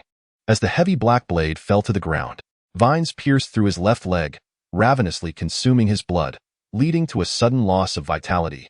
The once dark vines glimmered with bloodlight, growing thicker and fiercer. The living room had been transformed into a special task force meeting room. The leaders and captains of the task force sat at either side of a rectangular conference table. Originally, Yu Feng had come here to assess the situation. If nothing was amiss, he intended to swim a bit longer before returning. Ao Lingshuet chuckled and made a face at Lin Shang, provoking her to stomp in frustration. However, this was not home, and she could not retaliate against Ao Shui. After spending several days together, Lin Shang had fully grasped Ao Shui's vulnerability. She was ticklish. A gentle tickle would leave her laughing uncontrollably, begging for mercy. This included not only his own life, but also the life of Ah Xiangyan's younger brother, Ah Shichen. Though he might not care for his own life, he was determined to protect the brother of the Valley Lord with all his might. He pondered whether the chief had emerged to pursue them. If not, would this endeavor have been in vain? Fang Luqing nestled against Guo Shooting, sobbing softly, while Guo Shooting, burdened with heavy thoughts, reflected on events from years past. Fang Jiren silently regretted his thoughtless words, which had upset their parents and made Fang Luqing unhappy. The atmosphere in the living room was laden with sorrow. Chapter 60. The sudden emergency meeting. Tang Yi hurriedly pulled Jingying, exerting a bit too much force, causing her to cry out as she was drawn into his embrace. Zhang Ying pressed against Tang Yi, tilting her head to gaze at him. I just wanted to tell you that you are a rich second generation, while I am merely a girl from a poor family. As she spoke, the sorrow in her eyes deepened. Selena, utilize the permissions granted by the indexer to copy the construction details of the Ark and the locations of all the halos within the galaxy. Then I shall not hold back. Han Meiwan lowered her gaze slightly, her smile radiant like a blooming flower. Her true intention was to create another opportunity to meet Sun Xiaowei. Wild carnivorous animals avoid injury for this very reason. An injury could hinder their ability to hunt and expose them to infection. After William finished playing the operational video of the barrier breakers, the majority of the national representatives in attendance became visibly agitated. Upon hearing Ao Shi's words, Zhong Jie was momentarily taken aback, seemingly unprepared for such a question, and fell into silence. Chang Suanxin, who was serving as an inspector in Lantian County, also arrived. Upon hearing that all 4 of his aides had entered the residence, he was elated, nearly bouncing with joy. Shangguan Xianma could distinctly sense the furious roar emitted by the hybrid Taodai, filled with rage and murderous intent. They were reporters from the television station and did not need to go through security. Ibinbin waved dismissively at the security guard. Severely injured, the black serpent remained formidable, slowly writhing its body as it crawled toward the stone chamber. When the torrent of power dissipated, the 3 realized with astonishment that Methraya's figure had vanished without a trace. At this moment, Qi Tianshou possessed a certain imperial aura, yet it was not profound. Moreover, he had little understanding of how to wield this imperial presence, merely maintaining a semblance of authority. Young master, it has been leveled. The figure of the great white star returned to Qi Tianshou's side. Emoli, like him, had yet to become embroiled with the life and death fighting sect, thus posing no threat. If Feng Lin were a deity, and the things under his control grew increasingly powerful, potentially threatening his position, would a deity act in such a manner? Seeing this unfold, Gaikong was greatly alarmed, preparing to utilize the system's power, only to find the system malfunctioning, leaving him even more terrified. This scene rendered nearly 1,000 elite members of royal families momentarily entranced, and many displayed a hint of envy in their eyes. Upon arrival, Li Feier and her companions had ridden in that man's vehicle. Now, having been cast aside by him, they felt surprisingly elated. Lu Tianxiang found himself unable to move from his spot, for whether he remained still or attempted to move made little difference. He was trapped. Yuan Mingshua's lips curled into a sardonic smile, her expression seemingly inscribed with disdain. The Lord of the Night Demons, Yimo, was equally displeased with the report he received. The once sweltering No Man's Land was now inexplicably cool, robbing it of its former ferocity. Lu Shi laughed heartily, delivering a playful knock to the servant's head, whose anguished cry echoed as he collapsed, utterly unconscious. The tent was eerily empty. Where had everyone gone? How did one manage to lose 20 while attempting to retrieve just one? Li Bing's heart ached with despair. If anything were to befall these students, his fate would be sealed. In this siege, they had stationed elite troops beneath the formidable city walls, employing their weaknesses against the enemy's strengths. What did this signify? A conspiracy? No, this was no mere conspiracy. It was an overt scheme. Chapter 61. A vital clue, 800,000? Who could bear such a burden alone? Surely, only the wealthy could withstand such a cost. Someone murmured. Tang Yi pondered deeply. He had encountered Teacher Wu from the Student Affairs Department a few times. He was a rather responsible educator. He recalled a moment at the cafeteria when he inadvertently bumped into the girlfriend of a wealthy heir. Li Zhai altered his tone, wielding his obsidian spear as it clashed with the silver-scaled serpent sword. Before he could finish speaking, Xiao Lian had already leaned down, his icy lips brushing against Lin Runing's petal-soft ones. Time seemed to stretch interminably, as if a century had passed. Lin Runing became entranced by Xiao Lian's tender exploration, her heart gradually succumbing to his charm. She closed her eyes, her lashes fluttering like startled butterflies. Chun Yulan's panic scream was abruptly stifled when Jiang Zhuojin stuffed a rag into her mouth. The table of contents revealed 4 volumes, but due to pressing matters, Long Air merely skimmed through them, noting they covered necromancy, the crafting of golden fairies, the construction of floating islands, and the tenets of the star god guardians. Thus, the wedding of Su Qingyan and Ran Junzi had completely transformed into a performance by Su Ran and Lu Jian. You have no money? Lin Feng stared incredulously at Deng Kai, recalling how Deng had just moments ago attempted to wrest the immortal slaying sword from him. Yet, and Yueshi, equally unwilling to concede, did not allow Zhao Yishuan the luxury of leisurely honing her skills. The anticipated 4th division had not materialized. Madame Zhang's expression was rife with disdain. If it had been Song Baodi, their dear girl would not still be languishing in the hospital, nor would there be such a tumult. This year marked the 5th level. Upon hearing Fan Xian's words, the members of Qingwu sect displayed unmistakable trepidation. Upon arriving at the hospital, it was already 7 in the evening. The gala commenced at 7 and concluded at 9:30. The school had arranged transportation for the alumni, but a Quan Jinxiao had special arrangements, as he was to prepare for the motivational lecture the following day, thus staying in the hotel provided by the school for the night. Zhu Houwei noticed the broken sword on the ground and picked it up, reasoning that spending a few taels of silver should yield some reward. Additionally, he needed to apologize for the 6 overdue tickets. They had initially agreed to pool together 18,000 for a sword, yet after numerous revisions, only 3,000 had been sent. Thunder roared, fire blazed, and the chilling winds of the 9 nether howled. Amidst the endless expanse of the cosmic void, an overwhelming aura of slaughter suddenly emerged. Compared to Bagiate, Lin Xiu found himself in quite the predicament, beset on one side by the Dragon Lady demanding magic replenishment and on the other by Kalian, who was resolutely intent on settling debts with flesh. Zhu Yuan's Longjiang had reported pirate activity by midday. The pirates were preparing to load their final supplies. It was estimated they would depart by tomorrow at the latest. As soon as the words left his mouth, Gu Shao executed his shadow doppelganger technique, swiftly appearing before Tai Feihua and delivering a Wudong soft palm strike towards her. Mo Yufei had not meticulously observed the object that had collided with his chest, yet he cast a fleeting glance nonetheless. The invulnerable Jingguan had once attained true strength through such methods, defeating Jin Qingzi by these very means. When Buzhai and the others approached the army, they discovered Kikik and Tua Huachi clustered around Duke Changhua, figures they had once despised for their unhesitating allegiance to the Ming. Upon seeing Xiao Yang direct his gaze, Qi Yin slashed with his claws, unleashing a fiery barrage. However, upon contact with the stone lock, it disintegrated. After that, it seemed as though nothing else of note transpired. Zhang Jijia appeared to have relaxed, awaiting Xia Xian to fully divulge before he would proceed with his actions. Chapter 62. The most compelling evidence. After listening to Li Linlin's lengthy exposition, Chen Huimin was momentarily taken aback, her mind nearly short-circuiting. Is what you say true? He donated 250,000 at the dance last night? Absolutely.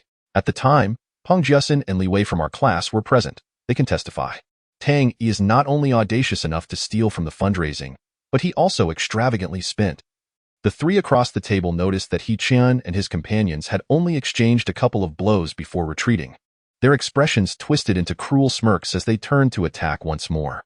For days prior, on the evening of his visit to a friend, Chen Tianbao returned home to find his parents, younger sister, and 7 servants had all perished, his 14-year-old sister's fate particularly harrowing. Uncle Hu stepped into the arena without a word and charged straight for Longxing. At this moment, Li Changge found himself by the river on the west side, the waterway devoid of vessels and enveloped in darkness. Yet, the disparity in levels was stark. One appeared to be nearly rare grade, while the other was merely of standard quality. However, he believed his current lethargy would go unnoticed by Lin Yifan, as a barrier of azure and white light separated them. Why? Was it merely to have a meal? Wan Ying did not conceal her displeasure.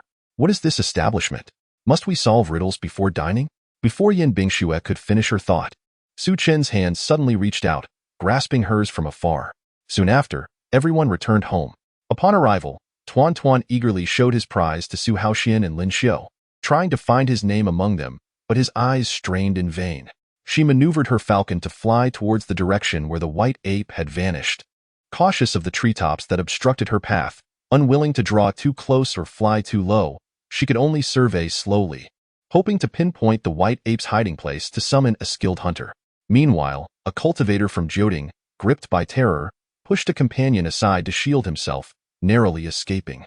However, the next moment, a cacophonous roar of tumultuous waves filled his ears. Turning to look, his face drained of color. Icy dread coursed through him. Due to the actions of his elder brothers, the two elders had ceased their stay at the rest home, triggering a chain reaction that led several elderly gentlemen and ladies to return home as well. Mu Qing learned from a bystander, shaking his head in lament, applauding the emperor's benevolence. Yet, thoughts of his 300 beauties in the harem ignited a pang of envy within him. Once assured that escape was futile, the group gathered to deliberate on how to deal with the two captives. It must be noted that the roots of rebellion often lay in corrupt officials who, through greed and malfeasance, forced the populace to rise in revolt. Hence, in recent years, the court's crackdown on corrupt officials has been exceedingly rigorous. As a unique entity that could not replace money, the Rolling Stones understood their reception demands. Even if they were a bit extravagant, there would always be organizers willing to foot the bill. Consequently, each core member's personal rider epitomized indulgence, particularly lead singer Mick Jagger. Hezong's words resonated powerfully, silencing the crowd as they contemplated his statements. Had she encountered a nascent soul cultivator from the Tsangyue sect under normal circumstances, Su Su would have resigned herself to misfortune and loss.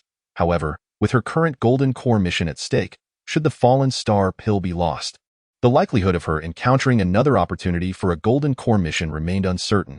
When Chun Fan encountered her, an involuntary joy surged within him, for in his past life, Chen Jiayao seldom sought him out. It was typically he who took the initiative. Mu Xiaojiu's wound was a grotesque mass of flesh, yet fortunately, it showed no signs of infection, a testament to his resilience. His father was a failure, a debauched scion utterly devoid of self-awareness. Both his mother and sister possessed a narrow vision, while his own talents did not align with their shortcomings. Chapter 63. The culprit arrives just as Tang Yi was about to leave the campus. His phone rang. It was Chen Huimin. Hello, Teacher Chen? Tang Yi answered. Hurry back to the classroom, quickly. Chen Huimin's voice was frigid. What happened, teacher? Fengling gazed at Enqi, momentarily at a loss for words, only managing an awkward smile. Ji Ming unleashed his spiritual energy, penetrating the mind of the individual before him. He realized that this water tribe lacked its own cultivation system. The emperor's strength was akin to that of an ordinary human, unable to contain himself any longer. Han Dong's mind was a battlefield, and ultimately, his base instincts prevailed. He moved his somewhat stiff body step by step toward the bathroom. I still know I am your second uncle, you brat, and you dare to speak back, Lei Chunteng exclaimed, slapping Lei Jian. In the dense fog ahead, countless shadows suddenly collided with great force, obscuring their true nature. The stairs here were in disrepair, most steps cracked, with some edges chipped. We tread carefully, wary of tripping. They would not dispatch anyone significantly more skilled than you to eliminate you, but they would send someone of comparable strength until no one remained to send. Regarding Jiang Ruoxu, Bai Lu did not elaborate much, merely stating that he had joined Guanlan Academy. It was as if two worlds existed. Outside, artillery roared and battles raged, while within his realm, it was serene and secure. Based solely on this, Ji Ming could deduce that this man's defenses exceeded his own. It was noteworthy that his body had undergone 2 evolutions, yet it remained a challenge to thwart the assault of nanoalloy flying knives. This was also the reason he was injured in the finger during De Qingyi's suicide. Thus, he sought ways to undermine his authority and status, intending for his son, Tang Yi, to replace him, as Yi was still young and lacked his father's cunning. Now, it seemed a public confrontation was imminent. His father was finally taking action, having secretly protected him for many years, along with his brother, who was merely a month older. Breakfast was prepared by Xing Huaigong. Even while resting at home, he rose early, first allowing the dough to rise before going for a run, and upon returning, he had ample time to prepare breakfast. Xiao Xiao, Xiao Xiao, what's wrong? What happened? Xiao Weiqi's anxious voice brought Murong Shuxiao back to reality. It must be said that the officials had a strong perception of Qinju. After he spoke, he took a deep breath before continuing. Tao Fei chuckled, picking up her chopsticks to grab a piece of the bland, fatty pig trotter, which was indeed unappetizing. Pig trotters are best when braised. Initially, Cinemo worried whether he could carry her. Halfway through, she realized her concerns were unfounded. Yin Jin's breathing remained steady, and at over 30, his stamina was impressive. In the next moment, Murong Shuxiao felt a cool touch at the corner of her mouth. It was Hua Shui's hand gently brushing away a lingering droplet. Could you speak less erratically? It's a bit challenging for me to keep up, Murong Shuxiao remarked, her head feeling somewhat heavy. Nangong Xiaojing's erratic speech made comprehension difficult for her. Xing Huaigong caught a glimpse of Ning Jiehua pouting, his gaze deepening. Is it because I brought you out that you're upset? Do you truly prefer being with those people? The item in Chen Ling's hand was likely the last of the Bing Linghua in existence and needed to be utilized more judiciously. Chapter 64. Li Linlin. Listen clearly. Zhang Ying's demeanor caused a tremor of guilt to ripple through Tang Yi. Setting aside the fact that he had been wrongfully accused of theft, even if an investigation were to ensue, Zhang Ying was in no way implicated in his actions. Her attire was purchased by her, and the funds for the dance were her own contributions. Everything was unrelated to Zhang Ying. Why treat her unjustly? Tang Yi. The club competition, after all, remained merely that, a club competition. Regardless of its intensity, it did not equate to national honor. At that moment, the envoy sent by Cao Cao to negotiate with Wu arrived in Shirtu City.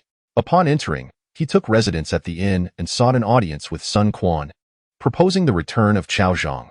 The envoy had previously paid a visit to Guojia, ensuring that no harm befell him, merely inquiring about his well-being. Amidst the cacophony of the training room, everyone understood the immense strength of this brand-new CD team. With 2 consecutive training match victories, those who had not witnessed the matches might attribute their success to luck, but after observing from a first-person perspective, that notion was entirely dispelled. Based on the state of the cultivator, it appeared that his lower dantian had suddenly dispersed, rendering him incapable of exerting force, leading to his trampling by the approaching demon race. Sun Quan believed that although these 4 islands had established 3 prefectures, the local inhabitants would soon be enslaved, leaving no one available for use, necessitating a gradual migration. Thus, military control would need to be implemented for the time being. Otherwise, appointing a prefect would be futile, as there would be no one to govern. Not far from his escape, a tremendous noise erupted behind him in Tianlong City. At the Dragon King's residence, a mushroom cloud suddenly ascended. The first round of the competition was merely a prologue. It was easy to envision that the second round would present a vastly different scenario. Thomas smiled, initially expecting the enterprise to offer something enticing, only to discover it was merely an expression of support for the talents guarding the estate. He was aware that while in the dungeon, he had pleaded for mercy, crying out his innocence and desiring to meet him. Bai Gu's expression darkened as he swiftly dodged, even drawing forth a soul relic to defend against the attack of the Starry Needle. A disciple suddenly knelt before the sect's main hall, kowtowing 3 times before descending the mountain without a backward glance.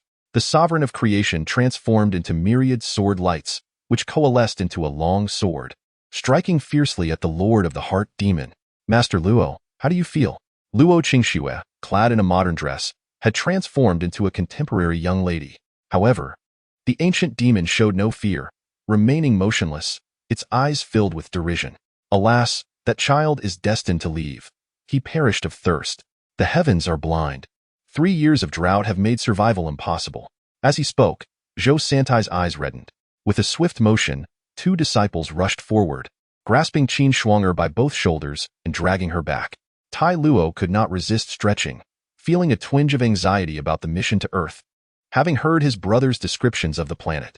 Yet even under the oppressive aura of murder that enveloped them, they persisted in their oppressive actions. Yin Ming was the first to consume a pill, beginning to refine its potency. The medicinal energy surged within him like a torrent, continually honing his body while expelling vast amounts of viscous impurities, leaving him feeling invigorated.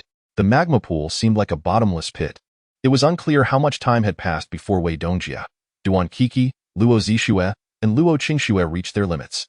At that moment, someone could easily shatter her reputation, and he felt a surge of delight. Another lobster? Can't we have something else? I heard there's a fantastic chain restaurant, Shun San suggested. Chapter 65. Please wait a moment. After hanging up, Tang Yi had already devised a plan for the million he was to allocate. First, he would give Hu Laoshi 100,000. Yes, the extra 20,000 would serve as a token of gratitude. Then, directly give Zheng Ying 5 million. Yes, precisely 5 million. So that Li Linlin can take a good look at how foolish her previous actions were. With an additional 4 million, let it be. The 5 individuals entered the circular forest of Olympus before them, where a few Greek wild monsters above level 65 could be seen. However, they could easily evade or defeat them. In this relatively small woodland, there were no obstacles to hinder their progress. This is precisely why you are the main character. Fitin. You must have calculated his damage just now. However, what you observed was merely the damage from the 2 segments of his E-skill. When you add in the passive damage, you will understand why his damage is so substantial. After hearing Yang Yang's words, I once again cast my gaze upon his passive skill. Charlie, clad in a designer suit and adorned with a luxurious diamond watch, wore gold-rimmed glasses around his neck, yet oddly held a tarnished copper abacus that seemed entirely unbefitting of his status. The cacophony was so deafening that even if she shouted, she could not rouse those indulging in revelry. The following morning, Tang Feng intended to inquire Song Lingling about the sales of the black ointment after the advertisement aired. At that moment, his phone rang. After speaking, he departed from the hospital. Seeing his despondent demeanor, Shangqi pondered, Luo Yiqin, what manner of person are you? Why must you torment me so? Though you brought my mother to the hospital in time and saved her life, everything stemmed from you, and I cannot simply let it go. Watching the innocent civilians on the brink of brutal slaughter, even the cloaked figure felt a twinge of remorse. Yet, there was no alternative. To realize his ambitions, such actions were necessary. Thus, their deaths were deemed worthwhile. Everything was for the sake of establishing his dominance. I quickly responded affirmatively. I am already on my way, then hung up, furrowing my brow. Chun Feng disregarded the audience's reactions and retrieved his performance staff from his spatial ring. At that moment, it was the busiest time of day in Jinling City. As the cool breeze descended, prompting the elderly, children, students, and employees to emerge onto the streets to stretch their limbs. At this moment, the auspicious dragon of fate surrounding him had grown to the thickness of an arm, exuding an imposing presence, glaring fiercely with dragon eyes, roaring incessantly, eager to tear his enemy to shreds. His spiritual body was gradually faltering, and due to the backlash of fortune, his divine powers were inconsistent, causing him significant inconvenience. Before falling for him, my life was grounded and relatable. After falling for him, it instantly transformed into an idle drama. The elder of the Mu family and the Lu surname cultivator from the heavenly demon sect looked on in rare astonishment at Pang Yu, puzzled by how he had departed from the flower goddess palace. Due to the previous assaults by bandits on the Zhou family cultivators, precautions were taken, and several transfer locations were established for back-and-forth switching. This time, his transfer point differed from the one with Li Qingqing, being further north and slightly west, closer to the Moonplate Mountain. The situation was far more intricate than Zhao Hong had surmised. Thus, Qin Ping's resolute rejection was due to Feng Yunbing's use of 3 pawns in succession. I turned back and shot him a glare. He smiled and released my fingers, and I stepped into the restroom, locking the door behind me. We procured essential items for operating a spicy hot pot restaurant from the previous owner, such as tables, chairs, dishes, refrigerators, and tools for making spicy hot pot, saving us from repurchasing these items. Additionally, we replenished some necessary daily supplies. Chapter 66. It is truly me. In that case, let us take that girl away. Director Cui instructed a few individuals behind him. They stepped forward and seized Zheng Ying's arms. Pa, vile harlot, such a beautiful face wasted.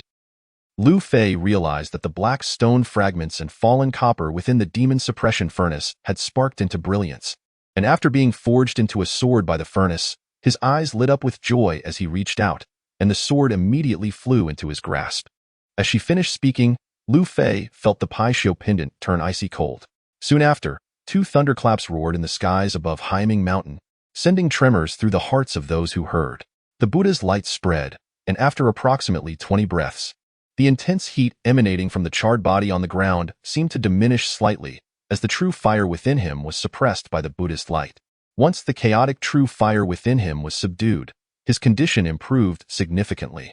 As a side note, Liu Ye's continuous access to mainstream film resources in later years was related to his good relationship with Han San. Yet, as his words fell, the old woman merely lifted her head slightly. Her face, marked by years and wrinkles, held a pair of murky eyes brimming with intense animosity. However, Dong Wanqing still feigned confidence to alleviate Aunt Jing's worries. The Qianlin whip sliced through the air with a fierce arc, unstoppable, its barbs capable of severing large chunks of flesh. The others, witnessing this, quickly retreated to avoid calamity. The archbishop was already aware of Aya's joining the cute god sect. Although the gods' agreement allowed believers the freedom to choose their deities, all other royal families worshipped the god of eternal night, with only Aya having switched to the cute god sect. Upon hearing this, Zhong Ru was at a loss for a rebuttal, but Liang Shan's analogy left her somewhat uncomfortable. If Feng Jidong was Qin Hui, then what was she? The Wang family? Would that not make Liang Shan Jin Wuzhu? Unfortunately, the demonic skills had yet to truly activate, and even how to unlock them was unknown to Luo Yi.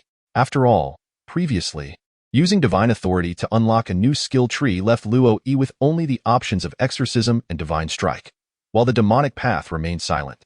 Qingmu bit her lip, filled with immense anticipation.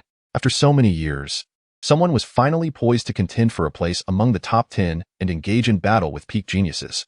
Yellen was about to mention her own messenger bird when Yun Cece had already turned and dashed away. Wang Dadong remained unaware that the Jin family had been harmed by his own actions, and he and Chang Linhu were now being targeted by two opposing forces. This was a resounding war song. Thousands of figures surged forward, battling fiercely against the powerful members of the Dragon Gate, striving to secure a sliver of hope for the three major families. Yet those individuals seemed like parasites, relentlessly trailing behind Wei Liao without pause. At that moment, dozens of individuals suddenly charged out, each wielding long spears, blocking the path ahead. Wanyan Zongbi had already been in the capital of the Song dynasty for several days, yet the Song court had not provided a clear response. Tang Long felt particularly elated upon learning that Shi Qian had stolen the treasured armor. Finally, at noon, he eagerly purchased some gifts and made his way towards Su Ning's home. Wei Liao desired this place and immediately ran back. He approached the commander, requested a vehicle, and swiftly departed in pursuit of the direction the enemy had fled. After executing the Thunder 3 styles, he observed the descending Nangong Shang retreating while emanating a brilliant silver light. The items taken were not merely the control over the first heaven domain of Jiuxiao, but also included the control rights of the second to fifth heaven domains. Currently, Jiuxiao had developed only 5 heaven domains, and now all 5 had fallen into the hands of unknown beings. Chapter 67. A matter weighing on my heart. Oh, I see. Tang, at this moment, had no mood to consider any assets. After hanging up, he glanced at his phone, which bore no new messages. Zhang Ying still had not responded. Disappointment welled within Tang Yi. In this university spanning 1,000 acres, how difficult could it be to find someone? He placed his phone beside him and the figure standing outside was none other than Ma Wanling, who should have been in Haishur. Chu Haoran's eyes widened in surprise. He never imagined Ma Wanling would come to Jiang City. Inside the city lord's mansion, chaos reigned as Fang Qi inquired of the household servants what had transpired. Yet their responses were as vague as those of the Mercenary Association's guards, lacking any substantial clues.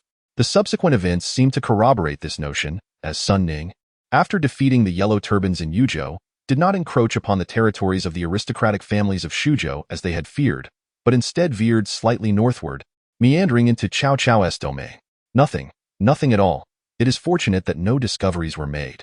Mother Su dared not reveal that she had quarreled with her husband last night over the peculiar doll she had brought back. Very well, I understand. Li Peixia nodded, supporting Situ Gua as they departed the restaurant. After receiving their red envelopes, the 12 knights erupted into laughter, and, in a spirited commotion, they collectively opened the door to the room, revealing Situ Yaru seated on the bed in a pure white wedding gown, resembling an angel descended from heaven, her cheeks flushed. I had granted you an opportunity. Since you did not cherish it, do not blame me. A murderous glint flashed in Chu Haoran's eyes as he summoned an air ring upon his fingertips, bellowing as he flung Gongya Yi towards the 5 bodyguards. Kong Lisheng. Unlike Gongsun Su, who was more impulsive, immediately regained his composure upon hearing Imo Lian's words, while Gong Sun Su, due to his family's leniency towards him, maintained a more carefree demeanor and continued to regard Kong Lixing with indignation. Otherwise, Gan Ning would not have incurred such a grievous cost in this war. Despite possessing an advantageous position in equipment, Tang Maching, listening to Sun Wan's sorrowful words, felt a pang of empathy for her fragility and despair, yearning for the presence of someone dear. Sambao broke into a cold sweat, hurriedly releasing the puppet he had just retrieved, commanding it to charge into the green mist. Is that so? What a pity. Your esteemed subordinate is most likely deceased, Tina remarked with a slight shake of her head. Here, we beheld the second thunder beast, virtually indistinguishable from the first, save for a slight bluish hue. The private room appeared to be specially designed for individuals of their status, partitioned into two sections, with the inner room facing the window, furnished with exquisite high-end amenities for the master, while the outer area was considerably simpler, where two guards and a coachman sat outside enjoying hot pot, ready to protect their master's safety and attend to their needs. Possessing the ability to recover from injuries through a devil fruit, the strategy of trading injuries for lives proved to be the most efficient approach. No, but at this hour, there should be vacancies everywhere, the anxious boss Wang replied. During this period, regardless of how the Wu army instigated friction at the borders, the Jiaozhou army consistently exercised restraint, avoiding any conflict with the Wu forces. Sun Quan could only incessantly command his troops to continue creating disturbances. El Bu fixed his gaze upon Yin Liang, reluctant to strike immediately, while Yin Liang, in turn, did not wish to perish. El Bu was also recuperating, as was Yin Liang, who was gathering his internal energy to escape. Chapter 68. She must like you. I am truly fine. Tang Yi shook his head. How about this? Once the club activities conclude, I will treat you to an outing. One must vent when feeling down, Yu Hui suggested. Since Tang Yi was unwilling to confide in her, Yu Hui thought of taking him out for a stroll, hoping it might elevate his spirits. The only possibility remained that those who entered never exited again. Yet, how did the rumors of the treasure circulate? Due to prior events, Tuachuo Buhua's mind was somewhat unsettled. He had not clearly heard what Lu Xiangxing had said when a nearby officer exclaimed, "My lord, I am willing to fight." Turning to see the speaker, he recognized Zuo Yangyu, a tall and handsome figure with a long beard. The expression on the utterly ordinary face of the multitude finally shifted, revealing a contemplative look. This meant that the ranged soldiers, who could previously be dispatched with just a couple of moves, now required 4 or 5 strikes to defeat. Late spring nights fell early. Barely at the hour of the hare, the sky transformed into a deep azure, with a crescent moon visible on the horizon. The wealthy families within the capital lit candles, creating a starry spectacle from above, resembling a human tableau. Of course, your majesty, I am most willing to serve. Loris drained the remaining wine from his silver cup. Observing Jia Huan's ghastly expression, the crowd initially gasped, but upon seeing his familiar relaxed smile, they quickly understood that it was yet another of his tricks. Except for Jiang Chun, while these great demons possess strength far surpassing that of ordinary beasts, to the ancient creatures of the Chai Stone tribe, they were merely somewhat larger ants. Despite the favorable circumstances for the coalition, why could they not withstand the ensuing onslaught? Could it be that the L family had captured the relatives of everyone involved? Such a notion seemed illogical. The commander would not use such a tone if that were the case. The Purple Emperor, having bestowed so many benefits upon him, naturally expected diligent service in return, believing that although Tian Peng's primordial spirit was destroyed, his solid foundation still held potential for a resurgence. The prison for spies lay 4 floors underground, a realm of darkness illuminated solely by dim oil lamps on the walls, where large rats and centipedes occasionally scuttled by, and the damp, shadowy environment fostered a plethora of mold, pervading the air with a nauseating stench of decay. Ding Xiang, Shun Dao, Yu Zhu, and Shun Yi all perished. Although the rescue mission succeeded, it came at a grievous cost. Guanjin cast a glance at the closed office door, contemplating that it was likely the person Zhong Jinghao cherished most. The players departing this summer were primarily peripheral members of the team, yet Bail Long's exit weighed heavily on Yunsheng's heart. Although predecessors Shazam and Saitama could protect themselves, what of the countless lives in this city? Must they all perish alongside the meteor? This father could certainly not consent, brandishing a long sword in resistance, only to be shot dead by the bearded man, his head severed and hung from a flagpole. Upon meeting Han Yun today, he merely perceived her as straightforward and genuine, a person whose temperament resonated with him, thus treating her as a friend. Suddenly confronted with such inquiries, he found himself at a loss for words. That moment, the cavalryman who had been shot in the face abruptly rose, the bullet having traversed his skull without damaging his brain, merely perforating his palate. The cavalryman drew his pistol, cocked the hammer, and aimed at the back of King Sigit. As for acquiring the cells of the monstrous King Orochi, such treasures were reserved for the cadre. Chapter 69. He is that noble young master. It is indeed him. In that instant, Xue Min's sister could scarcely believe her eyes, her entire being igniting with excitement. How could he be here? At this moment, Tang Yi also raised his head, noticing Xue Min's sister gazing at him. Not only was Xue Min's sister astonished, but Tang Yi too felt a jolt of recognition. He had seen this woman before. At the entrance of the Century Bank. The Nankai army suffered 7 fatalities, with only one escapee, who had been struck by a sword from Qin Mian and would likely not survive the journey back. Suddenly, throughout the unparalleled world, the resounding roar akin to that of a lion echoed. Of course, it is evident that Zhu Jiuyin somewhat overestimated Wu Qi. While his talent is indeed formidable, it is primarily manifested in his comprehension of the sword path. Otherwise, he would not have needed to slumber for a millennium within the river of time in the temporal void to awaken. As for the outcome of this lesson, Yin Fei remained uncertain. Nonetheless, she consoled herself, perhaps they would gradually acclimate to such scenes with more experiences. General Zhu, allow me to lead our soldiers into battle. I shall ascend the city walls and conquer Wan City. Bringing back Han Zhong's head, proclaimed Sun Jian with unyielding bravado, devoid of fear. As the 3rd largest county among the 10 and 7-star city, Qiu Yunfeng, the county lord, possessed insights that far surpassed Wang Yuan's. It was precisely for this reason that the burning plains frequently attracted semi-divine wanderers seeking enlightenment of the fire's arcane laws. Humph, vulgar, murmured Morong Wei. Her ire ignited upon witnessing Wang Jiahao's lecherous demeanor. Right Ling chuckled, wiping away her tears, then placed a bitter pill into my mouth, which I struggled to swallow. Yet miraculously, the pain in my arm ceased. It seems Xiaobu still does not acknowledge your prowess. You must strive harder. However, I have faith in your abilities. Fang Ming remarked meaningfully, an unusual seriousness in his tone. Little did he anticipate that while adjusting the aircraft's fuselage, he perfectly exposed the mongoose's oil reservoir to the cold-blooded sight of the sniper. Observing that no one, including Qi Sha, was affected, some coarse figures mocked and scorned Yao Yin, branding him insane. Witnessing the actions of Nighthawk, Bari remained composed, taking a seat across the hearth from Zhang Ran. It can be stated that Cheng Yang was undergoing a fundamental transformation, having touched upon the realm of the void. The ordinary 6th-tier realm was becoming ethereal and mysterious.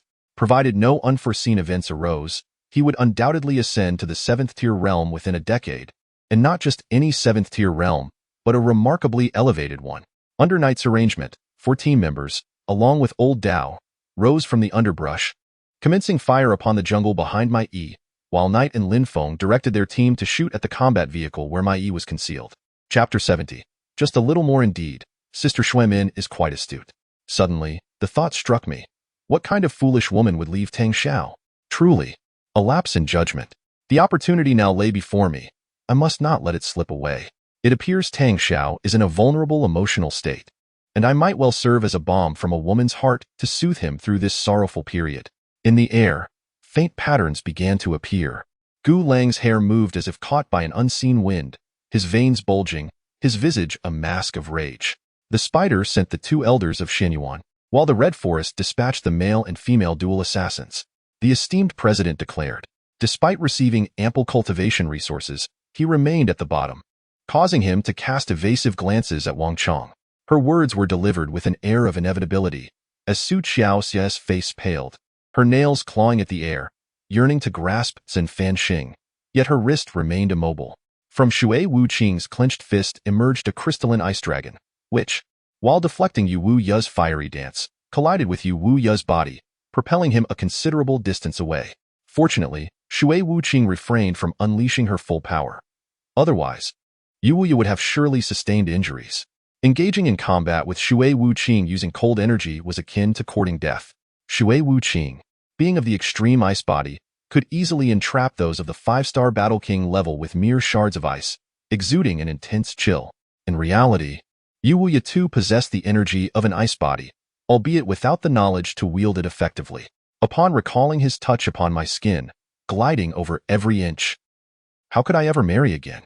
It was not merely the torrential rain, but also the inexplicable sorrow that enveloped the hearts of the masses. One by one, they knelt upon the ground, bowing towards the west, tears streaming down their faces, as if mourning the passing of a significant figure. It is lamentable that the people, in their ignorance, remain oblivious to who has truly departed. It seemed as though nothing had ever occurred, save for a dark blue fruit falling from his lips. According to Zhao Xiangmei, choosing Chongjing would be less favorable than selecting his senior brother Chongqian. Both were disciples of the esteemed Xiling Zhenren. Chongjing, the junior disciple, was rather favored, thus somewhat capricious. Conversely, Chongqian had been appointed as the chief disciple early on, indicating the high regard in which he was held by Xiling Zhenren, and he acted with prudence. Considering the illustrious southern emperor being submerged in a pig's cage, the onlookers were left in a state of disbelief. While no one in the world genuinely dared to immerse their sovereign, such words were unkind, to say the least. Thus, they proceeded to the Wang family in Yonghe. Lu Haoshuan, a martial practitioner, found that the weight, though insignificant to him, caused him to break into a sweat in the chilly autumn air. Therefore, she later adjusted the meal plan, with the ordinary and advanced packages addressing the opening phase, while the luxurious and special packages catered to the integration phase. If things continued this way without incident, we would reach Ikisa within half a month at most. The ship's deputy was thoroughly pleased with the tranquility of these days. She feared that once the Black Rose concealed itself, locating it would become exceedingly difficult. As this thought crossed her mind, a cunning plan formed. Let us dispense with unnecessary words and act directly. Mui indeed promptly rejected his goodwill, acting straightforwardly without hesitation. She was no longer the beginner who could barely manage binding vines. Over the past 3 years, she had mastered numerous spells with finesse. After all, this was a world of cultivation, and who could say when danger might arise, necessitating the ability for self-preservation? Upon Yi Mingxian's return from the palace, he first reported his safety to the Pingbei Marquis's residence before hastening to the Yao family. Ji Jin observed the swelling bruise on Yi Mingxian's knee, her eyes darkening. As she delicately applied a white jade ointment to his injury, her lips pressed tightly together, uttering not a word. Chapter 71. Jingying, where are you? Thank you. Handsome. The shop assistant smiled sweetly at Tang Yi. No need for thanks, Tang Yi replied, preparing to depart when the assistant called out once more, Wait, handsome, let me give you a sticker to place on the flower. It will enhance the effect. Su sighed, contemplating that Tian Ci might have already left. She intended to counsel Jingang, for Tian Ci had already met his father, and Jingang should come to terms with it.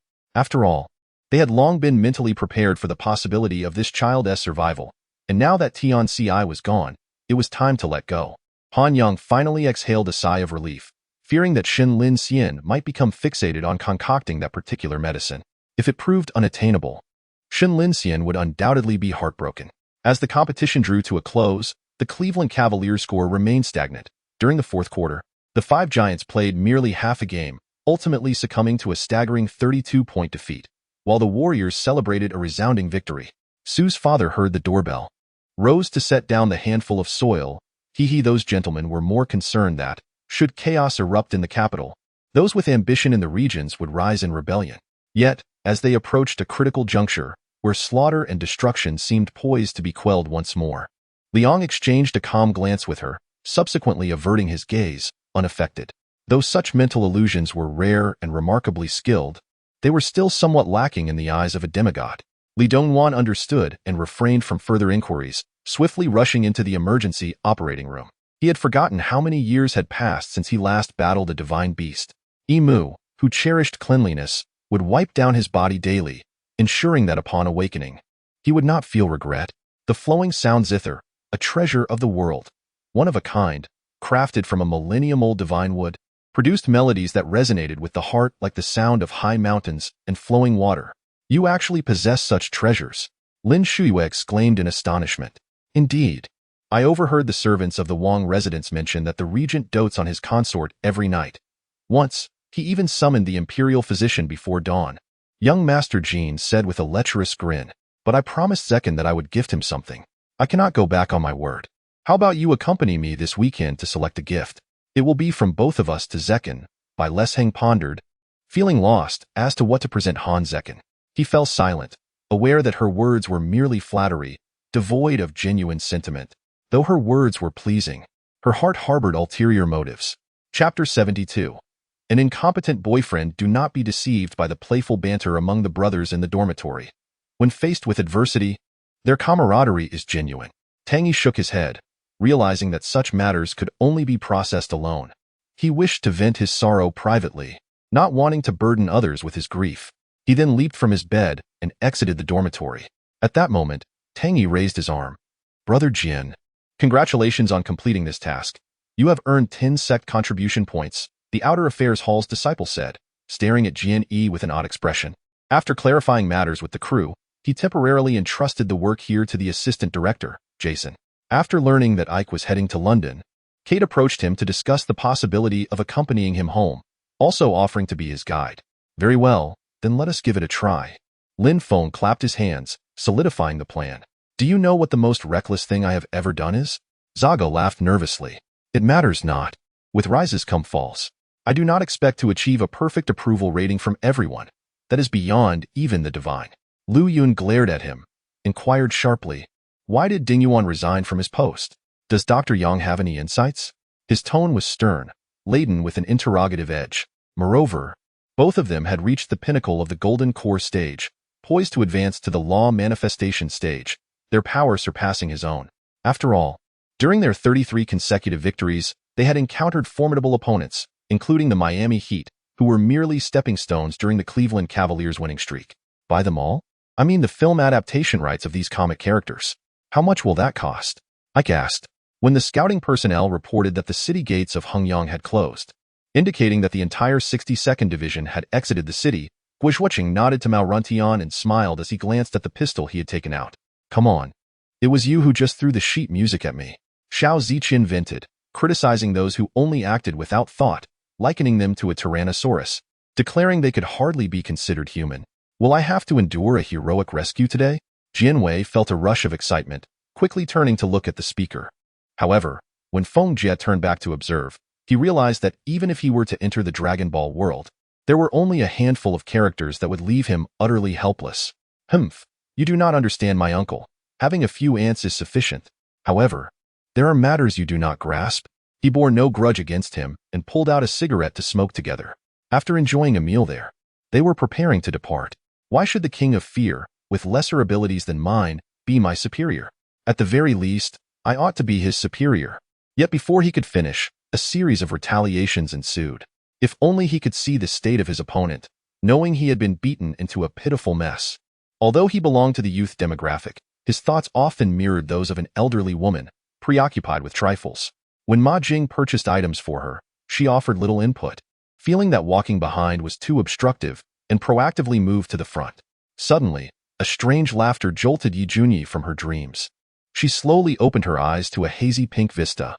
This also startled the concealed Zhu Xiuyu in the abyss, as he had not anticipated the ferocity of Leia's attack, igniting within him an even greater desire to obtain such a divine weapon. Chapter 73. The heartache and injustice of that moment. How could he possibly fail to recognize Zheng Ying's voice, given his affection for her? Not only her speaking voice, but even her breathing rhythm was familiar to him. It was merely a case of similarity, not yet a definitive confirmation. You say you cannot drink. What kind of companion are you? Drink with me. I assure you, if you make me happy, money will be plentiful. That was a misunderstanding. As I spoke, I observed my surroundings. The current explanations felt forced, merely a means to buy time and temper Wang Laotu's anger, preventing him from becoming overly furious. Perhaps it was not exceptionally dire, but in Ruan Shu's view, he had not gained much, having lost the advantage of anonymity. Mr. Zhu, please do not worry. I only brought Han Lin here to sit for a while, and I will not harm her, the voice on the other end of the line said leisurely. Peng Ting, raised in the Yin family, received an entirely aristocratic elite education under the direct guidance of Old Master An. In contrast, Peng Zhen was the wild child, climbing roofs and trees, doing anything he pleased. At the moment the bullet flew, I saw tears streaming down Zhang Baoqiang's face as the bullet pierced his body, stealing his warmth, causing him to collapse, eyes wide open, staring at the ceiling, a truly pitiable and tragic sight. As for this brother-in-law, he could live without his sister. Let him focus on managing his own country's affairs for now.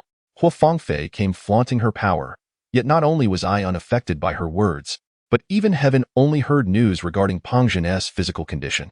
I landed heavily on a slope, my body rolling down until I splashed into a frigid, bone-chilling pool. Who would have thought that a group of robust, golden-armored assassins would suddenly appear on Weiyang Street? The atmosphere in the classroom was eerily quiet. The students had witnessed the altercation outside during recess, leaving them with peculiar expressions. Given Yin Bai's weak demeanor and poor athleticism, it would be utterly dull if he were to hold back due to her identity. Xinjun, having spoken, Tukshan Ruosi never anticipated that her attendance at a gathering within her cousin's circle, motivated by her desire for food, would lead her to encounter someone utterly unexpected. I surmise that your recent disciplinary action was orchestrated by Sun Hui, including the setbacks encountered in the herbal medicine cultivation project. However, such matters are of little significance. There will surely be ample opportunities to rectify the situation with such individuals. At this moment, Chu Yu also grasped the animosity that existed between Xiao Yao, Sun Hui, and her cousin, Chu Jianfei. The emperor, wishing to accompany concubine Mei back to her quarters for rest, found himself reluctant to depart upon witnessing the lively scene of other concubines and princesses frolicking in the water. Thus, he returned to the banquet table at Longfei Pond, accompanied by the crowd. Li Lingfeng left without a hint of despondency, his silhouette remaining resolute. The end of a hero's journey often exudes a sense of tragic grandeur. Yet, the thought of spending the next few months filming alongside that troublesome uncle caused a sudden ache in his head. Yang Wanqing smiled and shook her head, insisting otherwise.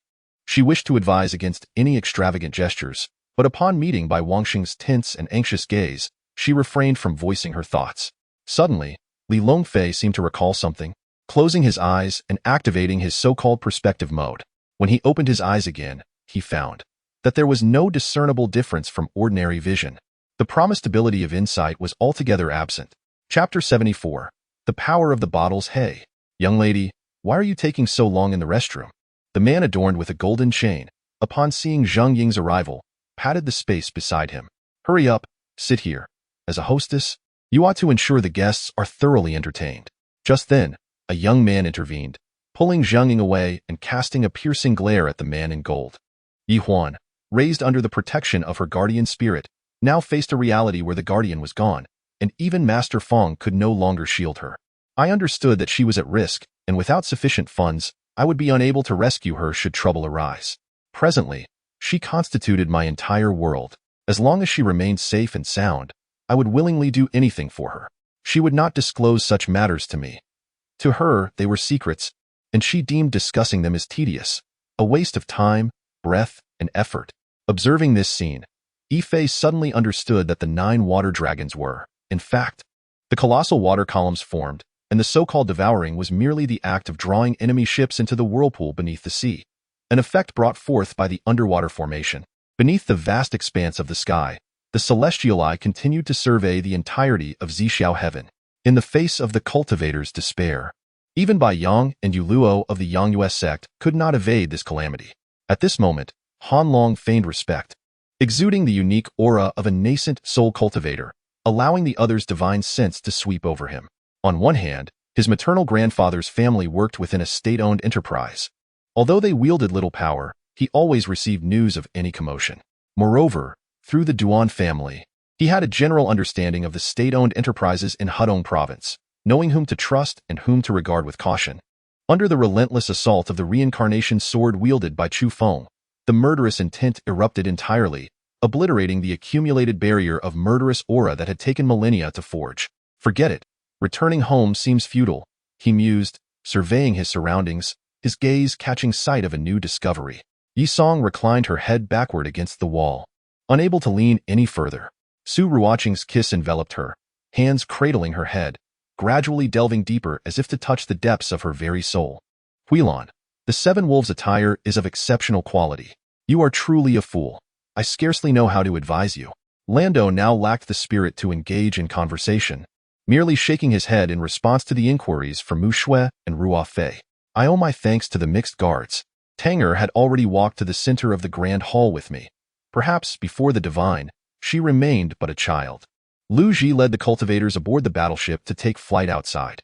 Liu followed closely behind, soaring into the air as well. The extinguished flames around Xian reignited, transforming into two towering fire serpents, opposing the ancient flame trees. Xiao Zhu and the others, witnessing Xiao Yong's abduction, hurriedly set off towards the inner gate to appeal to the elders, one by one. In Kusang village, individuals like Yang Dahuang and Tai Dan had no social standing. Anyone who encountered them sought to distance themselves. This thing is truly useful. It's indeed a means of escape. Without our spiritual connection, I would never find you there, one remarked in joy as they examined the swirling gray mist. Approaching the wolf's head, they retrieved the storage space, extracting its contents. It appeared that within this cave, a considerable haul had been amassed, complemented by various items unique to the beast realm, nearly filling half of the storage ring. I'll kick you to death. I'll beat you to death. With that, Tanger kicked me against the wall, then slapped me before striking the wall again, creating a cacophony. Nonsense and ramblings. Zheng Ying, as a character, I wonder if you all appreciate her. Her heart conceals numerous matters, including a connection to Tang Yi that may remain undiscovered until later. Tang Yi's identity is far from simple. His true nature is something even he remains unaware of. Li Linlin, alas. Her name echoes that of my former girlfriend, sharing a striking resemblance in both name and temperament. My Li Linlin, much like the one here, once betrayed the one who loved her deeply. Though she had offered me warmth, I also witnessed her callousness. I do not blame her for her choices. The most I could do was sit alone in a corner, grieving in solitude. Does this Li Linlin despise Tang Yi? Not quite. She harbors hatred, yet perhaps she still holds feelings for him. Why do Tang Yi and Zheng Ying share a mutual love? I cannot say. The intricacies of affection between men and women are perplexing. There is a lyric that encapsulates it. Love and hate exist in an instant. This sentiment aptly applies to their relationship, does it not? Yuhui, this girl, harbors feelings for Tang Yi, yet liking him does not equate to a fervent desire to be with him. She wishes for Tang Yi's happiness, regardless of who he is with, silently bestowing her blessings. Zhang Yin. I find it challenging to articulate my thoughts regarding her. Su Yiting. Romantic narratives are my weakness. Whenever I delve into matters of the heart, I find it arduous. Other authors typically express their sentiments in the closing chapters. Yet this book has already reached dozens of installments. Should you wish to support me, feel free to leave a message. Additionally, if you have suggestions or queries, please do not hesitate to share. Of course, excluding inquiries regarding my name, height, weight, and appearance. And as for math problems, I despise mathematics more than anything. The tale of this book has merely commenced, with many unknowns and stories yet to unfold. Lastly, I extend my heartfelt gratitude to the supporters on the fan list, Understanding, Virtue, Raindrops, and Indifference. And to all readers, I bow in appreciation. Ultimately, this book will provide at least 3 updates daily, unless illness befalls me. Oh, and congratulations to Tang Yi and Zheng Ying for their enduring journey together. Chapter 75. A promise to my girlfriend. With that, the man adorned in gold shouted to the other 2 individuals at the booth. You too, stop him. You need not assist me. But if this brat just casually invokes the name of Song Sanyi, do you not fear the repercussions if we allow him to leave unchallenged? Upon hearing this, the 2 pondered for a moment before rising to block Tang Yi's path. A wave of tension washed over everyone, beads of sweat forming for Tang Yi. Before long, ships converged from all directions, with even 2 warships patrolling the vicinity to safeguard and repel any foreign vessels from entering these waters. After speaking, Zhang Yuan clasped his hands and rose to depart. Suddenly recalling something, he bowed to Chen Jiao before turning to leave. Damn, did you grow up eating shit? Your strength is incredible. Qin Feng rubbed his arms while cursing, yet his demeanor was surprisingly relaxed, almost as if mocking the situation. It seemed rather challenging. Wang Yu furrowed her brow slightly. Zhang Qihong's temperament was notoriously unruly, though it appeared he had mellowed somewhat after encountering Mao Jimin, having faced numerous setbacks. Everyone felt a bit embarrassed. Could it be that their group of 19 lacked the esteem of a mere local? Seeing her pitiful expression, Du Luo chuckled. And it was only then that Yin Xiaoer realized she had unconsciously leaned against him, her cheeks tinged with pink. Upon hearing Mao Jimin's call, the 2 engaged in battle immediately withdrew and rushed over. The group awaited until Grace boarded the plane before it slowly ascended, heading towards City H. Before long, a middle-aged man returned with the medicine, and after Fang Yuyan paid and expressed his gratitude multiple times, the 2 lifted Sheng Wan and took their leave. Noticing Yin Qian's low spirits, Fang Yuyan made an effort to lighten the mood with harmless jokes. The 4, along with the serpent, were suddenly engulfed in a brilliant radiance. as a vast yet chaotic aura erupted from the three beams of light. With a resounding blast, "I'll visit the military camp and brew some supplements for the princess, so as not to disturb her rest. She needs a good sleep for our evening discussions."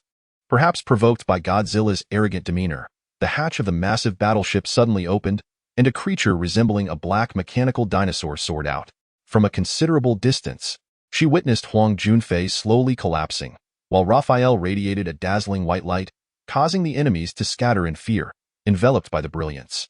Ji Yiming, understanding the situation, extended his hand, deliberately reopening a recently healed wound to let his blood flow into the bottle extended by Yin Siguan.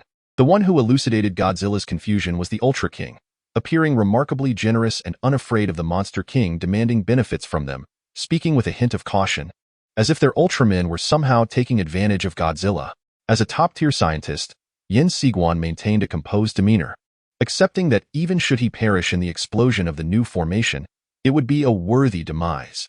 It was uncertain whether the Mammoth Lord's pleas for mercy had any effect, or if they had completely misinterpreted the intentions of the ancestor hidden within the colossal egg. But the anticipated horrors did not materialize. Gu Yunma felt an impulse for carnage and immense fortune, yet this urge subsided within 3 seconds. On the surface, Ghidorah seemed entirely suppressed by the 7 new beasts, but only Ghidorah comprehended that he had yet to unleash his full power. Xingwe forcibly pulled Yun Qilan, dragging her away. Yun Qilan reluctantly bid farewell to Xian, unable to resist the pull towards Feng Yan's quarters. There was no ulterior motive. It was merely a longing born of affection. Even a silent glance at him, or the sound of his sigh, was immensely precious to Yun Qilan. Chapter 76. The Moment of Two Lives, huh? It's only a little past 8. The dormitory isn't even closed yet. Wait, what did you say? Tang Yi was taken aback, incredulously gazing at Zhang Ying. This girl wanted to stay with him? How sudden. Meanwhile, Zhang Ying's cheeks flushed crimson as she bit her lip. If you don't want to stay outside, then forget it. Of course, I want to stay. Where shall we go? Tang Yi replied, a hint of excitement in his voice. He never anticipated that Zhang Ying would suggest sharing a hotel room. Could it be that since nothing happened the last time they stayed together, she wished to make up for it? Perhaps that was indeed the case. All right. Zhang Ying shyly nodded, resting her head against Tang Yi's arm. Tang Yi was her boyfriend. Spending one night together was no big deal. Moreover, how many couples in college hadn't shared a bed? At that moment, Zhang Ying, adorned with light makeup, appeared quite enchanting. The two found a hotel named Baolong Aime. A room with a king-sized bed, please. Upon arriving at the hotel, Zhang Ying summoned her courage and spoke directly to the receptionist. She had resolved to make this night significant for Tang Yi, though they couldn't afford a more luxurious room. A king-sized bed was already quite satisfactory. Certainly, a king-sized room for one night is 300. Zhang Ying confidently handed 300 yuan in cash to the receptionist. The receptionist paused momentarily, then proceeded to register their information. Miss, here is your room key. The receptionist cast a disdainful glance at Tang Yi as she handed the key to Zhang Ying. This guy was rather pathetic, allowing such a beautiful girl to pay for their room. How stingy. Tang Yi noticed the receptionist's unusual gaze, but said nothing, guiding Zhang Ying into the elevator. Zhang Ying. About the room fee, Tang Yi pondered, realizing it was indeed inappropriate for him to let her pay. It made him seem rather miserly. However, Zhang Ying merely smiled nonchalantly. I've earned some money these past few days. As she spoke, she pulled out 1,600 yuan from her pocket. See, I've made 2,000 this week. After deducting the room fee, there's still plenty left. With that, Zhang Ying shoved the money into Tang Yi's hands. Zhang Ying, why are you giving this to me? Tang Yi asked, confused. Don't you still owe the school 800,000? Just take this for now. We'll work together to pay it off. Zhang Ying replied. Don't worry, I won't let you leave my side again. As long as you're with me, even if I owe 8 million, it wouldn't matter. Tang Yi gently brushed his fingers through Zhang Ying's hair. This money was earned by Zhang Ying, and Tang Yi carefully accepted it. Zhang Ying, your kindness now will surely be repaid 1,000-fold in the future.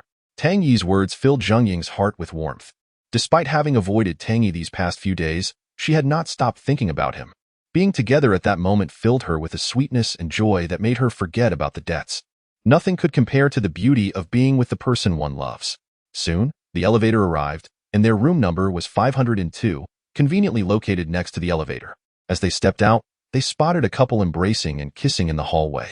Wow, how passionate, Tang Yi couldn't help but exclaim. Upon witnessing the couple, Both exchanged shy glances, their faces reddening. They entered their room, feeling a bit restrained. Indeed, their previous encounter at the Hilton was far less shy, perhaps because that time was more of a playful encounter, while this time felt more serious. Once chatty, the two now fell silent. Would you like to watch some television? Tang Yi broke the silence, reaching for the remote, hoping the show might ease the awkwardness. Just then, Zhang Ying suddenly gathered her courage, taking 2 steps forward to embrace Tang Yi from behind. Her face pressed against his back, and he could feel her warm breath. Tang Yi raised his hand, clasping Zhang Ying's tightly, and after a moment, he turned to face her. Zhang Ying's eyes sparkled with a clarity akin to water, gazing intently at Tang Yi. Finally, Zhang Ying made the first move, her soft lips swiftly finding his. In that instant, Tang Yi felt an explosion of hormones, every cell in his body pulsating with excitement. Indeed, Zhang Ying's alluring lips could easily captivate him for a long time.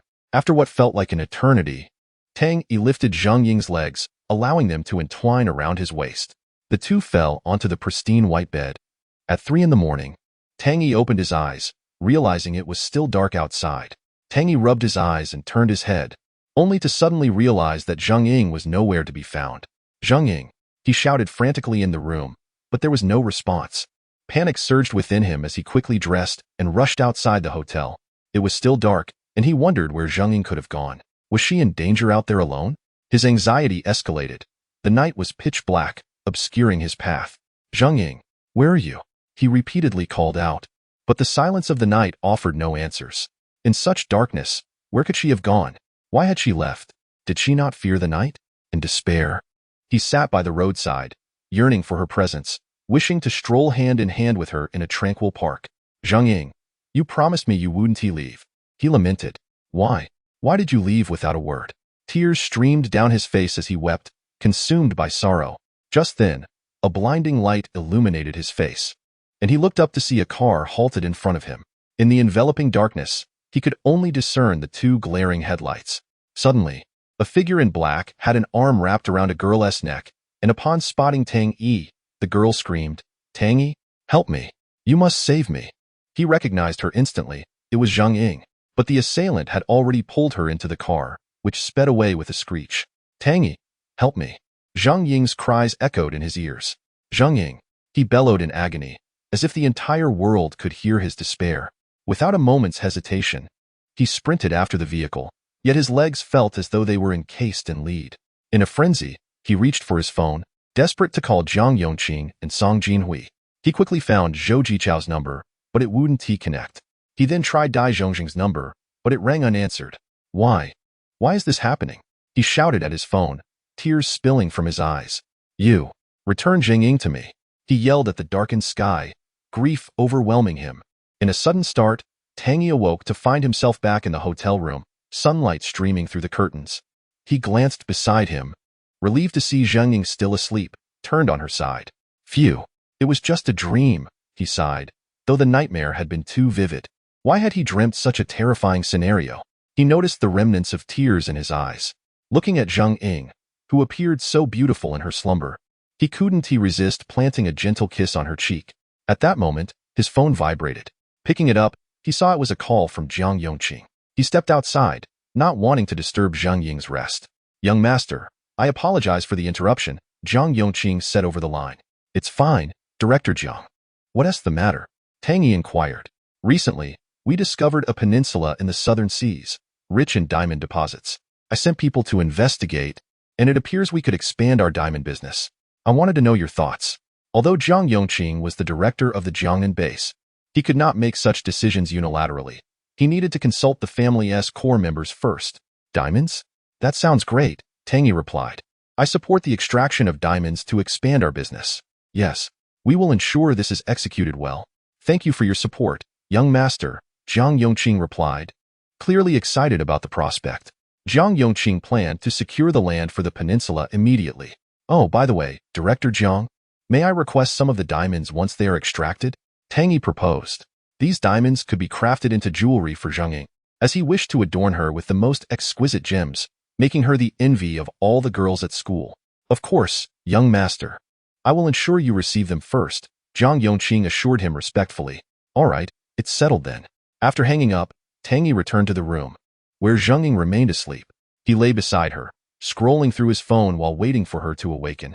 Tang Yi, Zhang Ying murmured softly as she opened her eyes. Zhang Ying, you're awake, he exclaimed, setting his phone aside and leaning closer. Humph, who knew you'd be so energetic last night, making me so tired? She pouted adorably. Come on, let us get up. I'll take you for breakfast, he said, playfully tapping her nose with his finger. Okay. They exited the hotel and headed to a breakfast shop. However, throughout their meal, Zhang Ying seemed engrossed in her phone. Zhang Ying, what are you looking at? He asked curiously. Oh, our school's official account posted about recruiting for the dance team, she replied, showing him her screen. What do you think about me joining the dance team? That sounds good. I've heard dancing can improve your figure, Tang Yi nodded. He recalled how much she enjoyed dancing at the social dance event and that she had taken dance classes in high school. As her boyfriend, he felt compelled to support her passions. Hee, once I master various dances, I'll perform for you every day, she said, her every smile radiating cuteness. Great. Just make sure to practice hard. After breakfast, they took a taxi back to school. Tang Yi first accompanied Zhang Ying to the student office to withdraw her leave of absence. Although the upcoming class wasn't mandatory, they hadn't attended in a while. And if this continued, they risked losing credits. Upon entering the classroom, a mocking voice rang out. Oh, isn't this the school's dynamic duo? It was none other than Li Linlin. Today, she appeared more glamorous than ever, adorned with exquisite earrings, a crystal necklace, and a jade bracelet. In just a few days, she had acquired so many accessories. Next to her sat Su Dongyu, their closeness evident, much to the displeasure of the other boys in the class. Su Dongyu, from another class, had come to their class, disregarding the feelings of the boys there. Although they were annoyed, they dared not voice their grievances openly. Zhang Ying, are you really that fond of Tang Yi? Li Linlin taunted. Li Linlin, show Zhang Ying some respect. Tang Yi interjected, frowning. You want me to respect this girl? Zhang Ying, Tang Yi owes the school a lot of money, and you still want to stick by him? Li Linlin, in her fervor, became increasingly irate. She simply could not tolerate the sight of Tang Yi and Zhang Ying together, wishing fervently to separate them for eternity. Li Linlin, I warn you to speak to Zhang Ying with some civility, Tang Yi asserted, his tone laden with gravity. Enough, Tang Yi, don't let her get to you, Zhang Ying said, gently tugging at Tang Yi's sleeve. With Zhang Ying's intercession, Tang Yi relented, taking a seat beside her. Suddenly, a commotion erupted at the door as a police officer entered the classroom. The students were taken aback, bewildered by the presence of law enforcement, particularly as they noticed the handcuffs dangling from their waists. Students, please remain calm. We have received information regarding a criminal who has embezzled 800,000 yuan from your school's finance office, and the suspect is among you. We are here to apprehend him, and we hope for your cooperation, announced the lead officer. It was obvious whom they were after, and the collective gaze of the class shifted toward Tang Yi, for it had become common knowledge that he was accused of pilfering the substantial sum. A few classmates stifled laughter, reveling in the misfortune that might free Zhang Ying from her relationship with Tang Yi, thus opening an avenue for their own pursuits. Zhang Ying, admired by many for her beauty, had chosen the most unremarkable boy in class as her beau, provoking envy among her male peers. The most ecstatic of all was undoubtedly Li Linlin, who could scarcely contain her delight. Look, the police are here to apprehend Tang Yi, the thief, she exclaimed, pointing animatedly at him. The lead officer checked his phone for a photo, glanced at Tang Yi, and signaled to his colleagues, who approached Tang Yi. What do we do now, Tang Yi? Zhang Ying asked, her voice laced with concern, fearing that his arrest would tarnish his reputation forever. It's nothing to worry about, Tang Yi replied with an unfazed demeanor. As the officers moved toward him, Li Linlin could barely contain her excitement. Ha! Tang Yi's getting what he deserves. Zhang Ying, your boyfriend is a criminal, and soon you'll be visiting him in prison. Yet, to her astonishment, the officers bypassed Tang Yi entirely. Her laughter was abruptly silenced, and she stood there, dumbfounded. They're not here for Tang Yi? She wondered, equally perplexed as the rest of the class, who shared her disappointment. Take him away, commanded the lead officer, as the officers swiftly apprehended Su Dongyu, forcefully pinning him against a desk and snapping handcuffs around his wrists. Li Linlin was rendered speechless, her mind racing as she realized the gravity of the situation. Wait, you've got the wrong person. It's him you should be arresting, she cried, pointing at Tang Yi. Yes, officer. It's Tang Yi you want, not him, echoed her classmates. That is the one who stole the 800,000 000 yuan. Impossible. We do not make mistakes, the lead officer retorted. We investigated the shoe prints and fingerprints left at the finance office, and it was indeed he who absconded with the funds. He will soon face the consequences of his actions. Witnessing Su Dongyu being taken away, Li Linlin transformed into a veritable shrew, clawing and scratching at the officers. However, they remained unperturbed. Are you his girlfriend? One officer inquired. Yes, of course. My boyfriend could never be a thief, she protested, feeling intimidated by the officer's imposing presence. Very well, you will accompany us for a statement, the officer said, moving to apprehend her as well. Why should I? I haven't done anything wrong, Li Linlin exclaimed, stepping back in trepidation. You are his girlfriend and may have pertinent information regarding his recent activities. We need you to accompany us to the station for an account, the officer explained. But I truly know nothing, she whimpered, retreating further. Enough, we will clarify this at the station, the officer said, taking her into custody and escorting her from the classroom. Li Linlin's legs trembled in fear. The police station was the last place she wanted to be. As she and Su Dongyu were led to the patrol car, she glanced back to see her classmates peering through the windows, watching in disbelief. The pallor of Su Dongyu's face made her wonder, could it truly be that he was the thief? If Tang Yi wasn't guilty, then who was? After a class had passed, Tang Yi followed Zheng Ying to the university's arts building. According to the information posted, the dance team recruitment was taking place on the 3rd floor. Upon arrival, they found a number of female students already queuing, while their boyfriends sat nearby, waiting. It resembled a corporate interview, as each applicant had to audition before the team captain to secure a place in the dance troupe. Tang Yi, do you think the dance team will accept me? Zheng Ying asked, her voice tinged with anxiety, having witnessed several girls leave with disappointment. Have faith. You will surely succeed. Tang Yi encouraged her. Moments later, it was Zheng Ying's turn. However, she felt a wave of uncertainty wash over her, unsure of how to present herself. Please introduce yourself, instructed a girl seated behind a table. This girl exuded an air of elegance, her long hair cascading down her back, and her figure was proportionate and lithe, reminiscent of a silk ribbon dancing in the breeze. My name is Zheng Ying, and I am from the management department. I took dance classes in high school, so I have some foundational skills. Zheng Ying stammered, feeling a bit awkward. The long-haired girl nodded, contemplating her response. You are quite beautiful. Though not heavily made up, you possess an innate grace. Your physique may not be exaggeratedly curvaceous, but it is well-balanced, and your skin is flawless. Zheng Ying lowered her head, nervously fidgeting with her hands. After a moment of hesitation, the girl's expression brightened. You've been accepted. Welcome to our dance team. I'm Duan Xia, the captain. She rose, extending her hand with a warm demeanor. Thank you, Captain, Zheng Ying replied, shaking her hand, astonished at how effortlessly she had succeeded. Evidently, she had a knack for dance. Zheng Ying, do you have some time now? I'd love to show you our practice studio and help you get acquainted, Duan Xia said, her excitement palpable at having recruited Zheng Ying. Absolutely, Zheng Ying exclaimed, eagerly grasping Tang Yi's hand.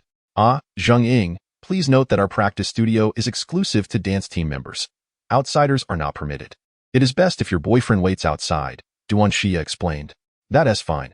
I'll be waiting for your call when you finish, Tang Yi replied, understanding the situation and readily agreeing. Okay, Zheng Ying nodded, positioning herself beside Duan Xia. Tang Yi descended the stairs alone. Zheng Ying, is that boy really your boyfriend? Duan Xia couldn't help but ask. Yes, he's in the same class as me. What do you think of him? Zheng Ying replied with a slight smile. I think he seems a bit dull, and judging by his appearance, his family background doesn't seem very good. Yet he appears to carry a certain confidence. Duan Xia shook her head. Haha, he's not that bad, Zheng Ying said. However, Duan Xia felt that Tang Yi was somewhat unworthy of Zheng Ying, who was merely a naive girl lost in the throes of love. Naturally, when one likes someone, they perceive them as perfect. Duan Xia couldn't help but reflect on Zheng Ying's physique, which was exceptionally suited for dancing, hinting at a bright future ahead. Yet, such an admirable girl had rather poor taste. As for Tang Yi, he wholeheartedly supported Zheng Ying's pursuit of dance. Now, he decided to return to his dormitory to rest and awaited Zheng Ying's call. Just as he approached the dormitory building, his phone rang. President? It was Xue Min on the line. Tang Yi, how long has it been since you last attended the club? Do you still care about it? Xue Min's tone was condescending. President, I've been quite busy these days, Tang Yi replied. I don't care what you have going on. Get to building 7 immediately. We need to shoot some promotional videos at the cultural park, and we need you to help carry the equipment. If you dare not show up, I'll kick you out of the club. Beep, beep, beep. With that, Xue Min hung up abruptly. Well, since he had nothing else to do at the moment, and Zhang Ying would likely be busy for a while, he thought it best to check on the club, having only attended a couple of times since joining. Thus, Tang Yi made his way there. Upon arriving at classroom 203 of Building 7, he found many people already present. Adjusting the camera equipment, Xue Min wore a pair of short jeans that hugged her curves, paired with white canvas shoes, and sported a folded sun hat that radiated youthful vigor. Initially, Xue Min was laughing and chatting with others, but her demeanor turned cold upon seeing Tang Yi. "Why are you so slow?" She scoffed, then mockingly added, "Why didn't you drive your Lamborghini today? Wouldn't that have sped things up?" Since discovering that the Lamborghini wasn't Tang Yi's, Xue Min looked down on him even more, constantly using this as a point of ridicule. After all, she had regretted her actions during the incident at Huajia Yuan. When everyone believed Tang Yi was the owner of the Lamborghini, they were all shocked, and Xue Min's head buzzed with disbelief. She had genuinely thought the Lamborghini was his, which is why she had begged him for a ride. After all, riding in such a luxury car was a rare opportunity. A selfie in the passenger seat, with a thumbs up towards the dashboard, would have been a perfect way to show off. However, Tang Yi had declined, leaving Xue Min filled with regret. Her criteria for a partner were wealth, and more wealth, and Tang Yi driving a car worth over 10 million was precisely the kind of affluent heir she sought.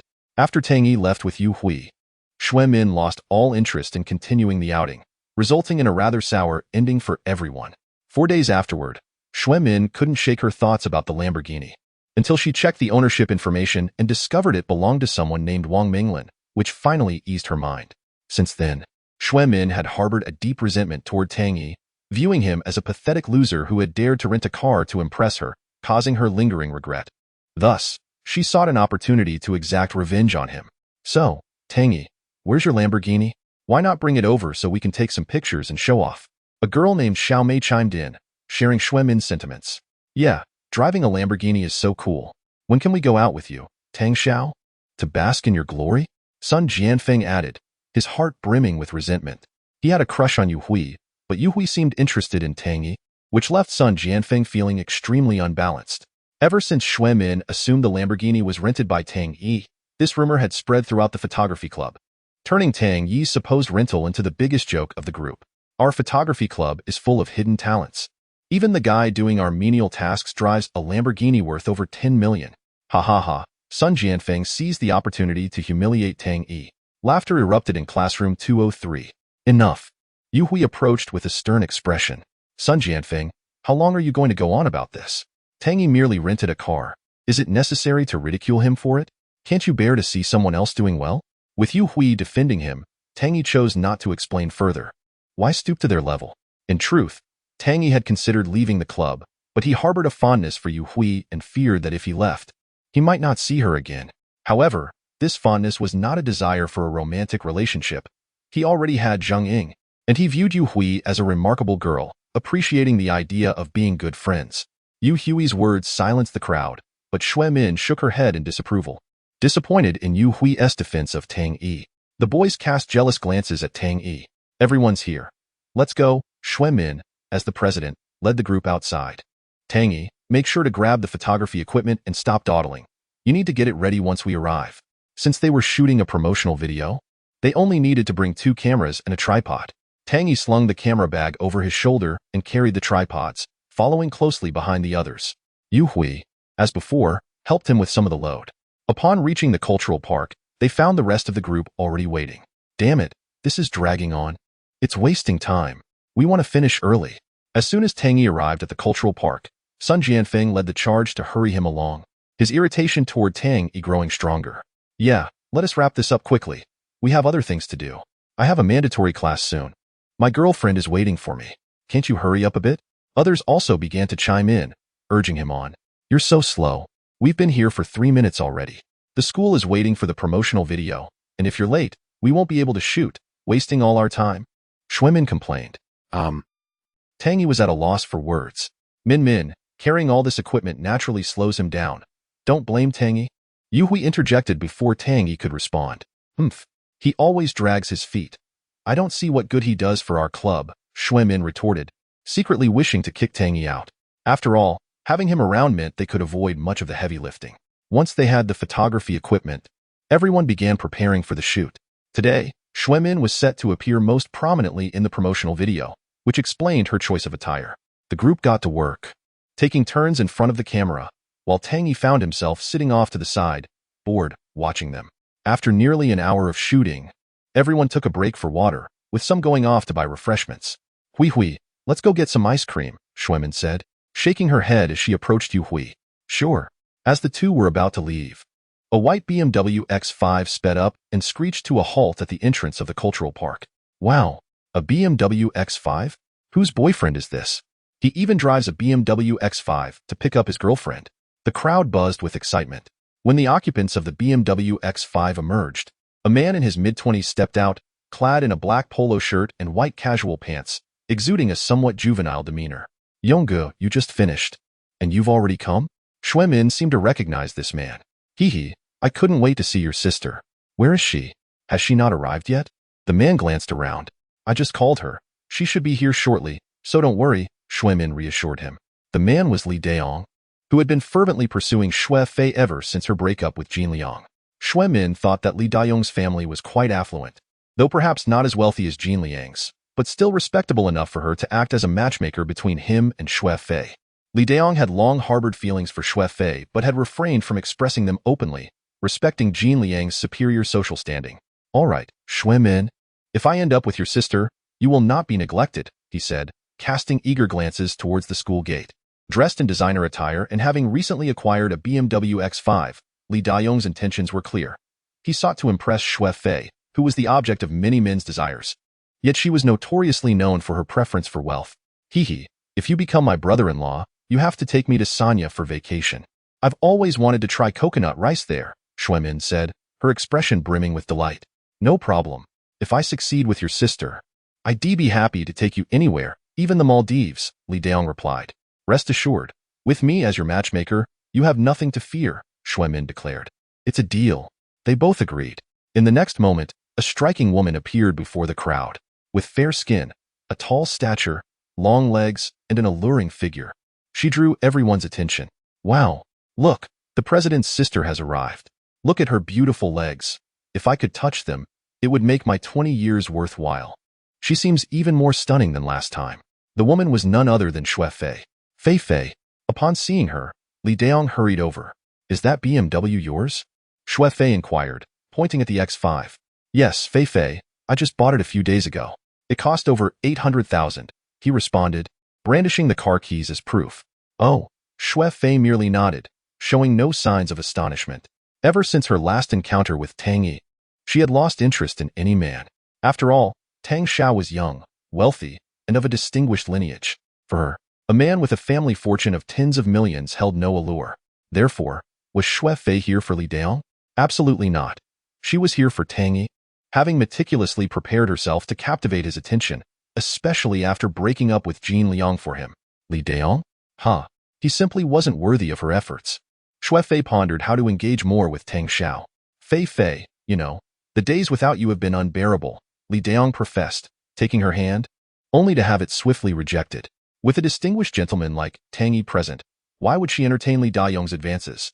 After all, Tang Xiao's wealth far surpassed that of Li Daong, whose modest BMW was a mere fraction of Tang Yi's wealth.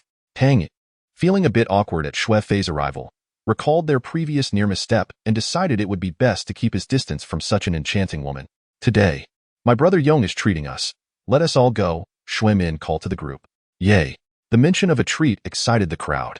The girls in the club can hop into Yongji's car, while the boys can take taxis, all right? Okay, the boys exclaimed enthusiastically. The girls eagerly opened the doors of the BMW X5, climbing in. I've never been in a BMW before. Once inside, the girls whipped out their phones for selfies. I've reserved a private room at the Jinxiu Hotel. Come on, let us get in. Li Daong intended to impress Xue Fei by treating the photography club to dinner. Fei, what are you doing? Hurry up and get in. Seeing her still standing there, Li Daong approached her, intent on solidifying their relationship. Oh, all right. However, Xue Fei's gaze remained fixated on Tang Yi. Xue Fei had no interest in Li Daong. Her focus was solely on Tang Yi. Yu Hui tugged at Tang Yi, saying, You should come with us. I might not go. Tang Yi hesitated, considering his prior engagement with Zhang Ying. Someone treating. How can you refuse? Plus, Jinxiu Hotel isn't far from school, Yu Hui urged. Well, okay then. Tang Yi finally relented, thinking it would be rude to decline Yu Hui, who had always been kind to him. Hey, Hui, you should go, but let us not bring Tang Yi. He might dirty Yonggu's car. Xuemin interjected from the window. How can you say that? Yu Hui responded, somewhat exasperated. She was aware of her friend Xuemin's preference for wealth, but Tang Yi had done nothing wrong to deserve such treatment. Forget it, I won't go. Tang Yi waved his hand, feeling unwelcome. Hey, Tang Yi, it's fine. The president is just a bit harsh with her words. Yu Hui reassured him, grabbing his arm. Let us go. I'll share the cab fare with you. All right then. Tang Yi conceded. Although he didn't particularly need the money, he didn't want to upset Yu Hui by insisting he wouldn't go. Hui, why aren't you getting in? Xuemin called out again. I won't squeeze in with you all. I'll take a taxi with Tang Yi. After saying this, Yu Hui patted Tang Yi on the shoulder. Let us go. Watching them leave, Xuemin felt baffled. How could this impoverished boy have enchanted Yu Hui so? She was more invested in her friend's romantic future than she was in her own. Meanwhile, sitting in the passenger seat, Xue Fei felt uneasy. The photography club's vice president was getting too close to Tang Xiao, which could jeopardize her own chances. Moreover, Tang Xiao seemed to have a soft spot for Yu Hui. It was clear she needed to act swiftly to secure his attention. As the BMW X5 drove out of the campus, Yu Hui, Tang Yi, and the boys waited for a taxi. Tang Yi, don't take what the president said to heart. She's just used to being sharp-tongued, and don't mind their jibes, Yu Hui explained as they walked. It's fine. I won't let their words bother me, Tang Yi replied with a smile. Yu Hui is undoubtedly one of the finest among the many young women at Ningdu University. It remains a mystery who will eventually win her heart. Alas, at present, I am in a relationship with Zhang Ying, rendering any special feelings towards her impossible. Approximately 10 minutes later, Xuemin and her entourage arrived at the Jinxiu Hotel, a venue that rivals the finest establishments. Its rooftop prominently displays the name Jinxiu Hotel in bold letters. The front of the hotel is adorned with 2 rows of ferns, complemented by an artificial hill featuring a small waterfall cascading into a pond below, evoking a sense of immersion in nature. The bustling activity at the hotel indicates its considerable reputation. Wow, this hotel is truly stunning. Upon alighting from their vehicle, Xuemin and her companions could not help but marvel at their surroundings. Upon entering the hotel, they were met with opulent decor. The first and second floors served as dining areas, while the upper levels were designated for accommodation. Hello, we have a reservation for box number 4. Li Daong announced as he approached the front desk, presenting the reservation text. Certainly, Mr. Li.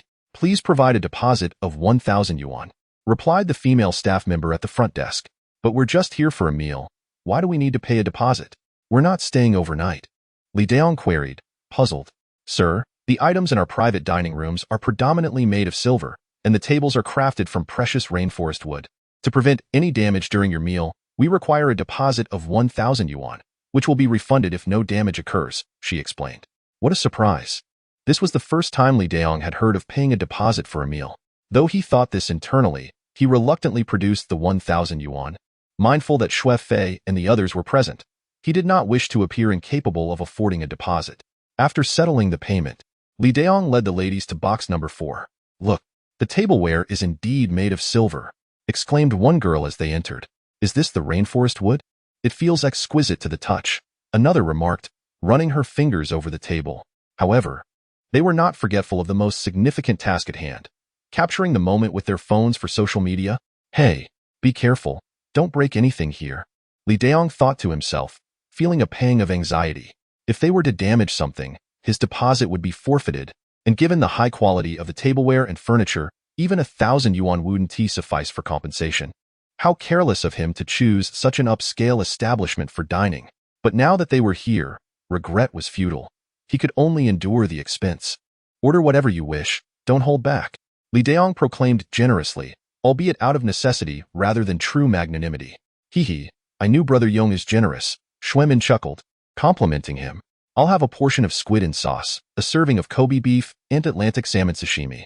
Xuemin unabashedly ordered 7 or 8 dishes, each costing in the 4-digit range. Sis, what would you like to eat? Go ahead and order. Xuemin offered the menu to Xue Fei. I'll have a seafood platter. Shui Fei casually flipped through the menu and selected the most expensive option. Oh my goodness. This meal would surely cost tens of thousands. These two sisters together were nothing short of money-sucking beasts. Li Daong felt his heart bleed as he pondered the lengths he went to in pursuing Shui Fei. Despite the pain, he nodded and forced a smile, assuring the sisters that they should not hesitate to order, as he had ample funds. By the way, shouldn't we order a few bottles of wine?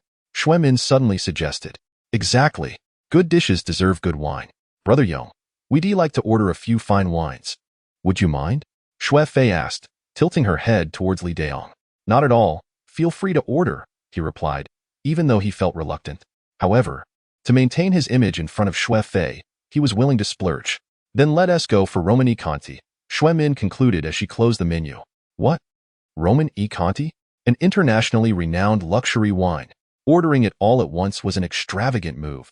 Was she trying to bankrupt him? Li Daong internally lamented, having splurged on a BMW X5 and brought them to such a high-end hotel. It appeared he was in for another financial blow. Nonetheless, in his pursuit of the strikingly beautiful Shui Fei, he was prepared to bear the cost. Meanwhile, the male members of the club began to arrive at Jinxiu Hotel one after another. However, when Tang Yi stepped inside, the front desk attendants suddenly straightened their posture, greeting him with utmost respect. Welcome, young master, they chorused in unison. Huh. Tang Yi was taken aback. Why were the front desk attendants treating him with such deference? Referring to him as young master? Just then, a voice emerged from behind him. Second young master? Tang Yi instinctively turned to see Song Jinhu standing behind him. Song Sanyi? To his surprise, Tang Yi had encountered Song Jinhu here. So, Song Jinhu was the proprietor of this hotel? The respectful address from the front desk staff must have been directed at him. Second young master, are you here to dine? Yes, I came for lunch. What a coincidence. Tang Yi replied honestly, omitting mention of Shui Min and her group. Your presence here is truly an honor. The Jinxiu Hotel, while appearing to be a standard eat and sleep establishment, serves as one of the family's reception points in Ningdu, where family members stay when they arrive in town. Song Jinhu explained respectfully. Since you're dining here, I will arrange the finest Wulong private room for you. If dining alone seems dull, I can also provide you with an elegant and refined lady to accompany you. He added. The front desk attendants were left in shock. Their boss, whom they regarded with great respect, was exhibiting such courtesy towards this seemingly inconspicuous young man. They had never witnessed such deference before. Moreover, they recalled a night when some rowdy patrons had caused a disturbance at the hotel, only to find themselves kneeling at the entrance the following morning, begging for forgiveness. Since that incident, no one dared to cause trouble at Jinxiu Hotel. Days later, while out shopping, the front desk attendants encountered those same troublemakers, now limping and evidently injured. The hotel owner had a formidable background, yet, to see him treating this young man with such respect was unprecedented. The title young master suggested a position of significant stature. Moreover, the fact that the owner offered him the exclusive Wulong room further indicated the young man's exceptional status. As front desk attendants, they understood that the Wulong room was not open to the public and was reserved for individuals of extraordinary repute. They memorized the young man's appearance, ensuring they would recognize him should they meet again. No need, Song Sanyi. I have already reserved box number 4. Perhaps next time, Tang Yi said. Then I will trouble you. Second young master, Song Jinhu conceded, recognizing Tang Yi's insistence. He was aware of the young man's modest and affable nature, devoid of any airs of nobility. Second young master, box number 4 is located on the second floor. Just ascend the stairs. The receptionist respectfully pointed the way for Tang Yi. After he left, she added, I wish the second young master a pleasant meal. Upon arriving at box number 4, Tang Yi pushed the door open to find that everyone from the club had already gathered. Tang Yi, what were you doing at the front desk? Why did you take so long to arrive? As soon as he entered, Yu Hui inquired. Oh, nothing much. Just asking which is the best private room in this hotel. Tang Yi casually fabricated an excuse to deflect. Ha, Tang Yi, do you really have the audacity to show up? Shui Min derided him. As if you could afford to dine here, what a ridiculous question. Tang Yi merely chuckled to himself and ignored her. It's fine, let him eat. It's not like we can't afford him, Li Daong remarked, aiming to sound impressive. Indeed, Brother Yong is so wealthy, how could a loser like him possibly bankrupt you? A girl at the table chimed in. Li Daong laughed. Haha, right, can I possibly be short of such a trivial sum? Internally, however, he cursed. Damn it. You all have already drained my finances. Hey, Tang Yi, are you out of seats? Come, sit next to me. Xue Fei suddenly waved at him. Huh, sister, what are you thinking? Letting Tang Yi sit beside you? Xue Min questioned in disbelief, knowing her sister's character all too well. She was notoriously elitist and usually shunned the less fortunate. So why was she making an exception today? Look, there's just no space here. And I can fit one more person beside me. Li Daong, scoot over a bit. Tang Xiao, oh no, I mean Tang Yi, needs to sit here, Xue Fei declared, leaving Li Daong bewildered. He had intended to sit close to Xue Fei to impress her, but now she wanted him to make room for that so-called loser? Why is that? Li Daong asked with a displeased expression. Stop asking why and just move over. Why are you so petty? Xue Fei shot him a disapproving look. Fine, I'll move over, Li Daong conceded, not wanting to upset her, and he shifted aside, creating a space between himself and Xue Fei. Come on, Tang Yi. Sit here. Xue Fei gestured to the spot next to her. All right, thank you. Tang Yi thought it was just a meal, so where he sat was inconsequential. Besides, she had made an effort to let him sit beside her, so he decided not to be stubborn and took a seat next to Xue Fei. Hee. Having Tang Xiao beside her made Xue Fei feel quite pleased. However, one person was less than amused. Bang! Xue Min slammed her hands on the table, her strength quite formidable. Seeing her do that, Li Dayong's heart trembled. Goodness, could she be any gentler? If she broke the table, how could he possibly afford the damages? After a quick search online, he discovered that the rainforest wood was worth its weight in gold. Yet, he dared not voice his displeasure. Tang Yi, can't you be more perceptive? Why must you sit next to my sister? Xue Min glared at him angrily. Well, it was your sister who asked me to sit here. Tang Yi raised his hands in a gesture of innocence. Oh, so you're talking back now? I meant for you to get up. That's Brother Yong's spot. The more Xue Min spoke, the angrier she became. Fine, Tang Yi shrugged, not wanting to make a fuss over it. Forget it. Let him sit there. It's not a big deal, Xue Fei interjected. She certainly didn't want Tang Yi to change seats. After all, he was a top-tier wealthy young master, and she wanted to cultivate a connection with him. However, she had to keep his true identity a secret. How could these fools not recognize how wealthy Tang Yi truly was? It was a testament to his good temper that he hadn't retaliated. Otherwise, they would be in for a rude awakening. Sister, what's going on with you today? Why would you let the most impoverished member of our club, Tang Yi, sit beside you? Plus, you even made Brother Yong move over, and he is the one treating us today. Xue Min was acting as a matchmaker between Xue Fei and Li Daong. So what was Tang Yi doing in the middle of this? Dear sister, although he may not dress as well, we shouldn't ostracize him. After all, everyone should be treated equally in this world. Even I, who have never attended university, understand this principle, Xue Fei replied earnestly. Sister, you. Xue Min was at a loss for words, her sister's remarks catching her off guard. She reached out to feel Xue Fei's forehead. You're not running a fever, are you? She knew her sister's disposition well. In the past, she would wrinkle her nose in disdain at the sight of someone less fortunate, as if they carried an unpleasant odor. But why was she now allowing the so-called loser, Tang Yi, to sit beside her? It was indeed astonishing. I'm not feverish. I have my reasons for wanting Tang Yi to sit next to me, Xue Fei whispered conspiratorially to Xue Min. Oh, so that's what it is, huh? I knew there had to be a reason you'd shoo away Brother Yong for Tang Yi. Xue Min's eyes lit up with understanding. Sure. Don't tell anyone about this, Xue Fei winked. I understand, Xue Min smiled. Tang Yi, you're to sit beside my sister and not move, all right? Xue Min reminded him playfully. Huh. Tang Yi looked puzzled, not quite grasping her sudden shift in attitude, but he didn't dwell on it. He was certain nothing would happen between him and Xue Fei. The boys in the club watched this unfold with envy. What was going on? The club president's beautiful sister was sitting with a loser like Tang Yi? To be honest, when the boys first saw Xue Fei, many harbored secret fantasies. Her long legs alone could leave a man spellbound. Being approached by such a mature and alluring woman gave an exhilarating sense of conquest. Just then, the waitstaff began serving dishes one after another. As exquisite and fragrant dishes were placed on the table, everyone's mouths watered in anticipation. Each person eagerly picked up their chopsticks, ravenously devouring the food. Wow, this salmon is exquisite. Try this beef. It's absolutely delicious. They chatted while savoring the delectable offerings. Indeed, in the face of such culinary delights, all else became trivial. These dishes were already a luxury for them, and since they weren't paying today, they indulged in a feast. After all, Free food is always the most delectable. Unlike the others, Tang Yi took his time, delicately picking up a slice of beef and savoring it with grace. Finally, two waiters entered with a large platter. This is our hotel's specialty, a seafood medley. Wow! Most in attendance gasped in awe. The seafood medley featured a large round platter resting on a bed of crushed ice, adorned with cooked oysters, crabs, and lobsters. Adding a touch of lemon and mint leaves for decoration, a thick white mist rises from the dry ice and water in the center, creating an enchanting scene reminiscent of a fairyland. Wow, this is a seafood platter. How delightful. We are in for a real treat this time.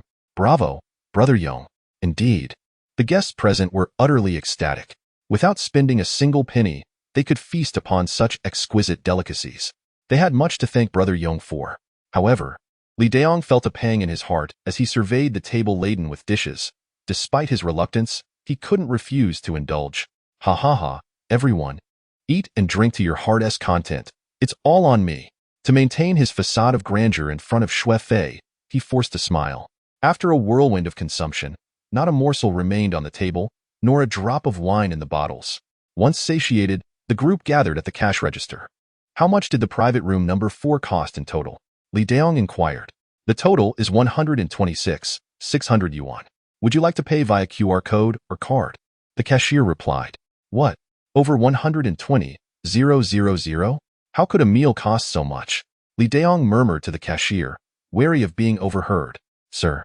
The fourth room ordered several expensive dishes, including a bottle of Romane Conti, which cost 7,000 yuan, plus the seafood platter priced at 10,000 yuan. The total is quite reasonable, the cashier explained diligently. Romane Conti is that expensive? Li Daong gasped, feeling a wave of panic wash over him. How could he possibly afford this? Sir, will you be paying by QR code, card, or cash? Noticing Li Daong's hesitation, the cashier urged him. Brother Young, what's taking so long? Hurry up and pay. Xuemin pressed. Li Daong, drenched in sweat, felt his hands tremble. Chapter 84. Misfortunes never come alone. Brother Young, what's wrong? Please tell us, Xuemin inquired with concern. Li Daong stammered, sweat beading on his forehead. This was a catastrophic embarrassment.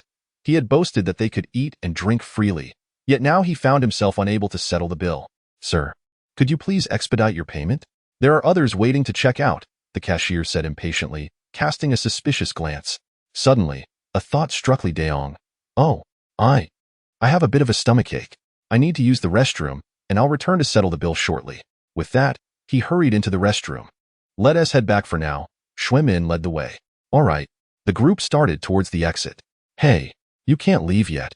The cashier called out. What? Why? You must wait until that gentleman finishes settling his bill, the cashier said, clearly astute. They thought they could just walk out without paying? If that man slipped away, they would be the ones left to foot the bill. Meanwhile, in the restroom, Li Daong was not using the facilities. Instead, he pulled out his phone and called his father. Hello? Dad, could you lend me another 100,000 yuan? He whispered, covering his mouth with one hand. What? You need more money? Didn't TI just buy you a BMW X5 a few days ago and give you 200,000 yuan? Have you spent it all already? A middle-aged voice echoed from the other end. I really need this 100,000 yuan urgently. Dad, please. Li Daong was nearly frantic, knowing he was expected to pay outside. Sigh, you're 26 now. How can you still be so irresponsible, just spending money recklessly? Do you plan to live off me forever? His father's voice was filled with disappointment. Let us not discuss that right now. How about this, Dad? If you lend me 100,000 this month, I'll take 100,000 less next month. I truly need it. Li Daong wiped the sweat from his forehead. Fine, I'll give it to you. But I want to see when you start doing something worthwhile. His father hung up after that. Finally, Li Daong wiped his brow in relief. Emerging from the restroom, he approached the cashier and swiped his card for over 126,000 yuan. After completing the transaction, he checked his balance. Only a little over 10,000 yuan remained. It seemed he could no longer afford to flaunt his wealth this month. As he exited, feeling dejected, a server carrying a pot of soup passed by him. In his haste and distracted state, he collided with the server. The boiling soup splashed everywhere. The earthenware pot shattered on the ground, scattering pieces. The server cried out. the freshly made soup soaking her. This incident drew the attention of nearby diners. "Oh, I'm so sorry," Li Daong exclaimed, shocked. "I'll compensate you for the soup." He hastily offered the server the 1,000 yuan deposit he had just retrieved. "What is going on here?" A commanding voice boomed, instantly silencing the crowd. Li Daong turned, startled by the authoritative tone. "Boss," the server responded. Song Jinhu approached, glaring at Li Daong. "Sir, you just knocked down my server and ruined a pot of soup. 1,000 yuan is far from sufficient compensation. Isn't it just a pot of soup? How much could it possibly cost?" Li Daong retorted, his frustration bubbling over. "This is a pot of wild matsutake and ginseng soup, priced at 7,000 yuan. Forget about the pot. Just compensate me for the soup," Song Jinhu replied, glaring at Li Daong. Stunned, Li Daong realized that a pot of soup could indeed be that costly. Just moments ago, he had been fleeced for over 126,000 yuan, and now he faced a demand for another 7,000. Song Jinhu, clearly not someone to be trifled with, was the owner of this lavish establishment. Reluctantly, Li Daong swiped his card for the additional 7,000 yuan. "Wait, because of you, my employee has been burned. You'll need to cover the medical expenses." "What?" Li Daong felt his luck had plummeted. "How much will the medical expenses be?" "My employee has burns from her shoulder to her abdomen. Treatment will cost at least." Though Song Jinhu showed respect to Tang Yi, he was utterly unyielding with outsiders. "Can you reduce the amount?" Li Daong pleaded, realizing this could wipe out his savings for the month. "Not a penny less. You'll pay every cent," Song Jinhu insisted firmly. "All right, I'll pay."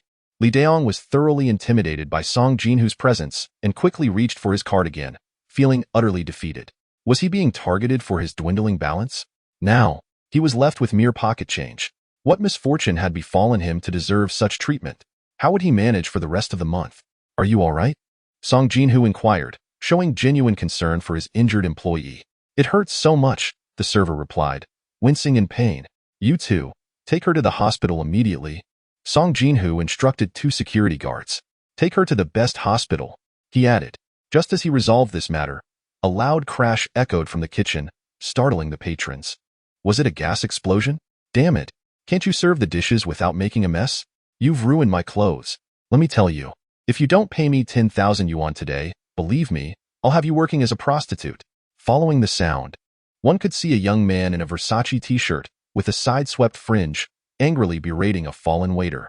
Scattered on the ground were shards of a shattered vase, evidently the result of this young man hurling it at the waiter. Onlookers could easily discern that this fringe-wearing youth was a wealthy second generation, given his designer attire. "I'm sorry. It was unintentional," the waiter replied weakly. "What is going on here?" Song Jinhu was beside himself with rage. Having just seen one waiter off, another had already been harmed. "Quickly compensate," the young man shouted, preparing to strike the waiter again. "Stop," Song Jinhu roared. "Who the hell are you?" The young man arrogantly sized up Song Jinhu. Ignoring him, Song Jinhu approached his injured waiter. "Are you all right?" "Boss, I'm fine," the waiter said, though her body was already bruised and battered. "Let's get you to the hospital," Song Jinhu instructed, calling over 2 cleaners to assist the waiter. "You are the boss?" The young man pointed at Song Jinhu, clearly brimming with arrogance. "Yes, I am the owner. You are causing a disturbance in my hotel and have broken one of my vases. Now, tell me how you plan to compensate for this," Song Jinhu replied coldly. "Come on, it's just a broken vase. How much could it possibly cost? I'll pay whatever." The young man disdainfully tossed a handful of cash at Song Jinhu's feet. "Compensate? Do you truly have the means?" Song Jinhu scoffed. "This vase is a Qing dynasty blue and white porcelain, which I purchased for 2 million. "What?" The young man froze for a moment, then laughed. "Cool. Let me see this vase. It's probably a fake. You could find a similar one at a flea market. You think you can extort me like this? Fake?" Song Jinhu threw the appraisal certificate in front of the young man. "Take a look for yourself. This was authenticated by the most renowned appraiser in Ningdu. Enough chatter. 2 million? Not a penny less, or you won't be leaving this door." "What nonsense. You expect me to pay? Do you know who my father is?" The young man was indeed an ostentatious rich kid. "I don't care who your father is, but I know that unless you pay 2 million today, you will not be leaving," Song Jinhu replied with a smirk. This kind of wealthy second generation was typically extremely arrogant. Pointing at Song Jinhu, he sneered, "You don't know, do you? My father is one of the directors of Jiangzhong Group. Do you believe he could close down your hotel? Jiangzhong Group is the largest investment company in Ningdu. Many businesses have dealings with them, a boy from the photography club quietly remarked. Indeed, the members of the photography club had not left. They were eagerly watching the commotion, relishing the drama. Oh, Song Jinhu nodded. What's up? Are you scared now? If you know what's good for you, just get lost, the young man boasted, his nose held high. Since your father is a director at Jiangzhong Group, I assume your family is wealthy. Paying 2 million shouldn't be a problem for you, Song Jinhu remarked. Damn, the young man was nearly laughing out of frustration. This guy's thought process was clearly off. Typically, upon hearing their father's connection to Jiangzhong Group, one would immediately apologize and refrain from demanding compensation. How could a mere hotel owner dare negotiate compensation with him? Jiangzhong Group had invested in countless hotels. Fine, you're impressive. I'll call my dad right now. Just don't end up begging for mercy later, the young man said, pulling out his phone. Go ahead. Call him, replied Song Jinhu. All right, just don't regret it later. The young man dialed his father's number, putting it on speaker to enhance the effect. Hello? Dad. The moment the call connected, the young man's face lit up with confidence. Son, what is up? Are you short on cash? I can send you some more. His father replied. Dad, I'm at a hotel, and I broke a vase. They want me to pay 2 million. And they want to let me leave unless I do, the young man boasted, looking at Song Jinhu, who he believed should now be frightened. What? Which hotel? They want you to pay 2 million? How dare they restrict your freedom? I can have them thrown in jail with a single word. Just give me the address, and I'll bring people over to shut down that hotel today. His father thundered through the phone. The young man beamed with delight, looking at Song Jinhu and said, Old man, here's your chance. Do you still dare to ask for compensation? Just give your father the address, Song Jinhu said dismissively. Damn, you had your chance. The young man sneered. Dad, it's a hotel on Fujiang Road. Hurry up. What's the name of the hotel? Jinxiu Hotel. Jinxiu Hotel? On the other end of the line. His father seemed to be taken aback, and after a moment, he erupted. Damn it. You idiot. How could you cause trouble at Jinxiu Hotel? You broke their things. You're such a waste. Didn't I teach you to avoid trouble outside? And now you've caused such a huge mess? Hearing his father berate him, the young man was dumbfounded. Who are you supposed to compensate? Is it the waiter? I'll transfer 2 million to your account right now. You just pay them and get back here. You've caused enough trouble. His father seemed to recall something. This. The young man was completely flabbergasted, responding vacantly, Dad, it's not the waiter. It's the owner here. What? The owner? His father seemed to be stunned, taking a while before he continued. Is he a square-faced man in his 40s, with a buzz cut and a sparse beard, looking calm and composed? Yes. Bang. The sound of the phone hitting the ground echoed, as the young man's father picked it back up, shouting angrily, You ungrateful brat. That is Song Sanyi. Quickly apologize. If I had known I would have such a troublesome child, I would have used protection. The young man's father nearly wished to strangle him. The young man, stunned by his father's furious words, realized that his arrogance stemmed from his father's backing. But now that his father was terrified, what could he, a powerless rich second generation, do? Thud. With his father afraid of the hotel owner, he had no choice but to kneel before Song Jinhu. Uncle, I was wrong.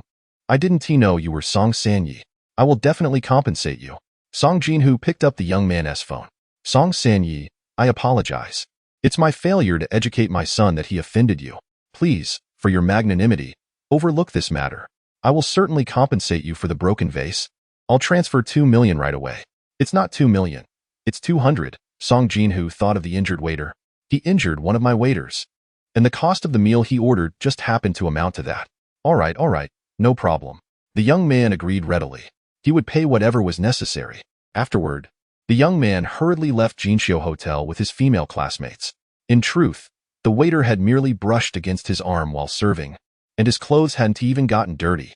A group of female classmates, led by a girl with sideswept bangs, decided to treat themselves to a meal, hoping to showcase the exorbitance of their Versace brand.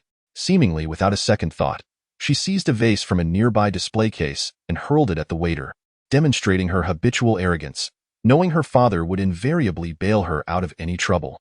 Wow, I didn't expect the owner of this hotel to be so formidable, one observer remarked. Even the directors of Jiangzhong Group dare not provoke him, which indicates the owner's significant stature. The once brazen rich heir, who had demanded the owner kneel in submission, found himself on his knees instead. The stark contrast was astonishing. One would have thought the hotel owner was doomed, yet he commanded the son of one of Jiangzhong Group's directors to kneel. It is worth noting that Jiangzhong Group is the largest investment conglomerate in Ningdu, with numerous enterprises having benefited from its financial support. "Let us leave," one member of the photography club suggested after witnessing the commotion, and they departed from the splendid hotel. As before, the female members climbed into Li Dayong's BMW X5, while the males took taxis at their own expense. Meanwhile, Duan Xia took Zheng Ying to a dance practice room. She guided Zheng Ying through the various facilities, explaining their use and informing her of multiple opportunities available for the school dance team to perform at celebrations, weddings, and even television programs. "Zheng Ying, practice with them for a while. I need to handle some recruitment posts for the dance team. The break room is right next door. Feel free to rest if you tire," Duan Xia instructed before stepping away. "Understood, Yi," Zheng Ying responded, having grown familiar with Duan Xia, who was a year her senior. Inside the practice room were 8 or 9 fashionably dressed girls, each possessing long legs and slender waists, exchanging laughter and conversation. At that moment, a head peeked through the entrance. "Hey, Lulu, Ji has left. You can come in now," the most beautiful girl among them beckoned. This girl, named Xia Wanjiao, possessed an exquisitely delicate face, a petite nose that slightly turned up, and captivating eyelashes that fluttered enticingly. Adorned in a black leather jacket and sporting gray-dyed dreadlocks, she appeared as though balancing a mop atop her head from a distance. "Jia, is it all right if I come in? What if Yi finds out?" The girl named Zhao Lu, who had entered cautiously as if sneaking in, asked. "It's fine. I'm on good terms with Yi. Even if she notices, she won't mind," Xia Wenjiao assured her. "Ah, it's a pity I wasn't selected at the cultural building earlier. Is my appearance not up to par?" Zhao Lu lamented, swaying her body side to side.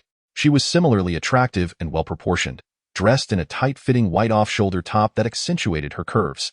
"Don't worry, Lulu. I'll speak to Ji to ensure you join us. We can practice together, and who knows, we might even get featured on a TV program, showcasing our dance to the whole nation. At that point, we'll be stars, adored by millions of fans," Xia Wanjiao enthused. "But I heard Ji has already filled all the positions," Zhao Lu replied. "That can't possibly be true. But don't fret. I'll find a way to make space for you," Xia Wanjiao reassured her. "Hey, Jia, who is that?" A girl nearby pointed at Zheng Ying, who was practicing her splits. Xia Wenjiao frowned and called out to Zheng Ying, "Hey, who are you? Who allowed you in here? This is the dance practice room for the school dance team, and outsiders aren't permitted." "Huh? Yi brought me here," Zheng Ying responded, halting her practice as the group approached her. "Yi brought you here? You mean Duan Xia?" one of the girls asked, surprised. "Yes. You're also part of the dance team, right? That means we'll be teammates." "I'm Zheng Ying. It's a pleasure to meet you," she said politely, extending her hand. Prior to this, Duan Xia had introduced Zheng Ying to the dance team, which comprised 9 members, including her. Xia Wenjiao was the vice captain and had a good rapport with Duan Xia. However, instead of shaking Zheng Ying's hand, Xia Wenjiao retorted curtly, "We don't have teammates like you. I saw your practice. You're clearly a beginner. You should leave, as our dance team is already full."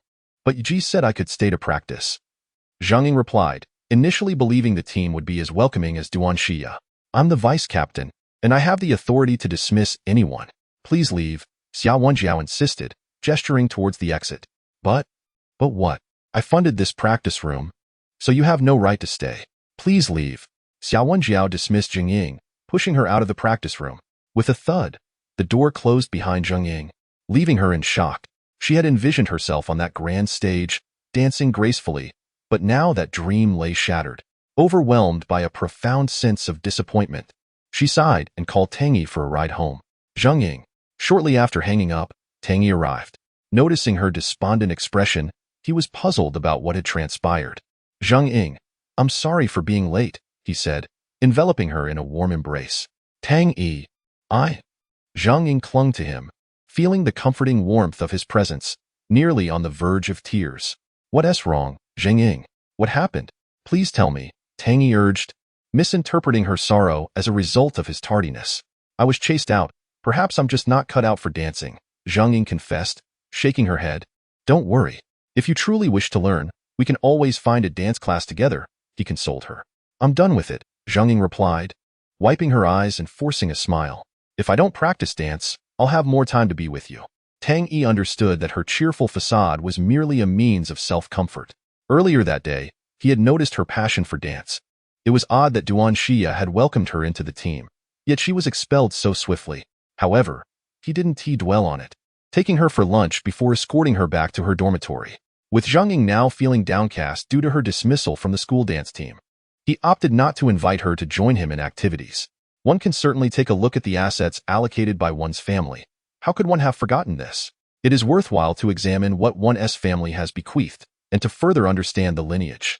Regarding this enigmatic family behind him, Tang Yi vaguely recalls that before he even attended kindergarten, he seemed to have arrived at his home via airplane. However, this memory is exceedingly hazy, akin to a dream, and he had never pondered it deeply in the past. In the future, he is determined to witness the might of his family firsthand. Tang Yi hailed a taxi and made his way to Century Bank. Upon his arrival, Wang Ming had already been waiting at the entrance for some time. Having received word of Tang Yi's intent to review his assets, he had been eagerly anticipating the meeting. He Jibin had informed Tang Yi that his assets were safeguarded at Century Bank under Wang Ming's care, prompting Tang Yi to call ahead. "Young Master Tang, please." Wang Ming bowed respectfully upon Tang Yi's arrival. Upon learning of Tang Yi's extraordinary lineage, he had altered his mode of address. This young man, it turned out, was a scion from a mysterious, prestigious family. Consequently, Wang Ming was determined to extend the utmost hospitality. He inclined his body, adopting a notably humble demeanor, and escorted Tang Yi to the VIP reception room. Subsequently, within the room, Wang Ming pressed a concealed button. A wall silently parted, reminiscent of scenes from a film, revealing a corridor constructed from metal, radiating a brilliant glow. This corridor was quite lengthy, and after traversing 10 meters, they encountered a metallic password door. There were 3 such doors along the corridor, each requiring a different code, underscoring the meticulous security measures in place. Finally, after passing through the last password door, they entered a spacious area with walls and floors gleaming white. Directly ahead stood a large metal door. "Young Master Tang, please place your hand here," Wang Ming requested, guiding him to a fingerprint verification device. Tang Yi nodded and placed his right hand on it. A green light illuminated beneath his hand, indicating successful verification. The metal door slowly opened, revealing a 200 square meter room filled with safes, with several pathways in between. "Young Master Tang, all of this contains US dollars, and you will need your fingerprint to access it." Wang Ming pointed to a central safe labeled 55. Tang Yi pressed his index finger against the verification spot, and with a beep, the safe swung open, revealing it brimming with $100 bills. Indeed, 2 entire safes filled with them, the total amount beyond reckoning. "Please, take a look at this side," Wang Ming invited, leading Tang Yi to the right-hand safe, also marked 55. Upon using his fingerprint to open it, a dazzling golden light emanated from within. "These safes are filled with gold bars," Wang Ming elaborated. Each bar weighed 1,000 grams, equating to 1 kilogram. Given the current market rate of approximately 473 yuan per gram, each kilogram was valued at no less than 473,000 yuan. Not to mention these were 24-karat pure gold bars. Furthermore, the cumulative weight of the bars in one safe exceeded a ton, rendering the total value incalculable in Tang Yi's mind. Additionally, here we have various antiques. Wang Ming gestured towards another safe. Upon opening it, they discovered jade artifacts, ancient swords from the Warring States period, and even a he sure bai, all bearing histories of at least a millennium. This safe differed from the others, containing 10 tiers filled with priceless relics, numbering over 1,000 items upon a cursory count. Wang Ming proceeded to detail the extraordinary value of each item contained within the safes. "Ah, do you remember the supreme black card you acquired?" Wang Ming reminded Tang Yi. "Yes, I recall. What of it?" "That supreme black card currently holds a staggering deposit of 300 billion, Wang Ming stated, taking a sharp breath. 300 billion? Tang Yi pulled out the black card to inspect it. This time, he did not feign shock, for with such an illustrious background, it would be unbecoming to appear unaccustomed to wealth. Slowly, he began to comprehend that his family was not merely powerful. In fact, there was likely no family in the world that rivaled theirs. Indeed, a family with assets in the hundreds of billions is already considered elite, and with 300 billion in his card, the extent of his family's wealth would likely remain a mystery to Tang Yi throughout his life.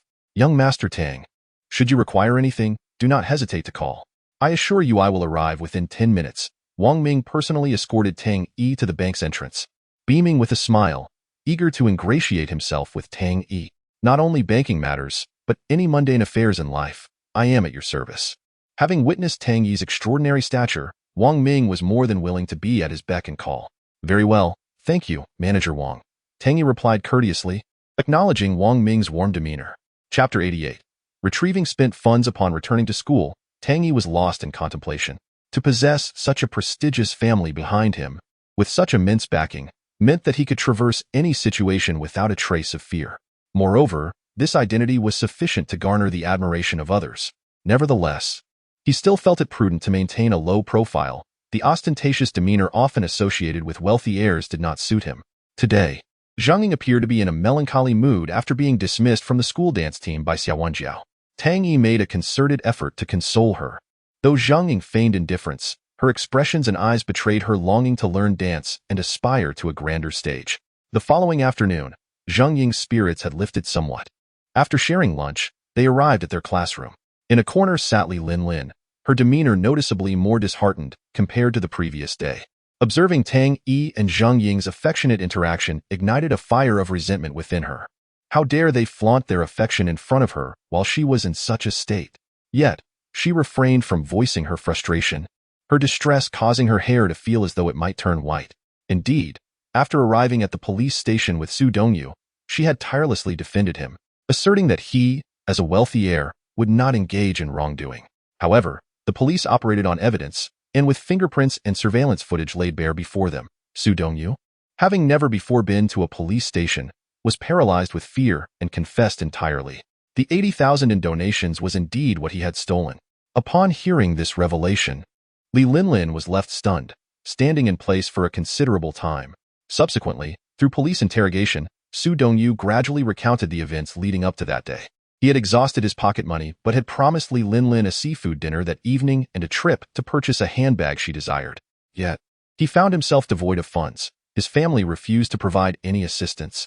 At that moment, their relationship was in a delicate phase, and he was reluctant to jeopardize it by failing to fulfill his promise to her.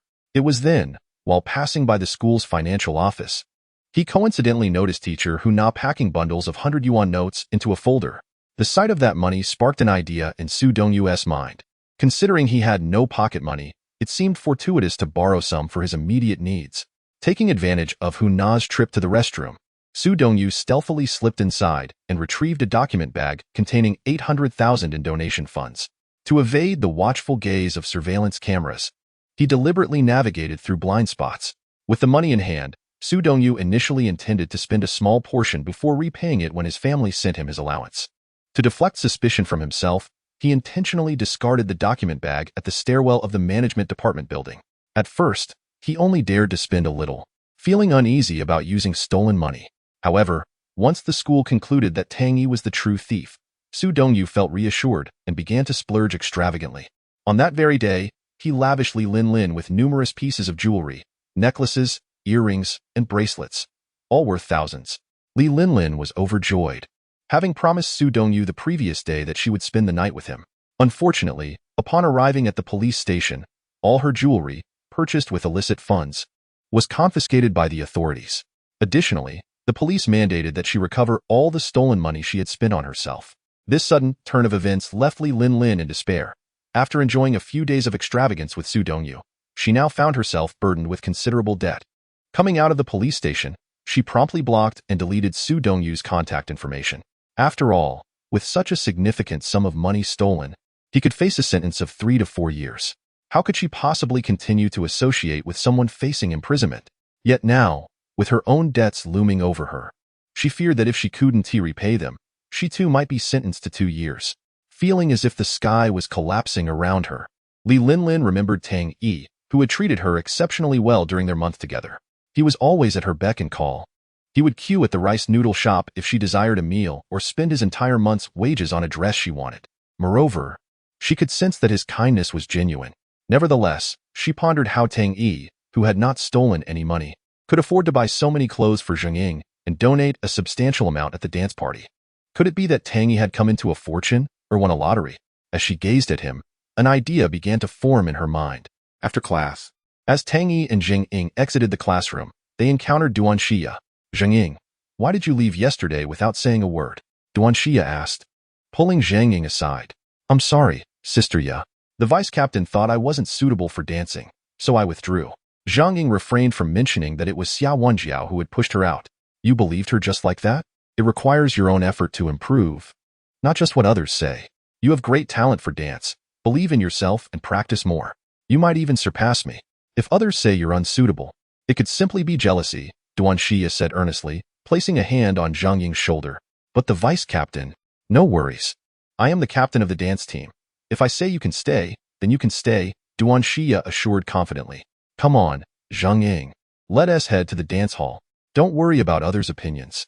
Only you can define yourself. Then, what about Tang Yi? Zhang Ying hesitated, seeking his opinion. Go ahead. I support you, Tang Yi replied with a gentle smile. Great. Zhang Ying beamed, nodding. Just remember to pick me up. I certainly will. Tang Yi made an okay gesture. All right. Let us go. With that, Zhang Ying followed Duan Xia to the dance hall.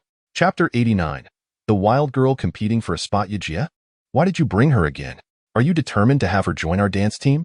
Xiao Wenjiao exclaimed upon seeing Duan Xia return with Zhang Ying. She and Zhao Lulu had already discussed the matter, and they had agreed that it would be better for Zhao Lulu to join instead. Yijie, come on, Zhao Lulu added, visibly upset. Given her friendship with Xiao Wenjiao, she felt similarly frustrated that Duan Xia was blocking her entry to the dance team. Lulu. She's not quite up to par, Duan Xia answered decisively, showing no hesitation in rejecting Zhang Ying in front of everyone. Zhao Lulu's expression darkened further, her lips pouting in displeasure. Why not? You've seen Lulu dance. She even won awards in high school. Wouldn't she be a perfect fit for our team? Xiao Wenjiao pressed on. The current dance team is not the same as before, Duan Xia replied, glancing at Zhao Lulu. Lulu, please don't be upset. I thought of you before this recruitment and have watched your performances. You're truly exceptional. However, our team will frequently participate in important competitions, representing the hopes of the entire school. Talent in dance is crucial. In the days to come, our training will be intense and the demands on individuals will be strict. If you insist on joining, it might be overwhelming for you. If you can't keep up, you might hold us back. On stage, under the spotlight and before thousands of spectators, any shortcomings will be magnified. Please understand that while you may not join us, we can still gather and practice together. I understand, Yijie, Zhao Lulu replied, struggling to hold back tears. With Duan Xia's disapproval, staying there seemed pointless. After bidding farewell to Xiao Wenjiao and the others, she left the dance hall with a choked voice. Sigh. Duan Xia shook her head. Now, let me formally introduce you all to Zhang Ying. She is a member I personally selected from the crowd yesterday. From now on, Zhang Ying is part of our dance team, and I expect you all to treat her kindly. Do you understand? Duan Xia noticed that Xiao Wenjiao and her group seemed to have reservations about Zhang Ying. Wenjiao, especially you, please be more welcoming to Zhang Ying. As the vice captain, you should exhibit the qualities of a leader and support our team. Duan Xia's tone was serious. Oh, understood, Xiao Wenjiao replied dismissively. Duan Xia began to introduce Zhang Ying to the other girls besides Xiao Wenjiao. This is Xiao Wenjiao, and you know this one, Zhu Lily. Duan Xia pointed to a girl in three-quarter sleeves. Hello. Humph. Zhu Lily scoffed, turning her head away, clearly aligned with Xiao Wenjiao, indicating their close relationship. This is Ma Qin, Duan Xia continued. Like Zhu Lily, Ma Qin also offered a disdainful huff toward Zhang Ying. And this is Gao Huihui. After introducing all 8 girls, Gao Huihui nodded at Zhang Ying, her demeanor considerably warmer than the others, though still not overly enthusiastic. All right, continue with yesterday's practice. Zhang Ying, come here. I'll teach you some basic moves, Duan Xia called her over. Okay. Zhang Ying nodded and walked over with Duan Xia. TCH. Meanwhile, Xiao Wenjiao glared at Zhang Ying from a distance, spitting in her direction. If it weren't for her, Lulu would have already joined us. I wonder where this wild girl came from, stealing a spot that rightfully belongs to Lulu. How infuriating. Wenjiao. I think she has just got a face that can pretend to be innocent. Truly despicable, Ma Qin chimed in while warming up. Wenjiao. I believe we must find an opportunity to deal with her. Humph. Don't think that just because Yijie is protecting her, we are powerless, Zhu Lily chimed in. So what if Yijie is on her side? A mere wild girl. If I can't handle her, then I should relinquish my title as the third miss. Xiao Wenjiao coldly stated as she fixed her gaze on Zhang Ying. Just watch, I have plenty of ways to deal with her. Yes. Let her witness your prowess and remember that the school dance team is not a place for someone like her, they urged. We cannot coddle her today. She must face a reality check. Zhu Lili and Ma Qin echoed, clearly aligning themselves with Xiao and Jiao. Very well. Xiao and Jiao nodded, glancing at Gao Hui, who was stretching nearby. Hui, do you think we should take care of Jingying? Oh, do as you wish, but don't go overboard. Many wanted to join us yesterday. Yet Yejie specifically chose Jingying, so it seems she values her. Besides, she is now part of our dance team, and we are teammates. There is no need to create unnecessary tension. Just take it easy, Gao Hui replied, appearing neutral, neither siding with Xiao and Jiao nor caring for Jingying. After speaking, she lowered her leg and began admiring her figure in the mirror. As if you don't know who I am. I can handle her without any issue. Xiao and Jiao remarked, a glint of cruelty in her eyes. Sigh. Gao Hui sighed quietly. Meanwhile, Jingying was practicing diligently. Jingying, splendid. Your flexibility exceeds my expectations. The movements I taught you are flowing beautifully. I believe with a week's practice, you'll catch up to our progress, and then you can train with Wen Jiao and the others. Come, let me show you a few more moves to connect, Duan Xia said, her delight apparent, as if she had discovered a rare treasure. Zhang Ying attentively practiced the movements taught by Duan Xia. Well done, truly impressive. Duan Xia nodded approvingly at Zhang Ying's grace. Just then, her phone rang. Hello? It's me. Now? Okay, I'll be right there. After hanging up, she said, Zhang Ying, continue practicing on your own. I have to step out for a moment. All right, Yejie, you go ahead, Zhang Ying replied. Once Duan Xia left the practice room, Xiao and Jiao and her companions exchanged triumphant glances. Hey, you, come here, Xiao and Jiao called out to Jingying, stopping her movements. Zhang Ying was momentarily taken aback, unsure of their intentions, but she approached nonetheless. You're Jingying, right? Xiao and Jiao scrutinized her. Are you a local from Ningdu? No, Zhang Ying shook her head. What does your father do? Xiao and Jiao inquired. He is a department head at an advertising company, Zhang Ying answered honestly, having lost touch with her former friends after severing ties with Li Linlin. Haha, and what about your mother? Xiao and Jiao continued. Zhang Ying hesitated, uncertain of their motives, but replied truthfully, my mother has no job. She enjoys gambling and often stays out all night. Oh, so, you come from an ordinary household? Xiao and Jiao, Ma Qin, and Zhu Lili exchanged glances, their expressions now condescending. How much does your mother win in a night of gambling? Zhang Ying faltered. Her spirits dampened. Indeed, every family has its struggles, and in hers, her mother was the source of hardship. My mother has never won money and is in considerable debt, she stated politely, recalling her previous conversation with Li Linlin. Oh, the trio exchanged glances, their disdain growing. They had hoped she might have a promising background worthy of Yejie's attention, only to discover she came from a family burdened by debt. You are new here. You should know the rules, right? Xiao and Jiao said to Zhang Ying. What rules? Zhang Ying asked, puzzled. Unaware of the rules? Let me enlighten you. As a newcomer, we are your seniors, and you must obey us. Whatever we ask, you must comply, understood? Xiao and Jiao declared, taking a seat and crossing her legs. Oh, I understand. And I will certainly learn from my seniors, Zhang Ying replied. Ha ha ha, good. Xiao and Jiao chuckled. Since I've informed you of the rules, go buy me a bottle of cola. I'm quite thirsty. With that, Xiao and Jiao tossed 3 yuan to Jingying. All right. Zhang Ying accepted the money, feeling that as the new member, she should comply. Her kind nature led her to join the dance team with the genuine desire to get along with them. What harm was there in fetching a bottle of cola for the vice captain? As Zhang Ying exited the practice room, Ma Qin leaned closer to Xiao and Jiao. Wen Jiao, letting her buy you a cola is too generous, don't you think? This is merely an appetizer. I will ensure that wretched wild girl faces some real trials. Xiao and Jiao replied. Wen Jiao, do you have a plan? Zhu Lili inquired. Just wait and see, Xiao and Jiao said coldly. Zhang Ying sounds like a name suited for a lowly person. Before long, Zhang Ying returned with a bottle of cola, handing it to Xiao and Jiao. After taking a sip, Xiao and Jiao spat it out. Can't you buy properly? On such a hot day, don't you know to get it chilled? This one is already warm. I'm sorry, should I get you another one? Zhang Ying quickly offered. Make haste. Am I to die of thirst? Xiao and Jiao shouted at Zhang Ying. This time, Zhang Ying returned with a chilled cola. Xiao and Jiao snatched it from her hands, took a sip, and spat it out again. Why is this so cold? I'm on my period. Don't you know girls shouldn't drink cold beverages during this time? Are you doing this on purpose? Xiao and Jiao berated, hurling the bottle at Zhang Ying. Sorry, But you didn't mention you were on your period, Zhang Ying replied, wiping the cola from her clothes. Sorry? Xiao and Jiao dropped the facade and stepped up to Zhang Ying, raising her hand and striking her across the face. And you dare say sorry? Does saying sorry make everything right? What are you even worth to take Lulu's place? If not for you, Lulu would already be one of us. Understand? Hey, Wen Jiao, what are you doing? You shouldn't hit her face. If you want to fight her, that's one thing, but hitting her face is unacceptable.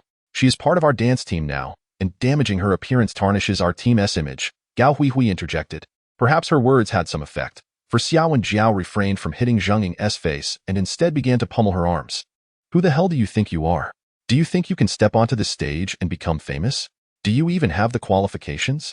As Xiao and Jiao continued hitting and kicking Zhang Ying, she shouted, Let me tell you, Lulu has been my best friend since junior high school. It's you who took her spot, and I will never forgive you. After hearing Xiao Wenjiao's unreasonable accusations, Zhang Ying finally spoke up. I didn't steal her position. Sister Ye approved me to join. So what are you implying? That because Sister Ye approved you but not Lulu, you're better than her? Xiao Wenjiao immediately became furious upon hearing Zhang Ying's words. You disgusting woman. With a name like Zhang Ying that sounds so cheap, and you say your mom gambles all night and doesn't he come home? I think you're lying. Your mom probably does dirty things, which is why she doesn't come home. Looks like your mom is a prostitute, and the clothes you wear were probably bought with money from her doing shameful deeds. I bet you're not even your dad's real child, probably the result of your mom sleeping around, making your dad raise someone else's kid. I guess you're no good either. Do you pretend to be innocent to trick men? Speak up, you bastard. Xiao Wenjiao's words truly enraged Zhang Ying. Thinking about how her father worked tirelessly every day just to support her and her mother, Zhang Ying couldn't help but feel angry. Even clay statues have their limits when provoked. Though Zhang Ying was kind-hearted, it didn't mean she lacked boundaries. Xiao Wenjiao was too malicious, insulting her parents in such a way. I'm telling you, beating me is fine, but don't insult my parents. Zhang Ying suddenly pushed Xiao Wenjiao away, her gaze piercing through her disheveled hair as she coldly stared at Xiao Wenjiao. Chapter 91. I'll wait for you at the bar. Zhang Ying's glare made Xiao Wenjiao tremble for a moment, but after regaining her composure, Xiao Wenjiao became even angrier. What do you think you are? How dare you threaten me? She yelled. So what if I insult your parents? Your mom is a prostitute, and your dad is a pathetic cuckold. In the next second, Xiao Wenjiao's face was slapped hard by Zhang Ying. Don't talk about my parents. Zhang Ying glared at Xiao Wenjiao with a chilling look. Her eyes were terrifying, but no one would fear her. Ma Qi, Zhu Lily, are you just going to stand there and watch me get hit? Hurry up and beat this tramp to death. Xiao Wenjiao, who was always arrogant and untouchable, could do as she pleased at Ningdu University. But today, someone dared to slap her, and worse, it was someone she looked down on. Ma Qi, Zhu Lily, and Xiao Wenjiao pounced on Zhang Ying, scratching and pulling her. Women fighting women often involve tearing clothes and pulling hair. You bitch. How dare you hit me? Xiao Wenjiao said while pounding and scratching Zhang Ying. What makes you think you can hit Wenjiao? You really think you can survive opposing me? Shouldn't we teach you a lesson? Or do you really think we're pushovers? Zhu Lily and Ma Qi also joined in, hitting and cursing Zhang Ying. Huddled in the corner, Zhang Ying remained silent, enduring their attacks without a sound. Say it now. Say your mom is a prostitute, and I'll let you go. Xiao Wenjiao thought that hitting alone wasn't enough. She needed to humiliate Zhang Ying further. Zhang Ying curled up, suppressing her cries, but remained completely silent. Damn it. Wenjiao told you to say it. Your mom is a prostitute. Zhu Lily and Ma Qi followed Xiao Wenjiao's lead, growing more aggressive as they hit her. But Zhang Ying stayed quiet, enduring the pain as her hair was pulled and her body was beaten. Even as tears streamed down her face, she refused to utter a word. Wow, this bitch can really take it, Xiao Wenjiao said. Ma Qi, go get my stiletto heels. I'm going to kick her with the heel. Enough. Suddenly, a voice shouted.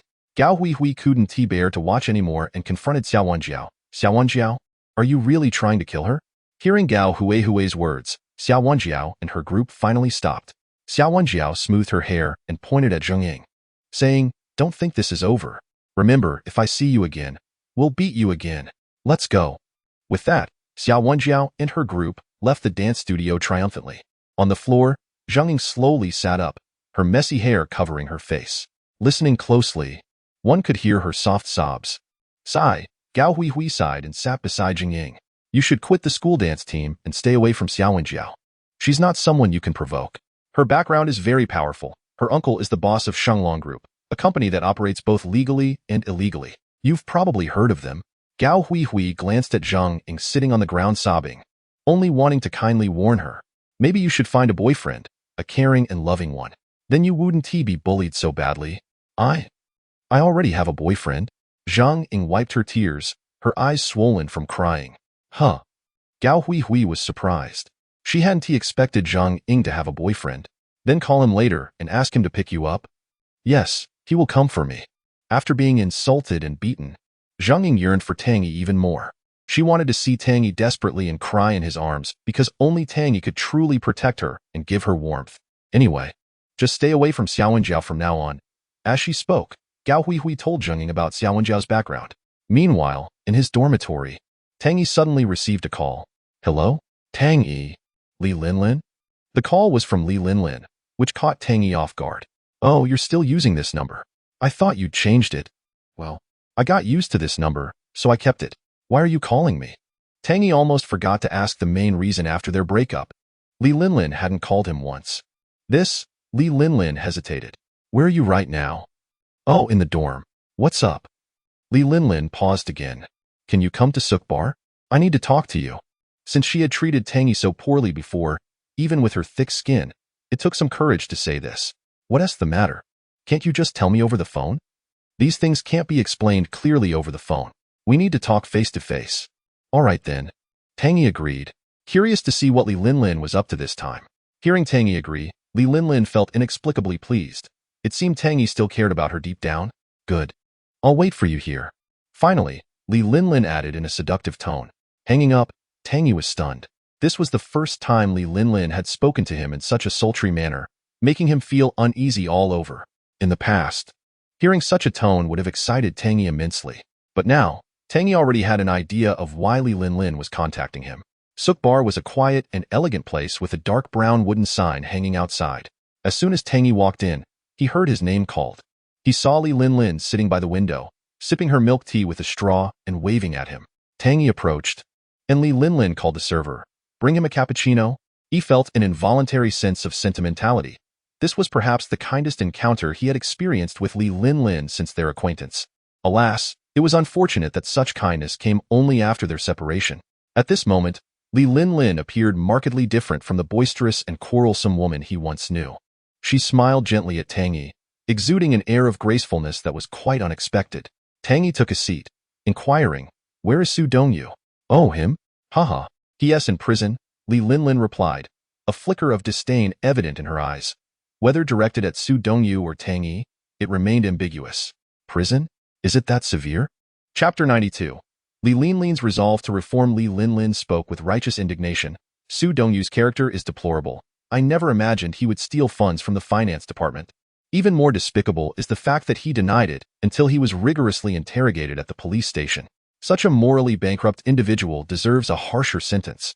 After expressing her indignation, Li Linlin's gaze fixed intently upon Tang Yi, her hand slowly moving to rest upon his arm. Tang Yi, I truly apologize for misunderstanding you last time. I realize now that my words were excessively harsh. However, I have always held disdain for those with unscrupulous hands who indulge in thievery. I was rather incensed at the time, which prompted my unkind remarks. Let bygones be bygones. Tang Yi replied coolly, withdrawing his hand. In truth, I have already parted ways with Su Dongyu. My decision to end things was not solely due to his theft, but rather because I value integrity in a partner. Li Linlin, I am not the kind of woman who seeks pleasure for its own sake. I prioritize character above all else. As she spoke, a hint of grievance flickered in her eyes. And then, Tang Yi prompted. At that moment, Li Linlin's demeanor dimmed slightly, her heart seemingly sinking. What's wrong? Do you not believe me? She inquired, leaning closer to Tang Yi, her voice laced with sorrow. Look, Tang Yi, do you see this? Su Dongyu once gifted me a pair of earrings, and I have returned them all to him. And this, she continued, gesturing to her fair neck, the crystal necklace he bought for me is also gone. Extending her arm, she showed him her wrist. You see, I returned the bracelet as well. Do you know why I did this? Li Linlin's expression grew more pitiable. Because I realized that all these items were purchased with stolen money. Even if I cherished these ornaments, I could never wear something acquired through illicit means. Thus, I returned everything to Su Dongyu. Oh, Tang Yi nodded, pondering what Li Linlin was ultimately trying to convey. Seeing Tang Yi's acknowledgement, a glimmer of hope reignited in her eyes. She stood and sat beside him, her body slightly leaning towards him. "Did you call me here just to share this?" Tang Yi asked, shifting away slightly. "Well, there's more. Tang Yi, let me speak plainly. Su Dongyu has spent a considerable amount of money on me, dining out, outings, gifts, and whatnot. However, upon reflection, I realized that given his poor character, the money he spent on me was undoubtedly stolen. How could I accept money that was wrongfully obtained?" Li Linlin drew closer to Tang Yi once more. "Oh, so what do you mean?" "I intend to return all the money he spent on me. Since it's tainted, having it would only bring me disquiet. If I return it, I will feel cleansed, and my conscience will be at ease." Li Linlin gazed earnestly at him, her eyes glistening. "That sounds admirable. You should certainly return the money." Tang Yi agreed with a nod. Hearing this, Li Linlin's spirits lifted. She thought, I was right. Tang Yi still cares for me. If I feign a bit of grievance, perhaps he might consider rekindling our relationship. A sense of excitement coursed through her, accompanied by an inexplicable joy. "I wish I could. But where would I find the money to repay him?" Li Linlin inhaled deeply, her eyes softening as she looked into Tang Yi's. "Tang Yi, we both know that the money is not stolen by you. You generously donated a large sum and bought so many clothes for Zhengying. Please tell me, from where did you acquire such funds?" "Oh, that money? I actually won $1 million in the scratch-off lottery." Tang Yi casually fabricated a story. "What? $1 million?" Li Linlin gasped, taken aback. Had she known this sooner, she might not have ended things with Tang Yi. $1 million? How was it that his fortunes had changed so dramatically after their breakup? The astonishment mingled with regret in her heart. Even after donating and spending on Zhang Ying, he still had a substantial sum left. Then, "Tang Yi, could you lend me 20,000? That is precisely what Su Dongyu spent on me." As she spoke, she pressed closer to him, their bodies nearly touching. "Once I return the money to Su Dongyu, I, Li Linlin, will commit to reforming myself, studying diligently, and becoming a better person." Tang Yi shook his head inwardly, realizing he had accurately guessed her intentions. 20,000? You spent that much on him?" he exclaimed, astonished. Their relationship had not lasted long, yet she had somehow racked up such expenses. "I actually understated it," Li Linlin said, squeezing her eyes shut and forcing out a tear. "I owe him at least 23,000, but I feel so guilty for how I treated you before. I don't want to borrow too much, so considering our past, please lend me 20,000. I promise to repay every penny once I settle Su Dongyu's debt. After that, I will focus on my studies and live honestly." As she spoke, her eyes glistened with unshed tears, perhaps moved by her own words. "Li Linlin, I truly wish to assist you, but I am unable to do so at this moment," Tang Yi sighed.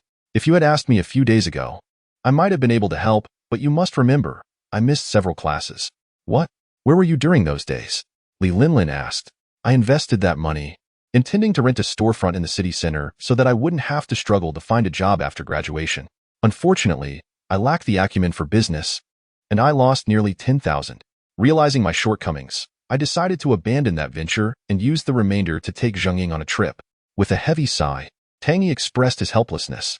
"What?" Li Linlin was stunned. "Did Tang Yi really attempt to venture into business and lose money? How much do you have left now?" "Well, after taking Zhengying on a 2-day beach vacation, staying in a luxury hotel, renting a yacht, enjoying seafood, diving, surfing, and watching performances at sea, I spent far more than I anticipated. Now, I can't even consider lending you 20,000.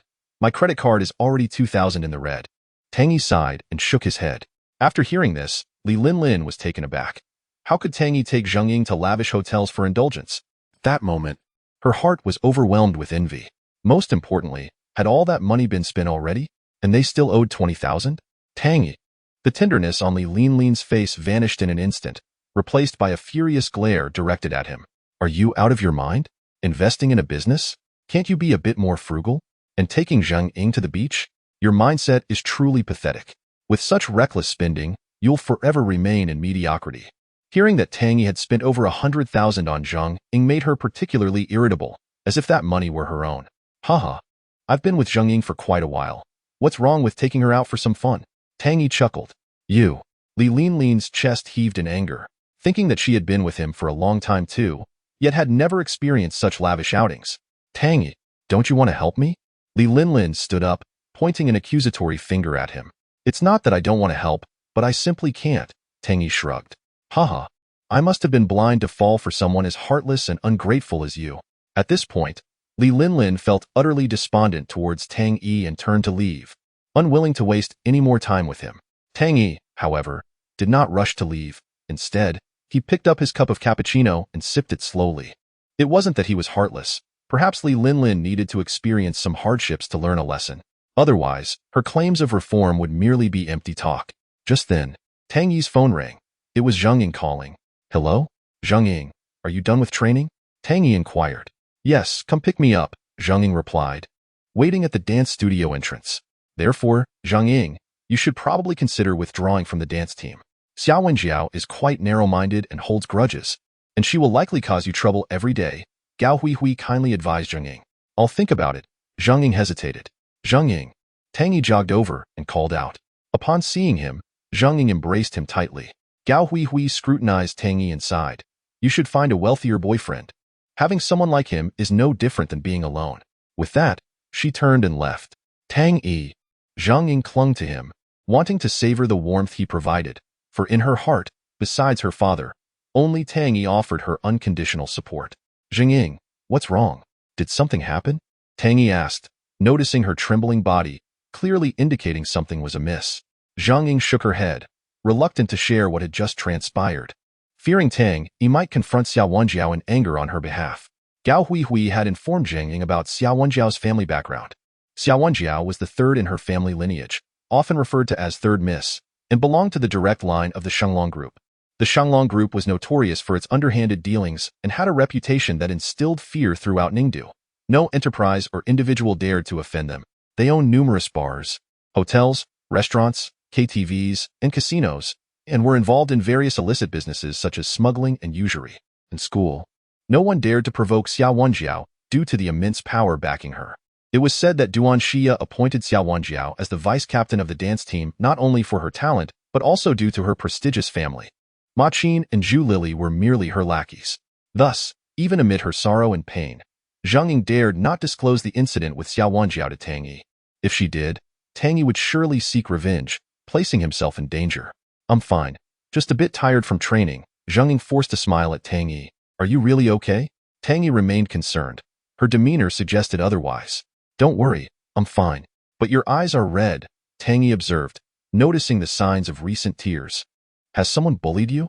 No, I just miss home a bit and plan to call my family. Zhang Ying quickly shook her head and took out her phone. Tang Yi frowned, noting not only her teary eyes, but also her disheveled hair and the shoe prints on her clothes. Clearly, she had been mistreated. Yet this foolish girl wouldn't confide in him. Hello, the number you dialed is not in service. Zhang Ying attempted to call her father, but there was no answer. Why isn't anyone picking up? She worriedly dialed again, still no response. What if something happened at home? I must go back and check, she declared, putting her phone away to leave. I'll go with you, Tang Yi offered. Okay. Just as they took a few steps, Zhang Ying's phone rang. Hello? Dad? Why didn't you answer my call just now? It was her father on the line. After a moment, Zhang Ying stood frozen in shock, processing what her father had said. Zhang Ying, what's wrong? What happened? Tang Yi urgently inquired, noticing her dazed expression.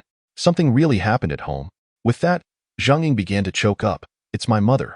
She's fallen ill, and my dad took the day off to care for her. Oh? Then let's hurry and see how Auntie is doing. Tang Yi grasped Zhang Ying's hand and dashed toward the school gate. Chapter 94. Let's go home together. Tang Yi, holding Zhang Ying's hand, appeared more anxious than she was. However, the main road leading to the school gate was blocked by a crowd. At the front stood a group of boys with bleached hair, dressed in tight pants and casual shoes. Tang Yi initially intended to weave through the throng, but one of the hoodlums blocked his path, shouting, Are you blind? Can't you see we're busy here? If you want to get to the school gate, go around the building. Hurry up and scram. Tang Yi observed the gathering crowd, sensing it was some significant event. Yet, the school typically announced such events beforehand, and it was unlikely they'd hold it on the main road.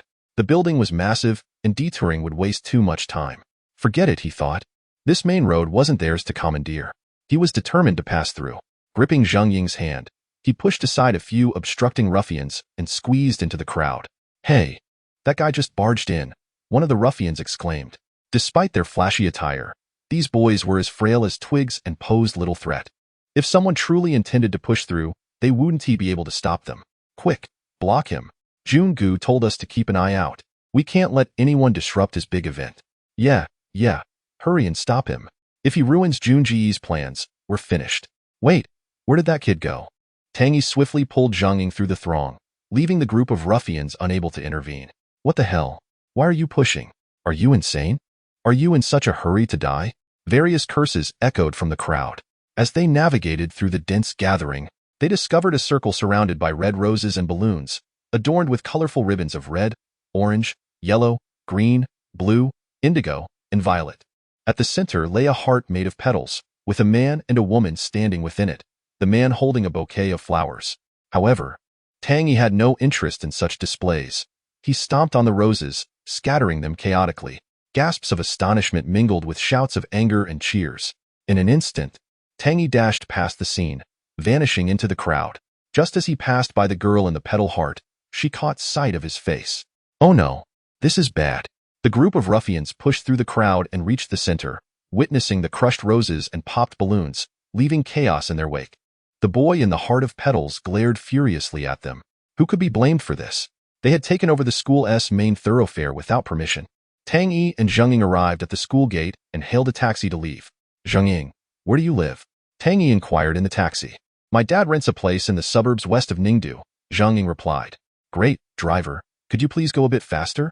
Approximately 40 minutes later, the taxi reached the suburbs, characterized by single-story houses and factories. The tallest buildings were about 6 stories. The roadside was dotted with small vendors, and rural workers often chose to rent here while working in Ningdu. The taxi stopped at an old, dilapidated 4-story complex. After alighting, Tang Yi made a quick trip to a nearby shop to buy 2 cartons of milk. After all, it was his first visit to his girlfriend's home, and he couldn't arrive empty-handed. Dad, Mom, I'm back, Zhang Ying announced as she opened the door. Daughter, a middle-aged man, seated by the bed, rose to greet her.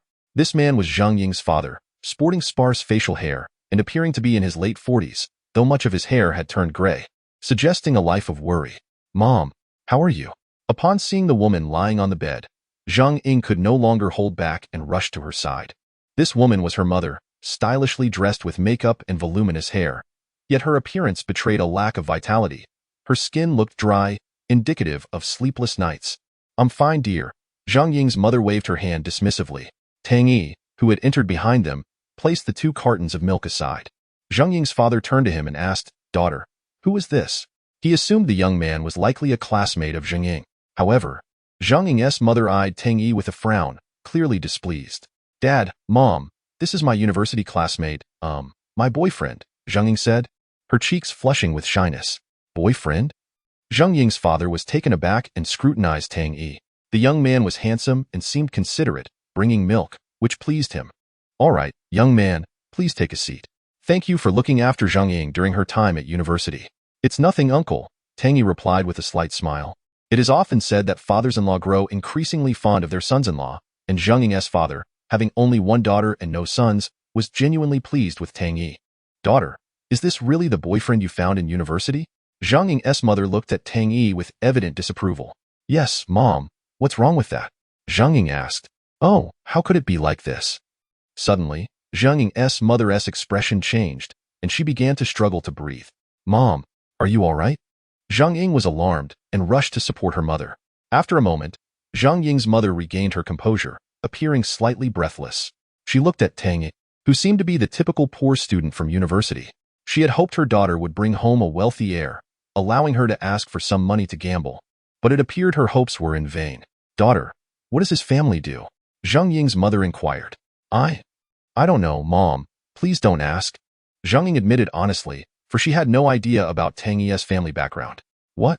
You don't even know what his family does, and yet you're with him? Hearing this, Zhang Ying's mother was convinced that this young man was nothing but a loser. Mom, can you please refrain from saying such things? Zhang Ying sighed inwardly, realizing her mother had not changed. Zhang Ying's mother fixed her gaze on Tang Yi and said, Young man, if you're penniless, how can you provide happiness for my daughter? If you truly care for her, you should let her go. Sighing silently, Tang Yi felt the sting of her words. Zhang Ying's mother was indeed quite materialistic. Hey, Wan, could you not be so hurtful? I think this young man is quite good. Zhang Ying's father expressed his approval of Tang Yi. You Zhang Ying's mother began to gasp again. All right, let us get Auntie to the hospital, Tang Yi suggested, noticing her condition. If they delayed any longer, it might worsen. But Zhang Ying's father hesitated. What's the matter, uncle? Tang Yi asked. We don't have much money at home.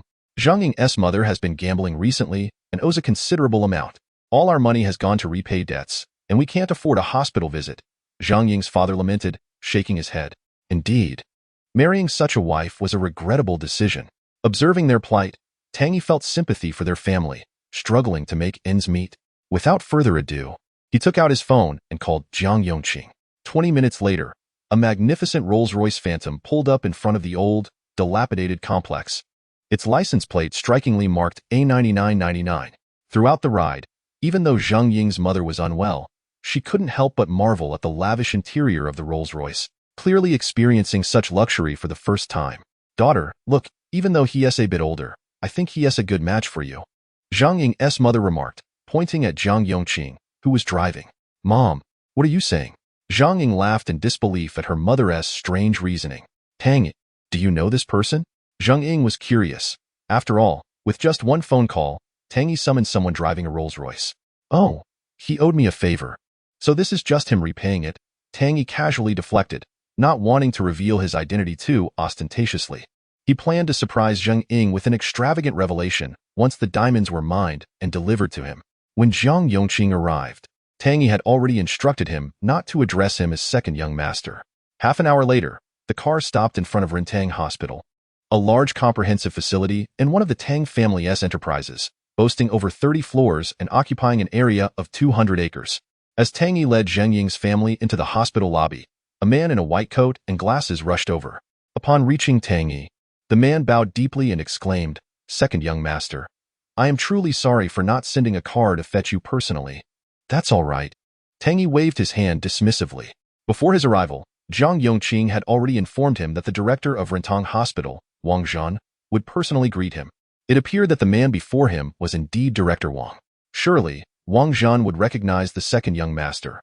While the second young master might not know him, it was imperative for Wang Zhan to be familiar with the second young master. Second young master, please follow me. This is your exclusive registration area, Wang Zhan stated, leading Tang Yi to the family members' designated window. The main registration area was bustling with a long queue of patients. Save for one window that remained unoccupied, the exclusive area for family members, which prioritized treatment for them, including Jiang Yongqing and Song Jinhui. As Tang Yi received his registration slip, he suddenly noticed a middle-aged man cradling a young girl in distress, the child moaning pitifully in her father's arms. Please, can you let me register first? My daughter is suffering from acute appendicitis and requires immediate surgery. I beg you, just let me go ahead, the man pleaded. What? Why should you go first? We've been waiting here for ages. Do you even understand how to queue? We need to see the doctor too. Have you no sense of order? Instead of offering sympathy, the crowd began to murmur and complain. Please, I'm begging you, just let me register first. I truly cannot afford to delay, the man said, beads of sweat forming on his forehead. That's impossible. If you want your daughter treated, you must wait your turn. We're in a hurry too. Can you not consider our feelings? The crowd continued to press. At that moment, Tang Yi stepped forward and addressed the middle-aged man. Hey sir, come over here. Indeed, the indifference of the people around them was disheartening. Tang Yi could no longer stand by and decided to direct the father and daughter to the family member's exclusive window. Sir, go over there. There's no one waiting, he pointed out. What? Second young master, that's the family member's exclusive window. Outsiders are not permitted, Wang Zhan replied, having served as the hospital director for many years without any outsider utilizing that window. After all, it was designated for family members, and if everyone were to use it, chaos would ensue. It's fine, let him through. After all, he is in a difficult situation, Tang Yi insisted. Come on, sir, I'll take you there. With the second young master's approval, how could a mere director oppose him? Thank you, young man. I genuinely appreciate your kindness on behalf of my daughter. The middle-aged man expressed his gratitude, nearly bowing before Tang Yi. It's nothing, sir. No need for thanks, Tang Yi replied, helping the man up. Soon, they arrived at the family member's exclusive window. Please issue a registration slip for this gentleman. Quickly, Tang Yi instructed. He then asked Wang Zhan to summon a few people to carry a stretcher. After the middle-aged man completed his registration, Tang Yi urged the staff to expedite the surgery for his daughter to avoid any delays. Thank you so much, young man. Without your help, my daughter would be in grave danger. I am grateful on behalf of my entire family, the father said, gripping Tang Yi's hand. It's nothing. After all, you are in a difficult position. Tang Yi waved his hand dismissively. Thank you. I will always remember your kindness, the middle-aged man said before following his daughter. Tang Yi then approached Jing Ying, saying, I have received my number. Let us go. Zhang Ying nodded in response. Shortly thereafter, a middle-aged female doctor emerged, holding a diagnosis report. The tests show it's not a serious issue. It is merely cardiovascular strain from prolonged late nights, exacerbated by recent stress. A minor surgery is required. Oh, I see, Zhang Ying's father acknowledged. But do not worry, it's a simple procedure that can be completed in about an hour. If you consent to the surgery, please have a family member sign the consent form, the doctor explained. All right, Zhang Ying's father nodded. No, I refuse to have surgery. Zhang Ying's mother suddenly exclaimed. Mom, can we not do this? You are unwell and need to listen to the doctor, Zhang Ying urged her mother, as if their roles had reversed. I refuse. It's just a cardiovascular issue. Can't I manage it with medication instead of surgery? Zhang Ying's mother vehemently shook her head, refusing to budge. If we don't operate now, her condition will worsen in a few days. Zhang Ying's father added his voice to the persuasion. What are you afraid of? I'm perfectly healthy, Zhang Ying's mother retorted, only to be interrupted by a cough. You're in this state. Stop being stubborn and listen to the doctor, Zhang Ying's father continued in a tone reminiscent of soothing a child. Not a chance. I'm not afraid. So why should you be? She insisted stubbornly. Well, since the patient refuses, we will proceed as such, the doctor stated. Did you hear that? We can avoid surgery, Zhang Ying's mother triumphantly glanced at Zhang Ying's father. Zhang Ying's father sighed, rubbing his forehead in exasperation. Here, ma'am. You can have some water to ease your nerves, the doctor offered Zhang Ying's mother a glass. Very well, she said, not thinking much of it, and drank the entire glass. Hurry up. A friend just messaged me about going out tonight. How sleepy. Zhang Ying's mother yawned and rested her head on the table, falling into a deep slumber. Doctor, what is happening? Zhang Ying's father asked urgently. Don't worry. I added a colorless, tasteless oral anesthetic to the water, which is harmless. Sir, you can now sign the consent form, the doctor said, presenting the surgery consent to Zhang Ying's father. All right, he replied, taking a pen to sign. Tang Yi couldn't help but admire the doctor's cleverness. Family members certainly handled matters astutely. By the way, please ensure the best doctor is assigned for the surgery, Tang Yi reminded. Understood, the doctor replied, fully aware of the respect shown to the young man by the director moments before, indicating his significance. Dear, you should return to school. I can stay here with your mother, Zhang Ying's father urged. Zhang Ying nodded. All right, Dad. We'll head back now. With that, Tang Yi and Zhang Ying left Rentong Hospital. Outside the university gate, they encountered a store with a considerable queue of students. The patrons were well-dressed, suggesting they came from affluent backgrounds. The sign above the store read Häagen-Dazs. Come on, let me treat you to some ice cream, Tang Yi said, intending to buy a treat for Zhang Ying.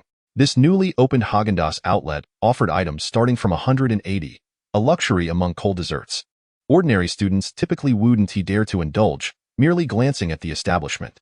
Despite 3 serving windows, each was filled with eager customers. Given the popularity of the new shop and the affluent student population at Ningdu University, as Tang Yi and Zhang Ying joined the line, a voice suddenly broke through the chatter, causing Zhang Ying to stiffen. Oh, isn't that Zhang Ying? The voice belonged to Xiao Wanjiao. Turning around, Zhang Ying was confronted by her rival, accompanied by Zhu Lili and Ma Qin. What is that wretched girl doing here to buy Häagen-Dazs? It doesn't take much thought. That wretched girl undoubtedly seeks indulgence, squandering her parents' hard-earned money on feasting and merriment. Such a student is truly a disgrace to our school. I never imagined, Zhang Ying, that we would meet again so soon. Didn't I warn you to avoid crossing my path? Each encounter results in your downfall. Xiao Wenjiao stepped forward and seized Zhang Ying's hair. Zhang Ying, it appears you have chosen to ignore my words. Could you please let me go? Zhang Ying pleaded, her tone desperate. With Tang Yi present, she feared he might witness her humiliation. Let you go? What benefit would that serve me? Lulu has become despondent because she couldn't join the school dance team. And you insufferable wretch, how can you be so infuriating? Xiao Wenjiao exclaimed, raising her hand to strike Zhang Ying. What are you planning to do? Tang Yi suddenly bellowed. He had observed the situation unfold. These three girls were members of the school dance team, and it was evident that Zhang Ying had been bullied by them during lunch. Well, isn't this the pretentious fellow who rented a Lamborghini to flaunt at the school gates? Zhu Lili pointed at Tang Yi, surprised to encounter him here. Tang Yi remembered this girl, who boasted about her various poses. Is that so? Lily, is that truly him? Ma Qin asked, equally astonished. Yes, it's this guy. He was so arrogant back then. In hindsight, it makes sense. After all, the sports car was rented. Ha ha ha. The three girls burst into laughter. One wretch and one pretentious fool. They make quite the pair, Xiao Wenjiao remarked. I thought this wretch was innocent, but it seems she too seeks male attention. Ma Qin added. No wonder Zhang Ying appeared to have been bullied at lunch. It was indeed these three girls. Since they had presented themselves so conveniently, she would not hesitate to deal with them. Did you bully her in the dance practice room? Tang Yi's voice was icy, suppressing his inner fury. He envisioned Zhang Ying's disheveled hair and the shoe prints on her clothing, imagining the torment she must have endured. So what if we did? Does it require justification to bully a wretch? Zhu Lili sneered, as if Tang Yi's question were absurd. Fine, since you asked, let me enlighten you. This wretch took the spot in the dance team that rightfully belonged to my friend, and she flaunted her audacity, believing we wouldn't dare retaliate. I simply took it upon myself to teach her a lesson. What of it? Xiao Wenjiao proclaimed, hands on her hips, exuding disdain. Tang Yi was taken aback, unable to fathom the treatment Zhang Ying had endured in the dance team. What? Are you feeling indignant? Do you wish to defend this wretch? Go ahead and inquire about who we are, Ma Qin taunted, regarding Tang Yi as if he were a fool. As she spoke, she beckoned several muscular boys who approached, their impressive physiques evident from their well-defined arms and broad shoulders, suggesting they spent considerable time in the gym. What's the matter, third miss? Did someone foolish enough provoke you? We'll take care of them, one of them threatened, balling his fist and pointing at Tang Yi. Kid, do you believe I could break your ribs with a single punch? When did these insignificant pests dare to provoke someone significant? They truly lack self-awareness, unaware of how complex this society is. Powerful individuals can obliterate you in an instant. Another chimed in, crossing his arms and mocking Tang Yi. Kid, stop focusing solely on flirting and gaming. Take some time to learn about this school and the identity of the third miss of the Shenglong group. Ha!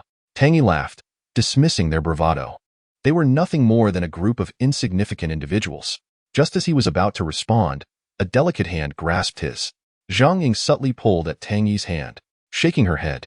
She was aware of Xiao Wenjiao's background and feared that opposing them would lead to Tang Yi's misfortune. Reluctantly, Tang Yi decided to let them be. After all, they were accompanied by several imposing boys. It was prudent to avoid confrontation for the time being. He could always seek retribution later. Thus, he took Zhang Ying's hand and led her away. TCH, I thought you were more impressive. Is fear already setting in? As Tang Yi turned to leave, Xiao Wenjiao's confidence swelled. She stepped closer, looking down at him with disdain, akin to observing an insignificant insect. Kid, I advise you to distance yourself from that wretch, for if you associate with her, I will deal with you both. I trust you wouldn't wish to offend the Shenglong group for a mere wretch? Tang Yi ignored Xiao Wenjiao and, with Jing Ying, made his way to a nearby Starbucks. Truthfully, he was still seething from the earlier encounter. Xiao Wenjiao's warnings felt more like an ominous reality. It was the first time he had heard of the Shenglong group, yet he was astonished at how convoluted university life was, more so than the outside world. From now on, let's avoid Xiao Wenjiao, Zhang Ying suggested. What is this Shenglong group that Xiao Wenjiao mentioned? Tang Yi inquired.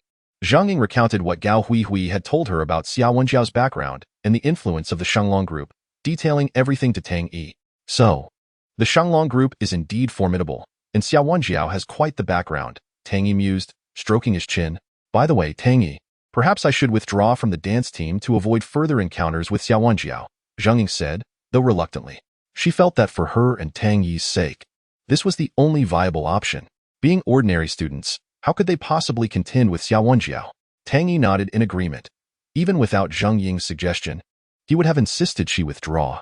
Remaining in the dance team would only subject her to further humiliation. After parting ways with Jing Ying, Tang Yi returned to his dormitory.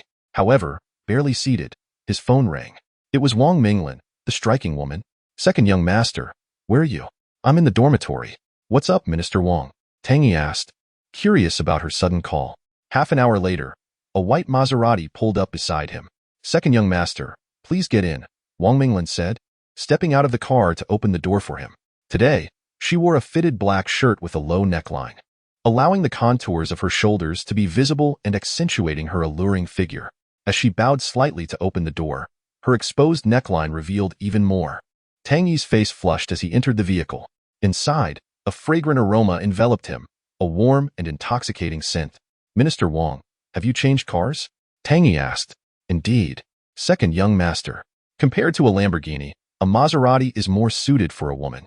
"Oh, where are we headed?" Tang Yi inquired, recalling that Wang Minglin had mentioned a destination but provided no specifics. "I'm taking you to see something," Wang Minglin said as she started the car. Tang Yi felt somewhat uneasy beside Wang Minglin, akin to a youth encountering a strikingly attractive and astute woman, leaving him with a sense of being utterly outmatched. At that moment, a person engrossed in their phone suddenly appeared, crossing the road. Wang Minglin swiftly turned the steering wheel to the left. As a result, Tang Yi found his body leaning to the side, and by chance, his hand landed on Wang Minglin's snow-white chest. Instinctively, he glanced down and saw that his hand had pressed against her soft, cloud-like bosom. In an instant, a flurry of thoughts invaded his mind, causing his face to flush a deep crimson. "Ah, I am so sorry." Tang Yi quickly withdrew his hand. "It's quite all right, young master. If you desire, I would be more than willing to let you touch." Wang Minglin chuckled, showing no sign of anger. "Ah." Tang Yi felt immensely embarrassed, yet the sensation lingered in his mind. It was indeed soft and elastic, leaving him with an inexplicable aftertaste. "All right now, young master. I won't tease you any longer." Seeing Tang Yi's reaction brought an unexplainable joy to Wang Minglin's heart. Fortunately, they soon arrived at their destination. Stepping out of the car, they were greeted by a grand office building. The expansive square in front was surrounded by flower beds, with a fountain at the center, its cascading waters nourishing the flowers around it. Wang Minglin led Tang Yi inside the building, which boasted over 40 floors, and their destination was the very top. Upon reaching the pinnacle, they entered a company named FastFox Technology. This was a network application development firm, adorned with a cozy ambience, filled with numerous potted plants and air purifiers, creating a refreshing atmosphere in the office area. Minister Wang, what are we doing here?" Tang Yi inquired. "You will find out once you step inside," Wang Minglin replied as she guided him to the chairman's office. In the chairman's office sat a woman of similar age to Wang Minglin, who immediately greeted her with respect upon her arrival. However, upon noticing Tang Yi behind Wang Minglin, her brow furrowed, and she exclaimed, "Out! This is the chairman's office." It appeared she mistook Tang Yi for a lowly employee. "Xiaoyan, mind your words." Wang Minglin chided her with a glare. "Huh." The woman seemed confused by Wang Minglin's reprimand. "From now on, he will be the chairman of this company," Wang Minglin declared. Both Tang Yi and the woman were taken aback. "What's wrong, young master? I told you I would show you something, and indeed, this company is now under your management," Wang Minglin continued. "Huh. Minister Wang, this is far too precious," Tang Yi responded, astonished that the company belonged to Wang Minglin and was being handed over to him. "Young master, you must learn to manage a business. The future of the family will undoubtedly depend on you. This is merely a network software development company. Currently, it only has FastFox Live, which is relatively easy to manage, so you can start from here," Wang Minglin insisted. Unable to refuse her offer, Tang Yi accepted it. Meanwhile, the woman named Xiaoyan stole a few glances at Tang Yi, her face slightly flushed, her thoughts unclear. "This company is given to me, so what about you?" he asked. "Me? Don't worry.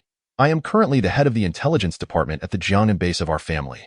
I hardly have time to manage this company, so with it now in your hands, I can dedicate myself to my role as head of the intelligence department," Wang Minglin assured him.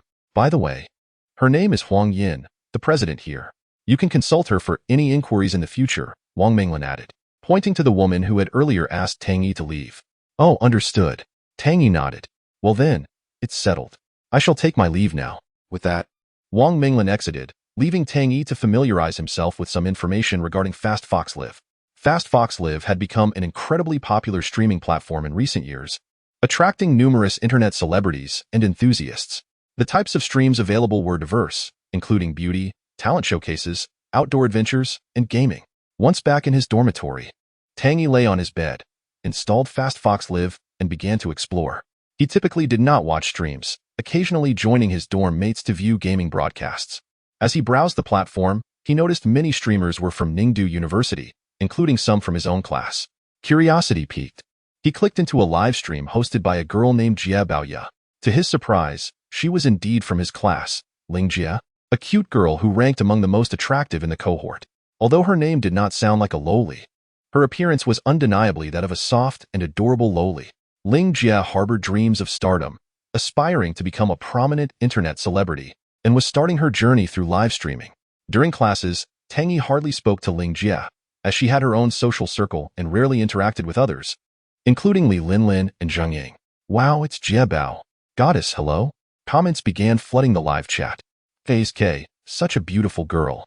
Although I can't approach her, watching her stream is quite satisfying. Sigh, what can we do? We're all just ordinary guys. The comments continued. Tang Yi chuckled, finding it amusing. Hello, dear viewers.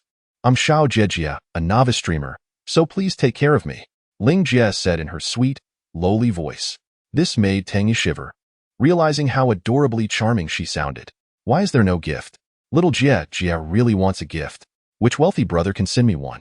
Suddenly, a message appeared in the chat. He Xiao Feng sent a lollipop. Thank you, brother Feng. For the lollipop, Ling Jie replied nonchalantly, clearly unimpressed with such a trivial gift. After all, a lollipop was worth just a dime. Ha ha ha, Jie Bao actually thanked me. I'm so lucky. He Xiao Feng commented. Ling Jie ignored him. Yu Long Min sent a bottle of soda. Thank you, Yu Long Min. For the soda, she said again, equally indifferent, as it was merely worth $1. Following the earlier gifts, more began to flood in. Thank you, Ming Lei. Thank you, Jia Hui. Thank you, Gu Tianlu. Thank you, I love fried squid. Ling Jie repeatedly expressed her gratitude. Yet the gifts were still just lollipops, sodas, clovers, and heart symbols, none exceeding 10 yuan. Is there anyone willing to send little Jie a sports car? A sports car can earn a manager position, and a plane will directly add little Jie on WeChat. Ling Jie exclaimed, beginning to twist her slim waist, playfully posing with her hands shaped like cat paws beside her face, showcasing her signature cute act. Tang Yi shook his head with a smile and exited the live stream, putting down his phone. Indeed, she was just a girl who enjoyed being cute. There was nothing particularly captivating about her. At that moment, his dorm mates Zhang Hang, Du Mingyang, and Yang Hao burst in, rushing towards Tang Yi. Old Tang, great news. Tonight, Su Yiting is inviting us to the Longrui Garden restaurant. Gu Ruifeng exclaimed excitedly. Yes, this is a rare opportunity. Longrui Garden is one of the top restaurants in Ningdu, and it's not a place just anyone can visit, Du Mingyang added, equally thrilled. Why is she inviting us to such an expensive place? Tang Yi asked, puzzled. I am not entirely sure. Anyway, Su Yiting suggested that we all go, which seems quite delightful. You will have the opportunity to experience the places frequented by the affluent, Yang Hao remarked. The key is to gather with the girls from Zhou Xiaowen's dormitory, Zhang Hang chuckled. Although they may not be able to pursue the girls from Zhou Xiaowen's dorm, the prospect of dining together was already quite fulfilling. Indeed, while they may be out of our reach, at least we can enjoy a meal in their company and feast our eyes on some beauties, Du Mingyang echoed, equally exhilarated. Old Du speaks wisely, Zhang Hang added. Old Tang, are you going? Yang Hao inquired. Of course, if you all are going, I cannot very well abstain, Tang Yi replied, realizing it had been quite some time since he last shared a meal with his dormitory companions. Chapter 99.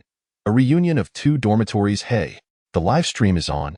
You all should hurry to watch, Du Mingyang exclaimed as he powered on his computer. Finally, the night had arrived, and the brothers from the dormitory were busy preparing. We should dress well. After all, we are heading to a rather upscale restaurant, and looking too shabby might get us kicked out, Yang Hao advised. Absolutely. I have a nice Nike shirt in my closet, Zhang Hang responded. Well, I have these Li Ning shoes that I usually hesitate to wear. After a bit of grooming, the four of them headed downstairs to meet Su Yiting and her friends. The girls from Su Yiting's dormitory were already gathered at the entrance of their dorm building, ready to depart. However, Su Yiting was accompanied by an additional person, Zhao Peng. The boys from Tang Yi's dorm recognized him distinctly as Su Yiting's cousin, Zhao Peng. It seemed he had not recovered well from the last encounter with those ruffians, as evident by the noticeable scars on his face. Frankly speaking, that incident had nearly left Zhao Peng unconscious. After it occurred, Su Yiting had asked him about the scars, but he had concocted a story about falling into a hole due to a stolen manhole cover. Xiaowen, why is Su Yiting's cousin here too? Yang Hao whispered to Zhou Xiaowen.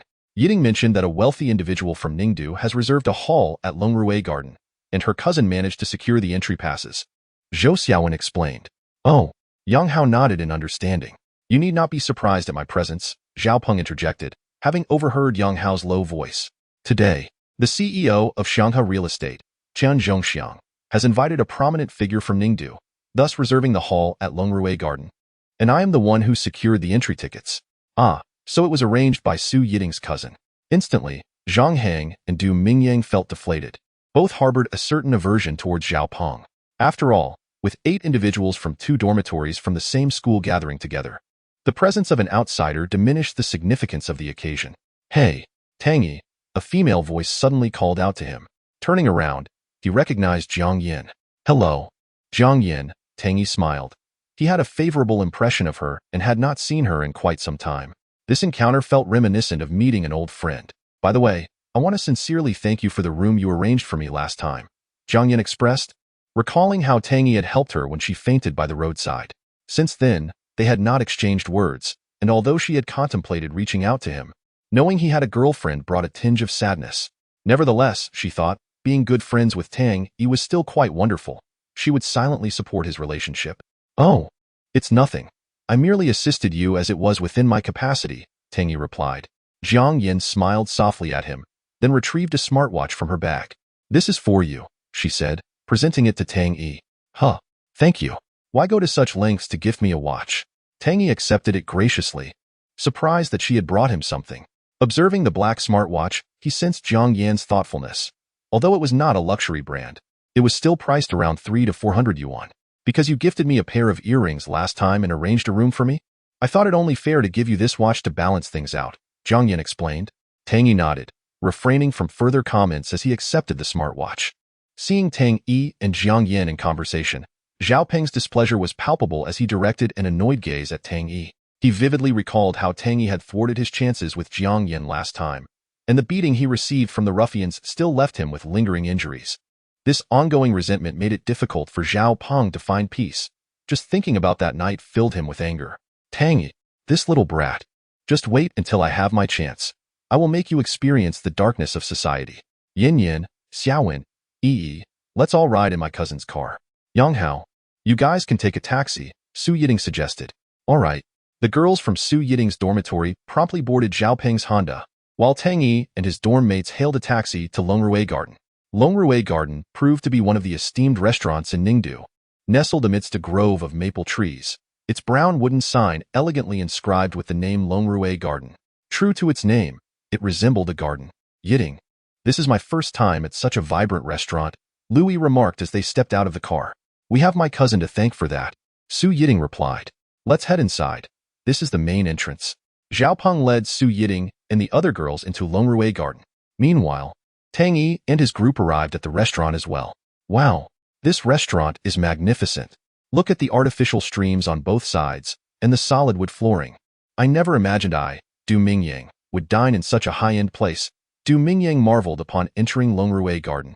Indeed, the architectural style of Longrui Garden exuded a classical charm, complete with flowing streams, rockeries, and bamboo groves, all set in a refreshing atmosphere adorned with beautiful scenery and the occasional sound of birds chirping, allowing diners to enjoy their meals while appreciating the surroundings. Most patrons were dressed quite elegantly. Look at you, acting like a country bumpkin, clearly lacking exposure, Zhang Hang teased.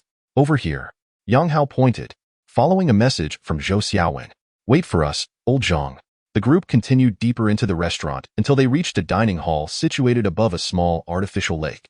Through the windows, they could see the beautiful scenery surrounding them. Several tables were arranged in a circle, with a platform in the center displaying what appeared to be an ink wash painting. Yang Hao, we're over here, Zhang Xiaoka called out. Coming. Yang Hao, Tang Yi, and the others took their seats at the same table as Su Yiting and her friends. Most of the guests present were notable figures from Ningdu, including business owners and wealthy heirs. Conversations flowed as attendees engaged in discussions about commercial collaborations and other topics. However, Zhao Peng remained unusually quiet, sitting there without uttering a word. Look, the main guest of the evening, Mr. Qin Zhongxiang, has arrived, a voice suddenly announced from the crowd. Chapter 100. In anticipation of the distinguished guest, the attendees turned their attention toward the entrance of the hall.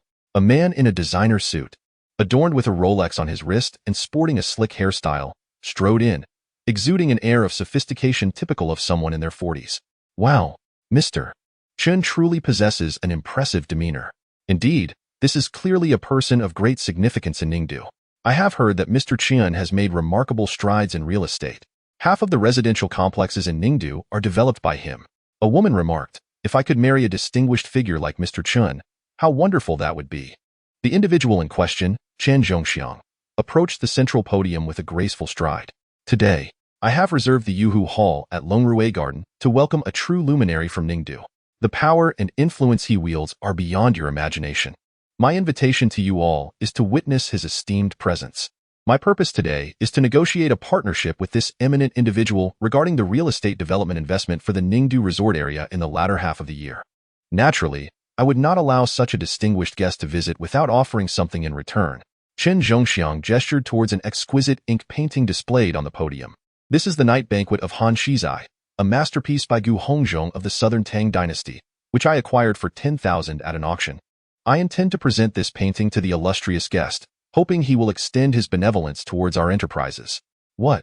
There exists someone so remarkable that even a real estate tycoon like Mr. Chen seeks to curry favor? Moreover, he is willing to bestow such a precious ink painting as a gift? Just how formidable could this distinguished individual be?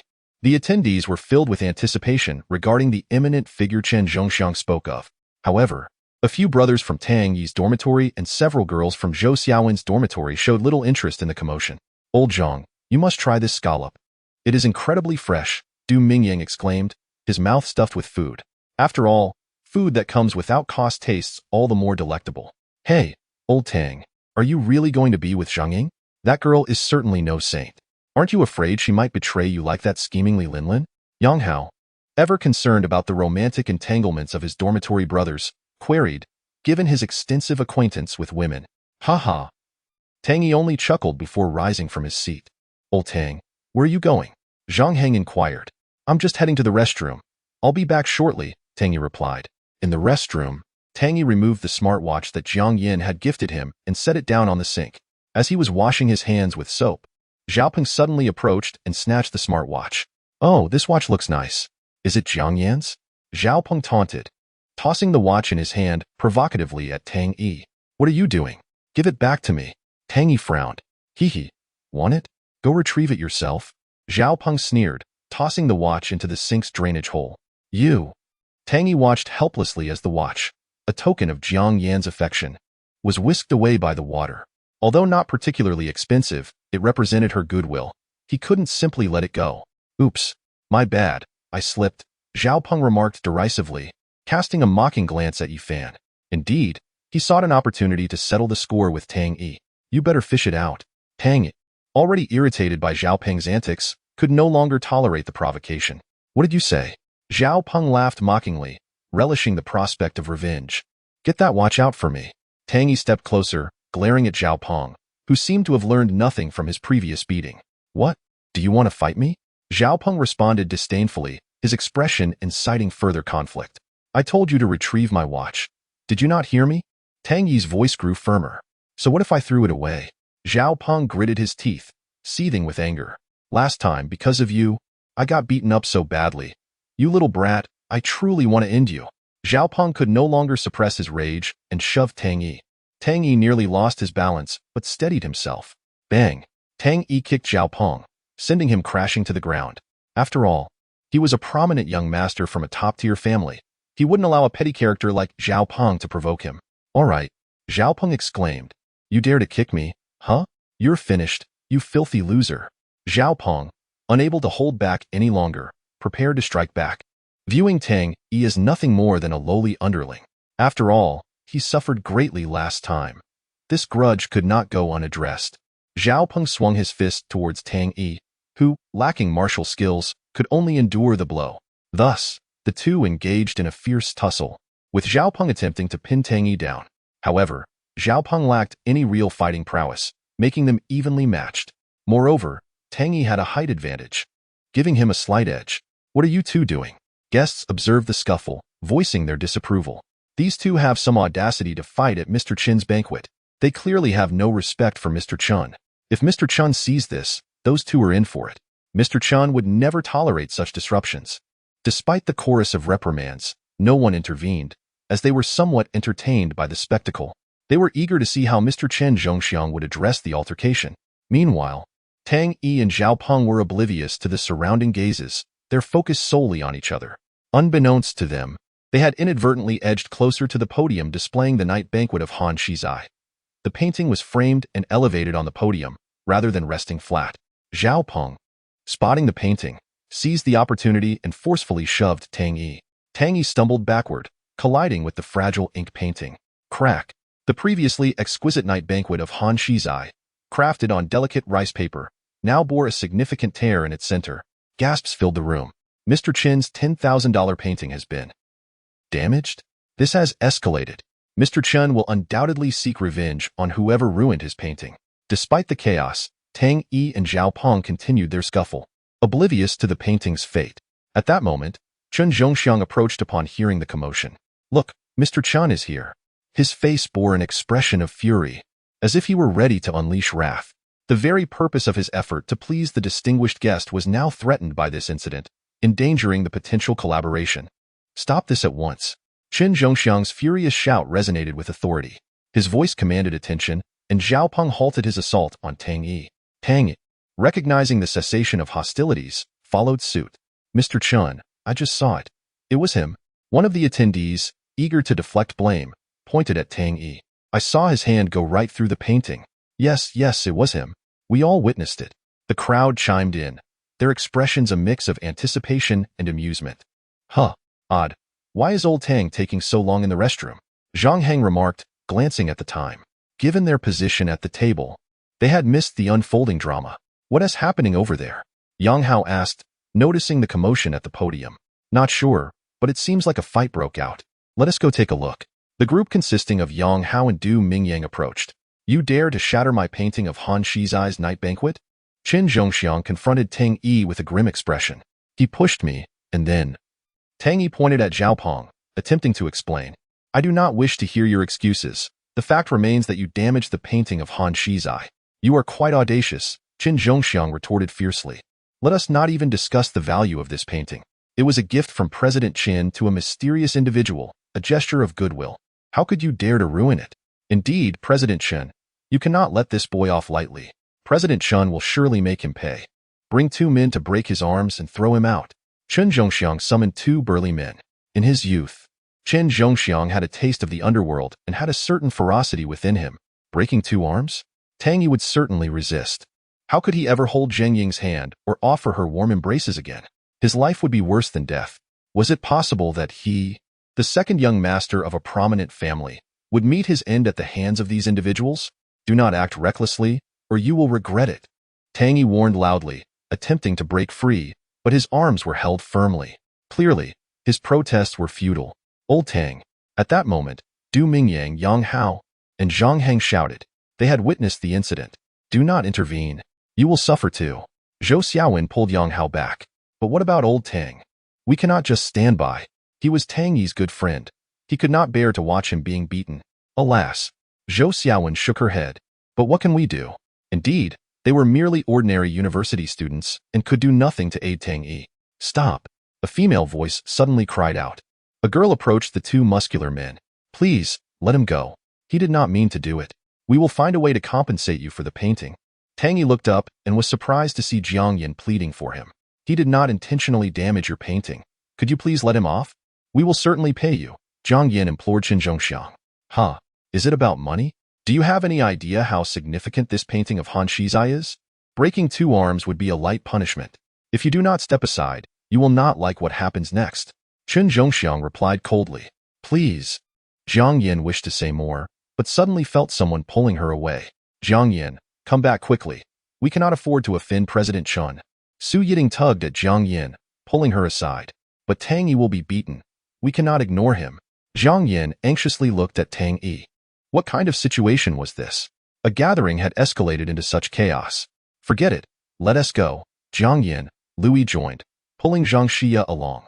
Together, Su Yiting and Lu Yi managed to drag Jiang Yin to the side. Meanwhile, Zhao Peng observed the scene with a smug smile, reveling in his revenge. Luckily. I am clever. That wretched Tang Yi is about to face calamity. After the brutal beating I received last time, breaking your arms this time is not excessive, is it? And Jiang Yan he, I must make sure to toy with her. Do it, Chen Zhongxiang commanded, and one of the robust men brought a metal rod.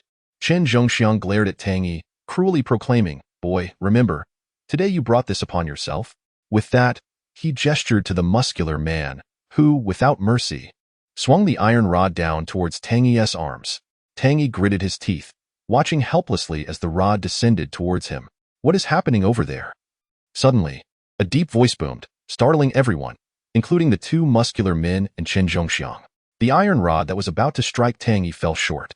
A man entered the hall, dressed in an exquisite, tailored suit, adorned with a striking gold watch, exuding an air of authority and dignity, clearly someone of significant standing.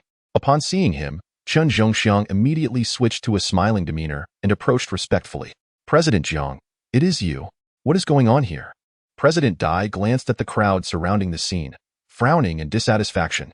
Noticing his displeasure, Chen Zhongxiang's heart raced, and he quickly explained, "President Jiang, a boy just damaged the painting I was to gift you, the Han Shizai Night Banquet." He pointed at the painting, now marred with a large hole. His eyes filled with regret. "Oh, I must see who dares to damage such a precious painting of yours, President Chen." As President Jiang spoke, he curiously made his way through the crowd. "President Jiang, he is right here." Chen Zhongxiang kicked Tang Yi. "Hey, lift your head." Tang Yi looked up, momentarily stunned. "Director Jiang? Why, young master?" Chapter 102. The shift in power. It turned out that the esteemed guest Chen Zhongxiang sought to invite was none other than Jiang Yongqing. Upon seeing Jiang Yongqing, Tang Yi silently exhaled in relief. The individual who had just arrived was indeed the director of the Jiangnan base, Jiang Yongqing.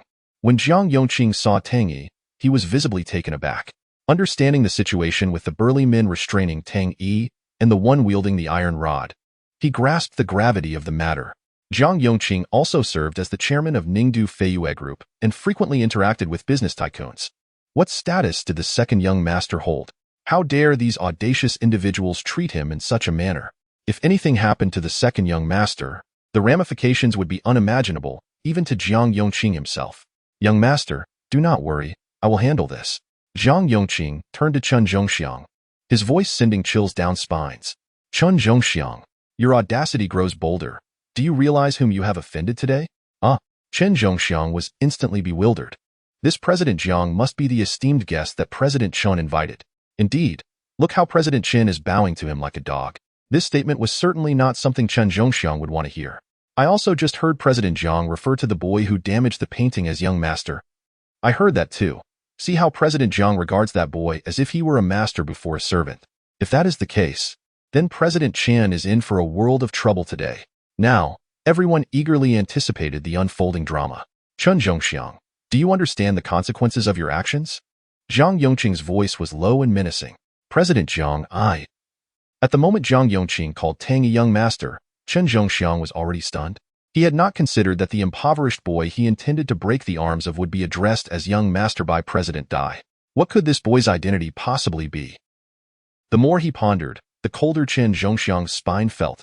The shift in circumstances was too sudden. "Do not say anything. You have offended the young master. Even divine intervention cannot save you now," Jiang Yongqing said to Chen Zhongxiang, his expression devoid of emotion. "I will refuse to collaborate with your company and will notify Group Leader Zhang from the inspection team to seal off all enterprises under the Chen Group. You can figure out the rest." "President Jiang." Chen Zhongxiang was nearly on the verge of kneeling. "President Jiang, it is entirely my fault for failing to recognize your esteemed young master.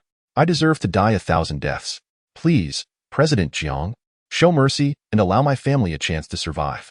Upon hearing about the inspection team, Chen Zhongxiang's complexion changed drastically. It was an extraordinarily mysterious organization, the nature of which was unknown to anyone.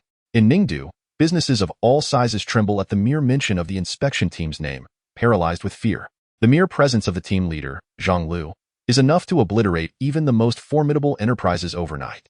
It is as if the inspection team holds the very lifeblood of these enterprises in its hands, capable of determining their fates with a mere flick of the wrist. Yet, this fearsome inspection team shares an unexpectedly close relationship with Jiang Yongqing. A single word from him prompts Zhang Lu to take action. "Don't ask me. Seek the second young master," Jiang Yongqing advised. Chen Zhongxiang, left with no retort, fell to his knees before Tang Yi, his face a mask of despair. Noble young master, I, Qin Zhongxiang, have acted foolishly and offended you. I implore your forgiveness. If you spare me this offense, I shall serve you as your dog. Tang Yi merely smiled, disregarding Qin Zhongxiang's pleas. Let us proceed as Director Zhang has suggested. One cannot blame Tang Yi for his resolute stance.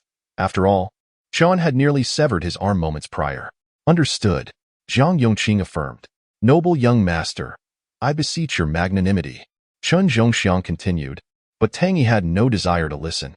Good heavens, who would have thought that Qin Zhongxiang, a prominent real estate mogul in Ningdu, could be reduced to such a pitiful state? Even the mightiest must plead for mercy when confronted by those even mightier. Ha ha ha. It appears this old fellow has truly crossed a line. The crowd no longer referred to him as Director Chun, for he was now a man on the brink of demise. Among the onlookers were several competitors of Qin Zhongxiang's company, reveling in his misfortune. They had heard tales of his dealings with the top local magnates, and now, witnessing his downfall, they could hardly contain their glee. Today, the unfortunate Chun had offended a hidden power, leaving him with nowhere to express his sorrow. After dealing with Qin Zhongxiang, Tang Yi turned his gaze upon Zhao Peng, looking down upon him with authority. Zhao Peng's face reflected both shock and dread. Unable to fathom the extent of Tang Yi's power. Why must you harbor such malice? Tang Yi inquired. At the barbecue restaurant, I witnessed you drugging Jiang Yan's drink, and now you dare provoke me again. If punishment does not compel your submission, I shall ensure your future is fraught with hardship. Zhao Peng struggled to form a response. His throat constricted as if choked by an unseen force. Director Jiang, please investigate Zhao Peng's company and proceed with its closure, Tang Yi stated coolly. Yes. Zhang Yongqing replied promptly. Tang Yi then returned to his previous table, where Yang Hao, Zhang Hang, Du Mingyang, and several girls, including Zhou Xiaowen, gazed at him in astonishment. Moments ago, they were strategizing ways to assist him, yet here he was, seemingly unfazed, resuming his seat as if nothing had transpired. Old Tang, are you all right? Zhang Heng inquired, scanning Tang Yi for signs of distress. I'm fine, Tang Yi assured him. That's a relief, Du Mingyang nodded. Strange. Wasn't that Qin claiming he would break your arms? Su Yiting asked, puzzled. All right, Yiting, must you bring that up again? Zhou Xiaowen shot her a disapproving glance. Enough. Please continue enjoying your meal. I need to visit the restroom. After reassuring his friends, Tang Yi approached Zhao Peng once more. Now, you may retrieve my watch. Why yes. Zhao Peng, as if devoid of spirit, slumped to the ground. Yet, he nodded submissively, fully aware that he had treated Tang Yi poorly and that ending his life would be as simple as a flick of the finger. Zhao Peng moved to the sink, reaching into the drain. After considerable effort, he extracted the watch from the pipe and cautiously handed it to Yi Fan. Tang Yi accepted the smartwatch, pocketing it. Although it held little value to him, it represented 2 weeks' worth of living expenses for Jiang Yan. After the meal concluded, everyone departed, and Tang Yi approached Zhang Yongqing, patting his shoulder in gratitude for his assistance. Zhang Yongqing felt a swell of pride in his heart. Upon returning to the dormitory from Longrui Garden, it was nearly 10 o'clock. After a shower and a change of clothes, he retired for the night. The following 3 days were quite pleasant. Zhang Ying had not returned to the dance hall. With fewer classes that day, Tang Yi took Zhang Ying to the amusement park early. After enjoying various attractions, they settled down to rest when they spotted a stall selling clay figurines. The vendor, an elderly man with a white beard, displayed an array of vividly crafted figures, including cartoon characters and legendary figures like Chopper and Sun Wukong. Good sir, your skill in crafting clay figures is remarkable, Tang Yi remarked with genuine interest. Indeed. I've been molding clay for over 30 years. One could say I'm quite experienced, the vendor replied with a smile. Impressive, Tang Yi admired the vendor's creations. Skill is relative. I'm merely more practiced, the vendor humbly stated. Could you allow me to try my hand at making a clay figure? An idea suddenly struck Tang Yi. Of course. Here. Take a seat and give it a go, the vendor kindly offered, gesturing for Tang Yi to sit in his chair. As Tang Yi settled down, a vibrant array of colored clay lay before him. He glanced at Zhang Ying, inspiration flooding his mind. He eagerly grasped a handful of clay, meticulously shaping it. Certain details required numerous attempts before he was satisfied enough to proceed to the next section. After 20 minutes, a figure gradually emerged, resembling a woman. Who could it be? After another 20 minutes, he triumphantly declared, finished. He held up the completed clay figure. Zhang Ying, this is for you. Zhang Ying gazed at the figure, stunned by its lifelike beauty. Upon closer inspection, she realized, is this me? Yes, it is. What do you think? Tang Yi grinned. Wow, thank you, Tang Yi. It truly resembles me, Zhang Ying exclaimed, joy radiating from her as she held the figurine, feeling a warm sensation blossom in her heart. You've done quite well, the vendor praised, patting Tang Yi on the shoulder. With more practice, you could surpass my skills. I owe my gratitude to you, good sir, for this opportunity, Tang Yi replied cheerfully. How much do these colored clays cost? Though he had crafted the figure himself, he felt it was only right to compensate for the materials used. Given your talent, I won't charge you this time, the vendor graciously stated. Young man, take good care of that lovely lady. Thank you for your kind words, sir, Tang Yi replied. Zhang Ying admired the clay representation of herself, growing increasingly fond of it. She sensed the delicate affection Tang Yi held for her, perhaps compelling her to cherish this figurine crafted by his hand forever. Upon returning to the dormitory, Zhang Ying retrieved an ornate iron box, clearly aged with some rust. She unlocked it with a key, revealing paper kites, cross-stitching, and a jump rope, remnants of her childhood. Carefully, she placed the clay figure Tang Yi had made for her inside the box, locking it once more. This gift is exceedingly precious to Zhang Ying, surpassing any expensive gold or silver jewelry. After her tidying up, a girl suddenly entered Zhang Ying's dormitory. Zhang Ying, what is wrong with you lately? I haven't seen you at dance practice, the newcomer, Duan Xia, inquired. She believed Zhang Ying was a rare talent for dancing, and she did not wish to let such potential go to waste. Thus, Duan Xia had been inquiring around to find Zhang Ying's dormitory, and fortuitously, today she succeeded. Oh, I'm sorry, Sister Ya. I forgot to tell you that I intend to withdraw from the school dance team, Zhang Ying replied. Withdraw? Why? Duan Xia grasped Zhang Ying's shoulders and asked. Alas, perhaps I feel I am not suited for dancing. Zhang Ying shook her head. Come on, Zhang Ying. I know why even without you saying it. Is it because Xiao Wenjiao and her friends are always bullying you? Don't worry, during our practice at the dance hall, I will always be by your side. Even if I leave, I will take you with me. I will never allow Xiao Wenjiao and her group to bully you again, Duan Xia assured, looking into Zhang Ying's eyes. Indeed, it would be a pity to lose such a promising dancer as Zhang Ying. Zhang Ying softly affirmed, nodding slightly. Truth be told, she still yearned to learn dancing. She had merely avoided contact with Xiao Wenjiao these past few days. Since Sister Ya had said so, she would go along. With Duan Xia around, Xiao Wenjiao and her friends would likely not dare to trouble her. Seeing Zhang Ying agree, Duan Xia felt delighted and pulled her to the dance hall. Upon arriving at the entrance of the dance hall, they encountered Gao Huihui. Upon seeing Zhang Ying, Gao Huihui, with good intentions, advised, Zhang Ying, why do you still dare to come here? Aren't you afraid that Xiao Wenjiao will trouble you again? It's fine. They shouldn't bother me this time, Zhang Ying replied. Zhang Ying, I think you should find a new boyfriend, preferably someone wealthy or influential.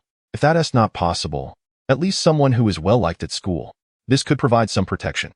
Otherwise, with your last useless boyfriend, they will only bully you even more, Gao Huihui remarked. Although her relationship with Zhang Ying was not particularly close, she could not bear to see her being bullied like this. After all, they were part of the school dance team. It was unacceptable for them to bully her so brazenly. Zhang Ying merely smiled in response, unconcerned. Indeed, with Duan Xia by her side, Xiao Wenjiao and her friends had subdued their behavior considerably, though they still mocked and looked down on Zhang Ying, merely refraining from physical confrontation. Zhang Ying pretended not to hear them, distancing herself while diligently practicing various dance moves. Well, this wretched girl dares to come again. Wenjiao, does she think your words are mere nonsense? Zhu Lily, sitting beside Xiao Wenjiao, gritted her teeth. Heh, Zhang Ying has hired Sister Ya as her bodyguard this time. Don't think that just because she has Sister Ya protecting her, I won't dare to touch her. I will have plenty of opportunities to deal with her. Xiao Wenjiao sneered. Right, here we will hold back out of respect for Sister Ya, but there will be times when she is not around. As the training session at the dance hall concluded smoothly, Duan Xia could not help but praise Zhang Ying.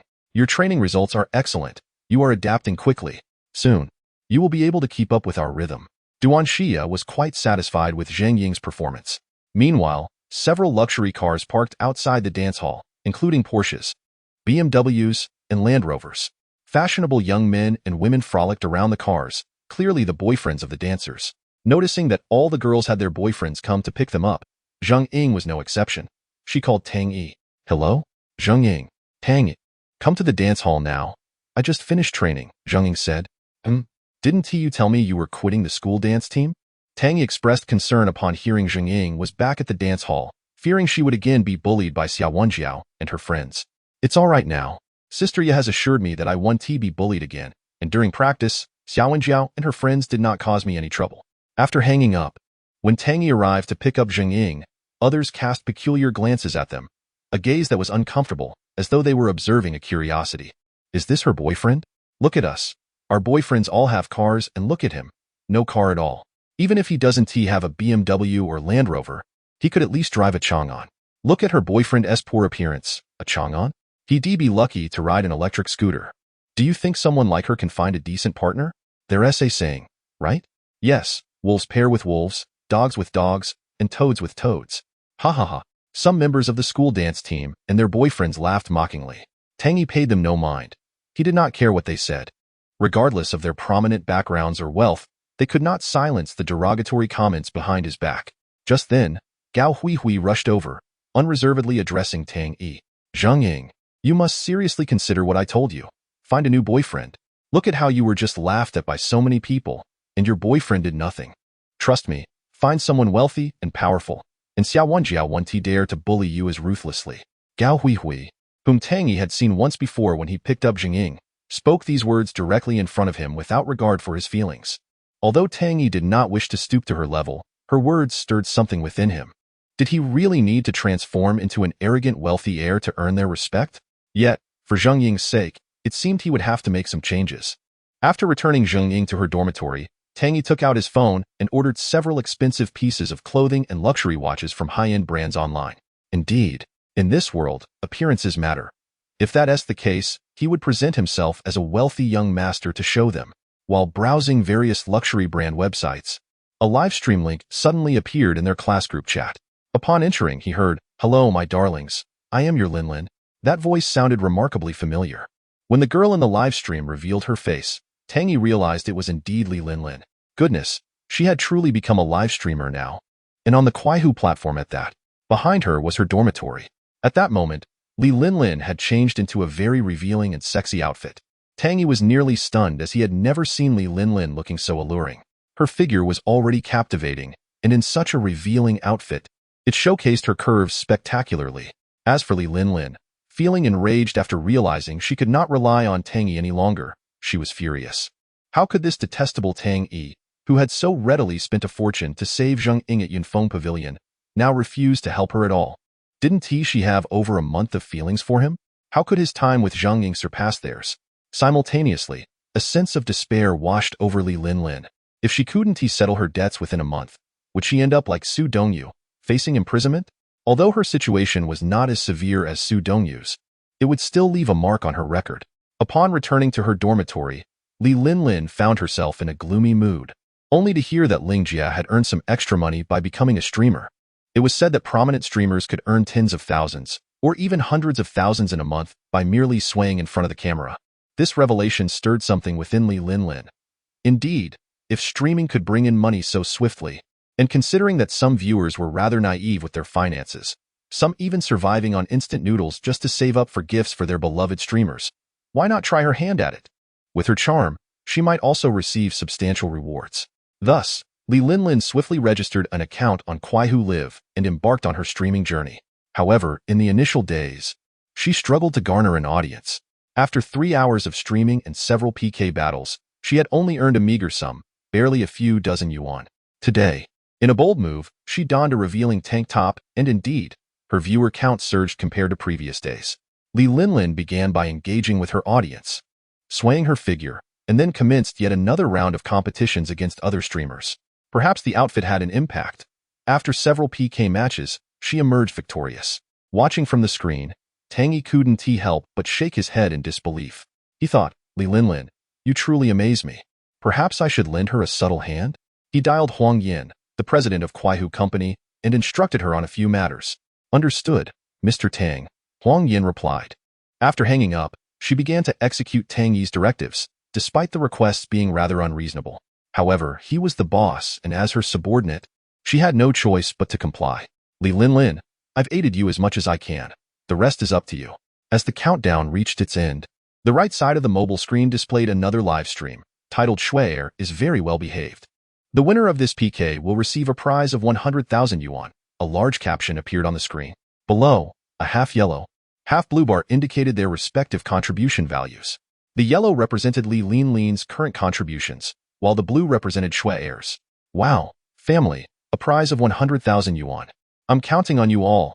Shui humbly requests your support, Shui exclaimed, her eyes sparkling with ambition, akin to a famished wolf spotting a fat sheep. Tang Yi felt a wave of disgust witnessing a woman resorting to such means for money. Indeed, the 100,000 yuan prize was orchestrated by Tang Yi through Huang Yan, intended to indirectly assist Li Linlin in earning it through her own efforts. He certainly couldn't just gift her 200,000 yuan outright. That would only inflate her already naive confidence. Everyone, cheer for Linlin. Whoever ranks first will receive my personal WeChat as a reward. Li Linlin's voice was unusually sweet, her expression brimming with excitement. Unbeknownst to her, she had stumbled upon such a fortuitous opportunity. Just look at that Shui. She has nothing to boast about and is practically flat-chested. Just wait and see how I outshine her. Shui, glancing at Li Linlin's account, scoffed inwardly. Registered just 3 days ago with only a handful of followers? How audacious to challenge me. Despite her disdain, she maintained a facade of friendliness. Hello, sister. What a beautiful sister you are. She greeted, waving at Li Linlin. With looks like yours, you must have many big brothers supporting you, right? Please go easy on me later. Such a cute little sister. With your beauty, I'm sure you have plenty of big brothers too. I'm just a novice. Please be gentle with me, Li Linlin replied, mirroring Shui's cheerful demeanor. Is that so? Calling me sister? Don't think I can't see through your heavily edited appearance. Without filters, you'd be just another old hag. She thought to herself, plotting to dominate the competition. Both ladies are so polite, remarked a few viewers in the chat. As the atmosphere in the live stream became increasingly cordial, the countdown began. 3, 2, 1. The PK commenced. As the contribution bars displayed a ticking clock, Shui adorned herself with a headband featuring cat ears. Let me show you how a cat flirts. She began her performance, placing her hands beside her face and making adorable expressions that captivated many viewers. Meanwhile, Li Linlin announced, "Babies, I will perform a dance I've mastered my whole life. If you enjoy it, please support me with gifts." She began to sway her body, though the dance was merely a spontaneous creation, not a legitimate routine. With her provocative attire and suggestive movements, she easily stirred the fantasies of her viewers. Gifts were sent from various admirers, but they were modest, around 10 yuan each. Despite this, the number of viewers had swelled to over 200, and her yellow contribution bar began to extend, eclipsing Shui's blue bar. Wow, you all are incredible. Keep it up, Li Linlin exclaimed, her excitement palpable as she glanced at Shui's diminishing contributions. Shui continued to feign innocence, yet her stream felt increasingly deserted, with only the occasional small gift trickling in. Seeing this, Li Linlin chuckled, thinking, what good is cuteness when my alluring figure has triumphed? On Shui's end, a viewer finally sent a gift, but Li Linlin merely smirked, realizing that one modest gift paled in comparison to her growing success. As the contribution bar continued to rise, the time dwindled to 1 minute and 30 seconds. With a chuckle, she thought to herself that victory was within reach. Just a little longer, and the prize of 100,000 would be hers. At this moment, Shui's blue contribution bar was almost entirely overshadowed by the yellow one, with only a sliver of blue remaining on the far right. Seeing her own yellow contribution bar surge ahead, Li Linlin felt an indescribable thrill in her heart. In stark contrast, Shui sat still, making no moves, likely aware of her impending defeat and choosing to forego further resistance. Gentlemen, it's time to score points. Suddenly, Shui spoke up. Little sister, you've already lost. There's only a minute left, and it seems your strategy has failed. Li Linlin began to swell with confidence. However, a sudden realization struck her. Why was her yellow contribution bar being overtaken by blue? Li Linlin's eyes widened in disbelief as her contribution bar transformed entirely to blue, the previously lengthy yellow vanishing in an instant. Rubbing her eyes, she thought she must be seeing things, but upon closer inspection, she confirmed that her contribution bar had indeed turned completely blue. What on earth was happening? Had the system malfunctioned? Or had her opponent employed some kind of trick? What is going on? The system has bugged out. My contribution bar has been wiped clean just when I was about to win. Is the system deliberately preventing my victory? Frustrated, she abandoned her composure and began cursing in the live stream. You wretched girl, Did you use some kind of cheat? Oh no, 100,000 was slipping away just like that. No, someone from the opposing side has started giving gifts. A user named Coward You chimed in from the rival stream. A few wealthy patrons have entered their live room. What? Li Linlin was taken aback, quickly opening the rival stream. Indeed. Call Me Quan Xiao has sent an airplane. An airplane was worth 1,000, while the total of Li Linlin's gifts barely exceeded 200. Just one airplane far surpassed all her contributions. Moreover, it didn't stop there. The Lord is just throwing money, sending rockets. A rocket was $2, equating to 10,000 in total.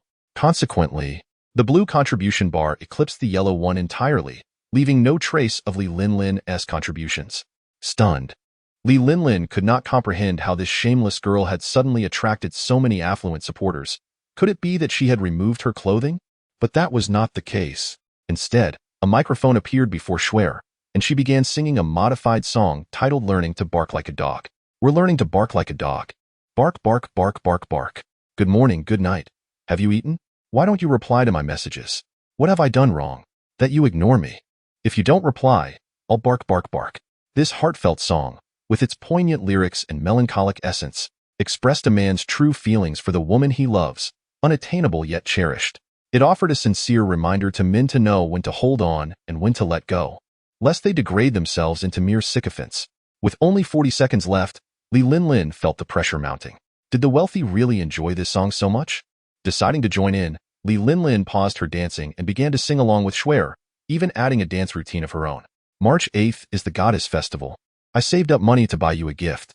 To be honest, March 8th is Women's Day. There is no such thing as a Goddess Festival. It must be noted that Li Linlin's voice paled in comparison to Schwer's melodious tones, yet it still garnered some attention. With no money and no house, I'm sending Linlin a sports car. Seeing this, Li Linlin felt a surge of joy and sang even harder. I'll send Schwer 10 airplanes. I don't deserve to send Schwer 3 rockets. The damn little fairy sent Schwer 10 rockets.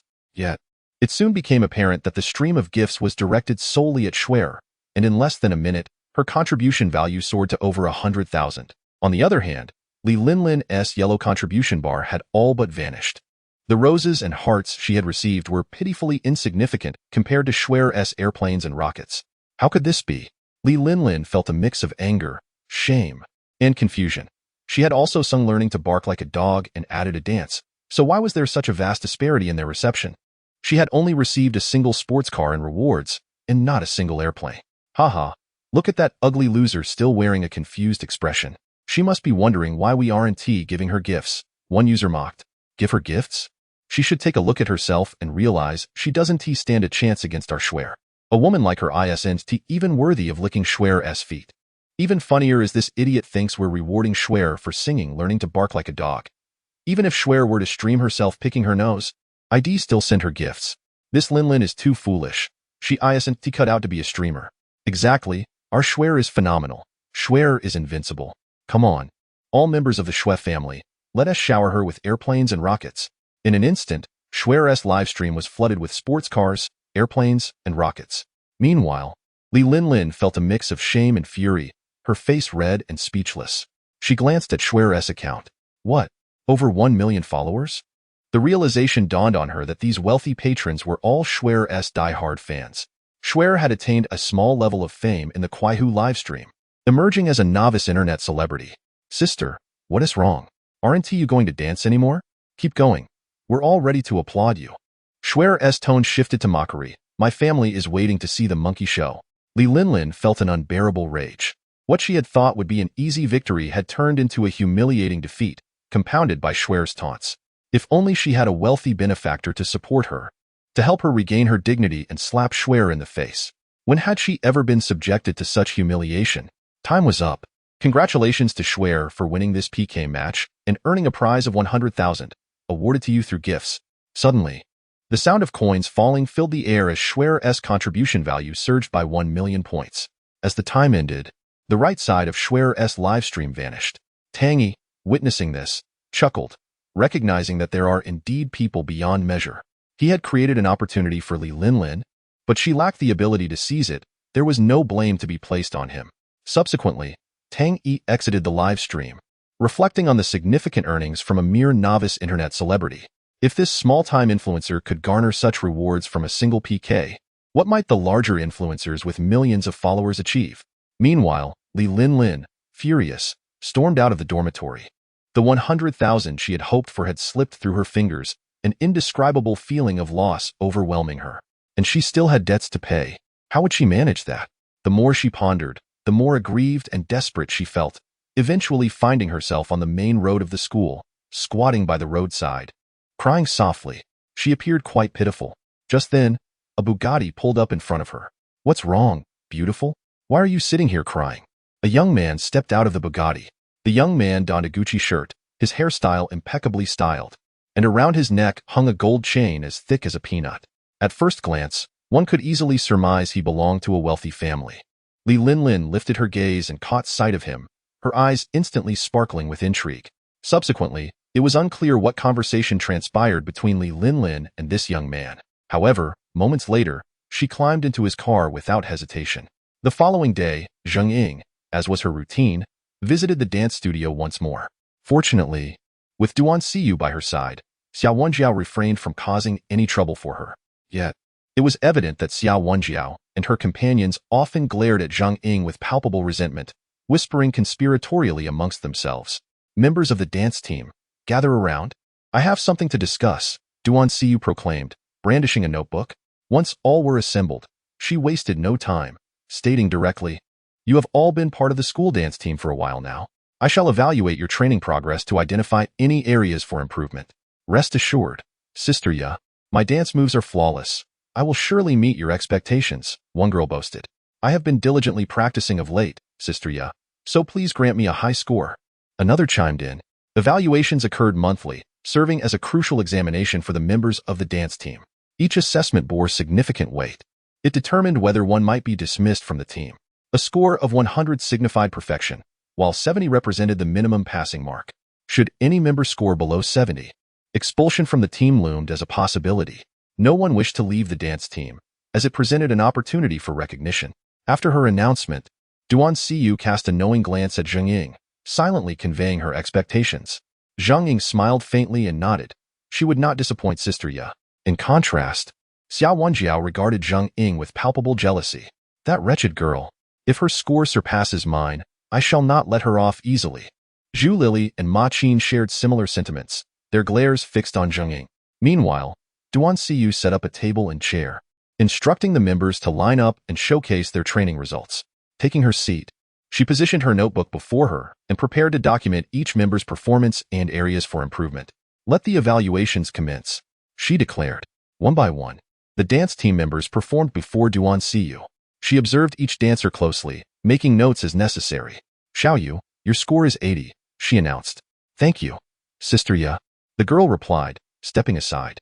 Next up was Xiao Wenjiao, who displayed impressive grace befitting her position as vice-captain. "Very good," Duan Siyu nodded, not making any notes, indicating Xiao Wenjiao had no apparent deficiencies. "Your score is 95. "Thank you, Sister Ya," Xiao Wenjiao said, beaming with pride as she moved aside. Zhu Lili followed, but her performance paled in comparison to Xiao Wenjiao's.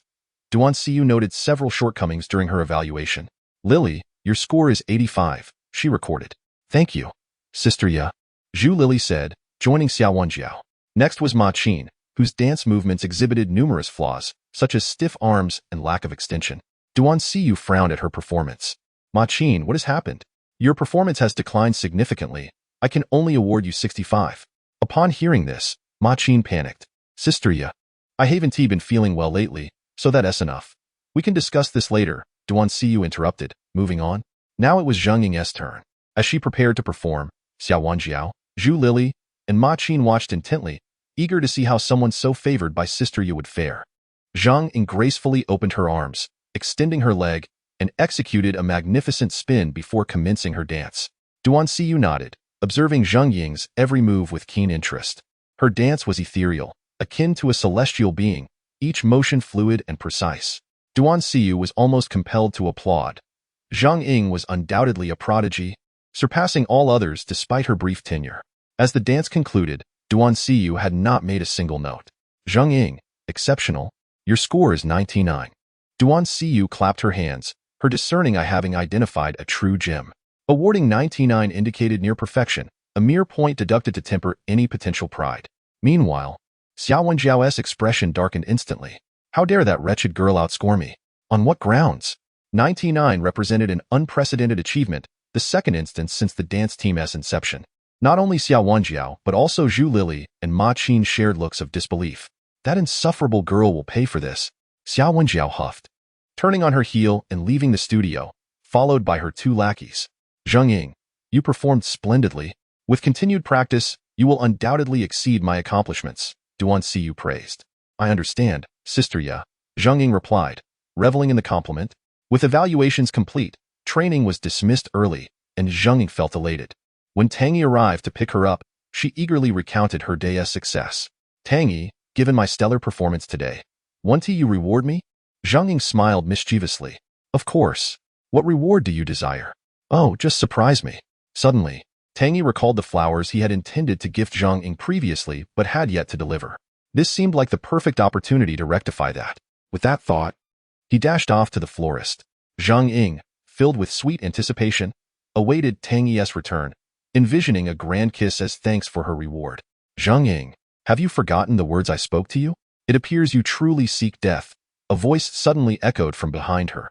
Zheng Ying instinctively turned to find Xiao Wenjiao, Zhu Lili, and Ma Qin glaring menacingly at her, particularly Xiao Wenjiao, whose eyes burned with hostility. You wretched girl. I commanded you to leave the dance team, yet you refuse? Do you take my words as mere nonsense? Xiao Wenjiao advanced ominously toward Zheng Ying. Wenjiao, we cannot let this girl off lightly today. We must teach her a lesson she will never forget, to ensure she never dares to cross us again. Ma Qin declared maliciously, still fuming from her poor evaluation. Today, we shall deal with her, making sure this wretched girl forever remembers the consequences of offending the third miss of the Shenglong group. Zhu Lili added, crossing her arms and leering at Zheng Ying. Zheng Ying, sensing the imminent danger, instinctively thought to flee. Indeed, crossing Xiao Wenjiao was a perilous mistake, and she feared that if Tang Yi returned to find her being bullied, it would only bring him trouble. However, just, you dirty woman, trying to run? Where do you think you're going? Can you even escape? Xiao Wenjiao grabbed Zheng Ying's hair and said, why are you such a disgraceful woman?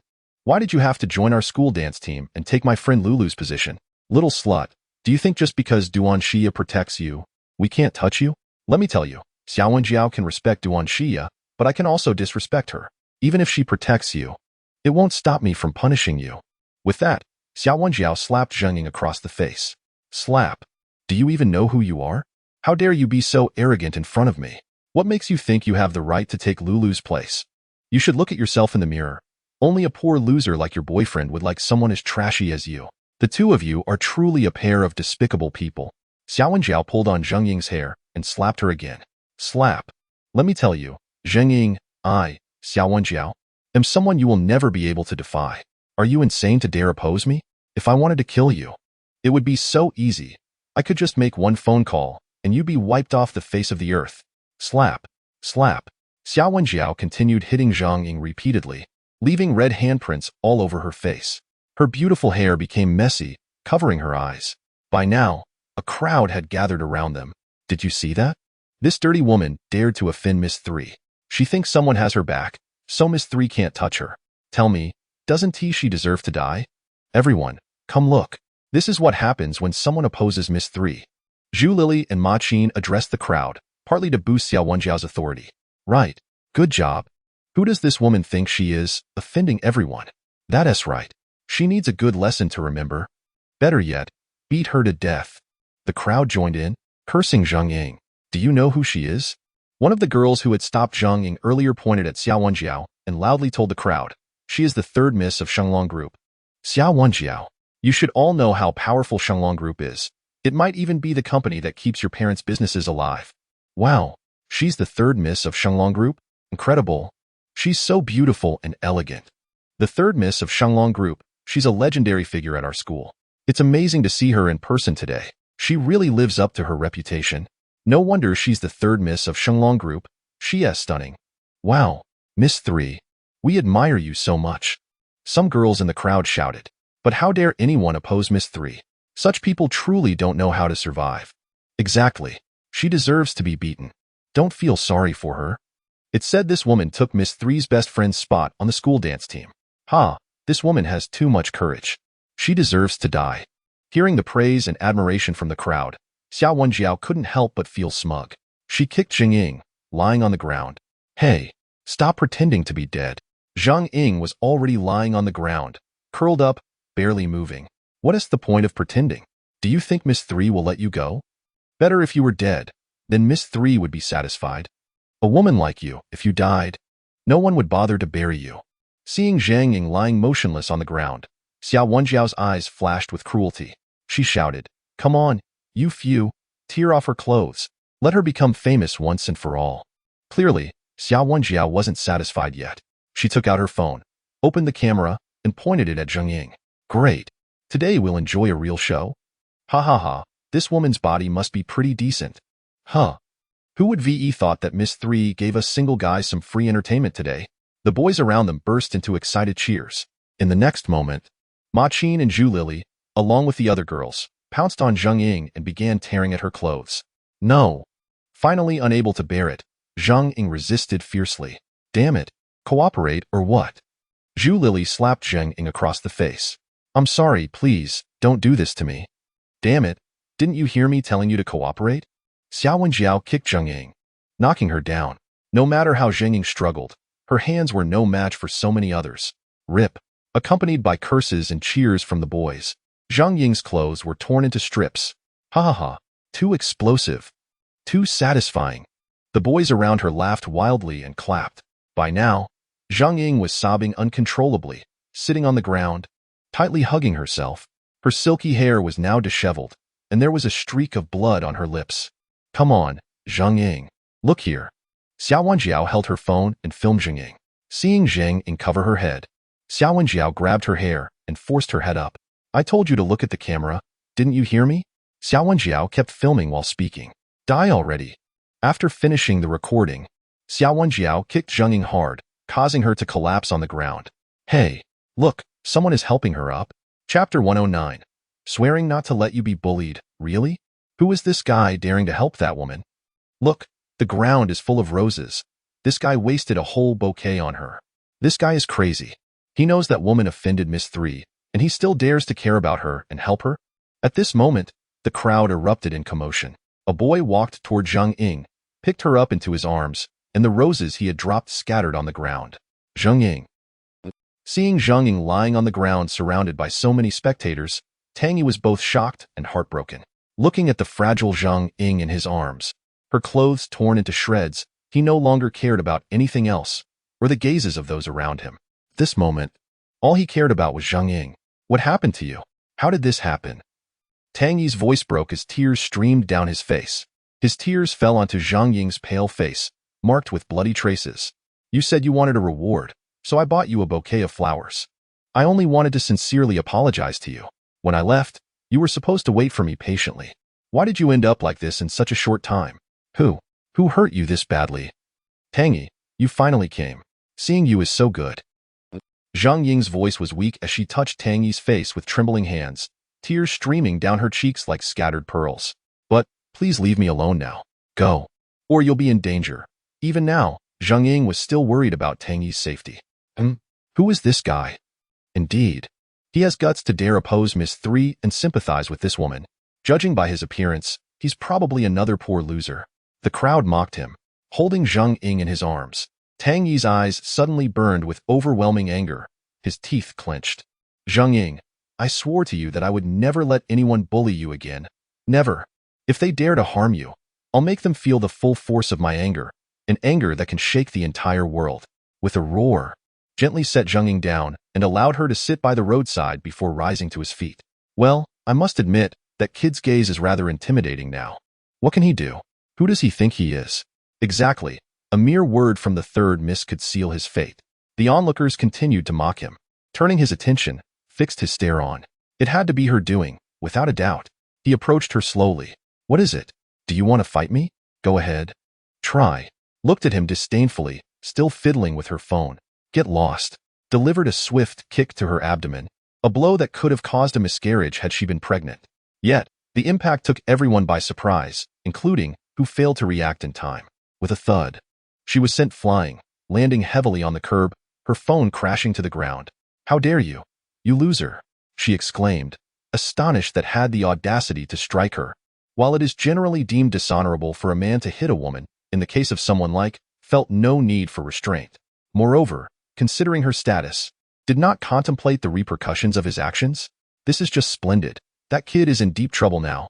Indeed, after that kick, his life is bound to take a dark turn. And let us not forget, the third Miss S uncle is the founder of the Shenglong Group. Her father could easily have him crushed. The show is about to get interesting.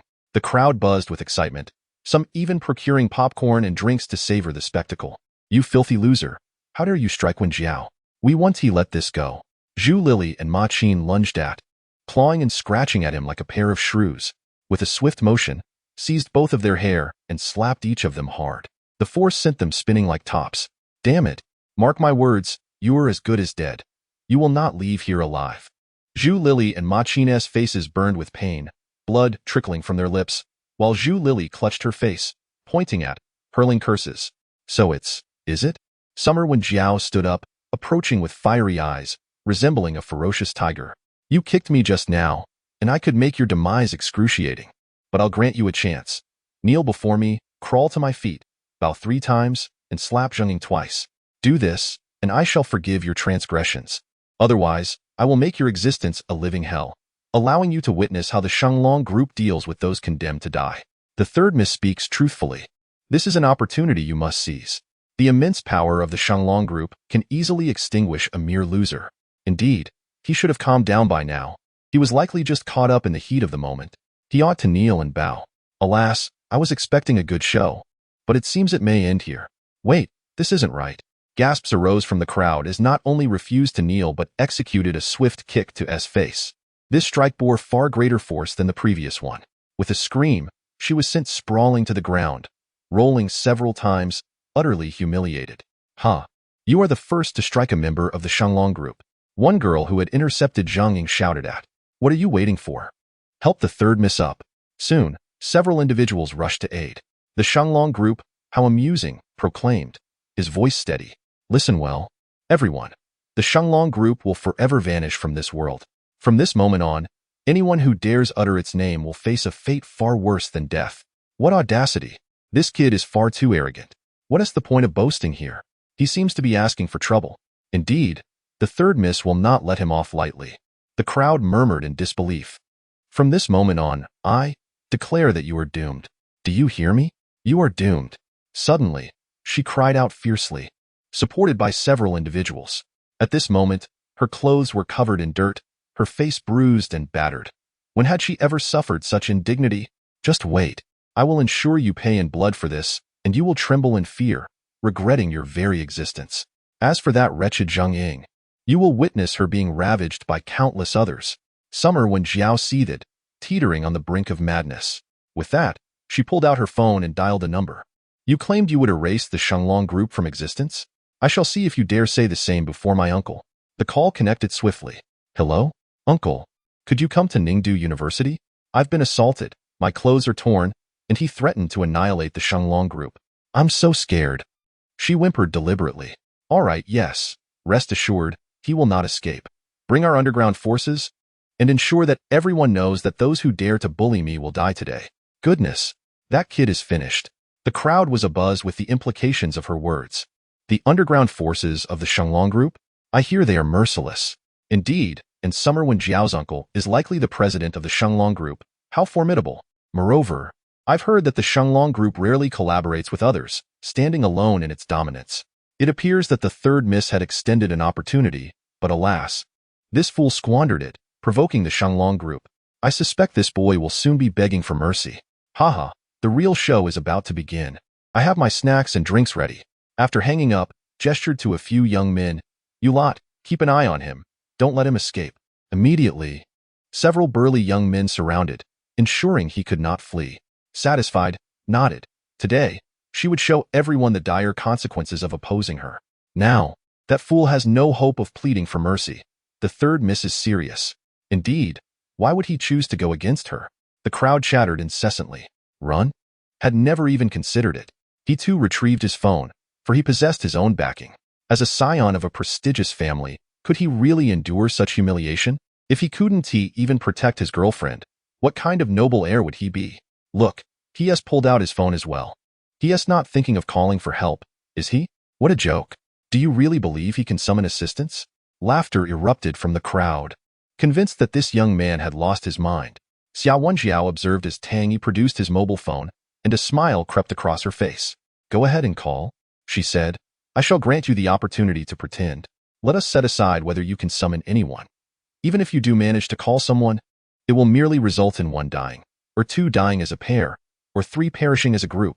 I am rather curious to see if anyone dares to sacrifice themselves for a loser like you. Xiao Wenjiao suspected that Tang Yi was merely acting out of fear, thus resorting to such foolishness. Hello? Uncle He. Tang Yi's call was swiftly connected, as if He Jibin had been waiting for it. Young master, what is it? Have you finally remembered to call your Uncle He? I thought that after your rise to wealth, you had forgotten about me, He Jibin jested. Uncle He, could you send someone to Ningdu University? I'm in trouble. Tang Yi's tone was grave. What? He Jibin's shock was palpable even through the phone, as he accidentally knocked against a nearby chair. Young master, what has happened? I will send someone immediately. There is no time to explain. Just hurry. The sooner, the better, or I might very well meet my end here. Uncle He, you must. Before Tang Yi could finish, a burly student seized his phone. Ha, Tang Yi, you actually went ahead and made the call. Xiao Wenjiao chuckled coldly, her expression one of malice. With a resounding crash, the burly student smashed Tang Yi's phone into pieces. You think you can call for help? It seems you're out of luck. Xiao Wenjiao was not naive. She recognized that Tang Yi had indeed connected the call, and to prevent any unnecessary complications, she swiftly commanded the burly student to take the phone from him. Hello? Young master, hello? On the other end, He Jibin was met with silence. Panic surged through Tang Yi as he glanced down at the frail Zheng Ying in his arms, his eyes misty with tears. He wondered if Uncle He had heard his words clearly. Today, would he live or die? Could he still avenge Zheng Ying? He cradled her gently, stroking her hair. Ha. Now that the phone is gone, he can't call for help anymore. I don't think there was any need for Miss San to smash that guy's phone. He wouldn't have called anyone anyway. You don't understand. Miss San simply doesn't wish for that guy to endanger others. Nevertheless, Miss San has genuinely summoned the people from Shenglong Group. When they arrive, it's going to be quite a spectacle. I assure you, the scene will be exceedingly bloody. Those who are faint of heart should step aside. Everyone eagerly awaited the arrival of Shenglong Group, having only heard tales of them yet never witnessed their might. However, the fact that he stood up to protect his girlfriend by confronting those who bullied her shows he has guts, though today, he is up against someone formidable. Indeed, it's quite touching that he would risk everything to defend his girlfriend. Yes, and to remain here guarding her at a time like this, I must admit, I admire him. Among the crowd, several girls felt a surge of emotion. For what girl wouldn't he desire a boyfriend willing to fight for her, regardless of the odds? Look over there. A convoy is approaching. Someone suddenly shouted. All eyes turned to the entrance of the school, where they beheld a procession of over 10 vehicles. Leading the way was a Bentley Mulsanne, the emblem on its front exuding luxury and sophistication, instilling a sense of awe and reverence. Following the Bentley were 10 Range Rovers, each capable of seating several passengers along with the driver. Wow, that Bentley must cost between 900,000 to $1 million. How impressive. Look behind. Those 10 Range Rovers indicate that some members of Shenglong Group's underground forces have arrived. This guy is certainly doomed today. I've heard that Xiao Wenjiao's uncle shares a close relationship with her father and dotes on her. It seems the president of Shenglong Group has come in person. As the convoy came to a halt, the atmosphere resembled that of a cinematic epic. The doors swung open, revealing a cadre of men clad in black suits and sunglasses, each towering and exuding an intimidating aura. The crowd gasped in awe, realizing these were no ordinary thugs but genuine gangsters. Relief washed over the onlookers. They were fortunate not to have crossed Xiao Wenjiao. Upon seeing the men in black suits, most people felt nothing but trepidation.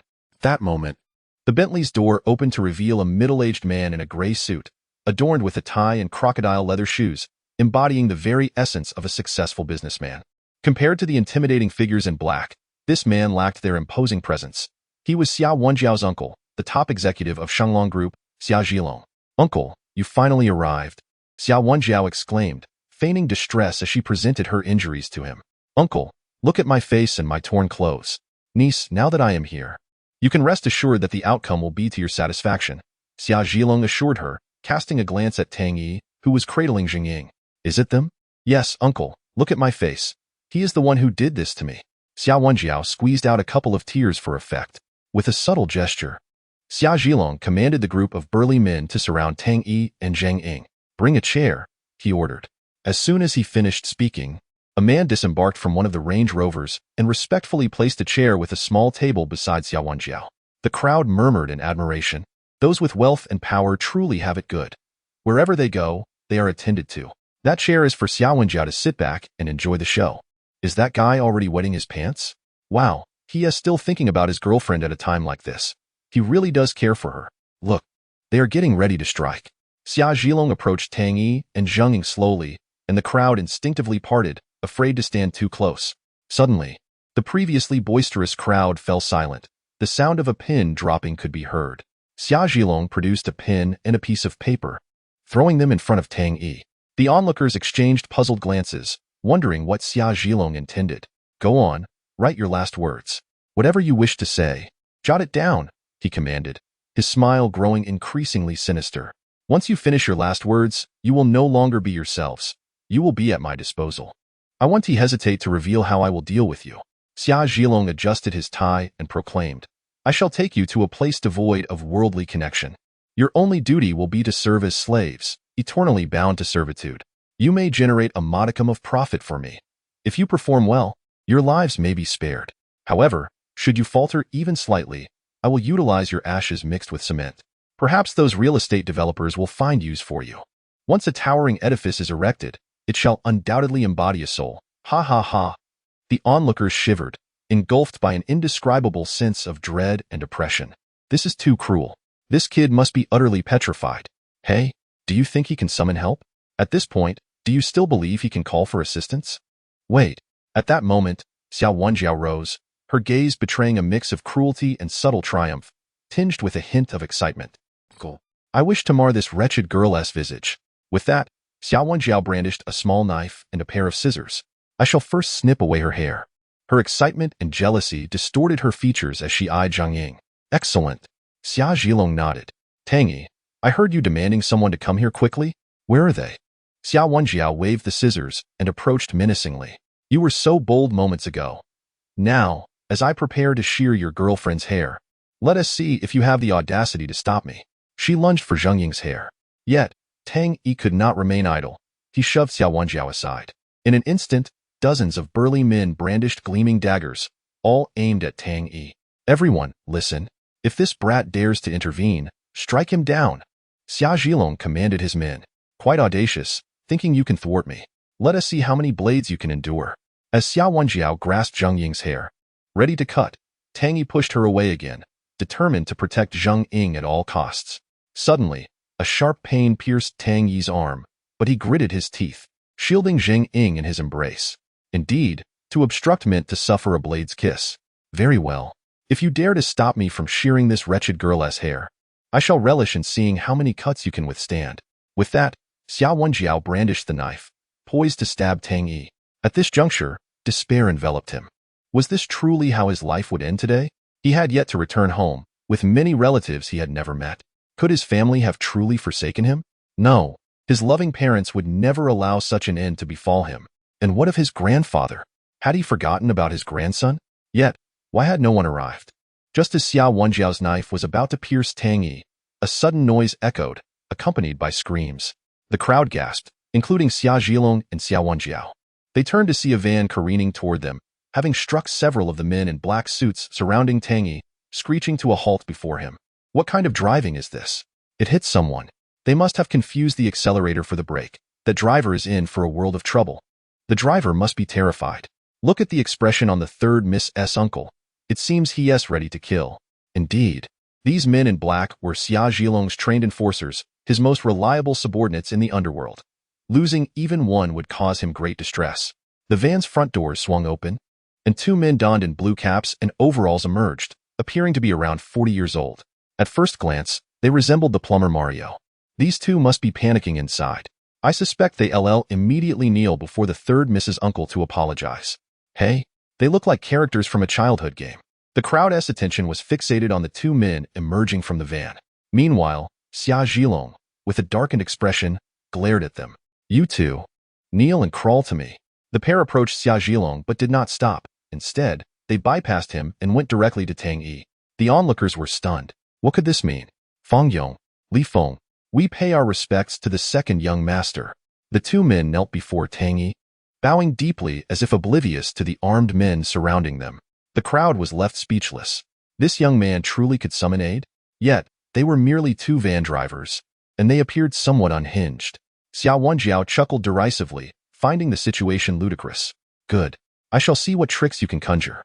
Seeing the two men bowing before him, Tang Yi felt a surge of relief. They must be sent by his family.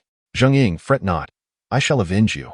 He gently caressed Zheng Ying's cheek, who lay weak and motionless, her eyes closed and tear stains dried. Amidst the astonished and mocking murmurs of the crowd, Fang Yong and Li Feng retrieved rolls of material resembling tape from the van. They positioned themselves at the roadside, creating an elongated barrier. "What are these two up to? Huh? This lad summoned two lunatics." Xiao Wenjiao laughed heartily, finding the scene amusing. Just as the crowd murmured and mocked, the ground began to tremble, causing stones along the roadside to bounce. "What the hell? Is it an earthquake?" Fear spread across the faces of the crowd. "No, look over there." Suddenly, someone pointed toward the school gate. In the distance, a massive metallic object was slowly approaching. "What is that? Goodness, could it be?" A wave of astonishment swept through the crowd as they turned to witness the colossal black armored vehicle drawing nearer. "It's an armored vehicle. Goodness, and it seems to be heading our way. What on earth is happening?" The crowd erupted in chaos, speculating wildly. As the armored vehicle approached, the ground shook more violently, causing many to tremble, some nearly losing their footing. While some might have seen an armored vehicle in a museum, the sight of one in tandem with another was unprecedented. The armored vehicle towered high, measuring approximately 7 meters in length, leaving the crowd in awe, instilling both reverence and insignificance. At that moment, Fang Yong and Li Feng had completed the barrier, standing in the center of the road, directing traffic. Xia Zhilong's Bentley was parked squarely in the center, yet the foremost armored vehicle showed no signs of slowing down, nor did it intend to reduce speed. With a thunderous crash, the leading armored vehicle crushed the Bentley, transforming the million-dollar luxury car into a mere heap of scrap metal. This Bentley, the favorite of Xia Zhilong, has been reduced to this state. Although his face is ashen, he dares not take any action at this moment. It is at this juncture that everyone suddenly comprehends the situation. Could it be? Could it be that the armored vehicle was summoned by that young man? No, surely not. Just a moment ago, I thought that young man was merely frightened into silence. I never expected him to be from a distinguished family. How could he summon an armored vehicle so swiftly? What is his true background? I've seen this type of armored vehicle online. It is the C-48 model, a combination of armed transport and armor, with a single unit costing over $100,000, amounting to nearly 300 million yuan. The Bentley of the president of Shenglong Group is only worth a little over 9 million. One C-48 armored vehicle could be exchanged for more than 30 Bentleys. Your perspective is rather limited. The C-48 is the pinnacle of armored vehicles, impervious even to a ton of explosives. The most prominent families today possess only small civilian armored vehicles, and internationally, many nations have not even imported this C-48 model, let alone sold it to a prominent family. The mere arrival of such a vehicle suggests that this young man's family is beyond imagination. Among the crowd, two students with an interest in military affairs engage in discussion. "You sound rather uninformed. Even if certain families can afford such armored vehicles, do you think they could drive them on public roads? It is utterly impossible. Yet this armored vehicle can traverse the streets without hindrance, revealing that this young man's family is truly extraordinary. Indeed, do such remarkable families exist in the world? I suddenly feel so alienated from this reality. You simply lack exposure. True superfamilies are exceedingly secretive. Those enigmatic superfamilies are not known even to us, let alone the esteemed families of Yanjing. Goodness, could it be that this young man is the heir of a secretive superfamily? Hey, how dare you still refer to him as a young man? What on earth is this? An armed escort? Incredible, simply magnificent. Oh my goodness. Without exception, the crowd gapes in astonishment. Chapter 113. The power behind the scenes from each armored vehicle. 7 individuals disembark. Each is fully equipped, donned in specially designed black uniforms of the escort team. With sharp blades at their waists, wearing bomb-proof boots, and helmets for their heads. What shocks everyone even more is that these three are brandishing Uzi submachine guns. Although private ownership of firearms is prohibited during the sweltering summer, this regulation does not apply universally.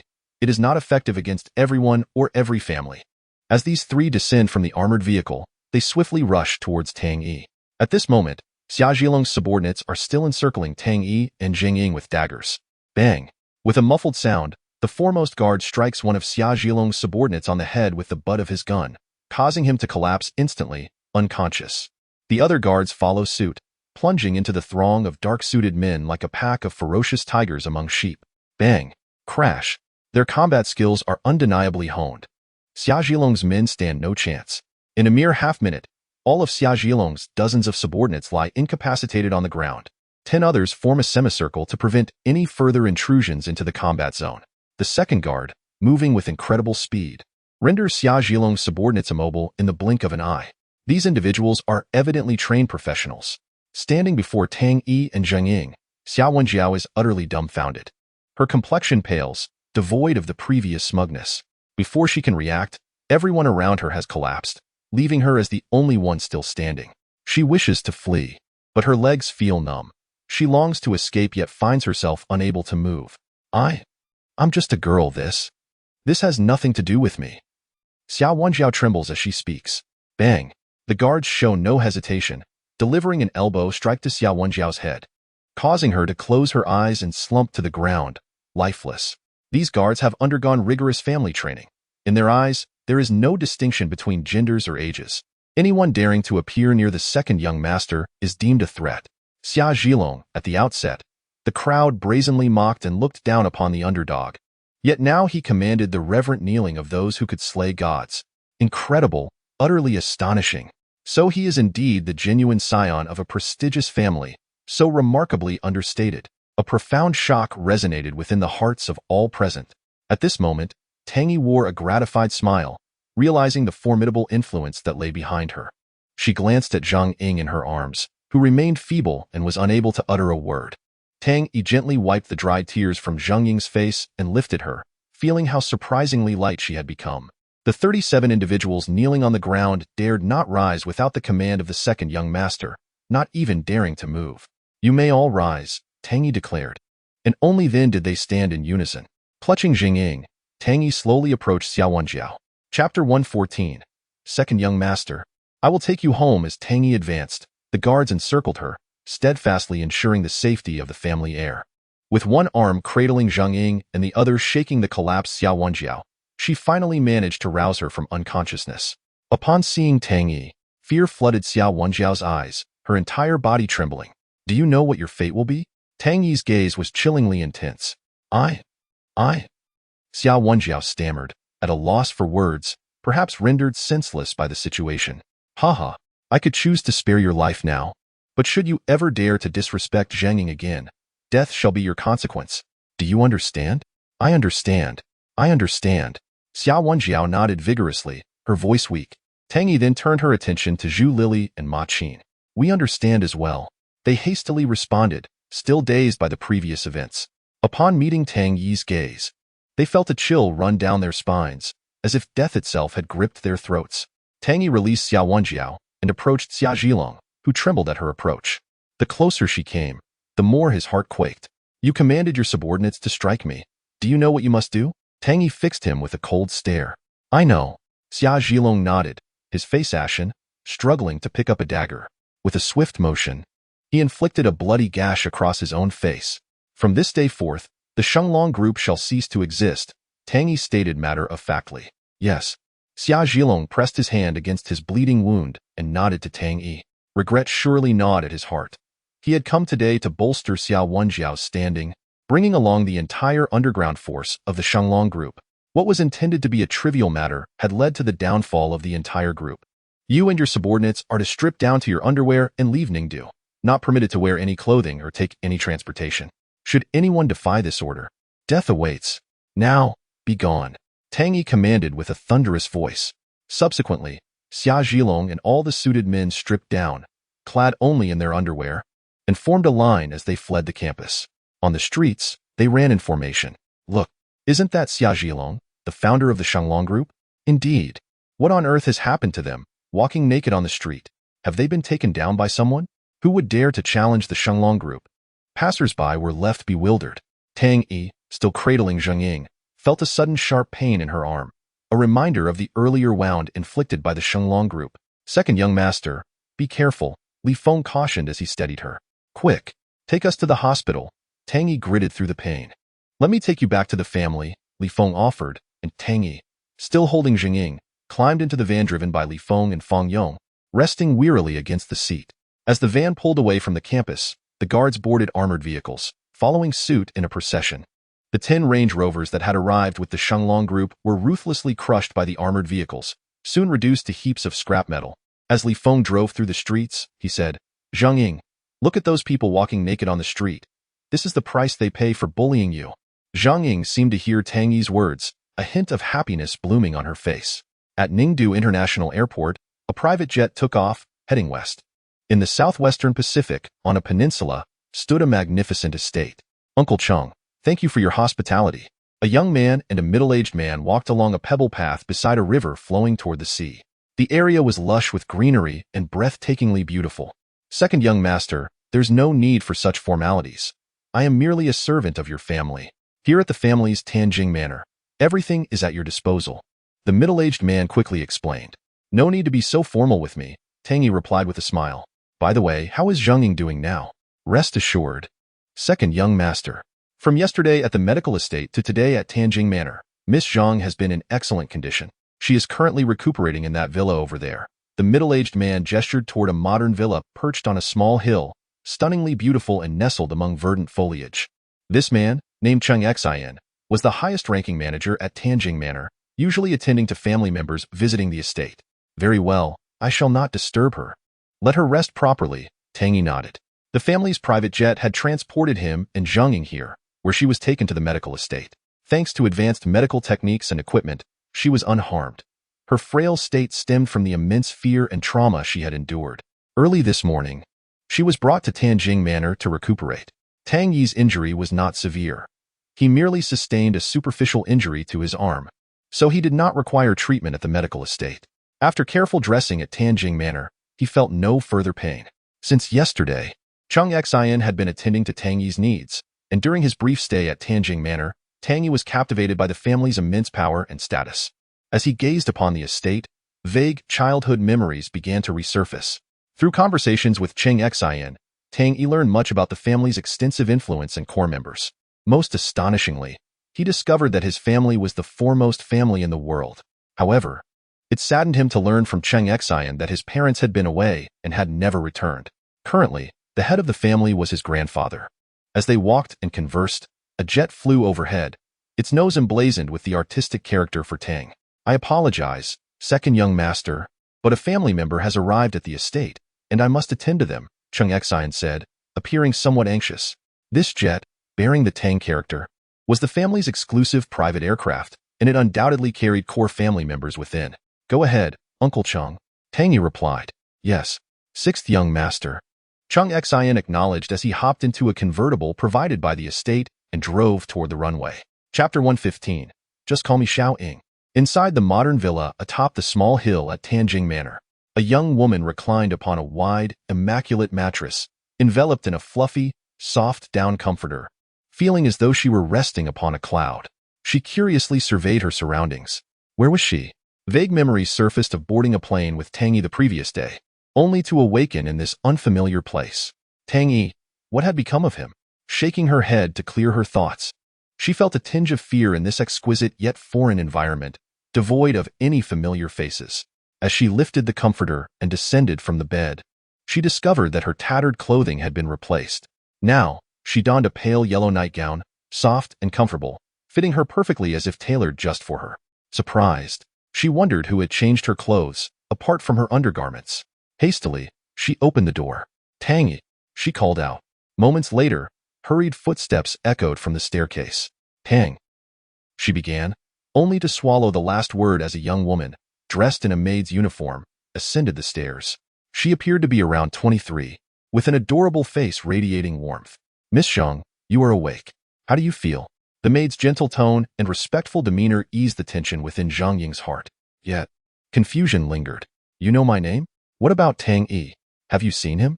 He is a tall young man, with a fair complexion, around my age, slender, wearing a white shirt and black trousers. Zhang Ying recalled the events of the previous day at Ningdu University, where she was confronted by a group led by Xiao Wanjiao. She remembered Tang Yi rescuing her, his embrace providing comfort amidst the chaos. The maid smiled reassuringly. Rest assured, you are in the Tang manor. Young master will come to see you shortly. You haven't eaten since yesterday, so I will bring you some food. With that, she turned and descended the stairs, soon returning with a tray. Though Zhang Ying was still grasping the situation, the maid's tender demeanor offered her some solace. Miss Zhang, you must be hungry. Please, have a meal. The maid set a beautifully arranged array of exquisite dishes upon a small table in the room. Thank you. Indeed. Zhang Ying felt quite famished. The tray was laden with luxurious ingredients: imported beef, lobster, abalone, caviar, and a nourishing ginseng soup, all presented beautifully and bursting with flavor. No thanks necessary, Miss Zhang. It is my duty, the maid replied, her demeanor lightening at the gratitude expressed by Zhang Ying. Zhang Ying scooped a spoonful of soup, blowing on it briefly before tasting. Miss Zhang, be careful, it's hot. Oh, she exclaimed, spitting the scalding soup from her mouth. I'm so sorry. I should have warned you that the soup was freshly made, the maid fretted, quickly fetching a glass of cool water and bowing deeply. She understood the gravity of her responsibility, knowing that Zhang Ying was the girlfriend of the young master. It's all right, it was my fault for being too hasty.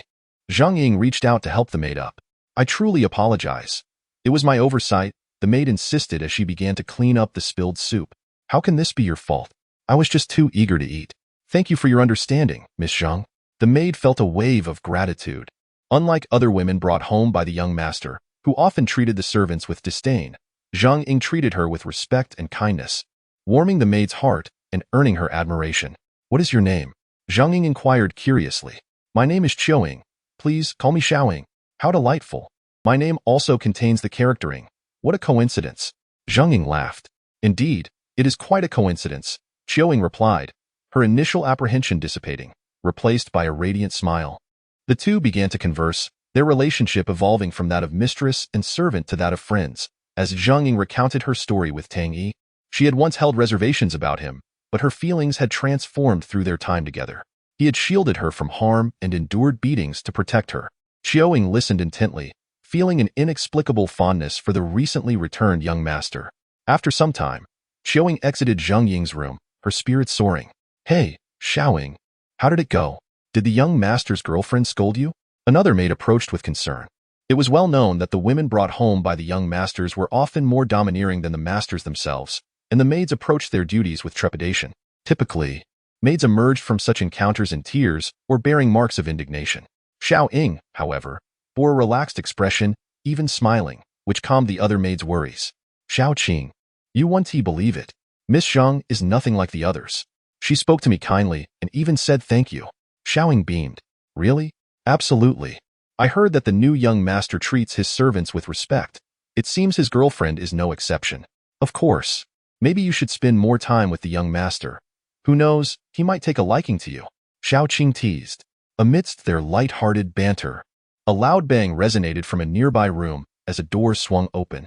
A maid collapsed to the floor, clutching her face, while a strikingly attractive woman, clad in revealing attire, stood before her. I just inspected my room, and there's dust in the corner. How did you clean it? Are your hands disabled? The woman berated. I'm sorry, Monsieur. I was careless and failed to notice the dust. I promise to clean it thoroughly next time, the maid replied, wincing in pain. Shut up, you useless wretch. The woman kicked the maid in the stomach before storming back into her room, slamming the door behind her.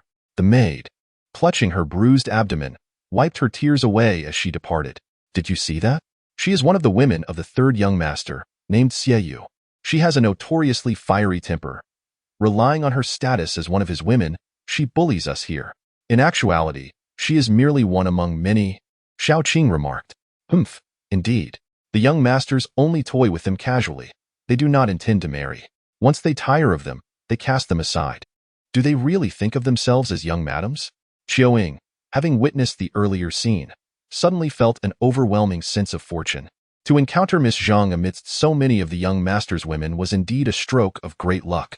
On another note, After Chung Xian departed, Tang Yi strolled alone along the tree-lined path beside the river. It was unexpected that on his first return home in nearly 20 years, he brought a girl with him. Gazing at his surroundings, Tang Yi felt childhood memories begin to crystallize. He vaguely recalled that when he was very young, his father had taken him fishing here, right by this small river. Yes, this was the place. He approached a rock by the riverbank, where his father had once sat fishing. Finally, he remembered. Indeed, as a child, he had been oblivious to the fact that he was a scion of an illustrious family. Regrettably, his parents had yet to return, and he knew not what they were currently engaged in. Yet, he should understand their pursuits. They were likely fulfilling some significant mission. As he pondered, Tang Yi continued forward when suddenly he was drawn to a cacophony of laughter and playful banter. Following the sounds, he discovered a magnificent swimming pool. Its waters a brilliant azure, bordered by polished wooden decking adorned with sun loungers, small tables, and parasols, where flutes of champagne rested. At that moment, about 10 beautiful women, clad in minimal swimwear, frolicked within the pool. Some played in the water, others lounged on the chairs, and a few sat at the pool's edge, all donning vibrant bikinis. Upon witnessing this scene, Tang Yi felt a surge of incredulity. This was his family's estate, and these women were, indeed, cavorting in his own swimming pool.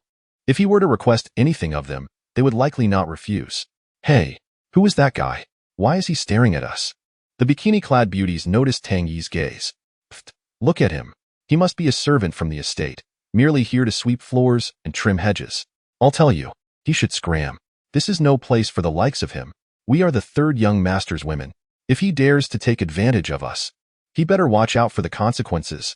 As the women observed Tang Yi, their disdain was palpable, their contempt evident as they noted his tattered attire. Tang Yi frowned. Did the other young masters possess such poor taste, favoring these avaricious gold diggers?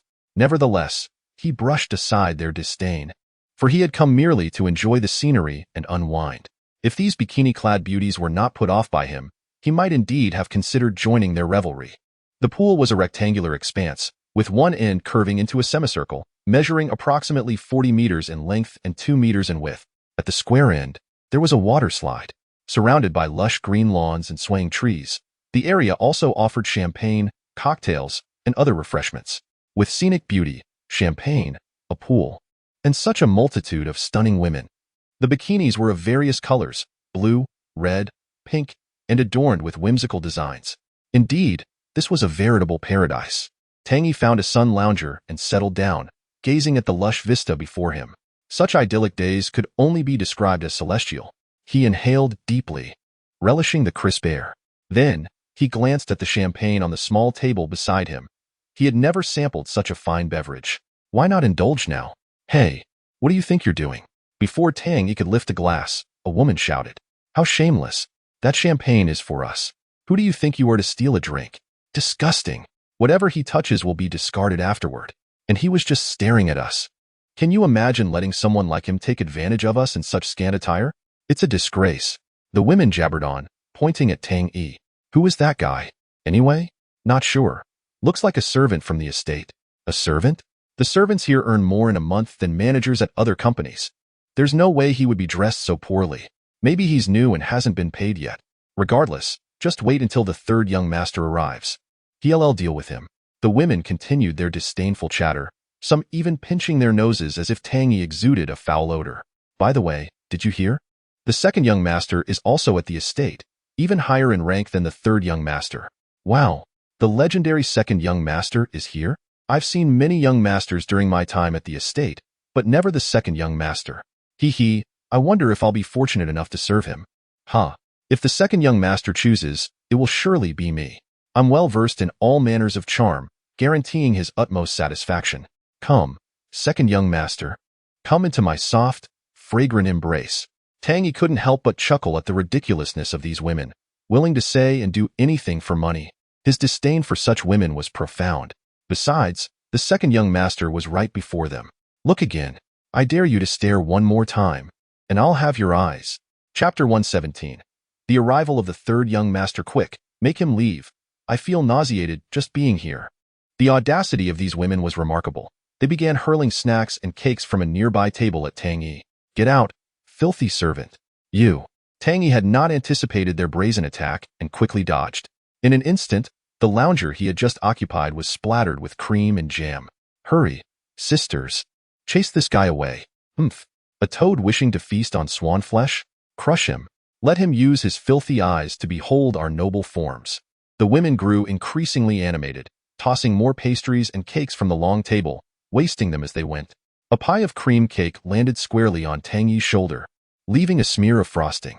Have you no shame? Tang Yi was now genuinely angry. This was his home, yet he was being humiliated by these vacuous women. What? You have the audacity to be angry? Exactly. A lowly servant dares to raise his voice at us?